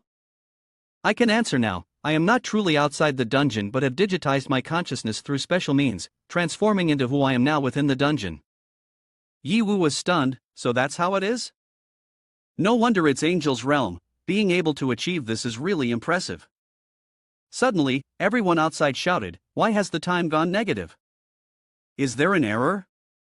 We haven't even started the teleportation talisman management. Get out and handle it." The machine exploded, causing the scene to become chaotic. The system exploded. What to do now? What exactly happened? The manager's applause rang out along with his words, "What a wonderful performance. Having seen such an extraordinary show, I believe you all can die without regrets, right?" Dice further inquired, "Dear audience, are you all prepared to die?" Everyone was surprised to hear, "What? Who are you? Are you trapping us in the dungeon?" He walked in without introducing himself and said, "I am Dice. My name is indeed the phonetic reading of the word death in English. This color is truly marvelous, isn't it? Keeping everyone here is simply to ask a small favor. I hope that everyone can offer their insignificant lives, making a little contribution to the ancient gods of our Ancient Lords Advent Society." Yiwu shuddered. "What is the Ancient Lords Advent Society?" Until now, although I had never thought there would be a threat, I absolutely did not expect that the Ancient Lords Advent Society would come to cause trouble. His rank is very high, but is he enough on his own? Before he could react, a bullet had pierced straight into Dice's abdomen, accompanied by jeering, "What are you thinking? Although your rank is 105, we have 10,000 people. Even excluding those who cannot fight, the remaining number is more than enough to crush you." Someone said, "That's right, and my rank is not low." Someone shouted, "Die, just die, you filthy cultist. Bring your god here, I will personally send you to meet your god." Someone asked, "Speak quickly. How can we get out? If not, take his life." Another person responded, "What's the point of wasting words on him? Killing him, and we can naturally go out?" Shweli shook her head, "No, it's not that simple. Relying on him alone can't control the whole dungeon. There must still be accomplices outside the dungeon controlling everything." Yiwu asked again, "So, even if we kill him, we still can't get out?" Shweli nodded, "That's right." Despite being beaten, Dice still laughed maniacally. Everyone was astonished. Is this guy crazy? About to die but still laughing joyfully, damn it? Dice replied, "Am I crazy? Well, I don't know. However, one thing is certain, this world has long gone mad. About levels? Equipment? This game world, are these normal? Have you ever thought about it? No. You haven't, you're just a bunch of weak sheep, lambs. You've long been tamed by this mad world. This mad world should have ended. The era of chaos must be buried. Suddenly, another dice appeared from the sky, causing everyone to panic. Damn it, why did another one suddenly appear? Dice shouted loudly, for the resurrection of the old world, send your most sincere blessings. Ha ha. In the midst of chaos, everyone panicked and ran in all directions. Someone shouted, help! Help! Is there anyone coming to save us? Manager Schwelly next to him also fearfully said, this isn't good. We should hide too. If we get caught up in that blood, we will also turn into monsters like that. Ye Wu immediately refused. Wait, I can't run away. I have to find someone to go with me first. The system announced, activating the eye of positioning, observation range expands to cover the dungeon. He thought, due to the mechanism of the dungeon, the positions of me, Yunfei, and Shishi are randomly dispersed. I must quickly find them now. Schwelly yelled, what are you still dawdling for at a time like this? Suddenly, a monster charged at them, attacking them violently. Schwelly screamed in pain, gore, gore, gore. It hurts. It's killing me. Schwelly, I can finally have you. Schwelly fearfully yelled, ah. Ye Wu coldly said, do you want to die? I'll grant your wish, rest in peace. Schwelly watched Ye Wu annihilate the monster with admiration. Oh my, he's so strong. And he's so handsome. But his handsomeness is not like that of male idols who only rely on their faces around them. She continued, it's the kind of handsomeness that emanates from strong inner strength. Ah. What time is it, and I'm still thinking about these things? What's wrong with me? Ye Wu turned to ask, I have a question. If your projection, or let's say your consciousness, dies in the dungeon, what will happen to your real body in the real world? Schwelly replied, that would be equivalent to suffering a severe head injury. If unlucky, you could die immediately. Even if you're lucky, you might end up in a vegetative state. After hearing this, Ye Wu said, then you should stick with me, I will protect you. If anything happens, it would be a great loss for this world. Moreover, my sister would be heartbroken. Schwelly agreed, thinking to herself, men are so manly. Ye Wu surprised her once again, shouting, you actually have a dragon mount. This is a mount that so many wealthy people want to buy but can't. Ye Wu replied, that's not important. Hold on tight to me, I need to make sure I find my sister and my companions in time. Schwelly complied. The people below were still terrified, running around, run away. What do you want to do? There are quite a few nobles from the upper tiers here. Do you think you can safely retreat? Dice laughed and replied, poor, rich, noble? In my place, all lives are equal. Dice continued, indeed, life is filled with vitality, making it the best sacrifice to offer to your ancient gods, all of you. He created a giant monster. Everyone screamed in panic, demon beast. Ah, I don't want to die. Help! Please spare me. I have a lot of money. I'll give you anything you want, just please. Dice didn't care, still laughing, run away. Run away. The more terrified and desperate you are, the tastier your souls will be, that's the flavor the ancient gods cherish the most. Ha ha. Seeing Ye Wu and Schwelly fighting hard, he said, oh, it seems there are still people who don't want to accept reality. Interesting. Let me teach you a lesson until you accept your fate. Dice picked up the phone and called, hello? Can you hear me? The voice on the other end asked, how is the situation over there?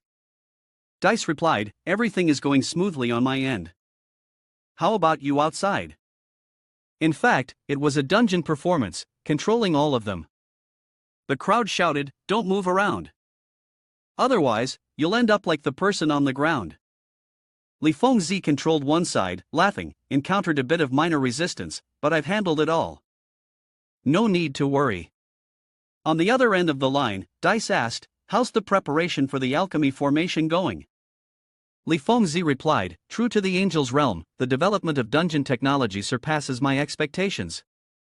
As long as we can endure this firewall, everything will become more interesting. At that point, in front of me, it will be like a blank sheet of paper, though the difficulty lies in controlling the extremes. If we can hold out for 20 minutes, the dungeon will fully transform into the summoning alchemy formation. Upon hearing this, Dice inquired, 20 minutes? Is that enough time for the support team from the angel's realm to arrive? What's your plan to deal with it? Li Fengzi calmly responded, no need to worry, everything is under control. As long as we can endure these 20 minutes, once the transformation process begins, it will become unstoppable. Moreover, I have the authority to mobilize the mechanical stockpile of the Guard Army. 50 Type 2 unmanned combat aircraft from Snapdragon will be deployed. The mission objective is to annihilate all armed forces within the designated radius. As the weapons turned to fire, people shouted, huh? Aren't those our drones? What's going on? Who gave them the authority to launch? What's happening? Drones are firing at the convoy, requesting support, requesting support. Dice laughed jokingly, boom, bang, support? The quantity of drones is overwhelming. Bang, bang. The sounds of gunfire, explosions, and horrifying screams resonated, creating a most melodious symphony. Li Fengzi replied, I knew you would act this way. I specifically transmitted the sound from the scene to you, the sacrifices in this are entrusted to you, this time. Dice said, we must definitely make the ancient gods that we favor descend to the mortal realm. Yi Yunfei rushed to the scene. She thought to herself, no way, there are too many people, too chaotic. Although the data shells on our bodies have disappeared, finding my brother in such a crowd is really not easy. Everyone was running in a panic, and behind her was a monster thinking, I can't blindly search for my brother, I must do something to attract attention so that he will come to find me. That's right, even though the ground is chaotic, the sky is still there. Yi Yunfei decided to use the first skill she had mastered, shooting fireworks into the sky. This is something my brother has seen countless times, as long as he sees it, he will definitely know where I am. The amphibious alligator saw this and asked, what's wrong? You still have the mind to shoot fireworks at a time like this? Are you preparing to bid farewell to yourself, or are you so scared that you can't even hold your gun steady? Can't sit still, huh? Shooting here?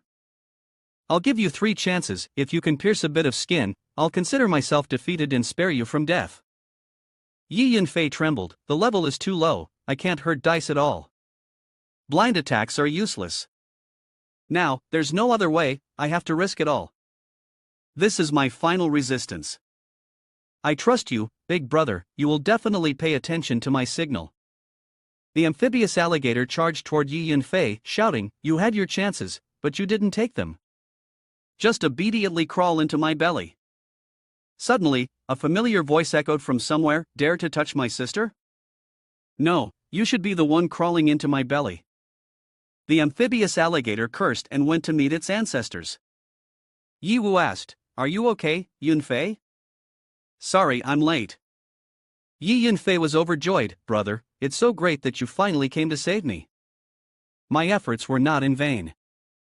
Yi Wu reassured her, of course, I couldn't ignore your signal, it was the first skill you learned. In the past, you often used it to scare off bullies, and they would run away. Yi Wu thought to himself, even though I opened my true eye and charged straight in, Yunfei facing a formidable enemy and still being able to make calm judgments and actions like this shows how much she has matured. In the past, all I wanted was to keep my family away from danger as much as possible. But in this era, dangers lurk everywhere, and troubles frequently come knocking at the door. Therefore, I must change my strategy. Besides building a fortress as a shelter, I also must help my family enhance their own capabilities. At the very least, when I am not here, they can protect themselves, Yi Wu said with a determined gaze. Xueli, standing beside him, happily exclaimed, that's wonderful. Yi Wu, finally the two siblings are reunited. Yi Yunfei was surprised to see her idol's appearance. Xueli, brother, why are you with Xueli? Yi Wu replied, it's a long story, and I'll explain it to you later when we have the chance. Right now, the most important thing is. Before Ye Wu could finish his sentence, his younger sister was so excited that she expressed her feelings outright. Shueli, you really are. I'm a huge fan of yours. Can I get your autograph? Shueli took her hand, smiling. Of course, no problem. If you're Ye Wu's sister, you can have as many autographs as you want. Ye Wu, feeling ignored, shouted loudly, Hey Yunfei, this is not the time to pursue idols. And you too, Shueli, don't spoil her too much. Ye Yunfei grinned, just a natural reaction. Shueli also laughed, what a strict older brother. Ye Wu mounted his mount and said to the two girls, Alright, it's time to set off. Qixi is still in danger right now. We must go save her immediately. Ye Yunfei questioned, That's true, but brother, this mount is really beautiful. When did you unlock it? How come I didn't know? Ye Wu replied, It's a long story. The younger sister felt a sense of inferiority. My brother has become so impressive. The gap between us is getting wider. I need to think of a way to catch up to him quickly. But Ye Wu immediately told her, Yunfei, there's no need to rush. Let's focus on overcoming the difficult level in front of us first, then we'll think about ranks later. Your brother has a plan. Yunfei thought, my brother can see right through my thoughts. Ye Wu reviewed the situation with concern. What's going on? Qixi's coordinates have disappeared. Could it be that she's in danger? Suddenly, a person appeared, holding Qixi, and asked, Are you looking for this girl? Ye Wu was taken aback. When did you appear? Let her go. The other person laughed mockingly. Why be so tense? The target I was going to rescue wasn't her at all. I thought there was no connection between her and you. Indeed, she has a flavor that's quite different, containing very special power. No wonder I noticed her at first glance. But compared to that, the flavor on you is even more to my taste. Such a sacrifice is truly a pity. That's why I chose not to attack you, but rather to keep an eye on you. Ye Wu was angry. What do you mean by that? Are you paying attention to me? What exactly do you want to say? Dice replied, I am showing you a path to survival. Join the Ancient Lord's Advent Society. That way, you and your friend can avoid death. I am sure you will be a devoted disciple, with great potential. Ye Wu thought to himself, this man is very strong. How can I deal with him without harming Qixi? He tried to appear calm. Oh, so there is such a good thing? But I have no beliefs. Are you sure I have this potential? Dice smiled and answered, Of course I am sure, because you and I are alike. We both carry the scent of the ancient gods. He questioned, the scent of the ancient gods? Ye Wu calmly said, the scent of the ancient gods? What does the ancient gods smell like? I can't smell anything. Don't deceive me. I won't get up early for something that doesn't benefit me. Compared to such illusory things, I prefer reality. For example, if I join the Advent Society, what specific benefits can I gain? Dice, controlling Qixi in his hand, shouted, Benefits? The greatest benefit is the cleansing of the turmoil in your heart. It seems that you have special qualities, but your consciousness has yet to awaken. You still need to be transformed. Ye Wu smiled, looked at Dice and thought to himself, using words to provoke him works, adding a little force will make him completely direct his hatred towards me. Thinking that, he placed his hands on his hips, looked up and provocatively said, I'm sorry, but I am a realist. I completely disdain your beliefs and have no interest in promoting them.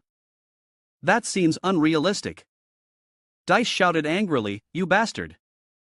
Dare to disrespect my faith? Saying that, he angrily let go of Qixi and quickly charged at Ye Wu, clearly intending to punish him. Ye Wu felt delighted as Dice rushed towards him, knowing, my plan has succeeded. Dice clenched his fists, channeling strength into his palms, and immediately threw a punch towards Ye Wu. You will regret your foolish actions. Dice yelled, the light flashing with his punch. Ye Wu quickly dodged and calmly replied, I must decline your offer. On the other side, Ye Wu's Crimson Comet had timely protected Qixi, shielding her from danger. Ye Wu looked at his red dragon and praised, Well done, Crimson Comet. Quickly take Qixi away from here. Dice continued to attack Ye Wu. His fists were as hard as stone, constantly striking towards Ye Wu. Bang! Seeing that Ye Wu could withstand his blow, he was instantly excited and said, "Although I'm not very good at brute force, the fact that you can resist my level of suppression shows that your physical body has reached quite a sturdy level. It seems to me that in order to completely reform you, I must act from the aspect of the spirit." Ye Wu questioned, "Spiritual attack?" He quickly dodged another blow and said, "Then you must be disappointed, because my spiritual obsession is even more solid than my physical body." Dice raised both hands to the sky, and from a distance, a hole of light immediately appeared. Thunderbolt shot out from it, causing the sky and the buildings to warp according to the distortion of space. He joyfully shouted, "Then perhaps not. In the realm of the spirit, I possess absolute authority. In my eyes, there is no spiritual defense line that I cannot break." She looked around in astonishment. The entire space was shaking and warping. Ye Wu held the sword in his hand, meticulously reminding himself, "Be careful, I feel like something is about to appear." From the hole of light, a pocket watch shot down, bang. It swayed in the space, causing the buildings to explode. Everyone stared in shock at the object. Is that a pocket watch? This is too absurd. How could he do that? One person exclaimed. She observed the situation, frowned, and said, "There must be someone from the outside who has used their authority to modify the dungeon, allowing him to control it at will. This is not good." Ye Yunfei exclaimed in surprise, "Control the dungeon at will? How is that possible? He's not even the game master. How can we possibly defeat him?" Ye Wu's face darkened, grinding his teeth and thought, "Even if he is the game master, I still have ways to kill him. But that doesn't matter. The important thing is how everyone can safely escape from this dungeon." He continued to tell himself, "Moreover, if we kill him, we will surely have no way to escape. This situation cannot be handled so simply." On top of the mountain made from the debris, Dice sat on a throne with an imposing demeanor like a king. The pocket watch spun above his head. He spoke in a cold and sarcastic tone, "I was once a very famous psychiatrist, having cured countless patients. But ironically, when my wife encountered a demon beast and suffered from post-traumatic stress disorder, I was unable to cure her."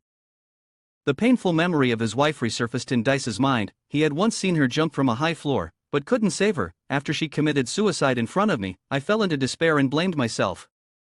But over time, I realized that it was fundamentally neither my fault nor hers." Dice, with a cold demeanor, said, "The fault lies with this world, with this era. Because they have seeped deep into the bones of everyone. The entire world is repeating the same mistakes. Only the Ancient Lord's Advent Society is on the right path." Dice sat high above, looking down at the crowd below, steadily proclaiming his grand ideas. "Only when the ancient gods please descend upon this filthy world will all sins be redeemed." The people below listened intently to him, enchanted. Dice declared, "Now, I impart this joy, this hope, to all of you." Even Shi and Ye Yunfei were captivated by him, their eyes glazed as they repeated his words, "The ancient gods, please descend." Ye Wu was horrified to see everyone in such a state. This is not good, everyone is in a state of mass hypnosis. Ye Wu realized, everyone now looks at Dice with dazed, worshipful eyes. Dice felt intrigued when he saw Ye Wu remain calm in the face of his words. "Oh, and you weren't immediately hypnotized by me. You truly are not simple." He smiled and continued, "Then let me use the strongest hypnosis technique to probe the weakness in your heart." As soon as the words left his mouth, a hazy circle of light appeared around Dice. This light continuously emitted, causing anyone looking at it to be immediately drawn into it. This was mind confusion, a type of mental magic that disturbed the target's mind, making their spirit chaotic.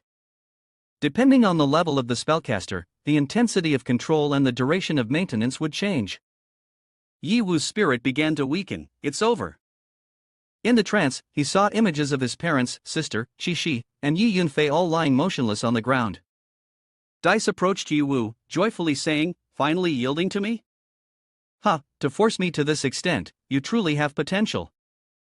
Seeing Ye Wu kneeling down, Dice raised his hand intending to touch his head, confidently saying, "Now is the final step of transformation. Let me see the weakest point in your inner world." Suddenly, Ye Wu tightly grasped Dice's hand. Ye Wu calmly spoke, "You want to see the weakest point in my heart? I'm sorry, it doesn't exist. Ye Wu exuded a scorching heat as if he were engulfed in flames. He slowly stood up, his voice serious. If that's the case, it's only because of a lack of money. Why don't you sponsor me several hundred million? The other party looked at Ye Wu in shock, stammering, this. How can this be? My level 100 hypnosis skill had no effect on you. He gritted his teeth in anger. I admit, your move is indeed impressive. Although it was just for a moment, it truly made me feel that despair and chaos. Ye Wu quickly threw a punch at his opponent with a thud. As if this was Ye Wu's trump card, not easily to be controlled. The opponent was hit and spat out blood, with his health dropping to 50%. Ye Wu thought to himself, luckily, during the moment of hypnosis, thanks to the equipped treasure chest, otherwise I would have capsized this time. The system immediately notified, the Dragon's Eye Ring and Dragon Tooth Sword have activated, the effect of immunity to spiritual control from this set is now in effect. Dice, feeling as if he were on fire, covered in wounds yet still laughed heartily, huh? Impressive. Indeed, you are very powerful. I truly did not misjudge you, you are more suitable than I thought. At this moment, Dice's health was only 25% left, and his life points were at 30%.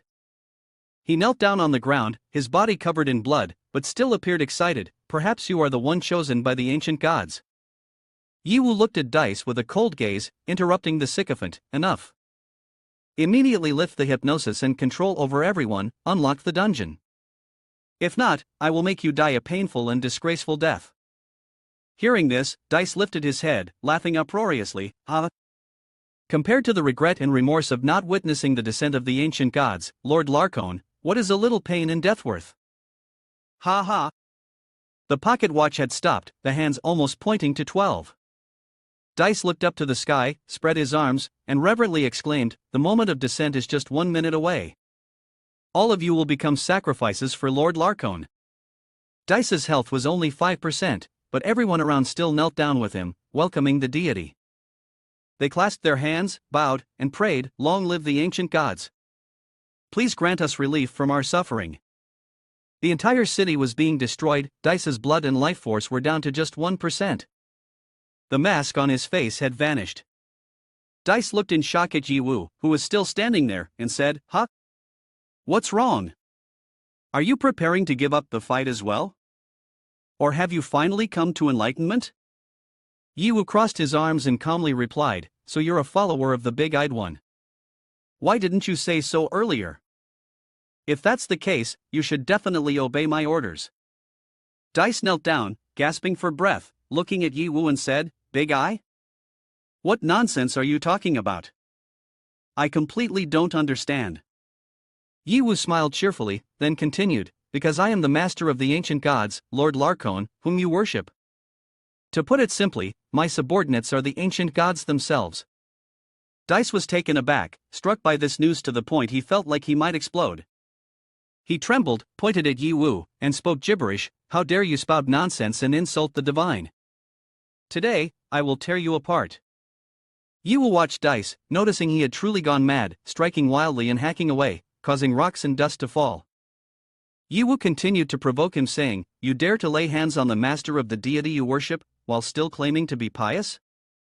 Ye Wu looked at Dice, thinking to himself, this person has completely lost his mind. Killing him would be as easy as flipping a hand, but it wouldn't bring any benefit. On the contrary, keeping him alive might be helpful. He glanced at everyone behind him, they have all been hypnotized. Now, if I summon Larkone, it probably won't affect them, but for safety's sake, it's better to keep my distance. Ye Wu quickly jumped to another spot. Dice saw him move and angrily shouted, want to run? Don't struggle anymore. His face looked truly mad and terrifying, he then charged after Ye Wu. Dice yelled, the dungeon is completely in our hands now. Unless someone from the outside opens the teleportation talisman, you basically have no chance of escaping. Come here, kill me, or let me kill you.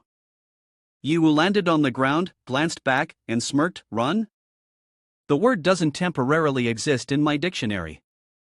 He turned back to look at Dice, provocatively, you always claim to be the most loyal believer, willing to sacrifice your life for the god. But are you sure you really understand your god?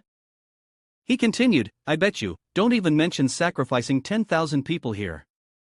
Even if you were to sacrifice everyone in the world, you still wouldn't be able to summon Larkon. Dice shouted angrily, why not? Ye Wu replied cheerfully, because it only listens to me. Dice held his head tightly, going insane, and shouted, enough. I don't want to hear any more. Don't use nonsense to cloud my mind. His eyes bulged, gritting his teeth as he said, no one can deny my devotion. No one. Ye Wu raised his hand and threw the talisman up, summon command. Well then, open your eyes wide and see clearly, that mindless devotion of yours is nothing at all. A flash of light gleamed. The system notification said, using magic gem calling of the new god. A loud explosion sounded, and several thick tentacle-like appendages covered in sharp spikes and the eye of a giant octopus began to emerge from the box. Dice stared in astonishment, stuttering, that. That is Larkon, it looks like a giant octopus, its body is full of thorns and right in the middle is a large eye. Ye Wu stood with arms crossed in front of the octopus, calmly saying, so, how is it? Finally seeing the ancient gods you've longed for day and night, how do you feel? Dice trembled, knelt down, raised his hands to the sky, and shouted, "A." He laughed and cried at the same time, tears of warmth swirling around his eyes, emotionally screaming, my devotion has finally been rewarded. The great ancient god, Larkon, has finally descended. As the first believer to see your true likeness, I would die without regret. He bowed his head to the ground, sincerely worshipping Ye Wu, and said, you are the new god, a being higher than the great ancient gods Larkon. Please do not forgive my sins.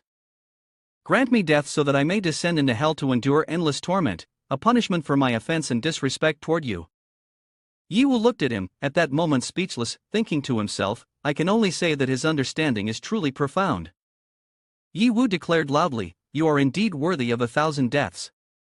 However, if you can stop the alteration of the dungeon to bring everyone out of here, I may spare you from death. Dice knocked his head on the ground, saying, new god, forgive me for my ineptitude, I cannot do what you require. For what we have implanted into the dungeon is a virus that controls the terminal, irreversible. Once activated, it cannot be stopped. He respectfully raised a control box, the way back I leave behind is this teleportation talisman device. But this device can only teleport 5 people out of the dungeon. He said, please take those you cherish the most and leave this place, creating a new world outside for us. At that moment, the octopus Larkon disappeared. Ye Wu held the control box and furrowed his brow, thinking to himself, only the teleportation talisman for 5 people? Am I being told to abandon the others? He asked the system, AI this, can this device be linked with the outside control device? Can it forcibly change the dungeon using the abilities of a master architect? The robot quickly replied, theoretically, yes, but the dungeon has 60 seconds left, it's uncertain if we can make it in time. The countdown clock started from 60, and the sound of gears was loud and resonant. Ye Wu yelled, there's no time to hesitate. Start immediately. The robot immediately responded, at your command. The dungeon began to collapse, the hourglass and the towers started to shatter. Everyone woke up, panicked at the sight before them, what is happening? We just saw the giant hourglass, and then suddenly everything collapsed? Everyone said, quick, look at the battle formation and the countdown in the sky. Is the dungeon about to change? People quickly ran away in panic, some went insane, shouting loudly, run. Where to run? Ha ha. We are all trapped in this dungeon, there's no way to escape. Panic began to spread among the crowd, but Yi Yunfei, despite her worries, still believed in Ye Wu, we cannot give up hope. I believe in him, he will definitely find a way to break the spell. We must trust him. Xueli, standing to the right of Yi Yunfei, nodded in agreement, yes, I also believe in Ye Wu. Shishi hugged Yi Yunfei's shoulders, anxiously saying, but can he really turn this dire situation around? There's not much time left. Li Fengzi, standing in the control room, stared intently at the countdown screens, the remaining time was 10. He laughed loudly, ha. It's finally about to begin. The screen turned red, the clock counting down to 3 seconds. He raised both hands and shouted, let us welcome the descent of the ancient gods Larkon. The crowd behind him knelt in reverence, collectively chanting, "Welcome the descent of the ancient gods! Welcome the descent of the ancient gods!" The warning system blared, "Warning, warning! A powerful stream of data is forcibly deleting the change sequence of the dungeon, causing the system to collapse." On the screen, the countdown clock showed only 1 second left before it stopped. Li Fengzi looked at the clock, angrily shouting, "How could this happen? The perfect sequence I designed is being erased." His hands quickly typed on the keyboard, grinding his teeth as he said, "I must implant a new change sequence." The captain of the guard team immediately stepped forward to stop him. "No, we must leave here immediately. The defense outside can no longer hold." Li Fengzi refused to leave. "Just one last point, I can't give up." The captain said nothing more, quickly grabbing Li Fengzi and pulling him out of the room. "There's no other way, let's go." Li Fengzi looked at him, pleading, "Wait. At least let Dice be forcibly extracted from the dungeon." He clenched his teeth and said, "Time's up. Our careers must be sacrificed. May faith guide his soul to the side of the god." Li Fengzi shouted loudly, "No, Dice." The entire room shook violently. The sound of an explosion rang out. Boom. Rumble. The robot joyfully announced, "The countdown has finally stopped. We succeeded, my master. The dungeon is collapsing." Ye Wu was moving swiftly with his wings. Despite his efforts to halt the collapse of the dungeon, it continued unabated and even intensified. He thought to himself, is the dungeon finally about to collapse from the outside too? The next issue was how to teleport 100,000 people out at once. A bold idea flashed in Ye Wu's mind. He landed on the ground, looked at the group of Yi Yunfei and asked, "Is everyone alright?" She exclaimed, "Ye Wu, you're back." Yi Yunfei anxiously spoke up, "We're fine, but Shueli, she's about to disappear. If this continues, she could become a vegetable or." Ye Wu turned to Shueli, who was in a state of freezing. But her consciousness was still clear enough to reassure everyone, "It's alright, Yunfei. This might be my mission. Thank you, Ye Wu, for everything you've done. I'm glad to have met you, but it might be time to say goodbye now." Suddenly, a wave of interference appeared. Ye Wu grasped Shueli's hand and said, "Now is not the time for gratitude or goodbyes. The performance is not over yet." He looked at Shueli and affirmed, "Go, let us together draw a perfect ending to this performance." Shueli looked at him in astonishment. "Ye Wu." Shueli raised her eyes, filled with despair. Perhaps she wanted to give up, thinking to herself, a perfect ending? Once the dungeon starts to collapse, the entire process cannot be resisted. I have no way to stop it. The screams around her grew louder. Fans were shouting and crying, "Help! Is anyone coming to save me?" Meanwhile, someone was pushing and trampling over others, shouting loudly, "Let us out! I don't want to die." Shueli gradually ran out of strength. She wanted to close her eyes and give in, for she was the one who understood best what was happening. Wearily, she said, "The self-imprisonment process of the dungeon has disappeared. I can also contact the endpoint outside the dungeon, but from beginning to end, no one has responded. Either the communication equipment at the endpoint is damaged, or the people outside have not finished speaking." Suddenly, a warmth from a strange hand grasped hers. It was Ye Wu. He looked at her reassuringly, "Don't give up. The theme of this show is hope. You are the goddess who brings hope to us. How can you actively give up hope?" Shueli lowered her head sadly and said, "But now I suddenly feel something like an electric current running through my body." She screamed, "Ah! What is this feeling? There is something entering my body." Ye Wu held her hand tightly, not letting go. "Don't be afraid. Now I will use you as a medium to transmit consciousness data outside the dungeon. From there, I can control the system to open the teleportation talisman portal." Shueli was a little skeptical. "Is it really possible to do this?" Ye Wu replied confidently, "Trust me. Now don't say anything. Close your eyes, calm your mind, hold your breath, and focus." When Shueli saw her shimmering reflection in Ye Wu's eyes, she suddenly felt safe and had absolute trust.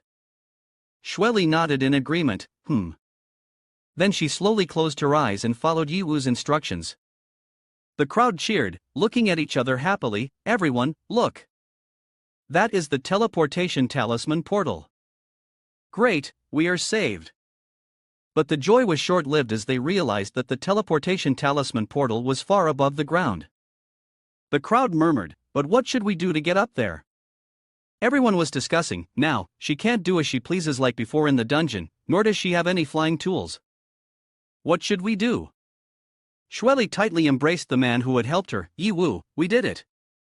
The teleportation talisman door has really opened, all thanks to you. Suddenly she noticed he seemed exhausted, cold sweat dripping from his forehead. She worriedly asked, Ye Wu, what's wrong with you?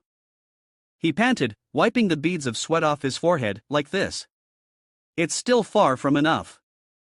The teleportation talisman door, with my current level, basically can't allow tens of thousands of people to pass through. Damn, I didn't expect that digitizing consciousness would consume so much of my mental power. Right now, just maintaining conscious awareness is already very taxing. The system also seemed quite concerned and spoke up to explain, that's because the master previously prevented the dungeon from changing, which had consumed more than half of his mental power.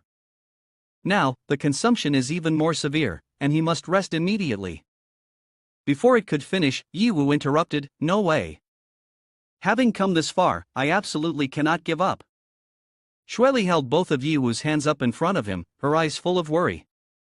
She advised, in such desperate circumstances, being able to save some people is enough. Xueli announced, Ye Wu, don't force yourself anymore. If something were to happen to you because of this, it would be the greatest harm to us. Ye Wu said, Xueli. Ye Wu also looked at her, intending to say something more, when he realized his sister was running over to hug him, voice filled with self-blame, it's true, it's my fault. I just wanted to go see the performance and caused you trouble, being trapped here too. Ye Wu lifted his hand to gently stroke his sister's hair, speaking softly, Yunfei, don't worry, it will be okay. Shishi also reached around from behind to hug him, sobbing softly, it's not easy for me to live 1,000 years just to meet you. Even if this place is the end, if I can be with you, I wouldn't regret dying. He held her hand reassuringly, Shishi will be fine. Suddenly, his body began to recover, this is my spiritual power recovering. Right, it's Chishi's special enhancement ability that I forgot about this. Ye Wu hurriedly stood up, scratching his head in embarrassment, sorry for making everyone worry, but there's no need to create a sorrowful atmosphere as if saying farewell. If we want to rescue, then not a single person can be missing. Everyone will escape together. Seeing him gain strength again, Shishi cleverly joked, this time I truly went for the final performance. Ye Wu reached out to Chishi, Xueli, and Yunfei, signaling a desire to escape the pursuit of the four individuals. The four of them held hands, when suddenly a loud rumble echoed. Xueli felt a strange sensation in her body. She immediately described to Ye Wu, what is happening? I feel my body filled with power, as if I have regained the ability to control everything like before. Ye Wu replied, that's because I have transferred the control of this dungeon to you. Let's go, Xueli. Like before, Xueli led everyone to soar upwards, moving towards hope. The encouraging gaze of Ye Wu and the look of unwavering belief from Qi and Yunfei further fueled her determination, leave it to me. Xueli took the microphone and began to hum a song, the poor child, though the body is full of wounds, believe that the final door of salvation will open. The image of Xueli soaring in the sky, powerful and beautiful, filled those trapped below with renewed faith. Everyone listened intently to her, some shouted, look. It's Xueli. She's still singing, she hasn't given up. I'm flying up. Am I dreaming? We're saved. We are finally saved. Ye Wu smiled, then turned to Yunfei and Shishi, let's go together, back home. Xueli was still lost in the melodies, her wings spreading out as she soared into the galaxy, a place filled with passionate love, warm embraces, and the hope that everyone had successfully escaped through the teleportation talisman. They danced joyfully, hugging each other, saying, I am still alive. We survived, we did it. That was dangerous, we almost died in there. Suddenly, a loud explosion rang out, oh no, the teleportation talisman has exploded. This power. We cannot let our guard down. This is the final moment. They looked up and realized in front of them was a wall of fire, blocking all paths. Standing before the wall of fire was Ye Hao, the top-ranked one. He saved us. Xueli realized, but how is it that now, he is so powerful? Dice searched around. I don't see the Li Feng Z group anywhere. They must have taken advantage of the chaos to escape ahead, so I should. Just as I was about to run away, Ye Hao spotted me. He shouted, "Stop! The master has not yet spoken. Do you want to leave without saying goodbye?" Dice quickly knelt down and said, "Please spare me, my lord. Please forgive my momentary blindness. To seek life is instinct, but as long as you command, I am ready to offer my life for you at any moment." Ye Hao stood in front of him, her voice serious. "You truly must pay for all your actions. But right now, I cannot let you die so easily, because you still hold value for me." The soldiers quickly rushed forward, grabbed him, and shouted, "Target detected. Immediately capture him, do not let him escape." Dice felt that only Ye Hao could keep him alive, so he desperately flattered her. "A lowly person like me can let my master exploit me. It is truly an honor. Ha, I have no regrets in this life. Ha ha." Looking at him like that, Ye Hao thought to herself, what a hopeless madman. But in order to obtain information about the Ancient Lord's Advent Society, I still have to keep him around. While lost in thought, she suddenly heard a voice calling, "Ye Hao, we finally meet." In reality, Xueli appeared weak. She needed the support of the worried woman beside her. "Your body hasn't recovered yet, don't force yourself," the woman advised, trying to help Xueli move closer to Ye Hao, who called out, "Xueli." As soon as Ye Hao finished speaking, Xueli inadvertently bumped into a stone and fell forward. Fortunately, Ye Hao quickly caught her. "Be careful." He gently hugged her in his arms when he saw her faint due to her body still not having recovered. Ye Hao was worried. She fainted. The girl accompanying her shook her head, both anxious and blameful. "These two girls are truly too impulsive, their spirits have suffered quite a bit, they need treatment immediately," but Xueli insists on meeting him. "She told me everything that happened." Xueli said, "You are the great hero of this disaster. Thank you for everything you have done. I and Angel's Realm owe you a favor. You can turn this favor into a reward if you wish. If you can wait, 2 days from now when the event calms down, I will contact you." The people from Angel's Realm hurriedly took Xueli away, leaving Ye Hao a bit worried and regretful. She looked after them and said, "This matter is not urgent, you still need to ensure the treatment time for Xueli." Ye Hao watched the plane slowly fly away, reluctant but also relieved. The final danger has passed, but it really is not completely over. The defenses of a large corporation like Angel's Realm are not easily undermined by those in the Ancient Lord's Advent Society, unless there are internal issues. I hope Xueli does not get caught up in this. Deep in thought, Ye Hao suddenly heard a cheerful call of his name. "Ye Hao, it's so good that you and the others are safe." "Miss See You." Ye Hao turned around and saw her hurriedly running towards him. She quickly hugged him tightly, distressed as she said, "Before this, after I brought you all in, something happened so I had to leave. I never expected such a big incident would happen. I was very worried about you." Ye Hao, flustered, did not dare to respond to See You's embrace. "There's no need to worry, I'm fine. Everything has been resolved smoothly." See You gradually pulled back, facing Ye Hao. "Yes, I know, with you around, any problem can be solved. Although it might be a bit out of context, there's something urgent I need to tell you right now." Ye Hao was surprised. "Huh, what is it?" See You slowly pulled out something shaped like a small gem, sparkling brightly. "An important mission that was originally scheduled for next week has been moved up to the day after tomorrow. All the battle teams under the corporation with a rank of level 10 and above must participate. But unexpectedly, your King Combat team has also been included in the combat list." Ye Hao appeared worried and quickly asked, "Is this large gathering of multiple battle teams meant to prepare for a large-scale expedition? Moreover, my team was formed not long ago, and we are only at level 1. Why were we included in this expedition?" See You nodded and replied, "You are not mistaken. This is a large-scale siege dungeon battle targeting the stronghold of a certain race. The final point of the mission clearly states this. As for why you were included, I won't elaborate, but someone as intelligent as you should be able to draw your own conclusions easily." Ye Hao took the gem from See You and quickly provided his answer. "There's no need to analyze, it's clear from the context that there is no good intention behind this, there must be some ulterior motive." However, seeing Siyu was staring intently at him, Ye Wu suddenly remembered, I have heard about large-scale siege dungeon battles.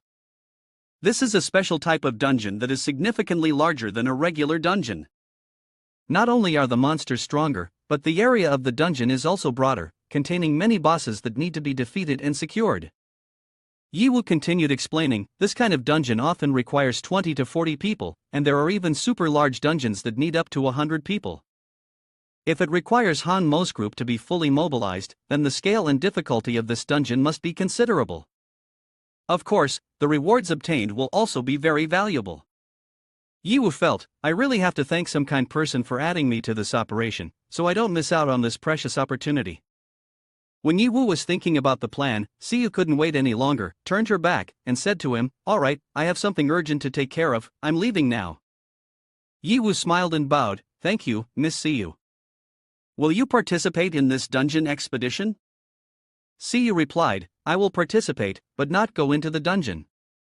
I will take on the role of logistics commander, mainly responsible for preparing the necessary resources for this mission.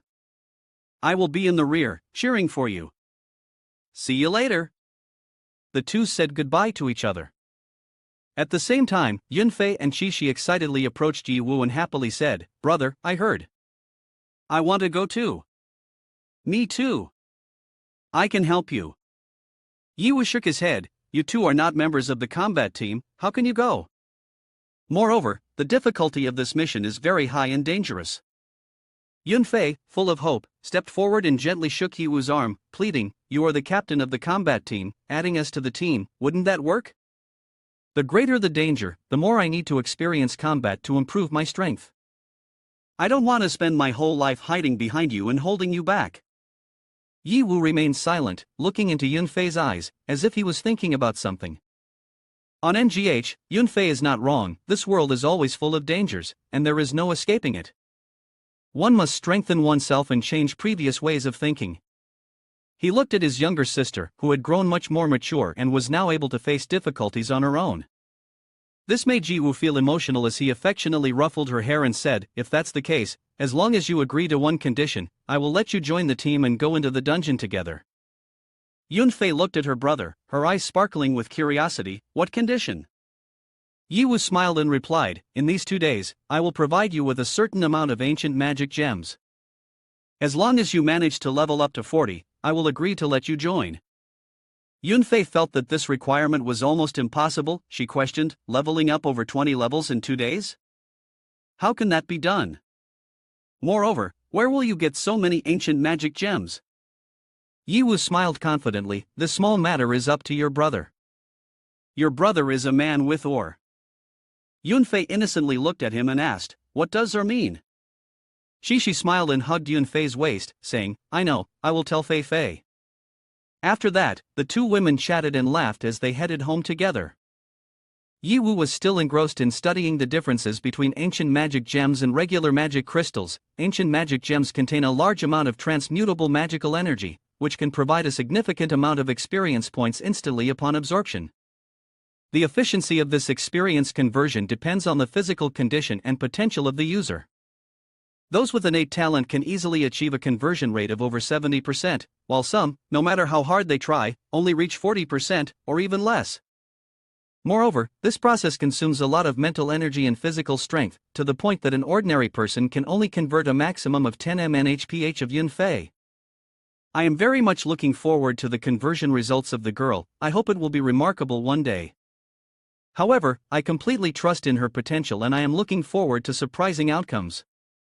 While Ye Wu was busy with his research, he heard Miao Bao's voice, Master, they have arrived. I have followed your instructions and gathered all the magic crystals here. He patted its head, praising, well done, keep it up. At that moment, the three-headed dragon appeared, its voice filled with grievance, you little cat, don't even think about taking all the credit. There are many hidden ore mines that I discovered. If it weren't for my abilities, gathering this many magic crystals in just a few days would have been nearly impossible. The two people continuously argued back and forth, and Ye Wu had to step in to mediate. Alright, thanks to both of you, the Naga wasn't bad, so let's do this. I allow you to make a request of me. As long as I can do it, I will definitely fulfill it. The three-headed dragon quickly refused. No, no, master, you can spare my life, that is the greatest grace already. How could I dare to dream of anything else? Ye Wu nodded, good awareness. Keep this request for later. You might need it in the future. That settles this matter. Ye Wu continued to research. Before this, I used the skills of a master architect to create a batch of robots for testing here. Now, the performance is quite stable. However, it still feels like this level lacks a little bit of excitement. Ye Wu returned to apartment number 8, carrying a lot of magic crystals. Yunfei jumped up in joy, so many ancient magic gems. It turns out my brother really has ore? Their mother spoke up, Ye Wu, while this floor is high, putting such precious items out in the open is really too extravagant. There's a saying that money never goes out. Ye Wu was a bit hesitant. The problem is that these valuable things, we directly convert them into experience points. Is it possible that it's too wasteful? Ye Wu reassured his parents, you don't need to worry too much. I have plenty of level 40 magic crystals, and besides, upgrading your levels is more important than money. At least when I'm not around, you can have the ability to protect yourselves. Looking over, Ye Wu saw that Yunfei had also started to focus on converting experience points. He reminded, Mom and Dad, you should start too. Nana, you can use it as well. Hearing their son's explanation, Ye Wu's parents felt much prouder and more at ease. Alright, we'll give it a try. Nana happily replied, yes, master. An hour later, Ye Wu's parents leaned against each other, panting from exhaustion. His mother complained, Ye Wu, I can't take it anymore, I need to rest for a bit. At our age, our physical strength and mental stamina just can't keep up. Ye Wu smiled affectionately, you two take a break first, we'll stop for today. As for Yunfei, everything seemed to be going very smoothly, her level began to rise. She joyfully exclaimed, look, I did it. I told you I would definitely be able to. Her level had increased to level 45. Parents looked at her with pride, oh, Yunfei is really excellent. Ye Wu also looked at his sister, secretly praising her, you managed to level up to 45 in just 1 hour. Yunfei's talent is indeed extraordinary, but conversion rate is at least 80%. Then he turned to ponder, what about Nana? I wonder how her conversion process is going. Curious, he glanced over and saw Nana working hard to convert quickly, and in a flash, she reached level 60, I want more. I want more. Ye Wu asked, Nana, what's wrong? Are you okay? Seeing Ye Wu staring at her, Nana was startled and hurried to hide her greed. I'm fine, master. Look, Nana has leveled up a lot too. Can Nana go with you to the dungeon? Seeing Nana's leveling speed, Ye Wu felt a great sense of pride. In the same amount of time, Nana has reached level 60, the conversion rate is absolutely 100%. No wonder she is the perfect robot I created. Ye Wu thought for a moment and said, going to the dungeon should not be a problem. This is a great opportunity for everyone to gain combat experience. Alright, Yunfei, Kike, Nana, and the three of you will be members of the fighting team accompanying me to the dungeon siege this time. Ba heard the announcement and immediately rejoiced, jumping up and responding in unison, alright. Mother Ye Wu immediately lowered her voice seriously, advising, you must pay attention to safety. You must listen to your older brother's commands. Nana seemed to secretly reveal the true face of a traitor, meticulously calculating, at this point, agreeing so easily. I must take this opportunity during this war to deal with you in the dungeon. Someone said, let's consider other matters finished, and next, we will use the task assigned by Miss Siyu to learn about the dungeon. He began to issue orders to the system, authenticate. The system responded, starting authentication. Please wait a moment, King Combat Team, Level 1. Team Leader Ye Wu. Authentication complete. Simulation mission deployed. Information appeared on the screen about the large-scale siege dungeon Lost Celestial Temple. Recommended level 40, 130. Participation limit, restricted to 100 people. You must complete related tasks beforehand to be permitted entry. Ye Wu wondered, levels from 40 to 130? Why is the level gap so large? It's a bit strange. The system began to answer Ye Wu's question. The entrance to the dungeon, also known as the Lost Celestial Temple, was randomly discovered in a secret cave beneath the desolate Hong Thiat Plateau. The explorer of magic crystals discovered it first and sold the location of the dungeon at a high price to a corporation.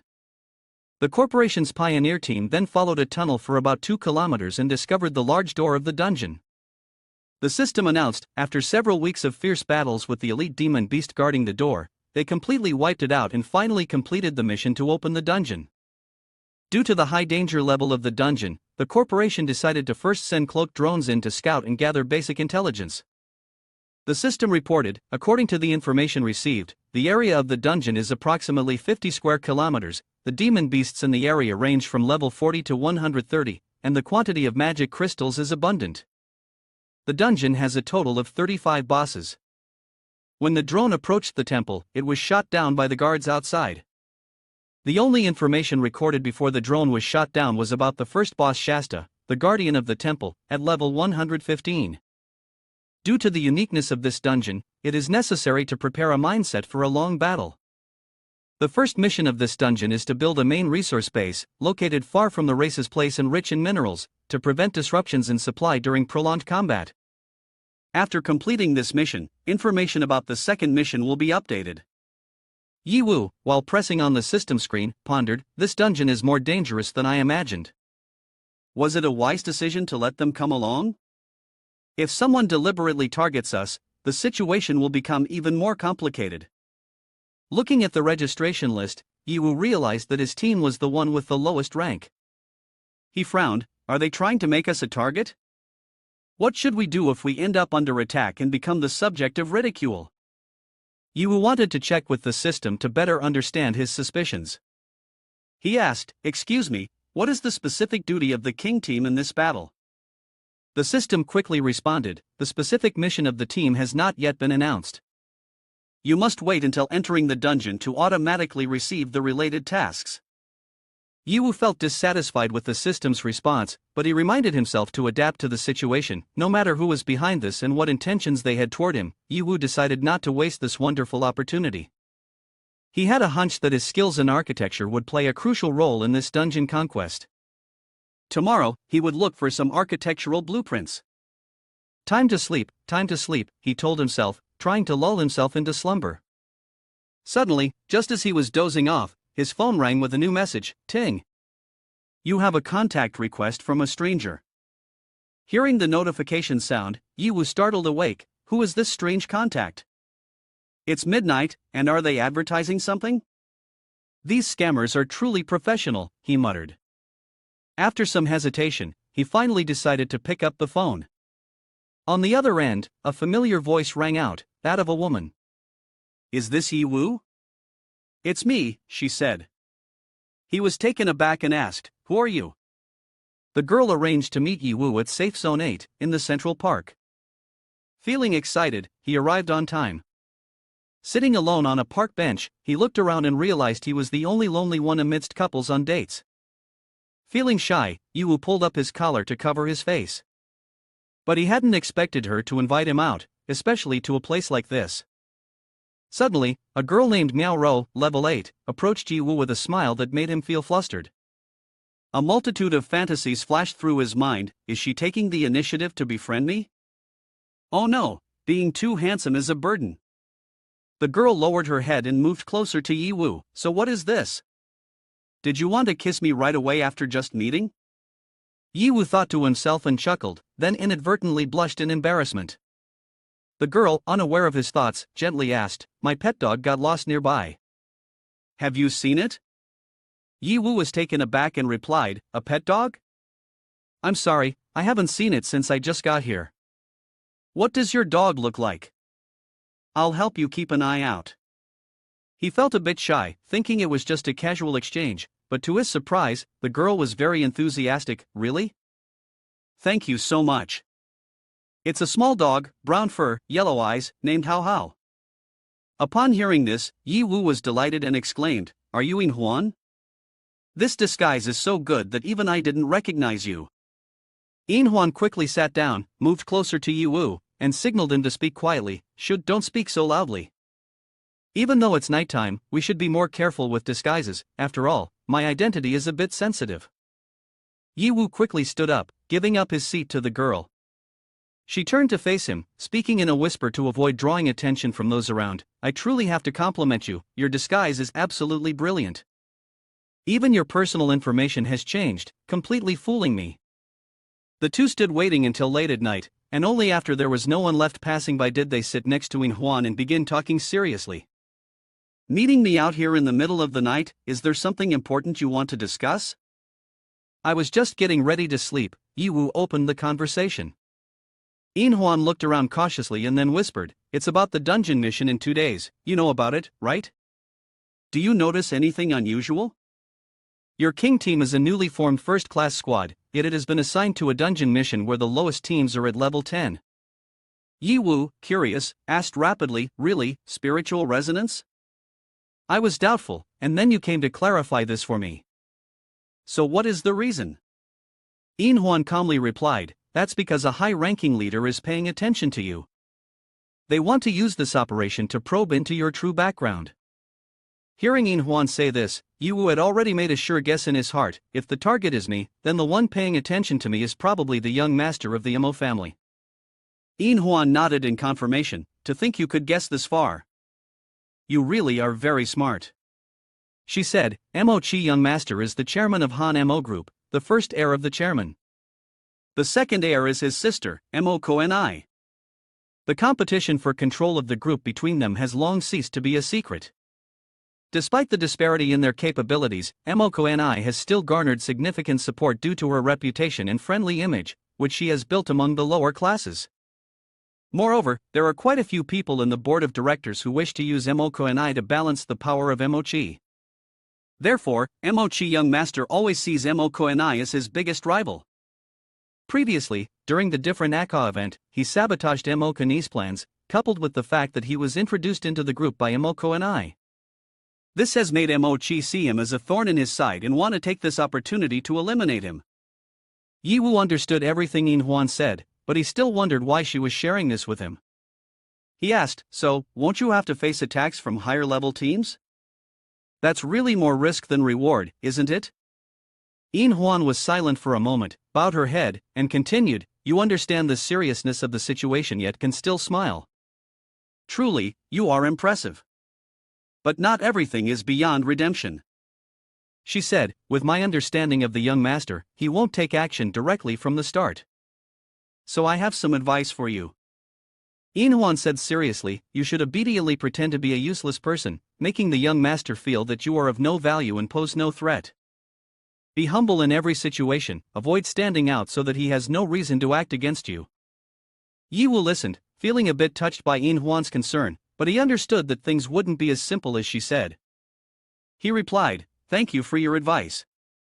Although I don't know much about Mo Chi, I'm sure that whether I act humble or ostentatious, his desire to kill me won't change. With my personality, I will definitely choose the latter. Pretending to be humble like a dog doesn't suit me. Why not leave him astonished instead? Ye Wu looked directly into In Huan's eyes and asked further, but why are you saying these things to me? We are in the same corporation, but essentially on two opposing sides. Isn't your action a betrayal of your young master? In Huan slightly blushed and turned her face away, because you are a rare talent. I don't want you to get caught up in this meaningless clan civil war, losing your freedom and even your life. It would be such a waste of a genius like you. Right now, you can still choose your own path. Unlike me, who has never had the opportunity to choose from the beginning to the end. Surprised by In Huan's answer, Ye Wu wondered why she was not chosen. Why can't a powerful figure like the young master control his own destiny? Ye Wu asked. In Huan's face briefly showed sadness, and 2 streams of tears slowly rolled down, carrying hidden pain. She recalled her unhappy past, starting from when she was 7 years old, and began to tell Ye Wu, a powerful figure? Who is born a powerful figure? In Huan spoke bitterly, seals and shackles were implanted in me from a young age, and now they can no longer be removed. Ye Wu sat down and listened, not taking her eyes off her. I was born in the slums of the wasteland. My parents, after going out to find food, never returned. Every day I could only eat what I found in the trash, not knowing if I would die by the roadside any day. Yin Huan sighed, her voice filled with deep pain. She said, in the wasteland, people die every day, and no one cares about the life or death of an inconspicuous girl like me. One day, when there was nothing left to eat, I bravely decided to go out in search of fortune. Unexpectedly, I encountered a merchant caravan being attacked by bandits. In that group, there was a boy dressed very well. Although he looked younger than me, when faced with danger, he did not panic at all. On the contrary, he calmly commanded everyone to fight, even using his weak magic to distract the enemy. She said, but then I discovered a few robbers sneaking around the back, intending to ambush him. At that moment, he looked so brave, decisively ordering everyone to hold firm, absolutely not to waver. This is a very valuable asset of the company, we cannot let it fall into the hands of others. When I saw he was about to be attacked, I don't know why I suddenly found an unexpected strength and speed, immediately rushing over and pushing him out of danger. You must have guessed it, that young master is Mochi. From that moment, the wilderness lost an anonymous girl, while Han Mo group gained a new member named In Huan. Meeting the young master was the biggest turning point in my life. Thanks to him, I escaped from a life of hardship, no longer worrying about food and clothing. The young master even provided me with money, nurtured and trained me, helping me become a key member of his combat team. My life has been marked by the young master, making it impossible for me to break free from the whirlpool of the Han Mo struggle. I am fully aware of this, but from the bottom of my heart, I admire you, Yi Wu, because you possess freedom. So please, don't let yourself get caught up in this cycle of struggle, okay? More importantly, I truly don't want to be in opposition to you. Hearing Yin Huan recount her life, Yi Wu felt a slight sympathy for the circumstances of the small but strong girl. It was unexpected that Yin Huan had such a past, her words made sense, but Yi Wu at this moment was not able to achieve the kind of true freedom she spoke of. Only when a crucial stronghold was successfully established could it perhaps be fully realized. The two were engrossed in conversation without knowing that their entire discussion had been overheard by Wan Hao, who had a level of 125. Wan Hao said, "Huh, that's too much, little sister Yin Huan. Your background has always been a secret, you have never mentioned it to the comrades you spend time with like us. Yet you open up to this kid with an unknown background. I am truly heartbroken." Ha ha. Yin Huan was startled when she realized their conversation had been eavesdropped on. She angrily asked, "Wan Hao, why are you here? Were you following me?" Yi Wu, standing beside her, was also observing, not taking his eyes off Wan Hao, level 125, huh? The oppressive aura emanating from you is indeed quite extraordinary. Wan Hao chuckled, replying, "Following? Don't put it in a harsh way like that. I just happened to discover you disguised going out, I was simply worried for your safety, which is why I followed. A small girl like you out alone at midnight, what if you run into bad people?" Ha ha. Yi Wu suddenly felt very idle, I should be the one worrying more. He thought to himself, I feel you should be more concerned for the safety of that bad person. Suddenly, Wan Hao walked straight towards Yi Wu, patted his shoulder, and smiled with a meaningful expression. I didn't expect to meet Yi Wu. He said, the person who everyone is talking about in the legends. An honor, an honor. Yi Wu replied with a smile, well, I don't dare to accept it, I don't dare to accept it. May I ask who this person is? Yin Huan looked at Yi Wu and introduced, this guy is Wan Hao, the strategist behind the captain of the Mo Tsung team. Usually, he cares a lot about me, but I didn't expect him to be a stalker. Wan Hao, annoyed, explained, I said it's not stalking. It's really a misunderstanding. Yi Wu cheerfully introduced himself, so it's Boss Wan, an honor to meet you. I've heard that everyone in the Mo Tsung team is elite, selected from 1,000, especially a second strategist like you. Meeting you today is even better than the rumors. Wan Hao shyly replied, I don't dare to accept compliments from Yi Wu. I can't compare to Super Lai Jia Sitar like you. Perhaps you don't know, but right now the entire corporation is discussing about you. Yi Wu suddenly said, talking about me? A nameless person like me still cannot bear this fame. Just as they were having fun, Wan Hao's face suddenly changed. His eyes were filled with killing intent, no longer any humility. A person who could snatch the booth from Yin Huan could not be considered a nobody. As soon as he finished speaking, he lunged to attack Ye Wu. Wan Hao. What do you want to do? Yin Huan anxiously urged the two to stop. In contrast, Ye Wu seemed very interested in this duel. So it turns out to be hand-to-hand combat. Ye Wu commented, but the power behind these skills seems a bit light. While fighting, Wan Hao laughed and reminded, this is a battle between men, little sister Yin Huan, don't get involved. Ignoring her warnings, the two continued their fight, or rather, the exchange of techniques between two men. Speed is too fast. Ye Wu challenged, you're not wrong, but if it's a battle between men, please, senior, give it your all, don't hold back anymore. Although he was somewhat restrained, Wan Hao was both angry and impressed with Ye Wu. Previously, I was worried about killing you, so I really didn't dare to use my full strength. But at least I have used 60% of my power. This kiddo Ye Wu began to genuinely apply force in his attack, causing Wan Hao to be astonished. The strength is incredible, truly interesting. This kiddo's level is at least 110. I shouldn't have underestimated him before. He thought, I want to get serious now. This brat has caused Sister Yin Huan so much trouble and even got her punished by the organization. If I don't help her take this kiddo down, I definitely won't sleep well tonight. Hearing about Yin Huan being punished, Ye Wu asked anxiously, wait a minute, what do you mean by being punished by the organization? Wan Hao shouted, that's because you stole the boss and disrupted her mission. Yin Huan has been suspended from the team. Wan Hao, stop talking. Yin Huan tried to intervene but failed. Wan Hao continued, even demanding that she invite him to join the Song team, otherwise, a greater punishment would await. Ye Wu, having learned the truth, was confused about how to handle the situation. She never mentioned anything about recruitment before, only advised you to withdraw from the internal conflict. I didn't expect that this seemingly cold exterior concealed such a kind heart. Ye Wu turned to look at Yin Huan and saw her looking sad. I'm sorry, I didn't expect things to turn out like this. Afraid that he might feel tormented, she quickly comforted him, you don't need to blame yourself, at that time, our relationship was just competitive. The boss was someone you gained based on your strength, and I truly respect that. Moreover, this matter is already very complicated, and I hope you don't get too deep into it. Ye Wu insisted, no, after all, this is because of me, and I will definitely take responsibility. Don't worry, I will use this dungeon mission to find a way to help you regain your position.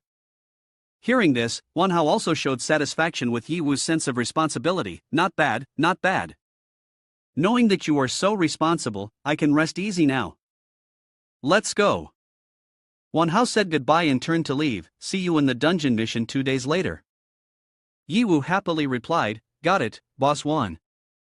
At this moment, Yin Huan approached and reminded him, I have great faith in your abilities, but absolutely don't do anything reckless. This dungeon mission is at a very high difficulty level, and moreover, our captain will be leading the team. You absolutely must not provoke him. Ye Wu took Yin Huan's hand and affirmed, I will keep it within limits and won't act recklessly.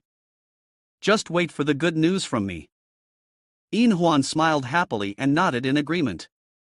Meanwhile, Ye Wu, along with Yunfei and Shishi, was busy preparing for the upcoming dungeon mission. I think, although my sister's rank and the Chishi group have increased, their equipment is not that good. Therefore, upgrading equipment in the black market has become the top priority. After all, that time I earned quite a bit of money, but I completely underestimated these girls' spending abilities. In less than an afternoon, they spent all 30 million of mine. Even though I feel a bit regretful about the money, when I see the 3 people in front of me so radiant and happy, I grit my teeth and encourage them. My sister's voice rang out in a spoilt manner, it's amazing, big brother, my equipment is even newer. Shishi excitedly showed off her new purchases, her eyes sparkling, I feel happy too. Nana was no less enthusiastic, master, what about me? Do you like the style I chose? Nana smiled sweetly, her expression adorable. In my mind, I kept thinking about that 30 million and wondering, what on earth did they buy? Can it be that it's not beautiful? I told myself, 30 million, after all. Never mind, my purpose of earning money is to make them stronger, right? And as for the master level blueprint that I need, I might try to see if Imoko and I has it. A master level blueprint in the black market is indeed very rare, not because I'm short on money. I consoled myself with this thought. Very quickly after that, he called Emoko and I and received the response, "Master level construction drawings? I will send them to you in a bit. Money is not needed, I'm not lacking in a little cash. On the contrary, I want to apologize to you. This time, you were arranged into the dungeon entirely because of me.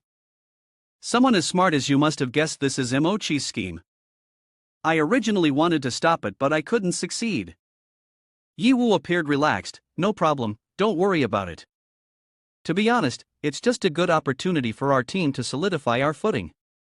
Hearing his confidence, Emoko and I felt more at ease. "Moreover, you're not fighting alone. In the team participating in the dungeon this time, 1/3 is from my faction. At that time, you can look after each other. Of course, everything must be done with caution, you must return safely." Ye Wu replied assuredly, "Okay, I understand." Emoko and I encouraged Ye Wu, then quickly hung up and sent him a message. The system notified that Emoko and I had gifted him 30 master-level construction drawings. Upon receiving the news, Ye Wu was extremely delighted, asking for 1 but receiving 30 instead. These 30 drawings must be worth at least more than 100 million. Mo young lady is really generous. It makes one more and more excited. Tomorrow is the first day the King team officially sets off. Outside the safe zone, the number of people waiting made Ye Wu exclaim, "So many people."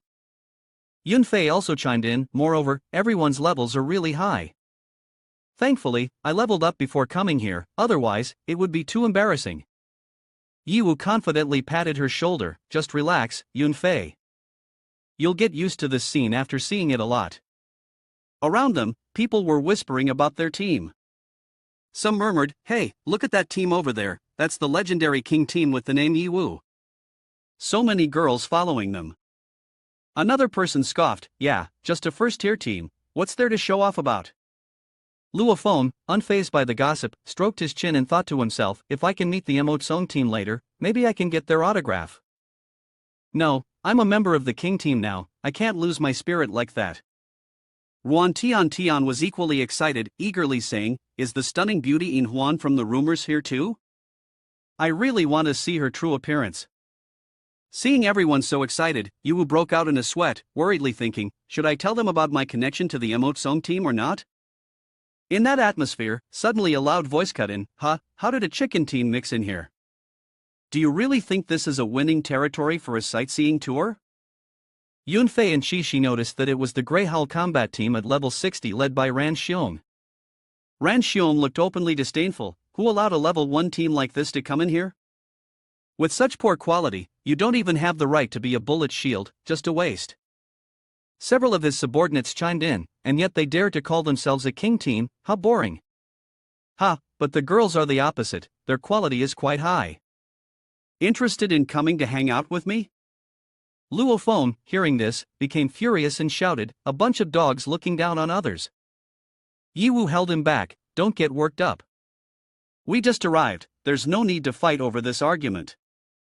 Ran Xiong continued with his insults, "I've heard about you. People from Emoko and I since your low levels, I don't know what kind of luck you stepped in to snatch the boss from In Huan. I thought you were some great character, but turns out you're just a kiddo. If you've latched onto a wealthy woman, just accept being a kept man and stop rushing here to seek death." Behind Ran Xiong, a person appeared. Wan Hao grabbed his head and said, "Get out, don't block the way." Ran Xiong was shocked, exclaiming when he realized this person was a major figure. He and his team hurriedly fled, running while saying, sorry, blocking Wan Hao's way. "Really sorry, it's our fault for not seeing, please forgive us." Wan Hao hugged Ye Wu's shoulder and greeted, "Well, we meet again, Ye Wu. So, how is it? Ready to fight a big battle?" Ye Wu replied, "Hello, Boss Wan. However, the only team that can fight a big battle is your Emotsong team. I should just obediently complete the assigned mission." Seeing the two of them so close, Ran Xiong secretly thought, "What? This kid is an acquaintance of Emoko and I, and is also so familiar with Wan Hao of Emotsong. What's going on here?" Wan Hao joked, "Obediently? I really doubt that. But since we've mentioned our team, let me introduce you." Ye Wu awkwardly replied, Okay. He thought to himself, Wan Hao seems a bit insightful. Even though we've only met once, he has already seen through me. It must be just a coincidence, right? Wan Hao introduced each member of his team to Yiwu. The person walking towards us is our team leader, Jie Wangchuan. Mo Tsong should not be mentioned as the one with the highest combat power in the Han Mo group. Of course, just slightly better than me. Jie Wangchuan remained silent upon hearing this. Wan Hao continued introducing the team members. This is Li Xing, a member of the Iron Steel team. And this is Dan Lu, a healing mage. Both of them are quiet and don't like to talk much. Then he pointed to Leia and Song Yanxiao. These are Assassin Leia and Mage Swordsman Song Yanxiao. I'm sure you've met them before. Since Yin Huan has been suspended, I've temporarily moved him from the reserve team to join us. Song Yanxiao expressed his discomfort, saying, Wan Hao, you really don't need to introduce so much to a nobody. He doesn't deserve it. Leia interjected, so you are Yiwu? You don't seem impressive at all. What kind of work is that girl Yin Huan doing? Jie Wangchuan ignored the two of them, acting as if they didn't exist, which left them astonished. Suddenly, Wan Hao exclaimed, Captain, Yiwu is blocking the way. Say something, Captain. Please stop. He extended his hand in a gesture to shake and said, the incident with Yin Huan was due to my recklessness. I hope we can have a chance to cooperate in the future so I can make up for this mistake. Jie Wangchuan looked at the hand extended in front of him, remaining silent and motionless. The members of the Grey Hull combat team stood around, waiting to see the spectacle, chatting excitedly. Does this kid want to befriend Jie Wangchuan? Has he taken the wrong medicine? Mo Tsong not killing him on the spot is already showing respect for Mo Ko and I. This time, there's definitely going to be a show to watch. One of them scoffed. However, contrary to their expectations, Jie Wangchuan eventually shook hands with Yiwu and said, well, I hope your performance this time doesn't disappoint me in Mochi. Yiwu replied, I know. One member of the Grey Hull combat team could hardly believe his eyes, mouth agape in shock. Am I seeing things? Jie Wangchuan actually shook hands with that kid. Normally, he wouldn't even glance at us. This must be an illusion. Jie Wangchuan decisively ordered, let's go. The Mo Tsong team majestically turned and walked away. Wan Hao cheerfully looked back and said to Yiwu, do your best, Yiwu. Don't forget Yin Huan's part 2. Yiwu smiled and replied, I know. In his heart, he pondered the moment of their handshake, wondering, did Jie Wangchuan see through my true intentions? This Jie Wangchuan is truly not simple. I hope the system on me doesn't get discovered by him. Suddenly, someone approached from behind and said to Yiwu, are your words just now in earnest? Yiwu, do you really want to collaborate with the Mo Tsong team?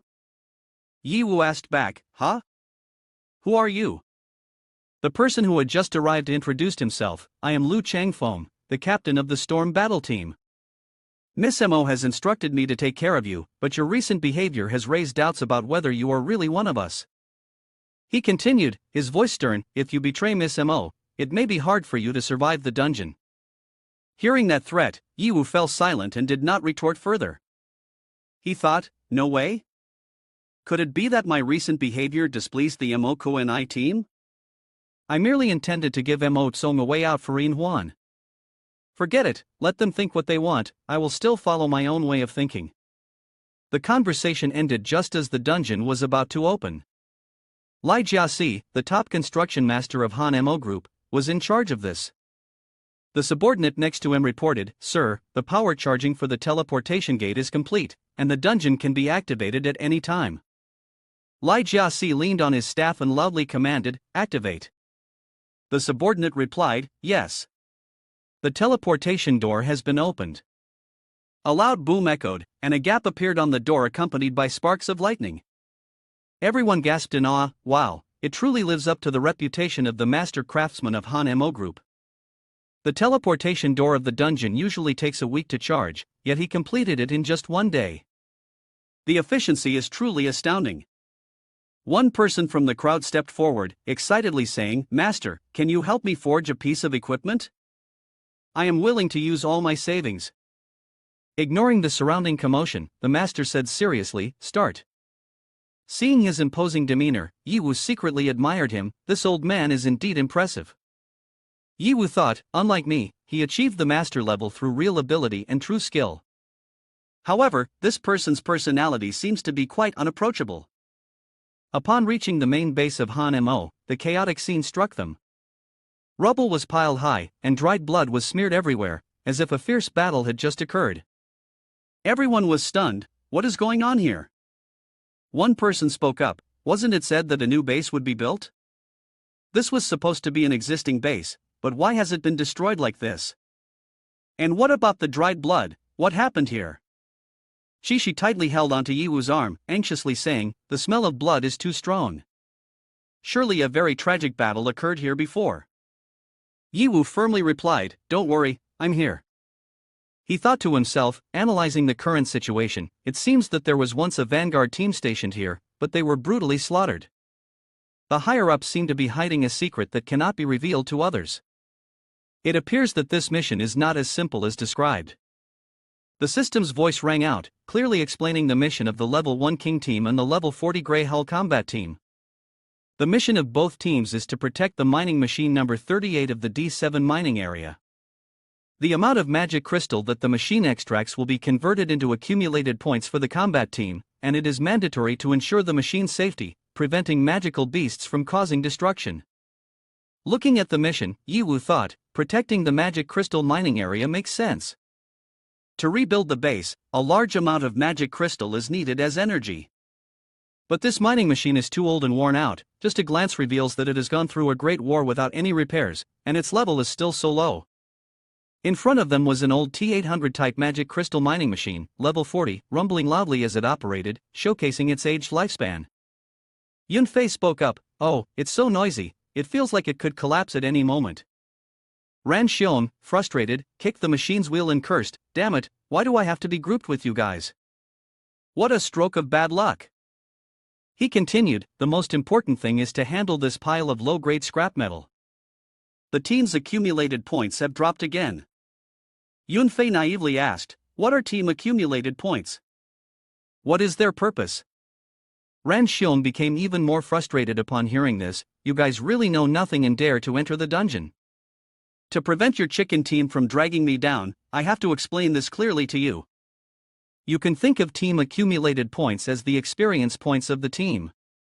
The more accumulated points there are, the higher the team's level will continuously rise.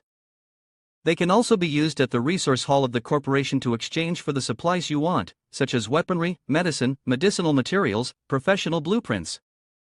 Everything is here. He paused for a moment and then continued, of course, the higher the team's level, the higher the resources that can be exchanged for it. Therefore, team accumulated points are our lifeblood. I dream of having them, because they are completely insufficient. After that, Ran Xiong angrily pointed at the old machine in front of him and continued to vent, and this pile of scrap metal basically can't last long. Even if it can only mine low-level magic crystals of level 40. The points that can be converted are extremely few. Tell me, am I not angry? Ye Wu, upon hearing this, stroked his chin and said, so that's how it is.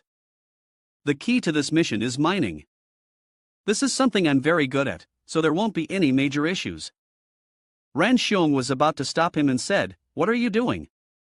Are you really going to mine the magic crystal by yourself? Don't be foolish, doing it this way will be very inefficient. However, when he saw Ye Wu swing his sword and slice through a nearby magic crystal, Ran Xiong was stunned. You can actually cut through a level 90 magic crystal? Ran Xiong asked further, what exactly do you want to do? Ye Wu replied, don't rush, you'll find out soon. He secretly commanded, AI Vis, merge this mining machine with the level 90 magic crystal along with the mining robot I created earlier. I want to turn it into a perfect ore extraction weapon. AI Vis responded, yes, master. The master construction integration skill was activated. Luophone, seeing this, laughed excitedly, we're about to witness the boss's fusion technique again. In contrast, Ran Xiong didn't understand at all, merely repeating Luo Feng's words, integration skills? What is that? Once the merging process was completed, the old machine transformed into a level 90 rampaging SVC. The mining robot went into a frenzy, zeroing in on the ore, leaving no ore behind in its path. The Grey Hao combat team was shocked and puzzled when they saw the newly crafted machine. They couldn't help but wonder, what is this? Where did it come from? One member remarked, this is construction skills. I didn't expect this kiddo to know construction skills, and moreover to be able to create a level 90 mech. This astonished everyone. They understood that this was definitely a special skill. Ye Wu pointed at the machine and assigned work to Nana. Nana, this mechanical device belongs to you. First, use it to find level 30 ore, and it needs to be in large quantities. Nana replied, yes, my master. After that, she nimbly sat on the machine and exclaimed, as expected of my master, this thing truly has quality. Nana was filled with excitement inside, thinking, this time, it's my sincere opinion. Nana activated the locator, scanned the area, and discovered the target just as requested. She quickly reported, Master, I have detected a level 90 magic crystal vein with super large reserves located 5 meters right beneath us. Ye Wu was surprised, so there are such large reserves? I guess the previous level 40 mining machine couldn't extract them, which is why the vein is still abundant like this. Indeed, in misfortune, there is fortune. Ye Wu commanded, Nana, go ahead. Nana responded and began to operate. She thought, the drill bit is a symbol of power.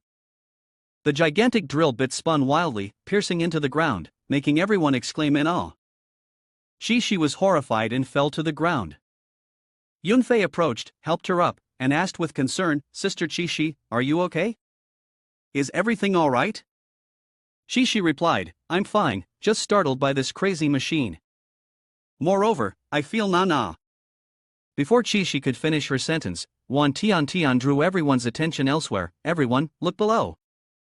There are really so many magic crystals, and they are level 90. We're going to get rich. This time, we will definitely earn a lot of accumulation points for the combat team.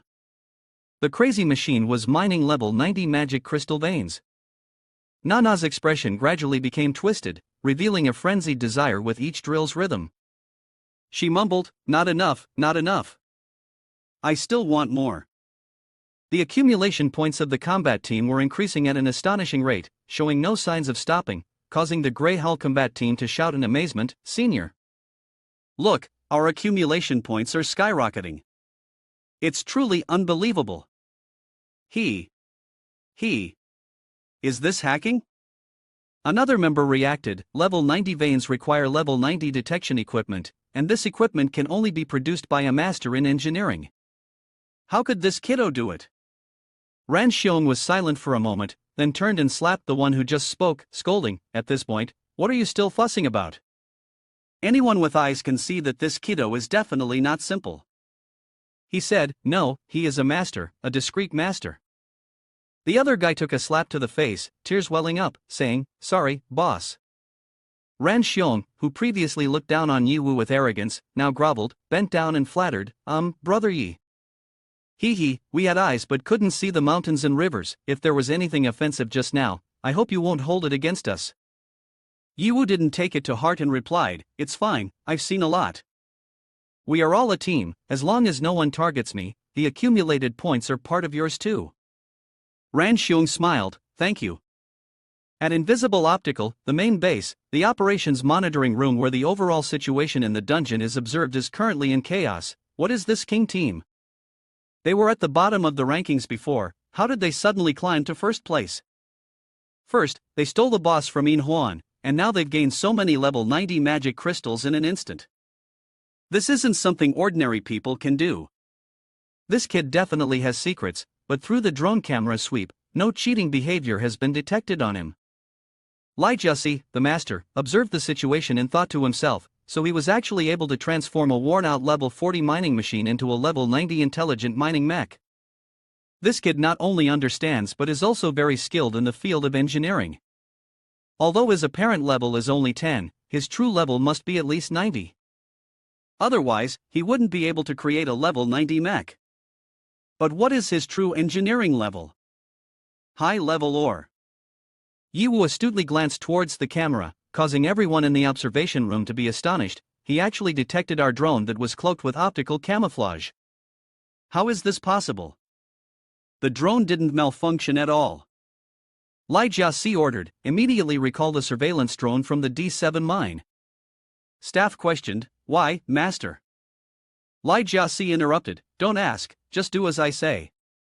Subordinates only need to follow orders. Yes. Li Jiaxi continued to ponder internally, this drone is a high-grade engineering weapon I created. If he can detect that, then his engineering level must be at least high level, possibly even master level like mine. This kid named Ye Wu must be closely monitored. Manhwa, sweating, said, if Master Li Jiaxi has spoken, then let him handle it. But don't spare this kid. After that, he stepped back, let's go, I still have to check the next mineral site. Master Li Jiaxi remained silent and did not respond. In his heart, Manhwa cursed, damn it, what's with the pretense? If it weren't for the fact that you are the only construction master of the corporation, I wouldn't even give you face as a member of the board of directors. If you don't choose a side and keep being neutral, just wait, when the one trained by Mochi young master becomes a construction master, your doom will come. Li Jiaxi said, your name is Ye Wu, right? Follow me, I have something I want to ask you. Ye Wu replied, okay. In his heart, he thought, this old man seems quite formidable. Just one sentence made Manhwa leave, but he suddenly intervened in this matter. I wonder what his intention is. Both of them headed to the operations command room.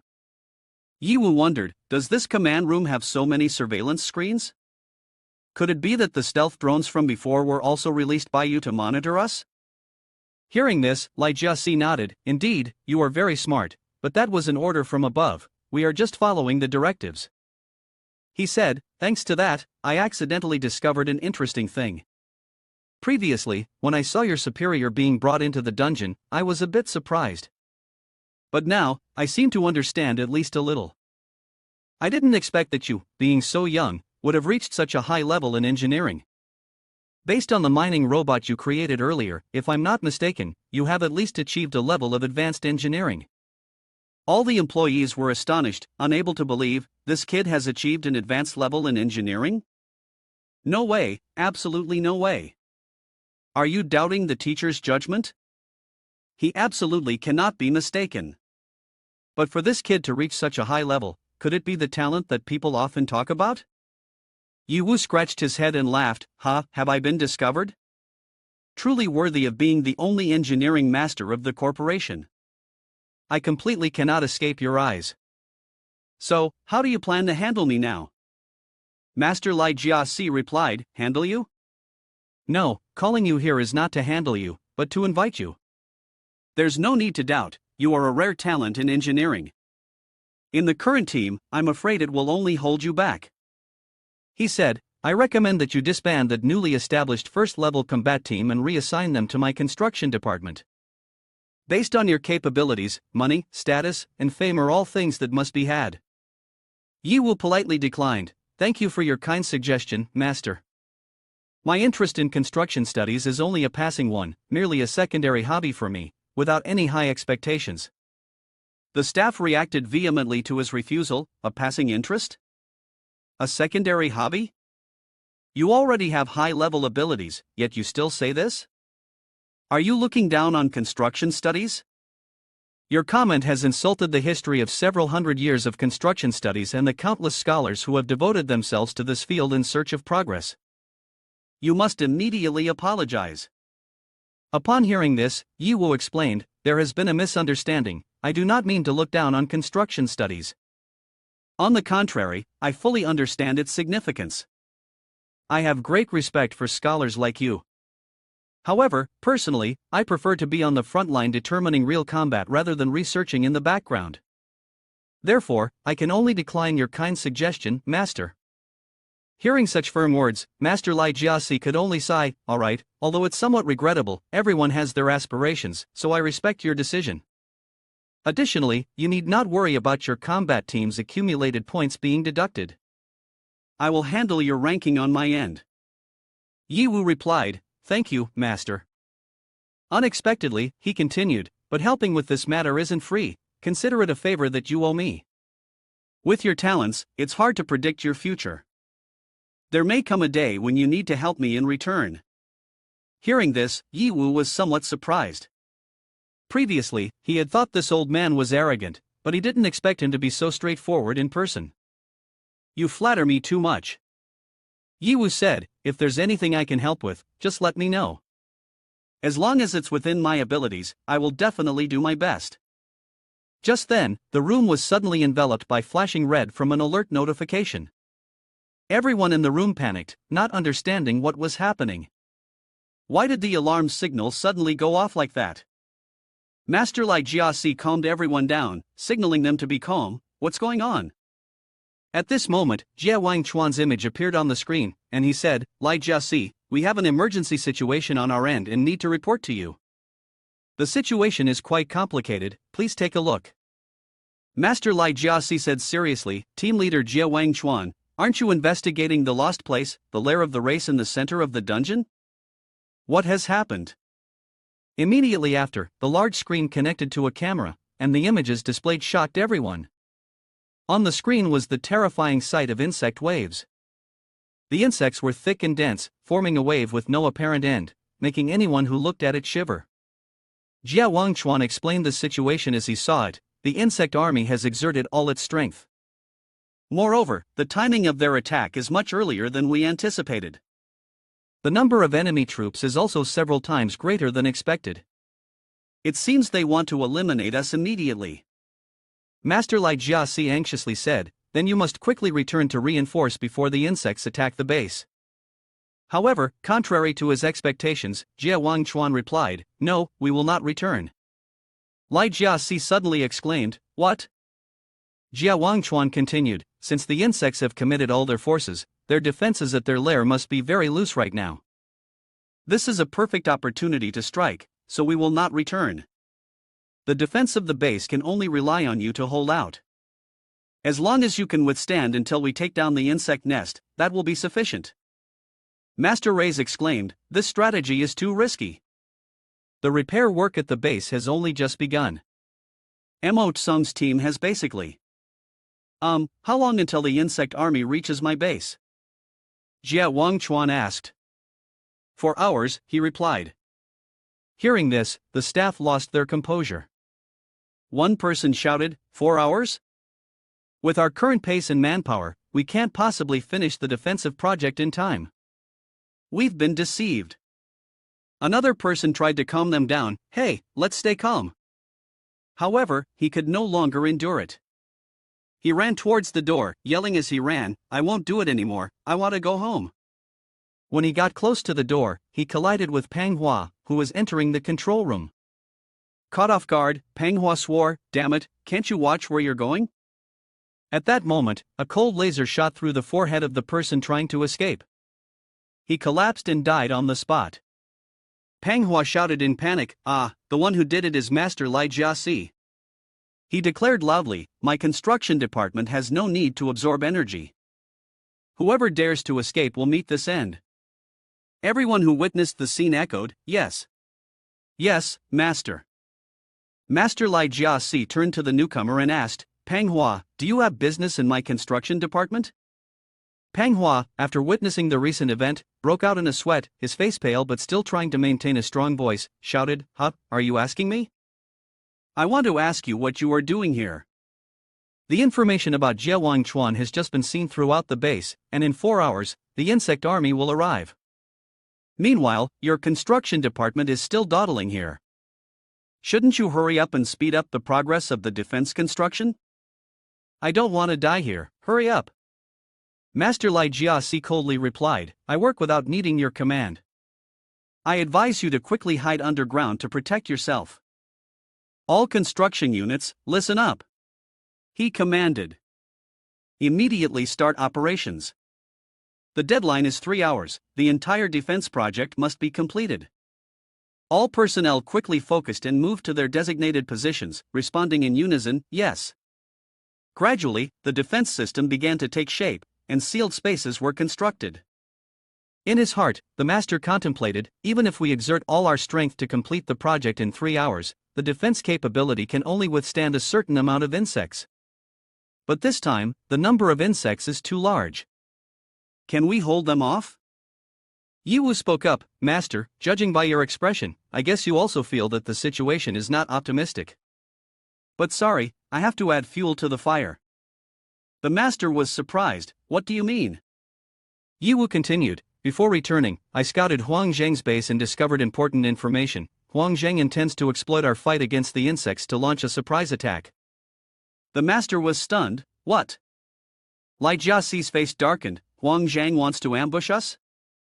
Based on past experiences, this is indeed their style. Ye Wu added, but the scale of the insect this time is much larger than before. They also can't enjoy the benefits alone, right? If they don't take action to resist, in the end, they will suffer the fate of fish in a bowl. The master replied, that's not necessarily the case. Because the place they chose to build their base is in the canyon behind us. Even though the mineral vein there is poor, it is very safe. Meanwhile, our base is situated in an area with rich mineral veins, close to the insect's lair and the area where the insects attack. We will block most of the insects for them, so they might not take action. Ye Wu rubbed his forehead, the current situation is really difficult. So what about our retreat? Can we withdraw from the dungeon first, then wait to gather more forces and come back? However, Master Lai Jiaxi's answer completely extinguished that idea, that's not possible. To activate the large-scale teleportation gate of the dungeon requires a large amount of energy. The energy was fully used up to open the door before. Currently, the teleportation gate is in the process of recharging, and it is expected to take at least another 10 hours to complete. So everyone must be prepared for a fight until the end here. Manhwa was dissatisfied and shouted, what kind of mentality are we talking about? I don't want to die here with you all. He said, even if you all die, I cannot die. What kind of work are you doing in your construction department? The group is really wasting money on you. He raised his voice, almost losing control, don't hide behind later, you must be at the front line for me. Defending the stronghold is the responsibility of your construction department. If you can't even handle this small matter, you might as well just die. Master Ras approached, slapping him hard, startling him back to reality. Calm down. The slap made him crouch down, crying uncontrollably, Hou. Master ordered, Manhwa is tired, take him down to the underground bunker to rest. One subordinate replied, yes. Then he encouraged the entire army, right now, we are facing a daunting task. I cannot promise you anything, but I can say that as the commander of the base, I will absolutely not flee in battle. I will stand with you until the very last moment, doing everything I can to protect the base. The staff had different opinions. Some were skeptical, can we really hold our ground? Others said, since there's nowhere left to hide, we might as well fight to the death. Another person replied, but how should we fight? Defending the construction in such a short time, we couldn't even stop the normal insect waves from before, let alone face things that are several times stronger now. Master Lai Jiaxi said, according to common logic, that is indeed the case, but currently, there has appeared an abnormal variable. If this variable truly exists, then perhaps there is still a chance for the situation to turn around. As he spoke, he glanced at Ye Wu. Everyone was puzzled, variable? What is that? That's right. Master Lai Jiaxi replied, that variable is you. Ye Wu looked bewildered, pointing to himself, me? Lai Jiaxi explained, for example, if you are a master of construction studies, then the hope of winning would be higher. Hearing this, the staff felt disheartened, the flicker of hope that had just ignited was abruptly extinguished. Him? Are you mistaken, master? How could he possibly be a master of construction studies? Hoping on this kid is like hoping that a monster runs headfirst into a wall. In contrast to them, Ye Wu responded, I cannot deny it, you have a keen eye for people. Alright, I won't pretend anymore. Let's show our cards, I have indeed reached the level of a master of construction studies. Tell me what you need me to do. His words left everyone astonished and doubtful, what? He really dares to claim he is a master of construction studies? Is there really such a young master of construction studies in the world? Don't deceive people. Master Lai Jiaxi ignored the criticisms and turned to Ye Wu. I need you to go to the front line in front of the base, to build a defensive barrier to directly confront the insect attacks. You should try to wear them down, buying time for the main base to complete its defenses. Ye Wu replied, "Oh, you mean for me to go die? But I understand this logic. If I were you, I would arrange it the same way. However, the difficulty of this task has exceeded the level that your goodwill can compensate for." He continued, "I can agree to your unreasonable request, but what benefits are you going to give me?" Everyone around was surprised by his words and began to criticize. "At a time like this, you still ask for benefits? Are you even human? Someone like you is not worthy of being a master. I'm afraid if you survive, you won't dare to spend a dime." Ye Wu calmly responded to the criticisms, "What I hate most is hypocrisy. If it comes to seeking death, I can do that, but I must have benefits as well. Aren't you all here for the sake of profit? Don't tell me you came here to be food for the insects." Everyone fell silent. Master Lai Jiasi replied, "Rest assured, if we can survive, I will definitely reward you appropriately." He said, "I take the honor of the Master of Construction Education from the Han Mo Group as a promise. I will not go back on my word." Hearing this, Ye Wu nodded in agreement, spreading his wings to fly towards the door. "I trust you. The situation cannot be delayed. I will head to the front line first. As for the forward position you chose and the drawings related to the defense construction, once they are completed, send them to me immediately." The master replied, "Understood, all the resources of the base will be devoted to you, helping you build the defense station with all our might. Our fate is all in your hands." Ye Wu thought as he flew. To be honest, he did not care about the fate of these people. He told himself, "Because I am not the kind of hero who pursues righteousness. I do everything only for the person I care about." Just that. At that moment, Yunfei contacted him. "Brother, have you seen the video just now? The insects have arrived."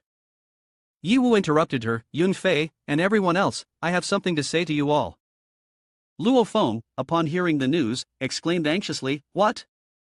Senior, do you want to go to the front line alone? Isn't this courting death?" Ruan Tian couldn't hide her panic, facing the insects alone. Even Ye Wu cannot. She couldn't contain her emotions and shouted angrily, "Ye Wu, where are you? I want to go with you." But Yunfei stopped him, "It's best for us to stay here." Yunfei said to everyone, "Does my brother not understand the consequences of doing this? He doesn't mind the danger, it's all for us. If we continue to hold him back, what does that mean?" After hearing this, everyone lowered their heads, remaining silent. Sensing the tense atmosphere, Ye Wu smiled and said, "Yunfei really understands her brother the best, she's truly his sister. But can you not speak as if he's already doomed?" "Don't worry, he knows his limits." Yunfei replied, "Yeah, brother, we all trust you. You'll definitely be able to do it." Ye Wu continued, "Of course. Our king team has a bright future, how can we possibly fail? Leave it to your captain." After ending the communication with Yunfei, he called Nana. "I need her help, tell her to gather with me at this location." Nana was frantically mining, and upon hearing Ye Wu's call, she immediately stopped and responded, "Ah, got it, master." She immediately set off. At the gathering point, Ye Wu sighed, "The place Lai Jia chose is not bad. I think this place is indeed very suitable for building the entire outpost. Relying on the mountain formations on both sides creates a natural barrier, I just need to block the main entrance in the middle." Nan Na agreed, saying, "That's right." Ye Wu continued to observe and commented, "But this is only a theoretical advantage. In the face of overwhelming enemy numbers, any strategy becomes useless. All fears stem from a lack of firepower. Therefore, let's place all the landmines on the path that the insects must pass through in front. I want to create a surprise for the insect swarm." Nan Na acknowledged the order, "Yes, master." The system's voice announced that Nan Na had received 58 advanced spider landmines with strong explosive power. After that, Ye Wu called AI Vis over and commanded, "Bring the most powerful weapons and the advanced blueprints along with the best defensive props here." AI Vis responded, "Yes, master." Ye Wu seriously contemplated, "Although I'm not sure how large the insect wave will be, I will give it my all, absolutely no one must get through." Then he shouted, "Come here. The defense tower is starting to operate. We have 3 hours before the insects invade. The first step of the forward defense station is to build a resource transfer device to move resources from the rear base to the front line. Ye Hao looked at the device shaped like a miniature antenna and continued, "This area is the most critical part of the entire teleport station. With it destroyed, all types of weapons of the entire outpost will be unusable due to the loss of their energy supply." At that moment, a wall of iron slowly rose from the ground. Ye Hao flew higher to observe and said, "The second step is to build a defense wall. However, a simple wall will not be able to withstand the aggressive assault of the insects. I need to add some enhancements to it." The AI robot Vis immediately proceeded, merging and upgrading the defense wall and the shield, creating a completely new defensive shield wall. The system updated the information about this device: level 80 shield wall, durability 100%, barrier index 100%. Ye Hao intently looked at the screen and said, "Next is the most important defensive weapon. Let's see, these are mainly self-limiting weapons, so we can just take as many as we need." He pressed a button on the screen to acquire the weapons. The system announced, level 80 high maneuvering machine gun turret. The heavy artillery of level 80 roared, and the level 80 magic crystal flares also howled fiercely. In the operation monitoring room, the system continuously issued alerts: "Warning! Warning! Resource consumption is too fast, exceeding 50%. Immediate replenishment required." Everyone in the room was anxious, hurriedly checking the information. They were astonished. How could resource consumption be so high? Is that kid really defending in a brain-dead manner? They quickly approached the master, seeking his advice. "Master, if this continues, our resources will be completely consumed by that kid. The defenses of the headquarters will also be affected. Should we impose restrictions?" The master turned his face away, not looking at them, and coldly replied, "No restrictions. Accelerate the concentration of resources at the rear, and fully support the consumption on Ye Hao's side." In his heart, he understood, the rapid resource consumption was not due to the quantity of machines Ye Hao had but because he had transformed the attributes and levels of the weapons, leading to excessive consumption. Such transformative ability was something even a master builder like him could not achieve. On the other side, Ye Hao and Nana stood before the massive construction that had just been completed. He crossed his arms, gazing at it, and said with satisfaction, "Building a fortress like this should be secure. We cannot consume all the resources, we need to leave some for the headquarters." Nana looked at the fortress and couldn't help but exclaim, "No wonder it's the master, this defensive formation is indeed as solid as diamond." The system announced there were 30 minutes before the insects invaded. Ye Hao quickly gave the order, "There's only 30 minutes left? Next, we should strengthen our defenses. Come out, Crimson Comet." The red dragon appeared, joyfully calling out upon seeing Ye Hao. Nana looked at the small dragon and broke out in a sweat. Its whole body was equipped with iron armor and weapons. When did this guy start raising battle pets? Wouldn't it be more difficult for me to kill him now? Ye Hao stroked the dragon's head, then turned to give an order to the AI robot Vis. "AI Vis, check if there are any suitable modification plans for Crimson Comet in the storage." The AI robot Vis happily replied, "Understood, Master. You're currently in a state of MOC frenzy. Crimson Comet is very suitable for modification into a mech. A combat bone modification plan has been detected." "Thanks for the support of Emoko and I," Ye Hao said, his eyes glued to the information panel that the AI robot Vis had opened. He was astonished. "Oh, the attributes and resistance are very good. This was originally meant for humans, but it still needs some modification." He quickly pressed the select button. The AI robot Vis cheerfully said, "This is basically a small matter for you, Master." Ye Hao looked at the red dragon and smiled, "This is a new gift I want to give you.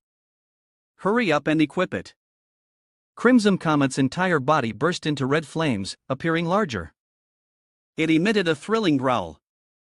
The whole body of the violent dragon beast was now covered in a new battle armor from head to toe.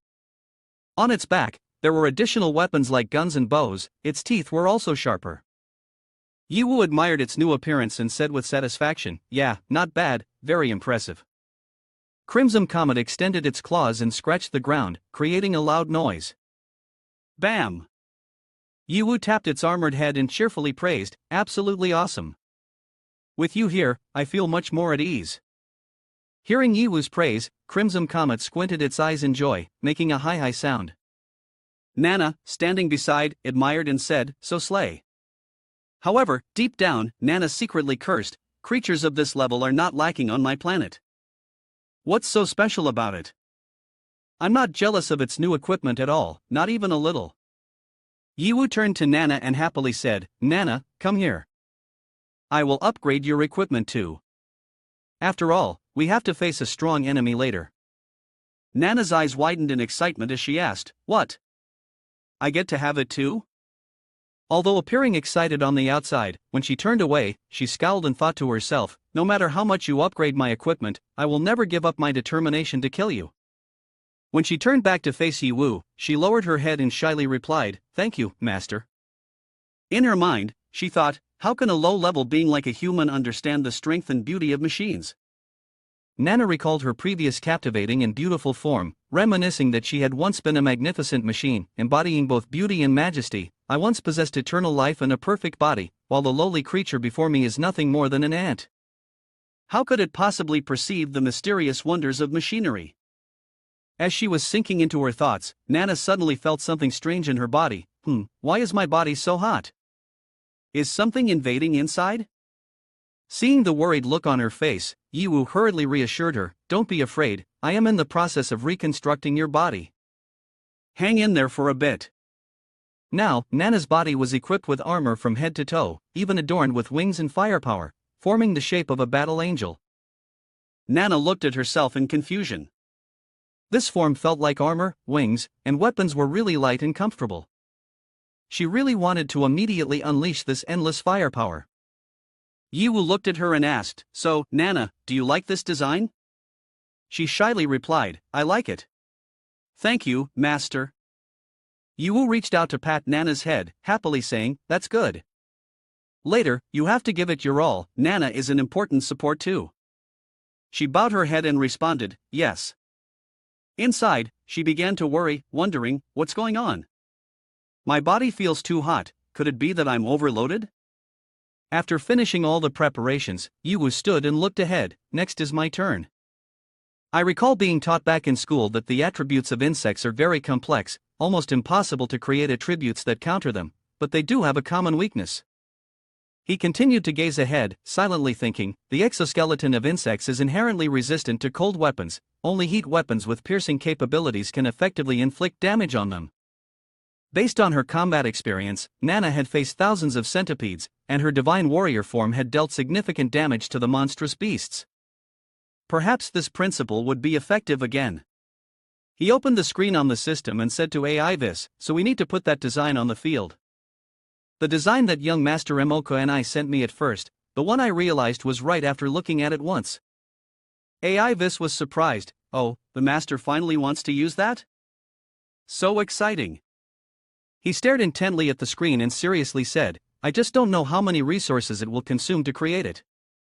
"Never mind, we can't worry too much about that right now. AI Vis, start." The robot AI Vis quickly responded, "Yes, master." In the combat monitoring room, the system continued to flash red, and warning sounds rang out continuously, "Warning, warning, warning." Checks showed that in an instant, a large amount of resources had been consumed. The resources of the main base were extremely scarce. Li Jiaxi stood in front of the flashing red screen, silently saying nothing. Everyone began to murmur, "What? What is this kiddo doing again?" They panicked, pointing at the screen and shouting, "Quick, look at that, what is it?" Li Jiaxi stared at the screen, that is the bloody phantom. A large robot, fully equipped with heavy weapons, slowly walked forward. The booming sound was deafening, and everyone watching it couldn't help but exclaim, "The machinery is so cool." A large robot with a blood-red exterior stomped forward, each step resonating with a thunderous sound. Its appearance left AI Vis in awe, exclaiming, "This is so cool. This is the romance of men." Yiwu looked at the robot with excitement and pride, then said, "Not bad, give it a try." Robot AI Vis was equally enthusiastic and replied, "Don't worry, master, just let me handle the specifics. Since I have a mind connection with you, you only need to provide reactions and judgments." The system began scanning data, accurately confirming the identity and starting to load. When the scanning process was complete, Ye Wu quickly settled into the control seat inside the robot. He exclaimed with glee, "This is so convenient." Robot AI Vis happily responded, "Of course. With your abilities and consciousness, even operating it personally would achieve a master's level. I just want to make things easier for you." Ye Wu smiled and said, "Thank you." Ye Wu sat in the bloody phantom robot, listening to Nana outside reporting, "Master, there is a high energy response ahead. The insect army is about to approach." Ye Wu prepared himself, thinking, "Finally, it has come." "Yes, Nana, transfer the live feed to me," Ye Wu commanded.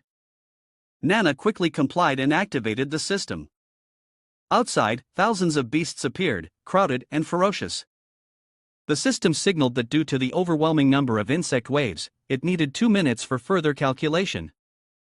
Ye Wu was pensive, reflecting on Jie Wangchuan's warning, the number of insect waves this time exceeds the previous ones. Previously, Ye Wu did not have a clear concept of the figures, but now seeing it with his own eyes, he began to worry whether he could fend them off. Lost in thought, Ye Wu was startled when he felt his robot shake violently. "This is not the time to hesitate, the enemy is approaching." In the monitoring room of the base, everyone was astonished. One person spoke up, "An earthquake?" Lai Jiatu looked at the screen and calmly replied, "No, it's due to the insect army getting closer." The sounds of trembling from their marching along the ground resonated to the base. Everyone in the monitoring room couldn't help but be amazed and worried, asking each other, "This is truly terrifying. How many insects must there be to create such a massive tremor?" Ran Xiong gritted his teeth in anger and shouted, "Holy shit, these damn creatures, we have to fight to the death." The army has been mobilized. Lu Changfeng stood beside him, looking at everyone seriously, and said, "No matter what, we must stay here. Anyone who dares to flee in battle will be severely punished, no exceptions." Everyone shouted in unison, "Yes." One house group looked at them, frowning and saying, "Right now, we can only trust the senior. He has always been the man who creates miracles, and this time will definitely be no different." Yun Fei stood beside him, worriedly asking, "Has my brother already fought with the insects?" Shueli agreed with Wan Hao, hugging Yun Fei, and said, "I also believe in Ye Wu, he will definitely return safely." In front of them was a busy scene. Ye Wu sat in the bloody phantom robot, staring at the iron door, thinking deeply. Right now it is impossible to eradicate the insects completely, but at least we must use every capability to reduce their numbers, buying time for the main base to construct additional defensive structures and alleviate the defensive pressure. The system announced, 30 seconds left before the insects invade. In the distance, dust was rising. The insects had appeared. "Master, the insects have entered the firing range. Should we launch an attack?" A voice echoed. Ye Wu quickly ordered, "Don't panic. Let the defense fire first.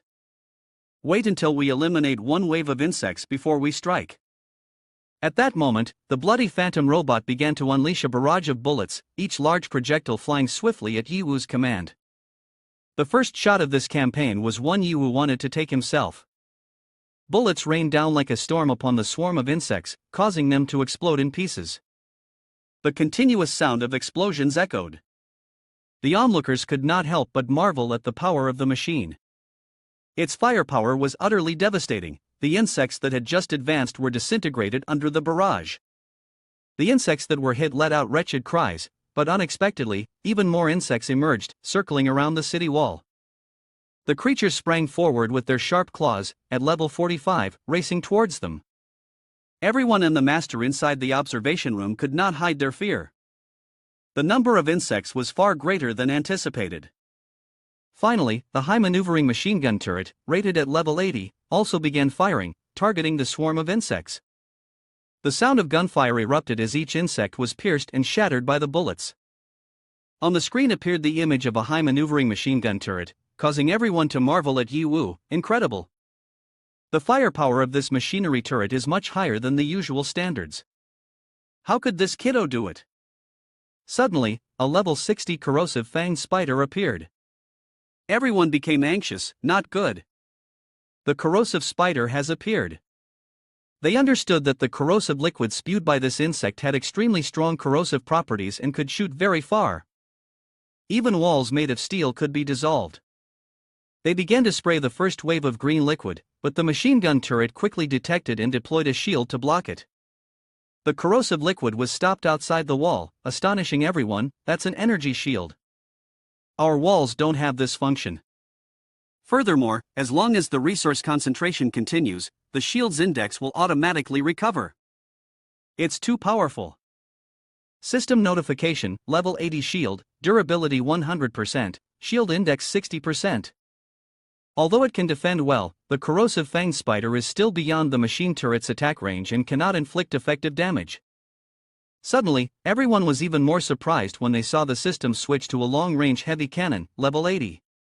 The cannon fired, producing a loud explosion that caused everyone in the surveillance room to exclaim, "This heavy artillery, although its attack speed is not high, has an extremely powerful range and might."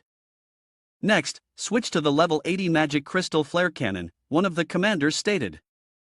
As the cannon fired, the projectiles clustered together like small planets, illuminating before exploding, obliterating an entire swarm of insects. This is amazing. This weapon is incredibly powerful. This is fundamentally an overwhelming assault. If we continue to attack like this, we can win, someone confidently asserted.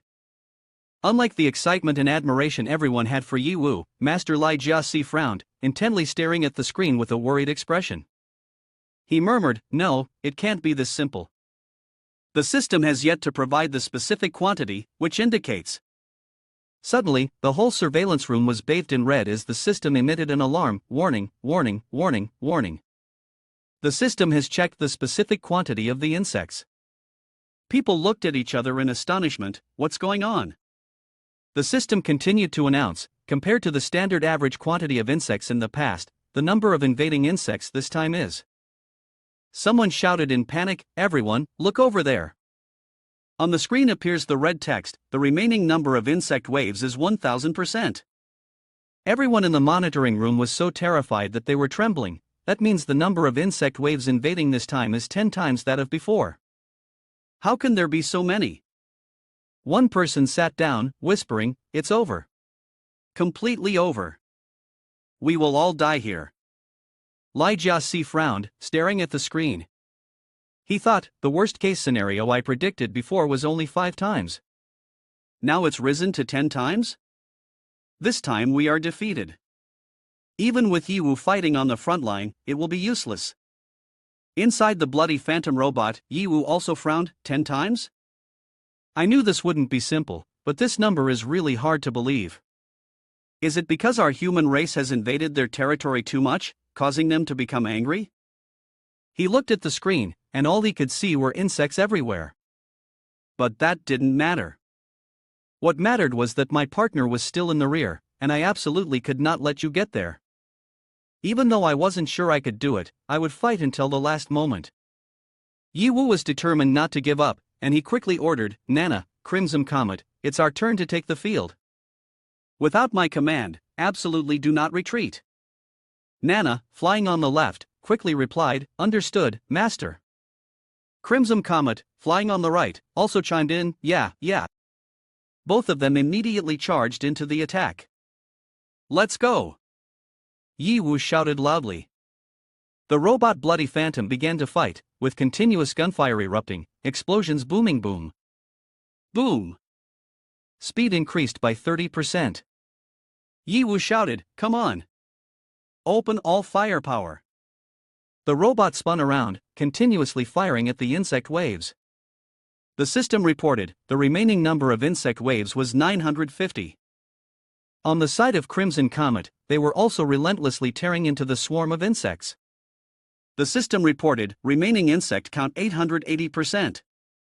At this moment, the level 60 venomous mosquitoes had appeared, watching from outside. One of the mosquitoes sneered, "These humans have some skill, but they're all just a marine team. Up in the air, they have no defense at all. All of you will die." Suddenly, Nana appeared, charging straight into the swarm of venomous mosquitoes. She frowned and shouted loudly, "Who gave you the courage to say we can't control things in the air?" In her heart, Nana thought, "Master, no, that little boy is quite something, knowing how to create such a nice flying gear for me. But that doesn't mean I'll give up my intention to kill him." Nana swung her sword, gripping the hilt tightly with both hands, her wings equipped with firearms.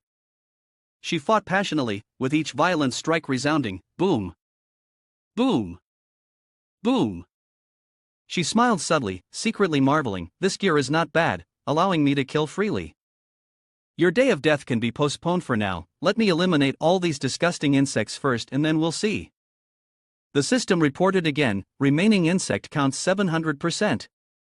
Meanwhile, inside the robot, the screen displayed an all-red alert, warning. Warning. Ammunition count below 30%. AI Vis spoke up, Master, the ammunition is insufficient now. If it goes on like this, it's better to concentrate all the ammunition for the ultimate finish skill of this robot. Ye Wu was surprised, the ultimate finish skill? Well, going for broke is better than small skirmishes. I'll leave it to you, AI Vis. AI Vis immediately responded, understood, Master, fire away. Ye Wu quickly commanded the other two, Nana, Crimson Comet, immediately retreat from the area within a kilometer in front of me. I want to go big now. Nana quickly replied, Roger. Crimson Comet also agreed, Gore, Gore.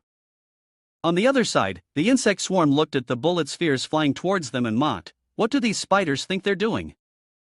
Just give up, against our absolute numbers, any resistance is futile. Ha ha ha. Suddenly, the insect swarm panicked, sweating, what is that? Are they giving us a big mushroom? A loud explosion echoed. The system reported, remaining the insect count 500%. Everyone was astonished, damn it, the power of this grand move is truly formidable, it's just that the name of this skill is too unserious. The system emitted a warning sound, warning, warning, ammunition count 0%. Ammunition count 0%. The bullets on the blood-colored illusion robot began to fade away. Holding a steel pencil in its hand, it remained determined to charge forward and massacre the swarm of the insect, bam. Bam. It's fine, if the ranged weapon can't be used, then switch to close combat. The swarm of the insect screamed in fear upon seeing blood-colored illusion, ah. Don't come over here. The robot swung its weapon down on the insects, causing them to explode, ah. Ah. Ye Wu quickly commanded, no matter what, we must hold this position until the end. Nana responded, understood. Crimson Comet acknowledged the order, Gore, Gore. Ran Xiong, hearing this, felt moved, boss, you chose to hold out until the end for us. Lu Changfeng looked at the screen, worried, not good, the signal from the surveillance camera is lost. Could it be that the insect has sabotaged the teleportation talisman resource equipment of the station? Ye Hao, at this moment, blamed himself, shouting, damn it, if I were just a bit stronger, I could have helped. Why am I so weak? Yi Yunfei stared at the screen, anxious of brother. Both Shueli and Shishi were also worried. I'm sorry, Yi Wu, hang in there. You can definitely do it. At this moment, everyone in the surveillance room wanted to rush out and fight together. Let's go help, we can't let him bear this alone. Someone said, that's right, after all, we are a high-ranking team, and we absolutely cannot let a level 1 brother protect us like this. Instead of sitting around waiting for death, we should take the initiative to strike, they said excitedly, wanting to go into battle. But just then, the system announced, the base is currently in a locked state, no one is allowed to go outside. Please stay in your positions and wait for orders. Everyone asked in dissatisfaction, why? Then Lai Jiaxi appeared on the monitoring screen, calmly saying, I am very pleased to see that you maintain your fighting spirit in the face of panic, but we need to analyze the situation clearly. If even Yi Wu cannot hold on, going outside would only be seeking death. After pausing for a moment, he looked around at everyone and continued, now, please return to your designated defensive positions. Be ready to welcome the enemy and do not let Yi Wu's efforts go to waste. As he finished speaking, everyone below gradually calmed down. Lai Jiaxi looked at the screen displaying the word signal lost, pondering, Yi Wu, you have brought us too many surprises. If the number of enemies does not exceed expectations, you might even be able to handle the situation on your own. But right now, I cannot do anything to help you. I'm sorry. Outside, Nana was still trying to eliminate the swarm of flying insects, but their numbers were overwhelming. These damn pests are too many, buzzing around my ears, driving me crazy. Cough, cough, cough. Her health was currently at only 35%, and her life force was at 10%. On the other side, Crimson Comet was also facing a group of insects clinging tightly around his body. Gore, gore. They were hanging on Crimson Comet, biting and gnawing, growling, "Ha, die." But Crimson Comet's health was only at 25% and his life force was at 30%. The system reported, the remaining number of the insects is 300%, and the damage to blood-colored illusion has reached 98%. Ye Wu was sitting inside, gasping and exhausted. Huff. Huff. He thought to himself, am I finally reaching my limit? Although the destructive power of these insects is astonishing, this is still close combat, and their numbers are not decreasing. Moreover, he glanced at the teleport station surrounded by thousands of insects wreaking havoc. The resource teleportation talisman has been destroyed, most of the defensive weapons are no longer usable. If the insects break through the final defensive structure, they will charge straight into the base. Ye Wu was thinking of another way. Is the only option now to open a Shadow King account? But how much longer will it take to spend my remaining assets? He gritted his teeth and decided to proceed. Even if my heart is bleeding, I won't hold back anymore. System, change to Shadow King. Before he could finish his command, Ye Wu noticed that snowflakes began to appear around him. Hey! Are those snowflakes? Why are there snowflakes on the battlefield? Suddenly, a large sword descended from above. It was the Sky Frost Blade. The insects caught in the strike died on the spot. Ah! Ye Wu was stunned as he looked at a girl standing high above, looking down arrogantly. That's Shui Lu, the ace of the Emperor group, level 140. He was taken aback looking at the sword through the cracked screen of the robot. She's one of the top-tier fighters of the Huang Zheng group. Aren't they trying to play us? Why are they helping now? What is their aim? Shui Lu glanced at Ye Wu with a hint of admiration and then scoffed, saying, "Ha, daring to face a large-scale insect attack alone, while very courageous, is also incredibly foolish." She jumped down from the large sword, which began to shatter into pieces. However, this level of skill is far from enough. The insect swarm looked at her, making strange sounds. Another soft-skinned human, looks so delicious. Come on, hurry into my mouth. She quickly used the Icebone Strike, and the cold air from her instantly froze and killed the swarm of insects. Gore, she's too strong. Shui Lu tossed a piece of green stone into the sky, smiling at the swarm of insects. You want to eat me? Go ahead. If you bugs are strong enough, I wouldn't mind letting you bite and swallow me. Immediately, a snowflake formation appeared, surrounding her. The insects screamed in fear. That magic crystal is. She smiled and said, summon magic crystal, frost goddess. Sharp and hard snowflakes blew down, making the insects even more terrified. What is she? What is she planning to do? Shui Lu used the skill Permafrost Breath, covering the entire area, instantly freezing the entire insect swarm. The system announced, Permafrost Breath, the ultimate magic of the frost goddess, deals damage within a radius of 500 meters, immobilizing targets for 1 minute. If prolonged, they will be frozen to death. The system announced, remaining number of insects 250%. At this moment, the insects began to panic, screaming as they looked for a way to escape. Run! Run away! The robot blood-colored illusion stood watching the massive wave approaching in front of it. Boom! Ye Wu panicked and exclaimed, is this an indiscriminate attack? Is she planning to take me down too? It's over, the robot can't move anymore. Crimson Comet. The red dragon quickly rushed in to shield him. Ye Wu felt a deep fear. This is too dangerous. This girl is really terrifying. She just appeared and is already going all out. Looking down at the raging wave, Ye Wu saw the bodies of thousands of the insects, along with the remains of the robot blood-colored illusion, about to be frozen. The system reported, the remaining number of the insects is up to 200%. He couldn't help but be astonished. Is it really possible to annihilate such a massive number of the insects with just one move? Is this the power of level 140? Ye Wu thought to himself, but she has destroyed my robot blood-colored illusion, this debt must be settled with her. In the glowing formation, Shui Lu stood tall, facing the swarming insects that were growling and preparing to charge. They cheered, her big move is used up, let's rush in. No matter how strong she is, she can't kill all our swarm by herself. Ha, let's tear her apart. Shui Lu crossed her arms, calmly observing the insects.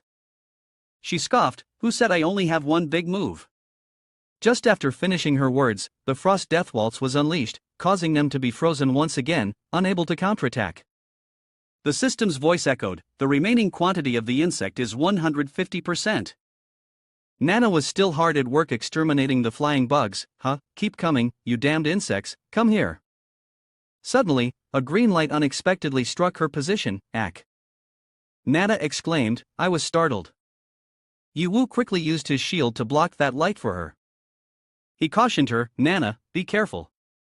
Even though you're focused on killing the enemy, you can't disregard your surroundings. Ye Wu's health was only at 40%, and his life essence had dropped to 30%. Nana looked at him, touched and stammered, Master, Master.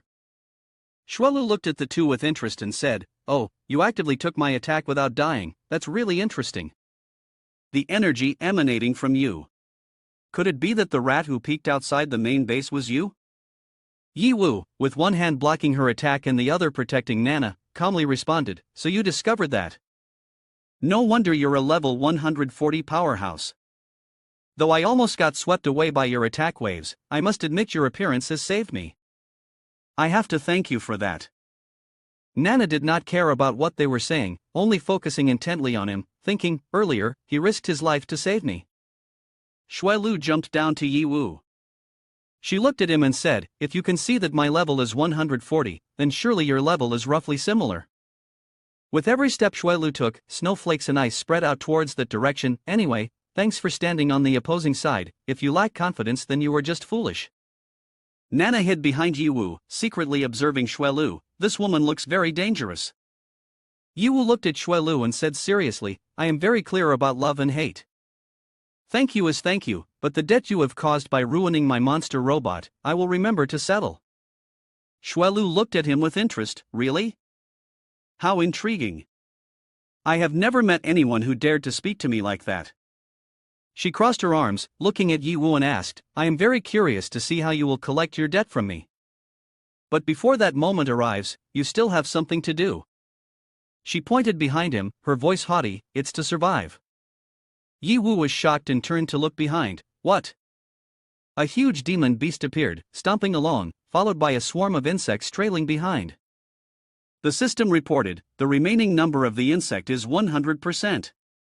Ye Wu looked at the demon beast in front of him and exclaimed, The boss of the insect abyssal mammoth weevil, level 110. He thought, when the insect is down to 100%, will the boss appear? Could this be her goal?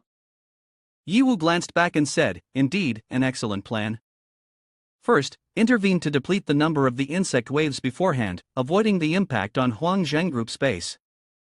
Second, let the boss of the insect ravage Han Mo group space. You didn't spend a single soldier, and if Han Mo group can't hold them off, what then? Using the smallest cost to obtain the greatest benefit. Xuelu simply smiled and gradually faded away. I'm not interested in meaningless conflicts, and the boring struggles for corporate interests only disgust me. I do this just to have something to report to the senior leaders of the corporation. Ye Wu did not look at her, calmly replying, Actually, it doesn't need to be that complicated. With your abilities, taking down the entire base of Han Mo group alone is not impossible. Before disappearing completely, Xuelu did not forget to compliment, You are smarter than I thought. She continued, But the gap in strength cannot be compensated by mere cleverness. If you can survive, I greatly look forward to the day you come to collect your debt from me. Ye Wu furrowed his brows at her. Your disappearance is exactly like Shui's retreating method from before. However, I never expected that within such a short time, I would encounter 3 girls with the surname Shui, Shuihi, Xueli, and Xuelu. Could there be a connection between them? Never mind, this is not the time to think about that. Ye Wu looked at the abyssal mammoth weevil charging toward him. I must quickly figure out a way to deal with it, or all my previous efforts will go to waste. He frowned and thought, the insect waves have reduced to normal numbers, I can let them pass, the main base should still be able to defend itself. I need to focus all my energy on confronting the boss. He remembered the communication station, but the teleportation talisman resource station has been destroyed, and the communication with the main base has also been cut off. Surely the base still doesn't know about Xuelu's appearance. I must report the battle situation to the main base so everyone can prepare to deal with the enemy. Thinking this, he immediately ordered, Nana, use your fastest speed to inform Li Jiaxi about the battle situation here for defensive support. Nana was astonished to see her wounds had healed. Is this me restored already? That guy gave me all his remaining resources. Ye Wu shouted, stop dawdling, hurry up. Nana was startled as she looked at him, okay. Nana quickly rushed forward, is he planning to face the boss alone? Don't die. If you do die, it can only be by my hands. Ye Wu was riding atop the Crimson Comet and commanded, let's go, Crimson Comet. We must hold our ground here, we cannot let the boss breach the defense. In the monitoring room of the base, someone said, the signal ahead has been cut, has the teleportation talisman resource station been destroyed? A crackling sound echoed, and the screen displayed the message, number of insects remaining, 350%. Everyone was anxious, it's over, how can there still be so many insects? Although that guy has reduced the number of insects from 1000% to 350%, that's still beyond our defensive capabilities. They were disheartened.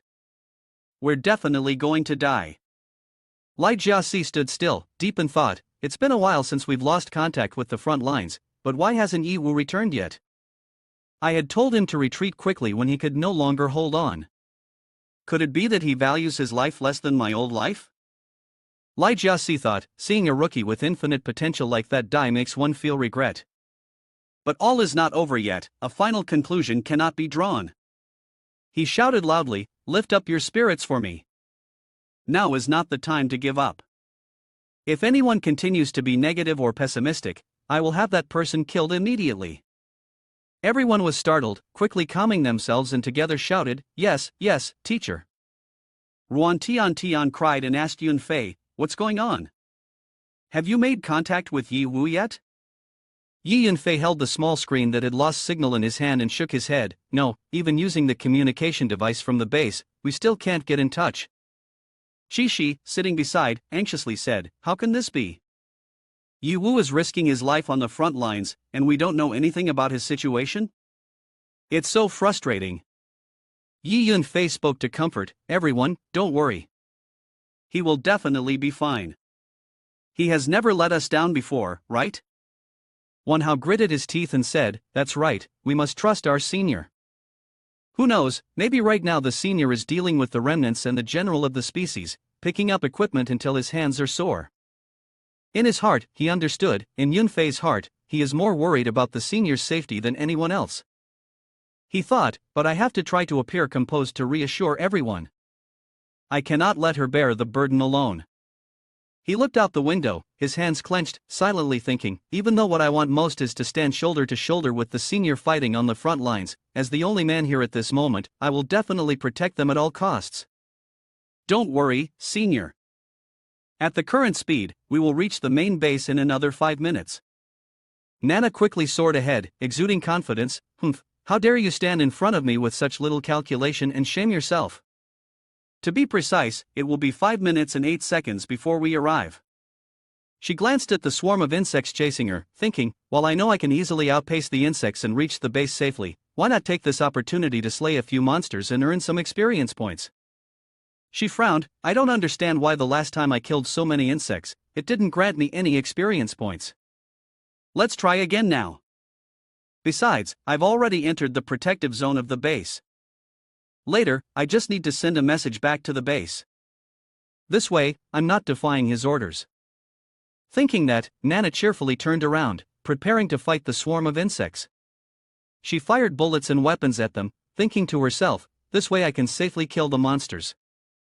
I'm really too smart. The bombardment was relentless.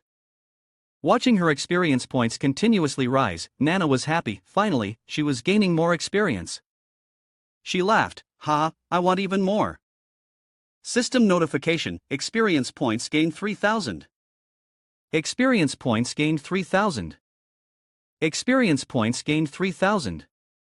Nana fought like crazy, glancing at the system panel and seeing she had reached level 70, she joyfully said, at this rate, I might quickly surpass the true level, escaping his control. The swarm of insects exploded. Suddenly, a demon beast emerged from the sea of flames, charging straight at Nana and striking her, injuring her instantly. Her health dropped to 40%, with only 20% of her life left. She gritted her teeth and thought, what's happening? Did I just get attacked? The demon beast was a golden armored mantis elite, level 85. It looked at Nana, growling, humans still don't know life and death. You originally had a chance to escape, but you turned around to seek death. Let me help you with that. Nana fell to the ground, still in shock and thinking, an 85 level elite monster. I'm doomed. I was too engrossed in the thrill of killing to notice there are high level elite monsters like this. When she hit the ground, she suddenly remembered, I have to send a message to the base immediately. Nana stared back in surprise, seeing the golden armored mantis elite raising its sword, die. She quickly pressed the distress button, Master, help. I don't want to die. Ye Hao stood on the back of the Crimson Comet, calmly considering, the strategy now is to release a large number of the insects first. Then, I will hold the boss and fight it. Once the boss is dealt with, I'll return to the base to provide support. The dragon flew out of the swarm of insects. Ye Hao thought quietly, the Shadow King is my only finishing blow. My fusion mission will also take time, and burning through resources is not a long-term plan. He looked over at the abyssal mammoth weevil, pondering, I have a bigger question. After killing so many insects earlier, why haven't I received any experience points or loot? Is it a special mechanism? Am I not going to get anything for my effort? The abyssal mammoth weevil looked at Ye Hao with an oppressive gaze and said, the kind of person who dares to stay behind alone, I do not respect your courage, but relying on you cannot hold me back, nor do you have the qualifications to fight me.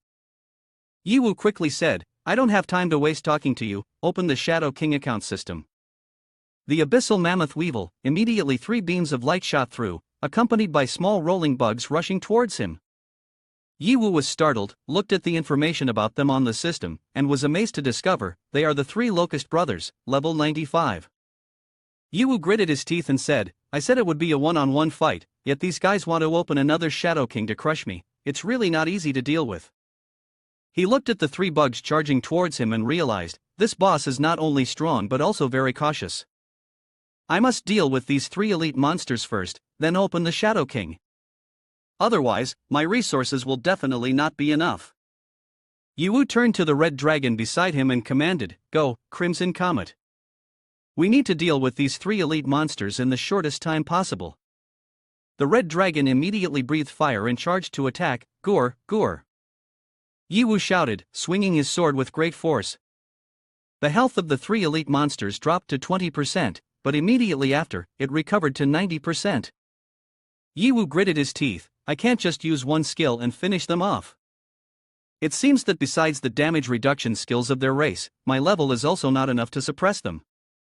Ye Hao continued, furthermore, the blood volume instantly recovered. Could it be that the significance of this special essence is that the 3 of them resonate their blood volume and must resolve everything in one go? The bug began to counterattack, and Ye Hao quickly pulled out a large shield to defend, bam. He quickly requested the system, how much can all my current experience points upgrade the linking level of the Chien Emperor account? The system replied, currently, the linking level of the Chien Emperor is level 100. The most it can be upgraded to is level 105. While slashing another bug, Ye Hao looked at the system and continued to ask, so low? After the previous battle, even without counting experience points, it shouldn't only increase a little like this, right? The system responded, the linking level of a single account after reaching level 100 requires a significantly larger amount of experience points for each subsequent level. Please consider carefully before unlocking a new account. Ye Hao continued to fend off the swarm of bugs while angrily thinking, what is there to consider? At such a critical moment, this kind of mechanism appears, isn't it just trying to take my life? He kept grumbling, the Chien Emperor account cannot inflict destructive damage on bosses and elite monsters. Ye Hao thought, with such a short amount of time, the Shadow King cannot erupt. Facing so many powerful enemies like this, I really don't want to waste time on these monsters. Suddenly, his eyes lit up, that's right, didn't I obtain the blueprint that excited me so much at the beginning? Thanks to Mo Kani's help, that weapon is very suitable for dealing with these 3 elite monsters. Ye Hao quickly moved in another direction and commanded, Crimson Comet, leave these 3 to you for now, help me hold them off for 10 seconds. The red dragon immediately accepted the order, Gur, Gur. Ye Wu called AI Vis and said, AI Vis, prepare to craft the weapon based on the blueprint immediately. AI Vis looked at the map and replied, alright, master. Finally, it's time to craft this weapon, isn't it? I can't help but thank Emoko and I once again for the benefits she provided. She really understands men too well. System notification, the final weapon from the other dimension.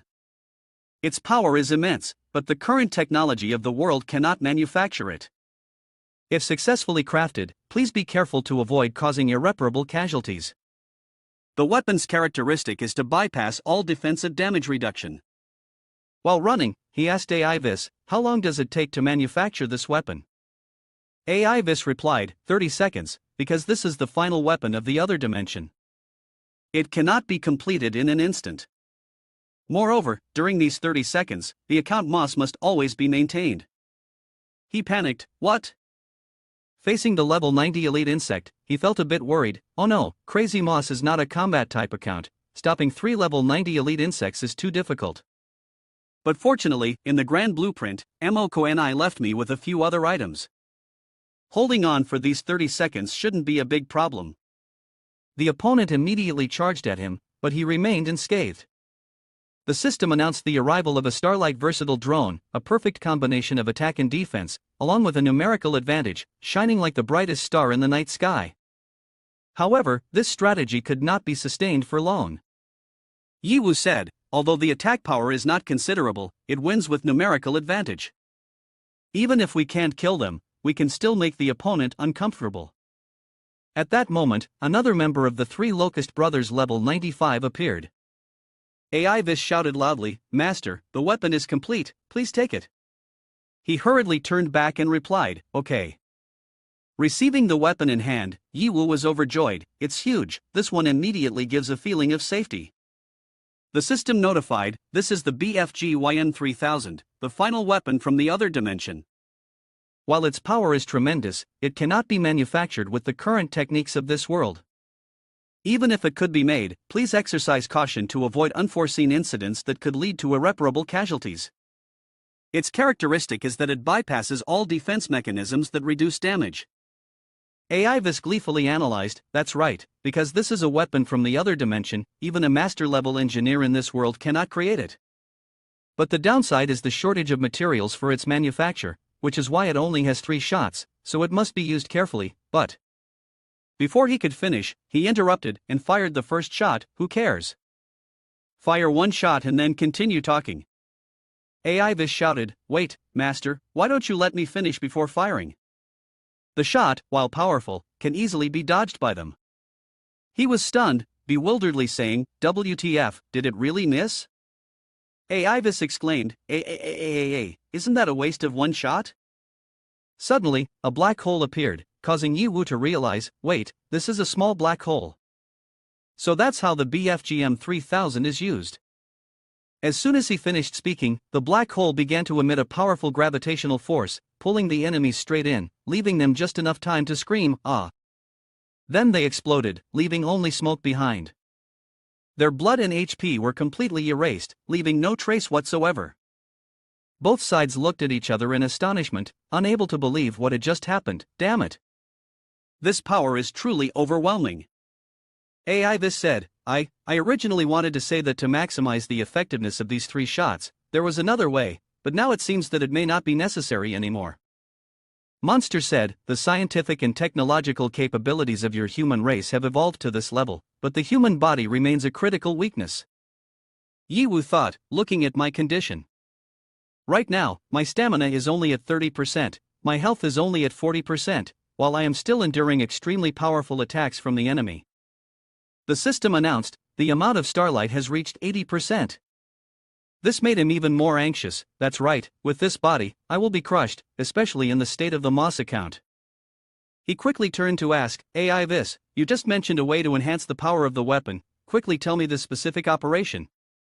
AI Vis quickly provided the information, among the many titles of Crazy Moss, there is a title called Firearms Master. AI Vis announced, you can use firearms skills up to the maximum level, doubling the power of the weapon. Ye Wu exclaimed, I didn't expect Moss to be a sharpshooter. AI Vis replied, to be precise, it should be called gun crafting, as researching and creating various types of firearms is also a major hobby of Moss. He hurriedly urged, so what are we waiting for? The system immediately unlocked the title Firearms Master for Moss. The system announced, you need 600,000 experience points to unlock this title, do you wish to unlock it? Ye Wu decisively said, although the cost of this title is more than double that of the previous title the Master Alchemist, it is still more economical than if these two shots fail to deal with the boss. Unlocking Shadow King later is not too late, if we can save, we save. Confirm unlock. The system confirmed, unlocking the title Firearms Master activates a hidden mechanism, automatically unlocking the Good Friend linked account. He was astonished, damn, a Good Friend linked account? Isn't this like a buy one get one free deal? Awesome, let me see what this account is all about. The system announced, the account features a vicious man, with an unknown name and age, proficient in all types of firearms, combat, with a violent, hot-tempered, and easily angered personality. The system continued to notify, due to wandering alone in the universe, gods kill gods, and Buddhas kill Buddhas. Once in a state of extreme rage, I destroyed a planet, supported by countless demons. The system announced, after wandering to the planet where Moss resides, we became friends due to shared madness. Moss crafted many powerful weapons so that nothing could hinder me. Before destroying his own world, Moss jumped into a spatial wormhole, from which his whereabouts remain unknown. The system said, this account cannot be used independently, it can only be activated when Firearms Master is enabled. However, it carries an unclear negative effect, so the owner must use it with caution. Ye Wu remained unfazed, instead, he felt even more confident, another madman, just like Moss, a rampaging destroyer. As for what the side effects are, I don't have time to care right now. I have already endured debuffs like Shadow King, I don't believe there is anything more dreadful. As long as I can blow up this boss, that is all that matters. The system activated the title Firearms Master, transferring the account to the cruel man. Ye Wu's eyes gradually changed, and he completely transformed into that account, his appearance resembling that of a true demon. Ye Wu excitedly exclaimed, this is so cool. I want to unleash a massacre, all the demons, die for me, huh? The remaining starlight was at 0%, the protective shield shattered. The level 11 abyssal mammoth weevil boss in the dungeon howled, I've had enough of your buzzing and annoying sounds. Die. Ye Wu defended with his weapon and laughed loudly, I'm not hurt at all. Add a bit more strength, I can take it. Ha ha. He slashed with the first strike, causing the beast to let out a pained growl, gur gur gur. His blood was at 90%. Enraged, it shouted, what's happening? You seem to suddenly have turned into a different person.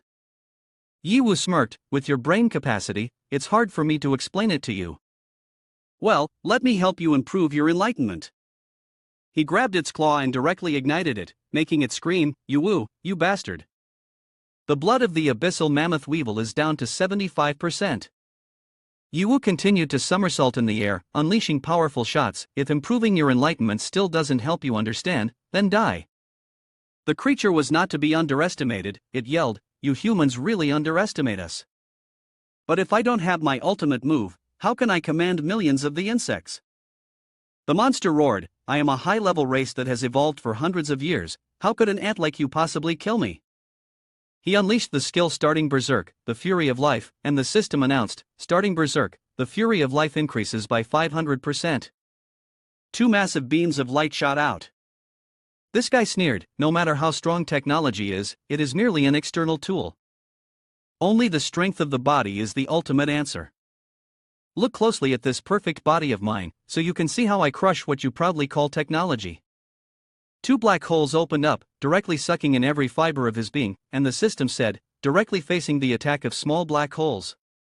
Damn, it's a boss, and it's hacking, master, it doesn't know how to reason. Ye Wu was worried, it seems that these two attacks from the black holes won't take its life. He also realized that his account was about to expire. The system announced, the host has cancelled the account status. The vicious man has restored the basic crazy Moss account status. The system comforted Ye Wu, it's not your fault, master. Who would have thought this boss is also a hacker? The boss growled, disdainful, "You are the first human to make me look this disheveled. Do you have any killer moves left? If not." However, his blood was only at 20%, the abyssal mammoth weevil arrogantly stated, "Now is the time for your death." Ye Wu stood before the giant monster, calmly contemplating. "This time I've really run into a strong opponent. It seems I need to change my strategy." AI Vis replied seriously. "Master, regardless of the new strategy, we must execute it quickly. This one has fully powered up."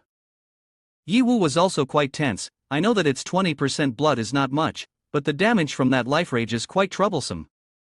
At that moment, the level 11 dungeon boss, the abyssal mammoth weevil, unleashed an extremely ruthless move. The frenzied state increased its attack power by 300%. Ye Wu was surprised. Did the buff from life rage disappear? It seems its hack couldn't last long. In that case, I can easily kill it in one move by activating the Monarch's Nightmare. He thought, but just killing it like that seems a bit wasteful. To maximize the value of the boss, I suddenly had a bold idea. Thinking of this, Ye Wu quickly retreated away from the boss. The monster noticed and bellowed, "Stop, you bastard! I will definitely crush you." After using the pursuit technique to keep close to Ye Wu, the foolish boss fell into his trap. Seeing this, Ye Wu seized the opportunity and added fuel to the fire. "I will not stand still for you to kill me.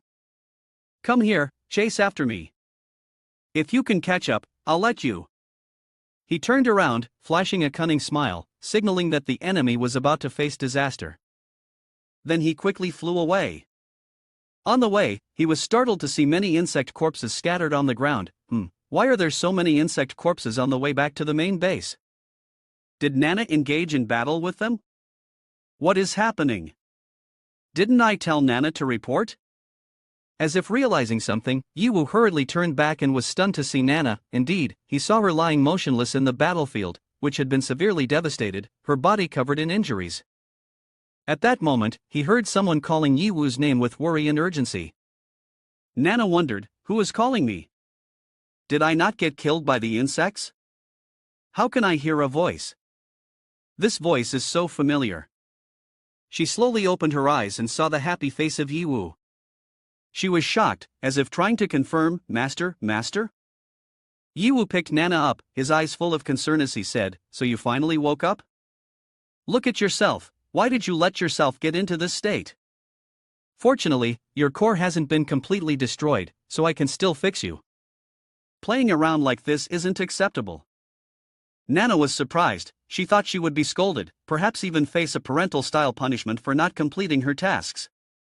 But then, Ye Wu's gentle smile faded, and he became serious. "It's fine." Ye Wu gently said, "After all, Nana is still a little girl, being mischievous is normal. Moreover, before you lost consciousness, you relayed information about the base and helped reduce the number of the insects by about 20%. He smiled brightly and praised her. Our Nana did a fantastic job. Feeling comforted and praised like this, Nana was so touched that tears welled up in her eyes. "This guy, I caused trouble, but not only does he not blame me, he even comforts me gently like this." She clutched Ye Wu's shirt, choked up, Thank you, master." On the side of the base,